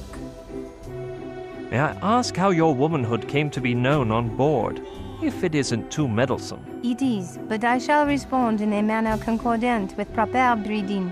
Malentunias, whose knowledge of numbers and letters resembles his familiarity with honor and gallantry, had the mind to look for a person to write down his memories, so he called for a scribe from among the crew. I alone claimed to know the alphabet, so he demanded I prove my claim. So how did you save your skin when Malentunias discovered the ruse? Malentunias touched his mustachio and yelled to his men, Lady Luck has smiled down on us, ye I sees half-breeds. Do with her as you wish. The crew assembled round me with blood filling their eyes. Well, their eyes and other organs. So at the last moment, I whipped out a dagger from my boot and... A bone-chilling tale of pseudo-biblical proportions, milady. But let us confer on other matters. I can't fathom how you managed to change your fate, for I see you moisten the quill and scribble in that book like a true scribe. The problem, Monsieur Bruchion, was the lack of ink on board, and I refused to follow their suggested procedure, the one whereby drunkards are wont to write their names. Thou must know, it involves great imbibing of grog, and when the bladder's bursting is imminent, removing one's codpiece, aiming and... Speak no further, milady. I already have a picture in my mind's eye. You put a high price on your honor, then. An awful fate I avoided, monsieur. So I simply kneeled and carved my name onto the deck with my dagger. When Malantuñez saw my swift quill move, he ordered me to his quarters. And thenceforward I have spent my days here chained up writing the barbaric memoirs he spews about his life and times. Are you aware of the dark legend told about Malantuñez? But of course, monsieur. Europe's parlors and the New World's ports abound with fables of Malantuñez's duel with the devil, about his beacon of Avernus, his invincibility, and even his sought-after immortality. Do you think Malantuñez challenged the devil and won? Such an occurrence is unlikely, monsieur. Nonetheless, his haughtiness and cruelty are so extreme that were he to happen upon Beelzebub himself, he could scarcely amount to less in evil and perversion. And so it is that he would send him back to the fires of hell with the blade of his Toledan sword.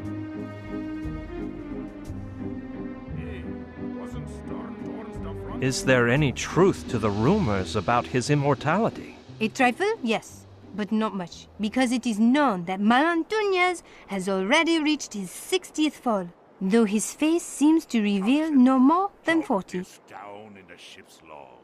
2 jugs of... Is his invincibility such, or do you think he can be vanquished? A difficult undertaking it would be, monsieur. 3 moons yore, in the environs of Margarita Island, a convoy of 12 armed galleons performed a surprise attack on the Orion. Now the 12 are now fodder for the krakens and tritons on the sea floor, while our vessel's sole injury was that of a novice blunderbuss shooter who suffered a self-inflicted wound. Is there any truth to the tale of the hidden beacon? More than thou thinkest, monsieur, judging by the care with which Malantuñez treats it. Moreover, I myself have seen a lost battle turn to victory. Once the captain mounted the brilliant talisman in the boat's figurehead. I'm not the superstitious type, but 'tis true that the beacon holds some power beyond man's understanding. What is the beacon's origin? I do not know with an inquisitor's faith, monsieur. Malantuñez claims he crossed the Styx, took on the 7-tailed dragon guarding Hell's gates, defeated the devil with his sword, and absconded with the beacon. But this damsel resists believing such nonsense. After listening to him for an eternity and comparing the contradictions in his memoirs, I have begun to suspect he pillaged it from an Indian graveyard he visited in the springtime of his life.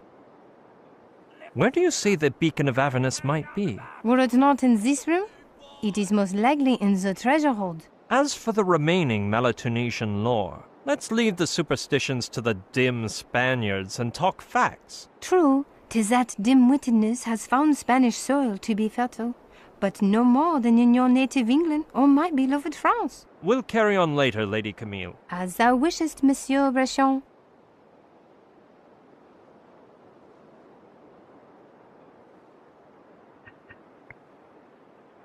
No, that would do her harm. Fill me jug, wench.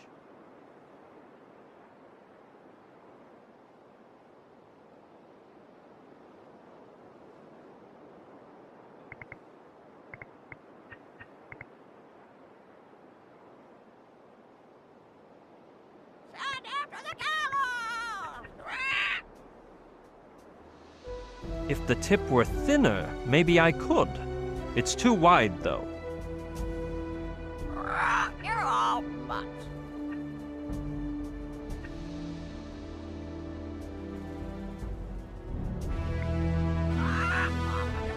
Yes. The crosses on the handle of the dagger, I mean the letter opener, are curved toward the tip. So perhaps I can use them to pull out the nail. A shame I can't reach it, because it would really be conducive to my escape. Hark, Lady Camille, I doth throw a letter opener towards thee in the form of a dagger. To what do I owe this honor, monsieur? Allow me to request that you use the curved handle of the letter opener to release the nail sprouting from the beam behind thee, and then to be so kind as to toss the metal spike towards me straight away. I fail to comprehend the purpose of such tomfoolery, but I shall appease thee. On me that letter opener. Take care not to cause a scandal, or the pirate at the door may hear us.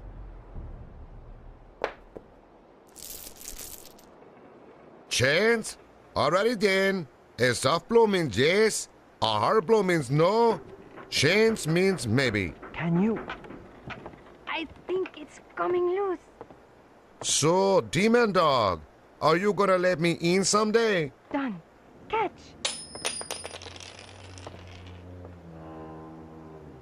No, no, no, no. Holy. Where did it fall? Next to thy leg. Wait. Are you sure? Yes. Damn. Stupid cabinet. Art thou hurt? Yes, my head. Ow! Ow? What does ow mean? We never discussed anything about ow. Bloody nail. Ouch! I appear to have pricked my unmentionables, but it was worthwhile, because now the nail is mine. I aver that thou art an easy man to make happy, monsieur. Wait shortly, and you will know of what I am capable with a single nail. Yes, the nail is thin enough to press down the bolt, and I can strike it with the letter opener like a mallet. Let's hope the pirate at the door doesn't hear.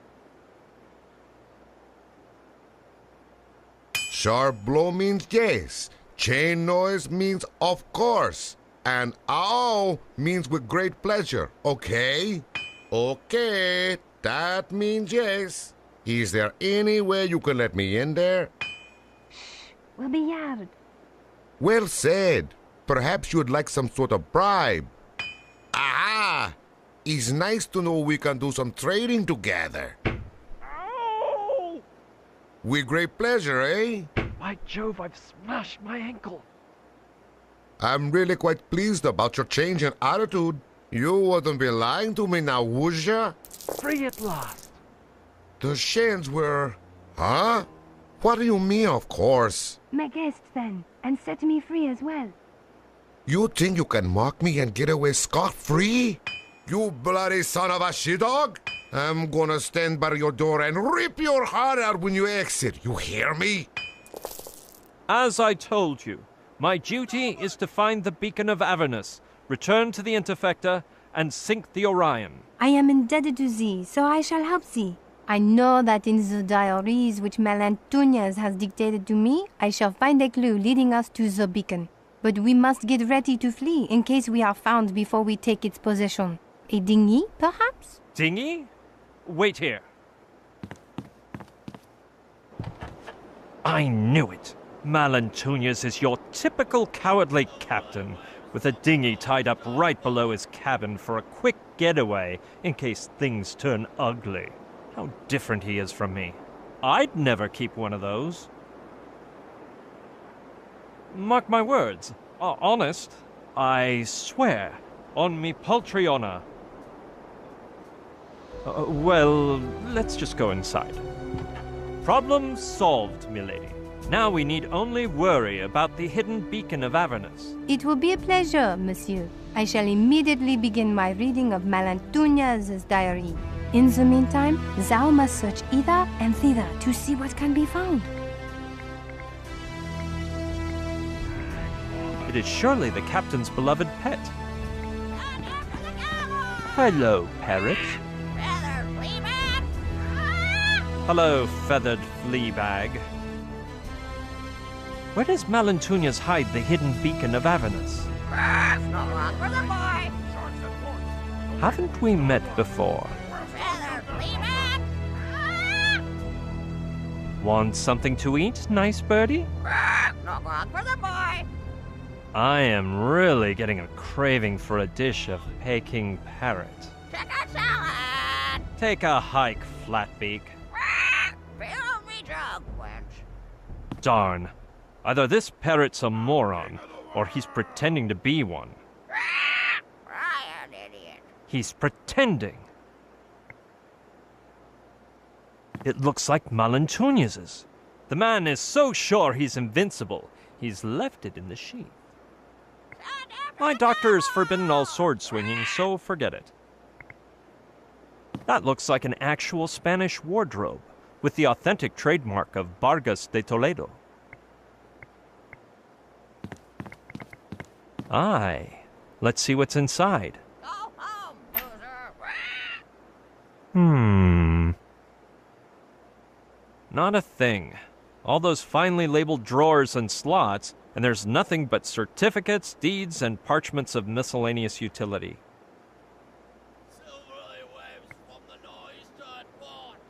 Poor man. So well kempt, and with a set of horns to rival the Cretan bull.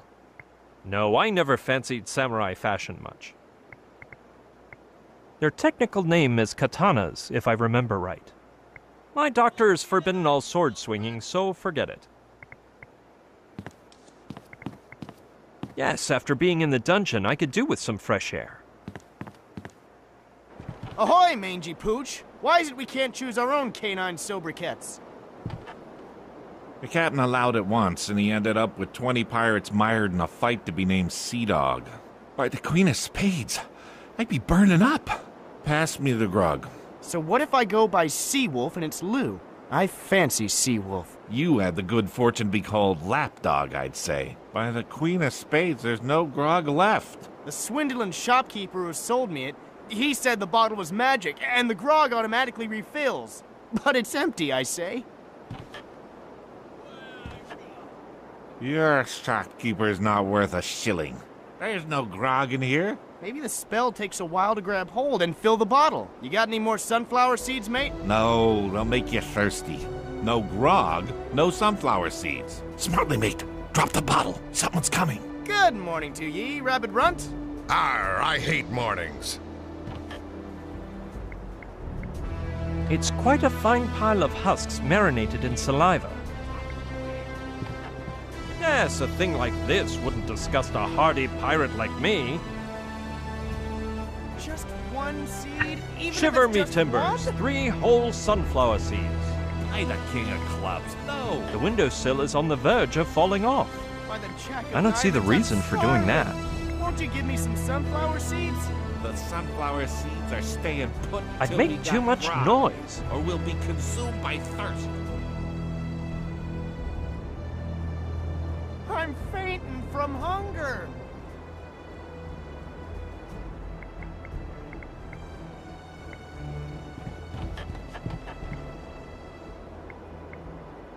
Magic bottles. Do me a good deed with your wizardry.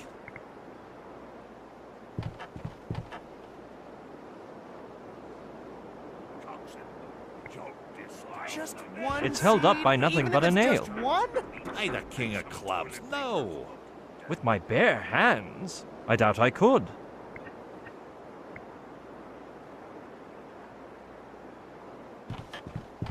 If it worked with the nail in the cabin, it'll work here too. Just one seed, even if it's just one? I'm the king of clubs. No. I'm not surprised the nail came out so easily. The wood's been eaten up by termites.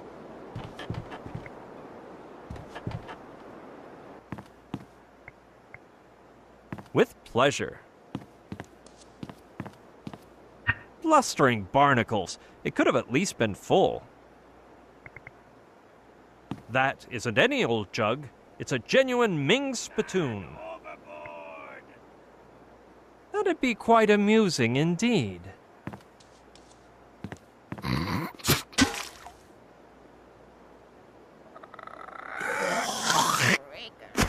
From the dull sound upon landing, it appears Malentunius hasn't cleaned it out for a spell. Methinks there be a seven-tailed dragon tongue therein, the likes of which you see at exotic shops. I always got the willies from these rubbery appendages, but if I must, I could always use it to barter during my voyages.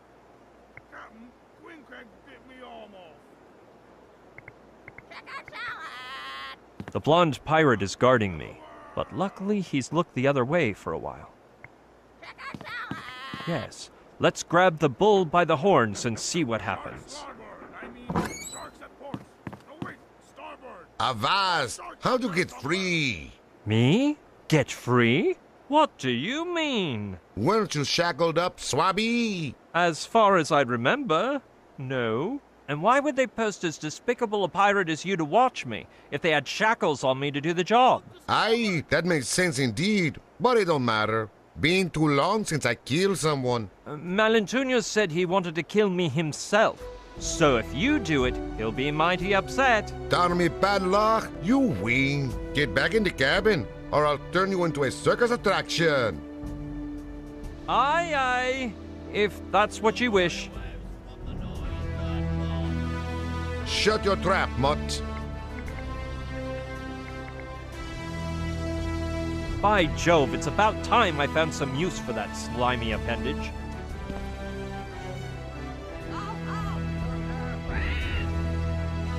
Will it help me in any way?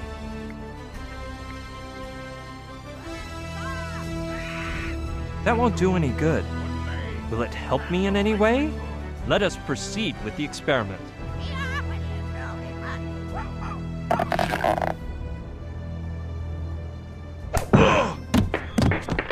Oh! Ouch! That must have hurt. I shall recover the dragon's tongue, so nobody is alerted as to the origin of Russian mongrel's misfortune.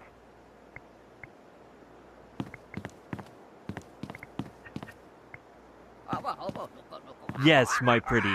Eat them up like a dodo. Here, parrot, a sunflower seed. Because I am your captain, and I owe you an explanation. And that explanation... Now, reveal to me where your master Malentunius is hiding the beacon. Great Malentunius. Down to hell. Give me seeds! Sharks larboard! I mean, sharks at ports! No, wait! Starboard! Left from Spain to the east trail. Give me seeds!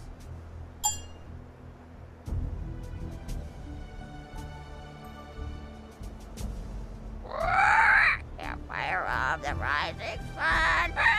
Give me seeds! Lord Almighty, I don't have one left. By the devil's horns! I don't know if the parrot's intentions were to reveal the location of the beacon of Avernus, but if I don't give him any more seeds, he won't cough up the information. What the plague?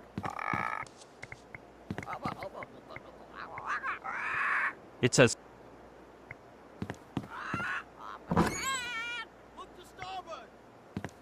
How would you like to scrape the barnacles off me rudder?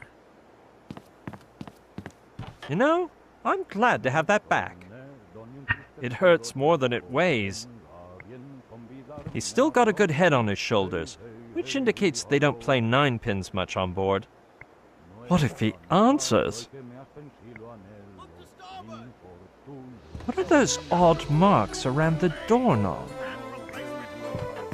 All right, what are those odd marks around the doorknob?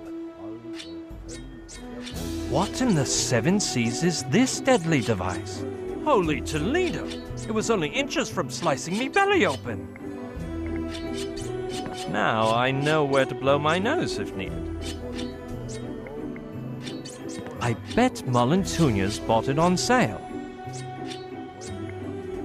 In those gaudy colors? At least if it were lavender.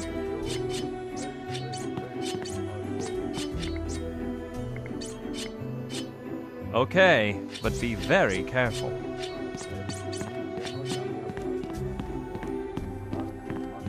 Whoever you are, I'm telling you to wait your turn behind the white line for devil's sake.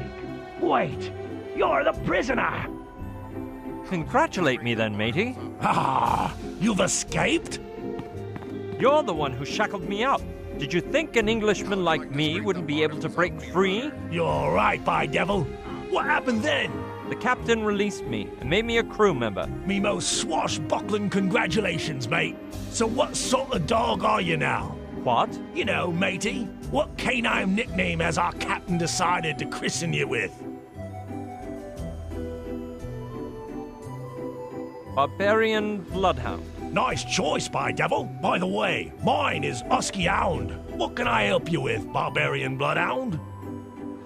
Why are you standing there? I'm doing me regular duty on the Orion. Spitting out certificates to whoever needs one. Guarding the dungeon entrance. And giving out the daily ration of grog to all the half-breed dogs on this crew. What types of certificates do you issue? No, I don't issue anything, thank me lucky stars. What I do is fill them out, spit them, and seal them. There's all kinds. The minimal hygiene certificate, the one for swine-like traders, the frustrated house husband's merit badge, official certification for eye patches, hooks and peg legs, but most importantly of all, the certificate for pirates of low moral standing. Is the grog rationed? Of course, by devil. Didn't they teach you don't drink and navigate at pirate school? Therefore, every member of the crew is entitled to 1 bottle and just 1 bottle per day of fine grog. Serve me up a frosty mug of grog. By devil, bring me a bottle and I'll fill her up for you. But first, would you be so kind as to display your certificate for pirates of low moral standing? You'll simply have to trust me word, because I appear to have left it at home. Matey, you know we pirates don't trust anyone's word. I would like 1 certificate for pirates of low moral standing, if that isn't a problem. Then bring me a form, and it'll be a pleasure for me to fill it out for you, spit it, and seal it. First, you have to pass 3 tests. But that should cause no problem to your despicable excellency. First of all, a pirate worthy of his name must never show any sign of compassion. So you must commit 1 act of extreme cruelty. Secondly, a pirate respects no private property other than his own. For which purpose you must bring me certifiable proof of plundering and pillaging. Thirdly, any pirate with self-respect has to know about the great masters of piracy. So I'll be giving you a little quiz on the history of classical ruffianism. What sort of acts do you consider to be of extreme cruelty? Well, most involve causing violent damage to someone, dicing them and then pounding their skull. The usual. But in your case, since we can't be losing any members of the crew right now, or our prisoner, Fifi Foxhound, you'll have to come up with something else. Hit me with the ruffianism test, Husky Hound. Let us begin then. Question 1. Who was the ship's cook in the famous crew of the ill-fated Captain Flint? Long John Silver. I knew you'd get that right. Let's continue. Question 2. What was the original trade of Captain Blood, which was most convenient for someone wanting to become a bloodthirsty pirate? Doctor. Well done, boy. Let's move on to the next. Question 3. How did Captain Swallow escape from the island where Captain Barbossa abandoned him for the first time?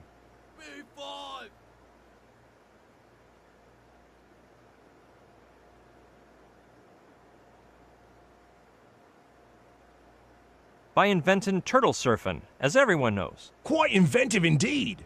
And to think, some people dare say he was rescued by a boat of rum traffickers completely by chance. Anyway, you must answer one final query. By means of what ingenious combination of trips did the 4 pirates of Lentil Cove reach the Caribbean Express port of call on Chickpea Island? What? I know it's a silly question, so I'll give you some background information. At the beginning of their careers, peg-legged pirates Henry Wobblins, Diego El Cojuelo, Jean-David Leclope, and João de Pasoromo did not possess their own ships. So they set sail on the Caribbean Express, headed for Chickpea Island, where they found treasure map H94856 in Lentil Cove. Like good pirates, they were mischievous rogues who fought over the map for days, until exhaustion led them to tear the map in four and cooperate with each other. The last Caribbean Express was to pass through Chickpea Island 8 days later. Because it was early in the morning, they had 8.5 days to get back to the port. The problem was that during the ruffianesque brawl, they'd lost 3 of their 4 wooden legs. They decided they'd return to the port in pairs, with one pirate wearing the sole remaining peg leg and the other leaning upon him. Afterward, one of the two would return to Lentil Cove using the wooden leg, then forming a new pair to return to the port, and so on until all 4 could reach the boat's point of arrival. The order they chose was to be of the utmost importance, because some were faster than others. Henry Wobblins stuck a pebble into his boot, because the pain in his sole would increase his speed, and therefore, though he weighed more than a sperm whale, he was able to reach the port in just 1/2 of a day. Diego El Cojuelo was used to running, and even though this time he was wearing garments and there was no cuckold in hot pursuit of him, he could still reach the port in 1 day. Jean-David Leclope bragged he was the lightest of the lot, but he'd ingested some stomach-wrenching berries that forced him to lower his breeches every 15 steps. Wherefore, he would take 2.5 days to make the same journey. João de Pasoromo was the world record holder in poultry chasing, but it took him no less than 5 days to walk the distance to the port, because after a violent bout of hunger, he'd snacked on 5 of the 5 toes on his remaining foot. I'll sum up the situation for you. Henry Wobblins took half a day to reach the port. Diego El Cojuelo took 1 day. Jean-David Leclope 2.5, and João de Pasoromo 5. They only had 1 wooden leg, and the Caribbean Express was going to call at port 8.5 days later, and every pair would take at least the time needed by the slower of the 2 to get to the port. In that case, which 2 pirates were the first to go to the port of call?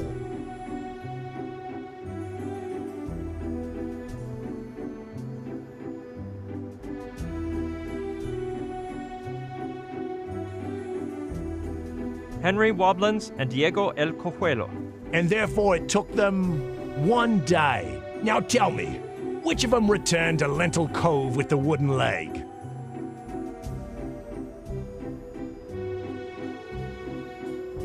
Henry Wobblins. All told, that makes a total of 1.5 days. Don't get your waistcoat in a wad. You're not doing bad.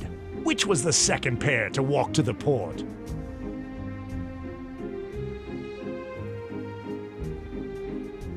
João de Pasoromo and Jean-David Leclope. All told, that makes a total of 6.5 days. Now, tell me, which of the 3 pirates at the port returned to Lentil Cove with a wooden leg?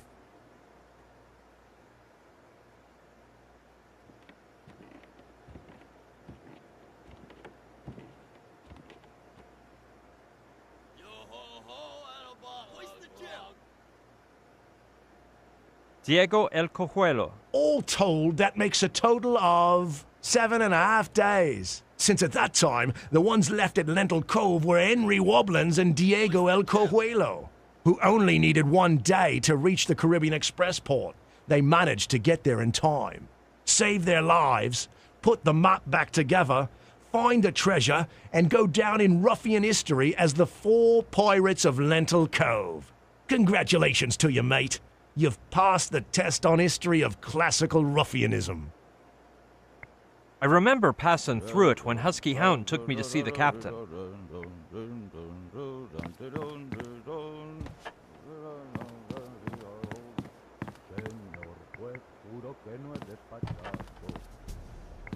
Get down from there, you hornswoggler, or you'll get knocked off. Certificates of...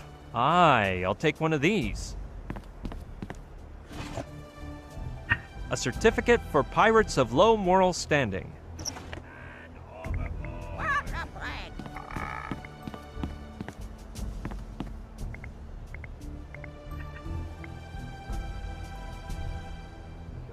No, right now I don't know why I would want to do that.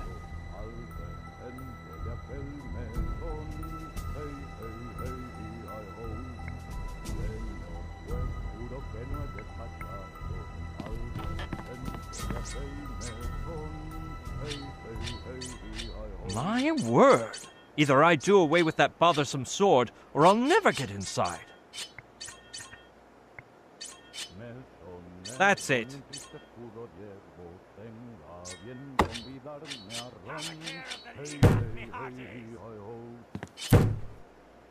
As our elders used to say, brains are better than brawn.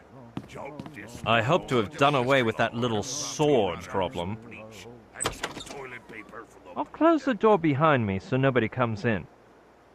So this was the feared demon dog. His size adapts better to me pocket than Russian mongrels, so I think I'll take him captive. I'd love to take possession of his sword, but lumbago is a serious malady. I hereby bestow upon you the right to remain silent as long as I wish, at risk of receiving another blow to the noggin should you open one eye. Holy treasure trove! There's more gold here than in my Uncle Albert's wisdom teeth. Malentunius may be the worst, but there's no denying he can pillage like the best. My reputation as a pirate isn't grand enough to rob another pirate's treasure, but...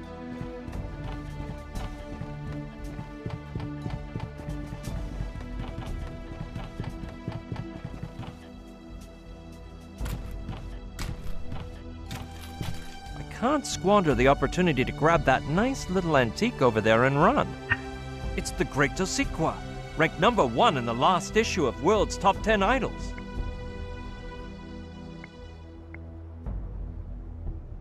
Not bad. Malentunius may be the worst, but there's no denying he can pillage like the best. Malentunius...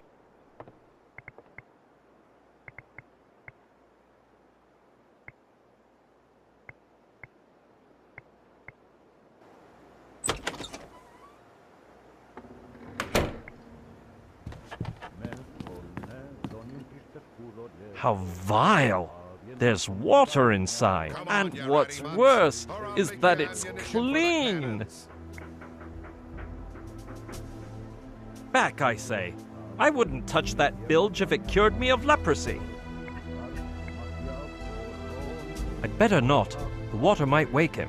Though, I have heard rumors about strange reactions when you mix water with certain products. That might come in handy.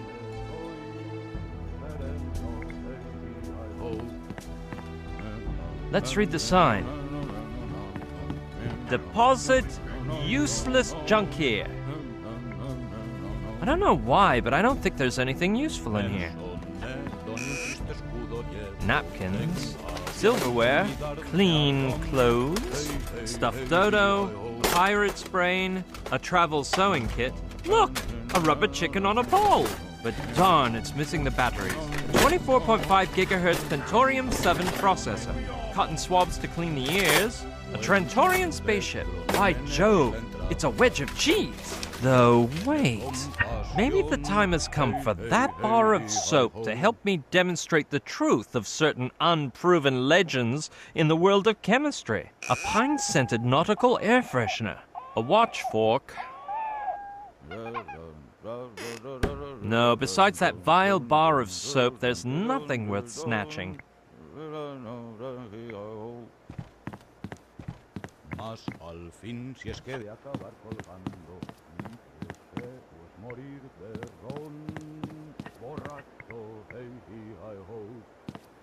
I've heard odd tales about what transpires when adding this malignant substance known as soap to common everyday water. Let us now authenticate its verisimilitude. Oh, wonder of wonders! Yuck! Some bubbly pox reminiscent of baby drool has appeared in the water, as if it were rabid. I must christen me creation with a name. Soapified water. Soapy water? Something like that. Yes. Could everything I've heard about soapy water and its effects on filth be true? I'm not a man of science and philosophy, but I do enjoy experiments. Let's try. Keep quiet, you whippersnapper, or I'll swab the deck with you. Unbelievable! The filth simply melted from his shaggy coat like witchcraft. Even though he's awake, he's no threat to me anymore. Everyone knows a pirate loses strength if he loses his filth. It's like scalping the dreadlocks off a Barbary pirate.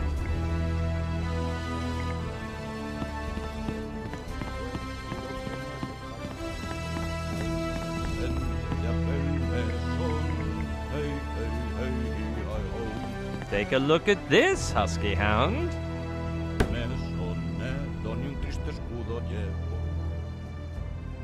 Sink me! If that isn't certifiable proof of level 3 plundering and pillaging, then I'm Miss Trinidad and Tobago.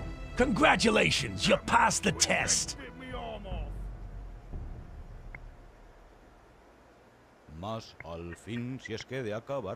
Look here, Husky Hound.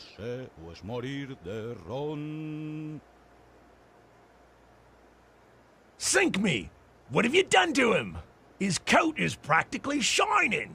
The poor devil, demon dog, he'll never lift his head from the shame. How could you commit such an evil deed? Are you that ruthless? That cruel? I thought you were more honorable. Congratulations, you've committed an act of extreme cruelty with cum laude honors. Hats off to you, matey. Presto! Now I've passed all 3 tests required to become a pirate of low moral standing. And by me faith, ye passed with flying colors. As soon as you bring me the certificate, we'll make this official. There you have it, Husky Hound. Let's see. You've passed all 3 challenges. The form looks official. Aye, aye. What's your real name? Brushian Boskov, captain of the just Brushian Boskov, that's all. The last name starts with B-H... Oh man, this might take a while. How may I ask have you been, Husky Hound? O-U-G-H...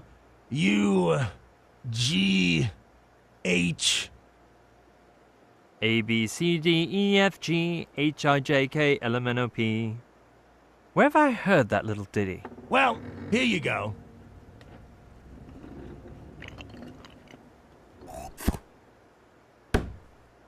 Your certificate properly filled in, spitted and sealed. Good day, sir. That's quite a work of art indeed.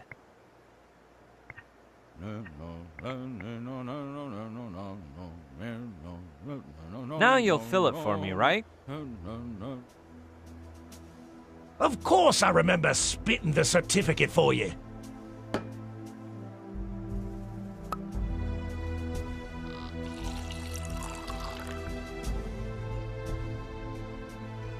But don't be asking for more till tomorrow. I'll get by with this, thanks. Besides, me doctor's forbidden me from drinking alcohol. Shut your mouth, or you'll make this pirate cry.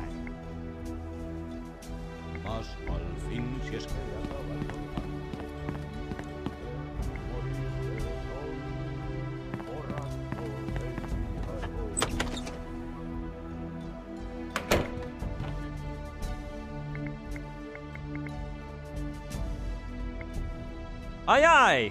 Now that I possess me swashbuckler new certificate for pirates of low moral standing, I have the guts to do that and more.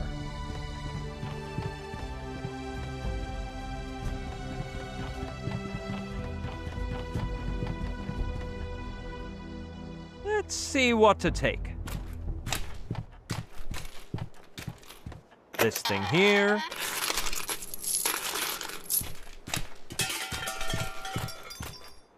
Ooh, this too?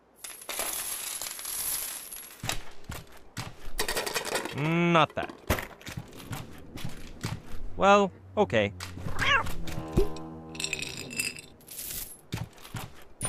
This?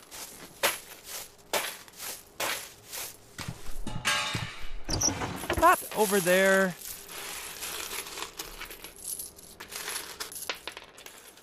Well, I would have felt just terrible if I'd left anything behind.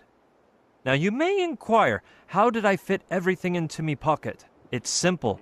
The 3D object modeling department found it appropriate to issue me a voucher, so as to walk with less weight in me trousers.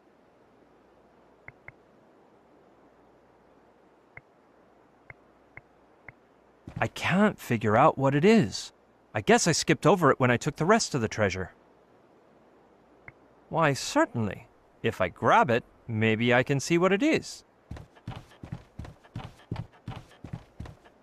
By Jove, it's a funnel. Not very worthy as a piece of treasure, but I could use it as a megaphone for speaking to the crew of the Interfector.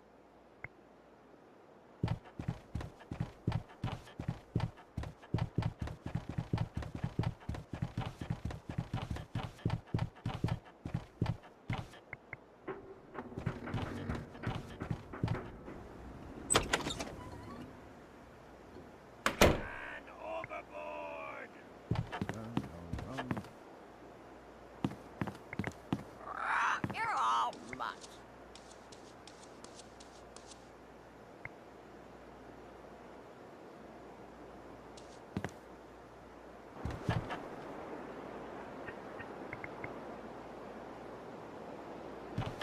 Okay.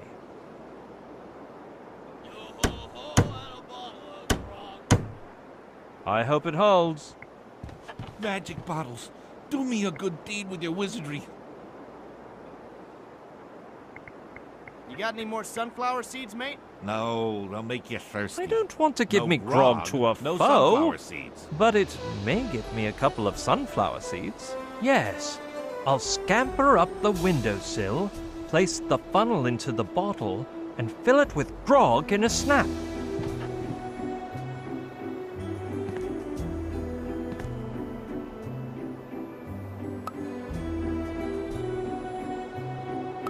Listen, Mangy Pooch, ye be right. That magic bottle was a hoax. Only now ye be realizing it? By Jove, I have to do something or they'll never pull that bottle up. I'm fainting. You'll learn someday, lapdog. Hey! Abracadabra! By the ace of clubs! That sounded like magic! You'll never learn. Look! By the deuce of spades! What did I say? Start serving the sunflower seeds. Seeing is believing. Live and learn, Mangy Pooch. I believe you, lapdog. I believe you.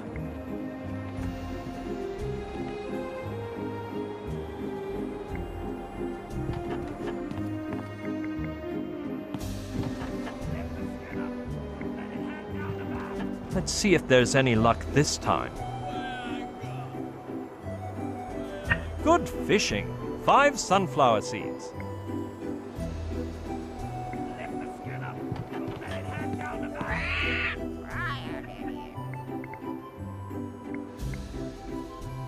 Let's hope he loosens his tongue as required.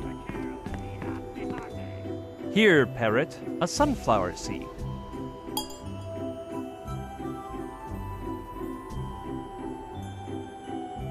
Now, reveal to me where your master Malantunias is hiding the beacon. Great Malantunias, down the hill. Give me seeds!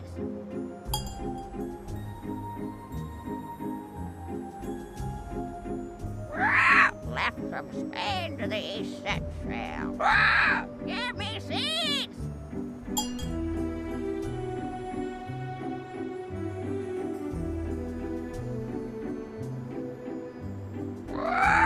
The fire of the rising sun. Give me seeds!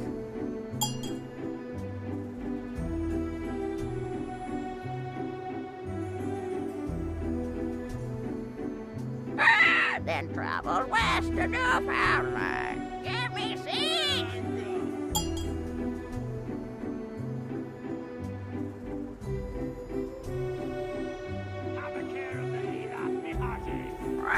Then veered east to entry of hell and weak isle. but after getting hidden beacon of Avernus, emerged in hindquarters of the world. Ian, give me seeds! Done? Well, there's no more seeds. I don't know what to make of his muttering, but I'd wager it's a riddle or some sort of cipher.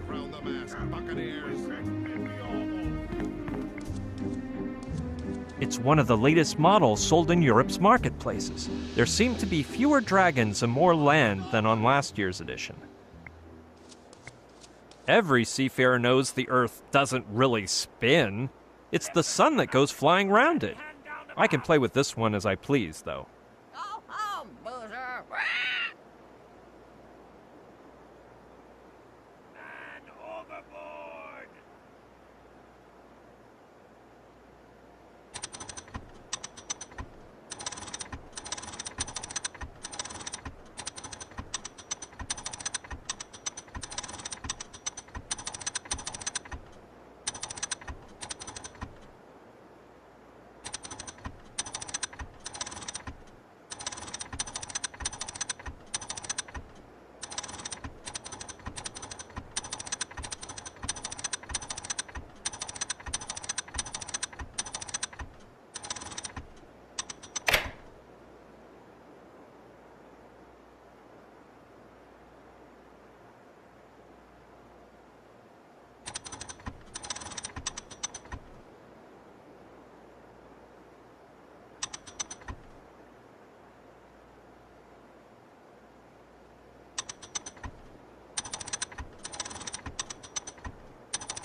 Have a care of the Lilith, me hearties!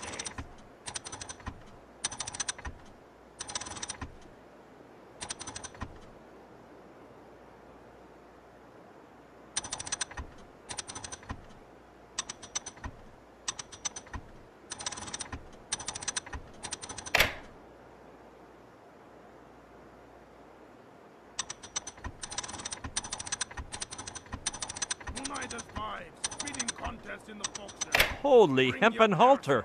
The orb's a-spinning! The Intervector is attacking! Man your post, dogs. At last! Everyone in position. I, the great Brushian Barskov, captain of the Interfector, have achieved... Holy Toledo! It's ablaze! Give me your sword, you filthy dog. Uh-oh. Ah! What in the world? Stop, you traitor! What have you done with the beacon, you English cur? Tossed it into the tempestuous waters I have. Tossed into the sea? You'll pay for this. And you can consider yourself dead, because I, the great Brushian Barskov, captain of the Interfector, have managed to put a stop to your unstoppably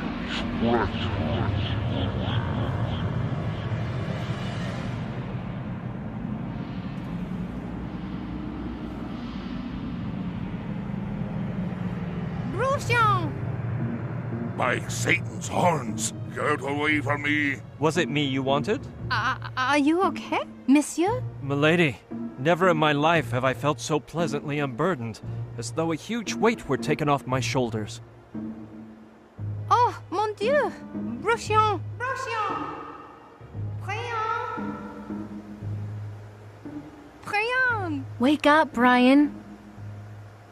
Good day, milady. You're alive! Is that not normal? Considering you fainted inside the galleon and Camille had to pull you up to the surface, it's almost a miracle. Camille? Aha! When you went into the stateroom, some furniture fell on you and blocked the entrance. Luckily, I made it in through a side window and got you out. Gee, thanks a lot, Camille. I owe you one. What about the Trantonite? I couldn't look for it while you were drowning. I hardly had enough time to push a huge vase off you and rush out. A vase? Yes, it looked Chinese or something. Wait a minute. The Trantonite! Sushi, I'm going down to the galleon. But... Attention, everyone! What is that? I said shut Thanks to my 4-digit IQ and this amazing contraption which I myself have invented, I can accurately pinpoint the Trantonite's coordinates out of everywhere in the whole universe. You never guess in a trillion years, but it's... Right underneath us? Ah! No fair mind reading! Anyway, it's hidden in an unimaginable spot that only a genius like myself could... In a Ming spittoon? Ah! Boy, has this kid learned some major telepathy, thanks to me. Boggles the mind, huh?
So now what, Brian?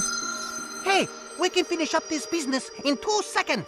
We hand the Trantonite over to Alpha, the Trantorians vaporize the bad guys, and we're out of here. I don't know if I have time to prepare the materials. What materials? The party materials. 'Cause we have to celebrate, no? Of course. I'll build a self-slicing 7.5-story cake so we can try out the watch fork. Hey, those Trantorians have some finger-licking good crackers. You'll see. Crackers! I love dunking those in orange juice. Brian, are you okay?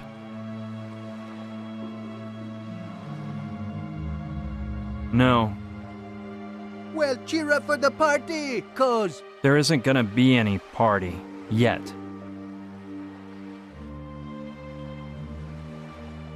This is just the beginning. Everything we've been through on Mala Island, in the Tiki Temple, and Alaska.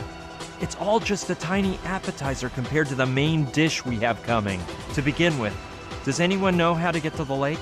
Those soldiers are guarding it on every front, and they've even installed security cameras inside and out. We can't get near the Trantorian ship without being caught. And if they see us, a whole regiment armed to the teeth will be there for the welcoming ceremony. If Kordsmeyer wants to finish us all off, he'll do so without flinching. He'll stop at nothing until he can get Pignon to open the amoeba, and then nothing will get between him and the NG-0.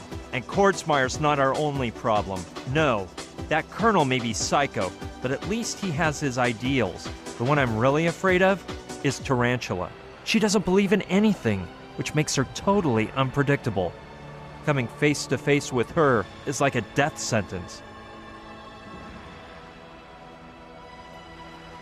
Plus, she hangs out with a gang of mercenary thugs who will have no qualms about slicing and dicing us to make spider food.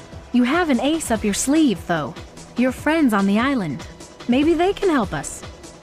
Maybe, but we don't even know if they're still on Mala Island, or if they've escaped, or, well, I'd rather not think about the other possibilities. And speaking of aces up sleeves, what about Kordsmeyer's?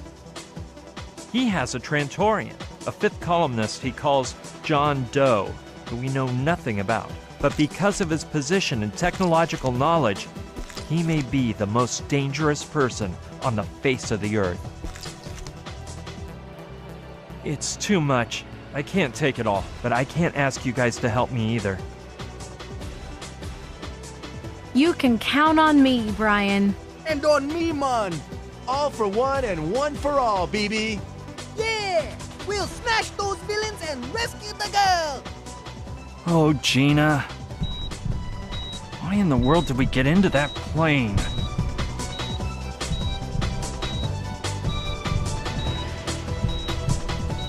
This all seems impossible. Look at me. Look at all of you. Not you, Joshua. Do we have any chance at all of defeating a whole army? None. You're wrong, my dear friend. There is one. Professor Simon? Wait, how did... You have a new ally on your team now.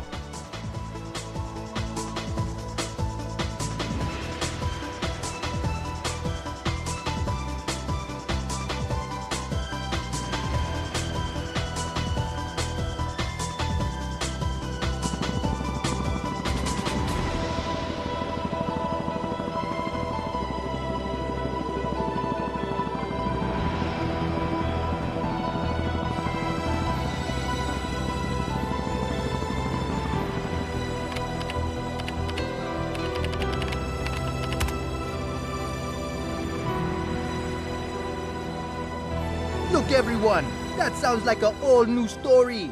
A great one indeed. We have to tell it someday. But for now, let the party begin, man.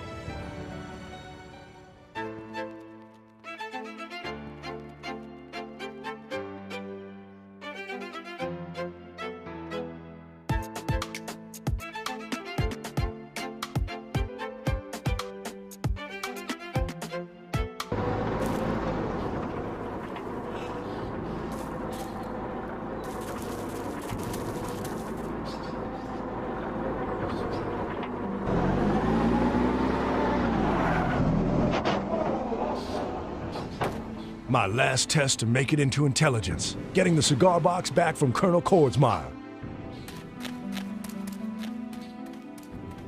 It's an unusual mission that only a soldier with my valor and loyalty could accomplish.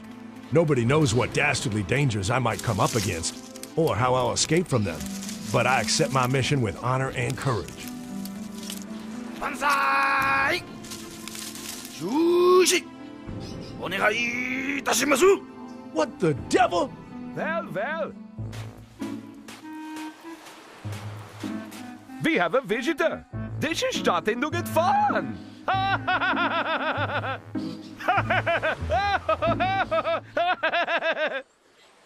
Kaeru no uta ga kikoete kuru yo.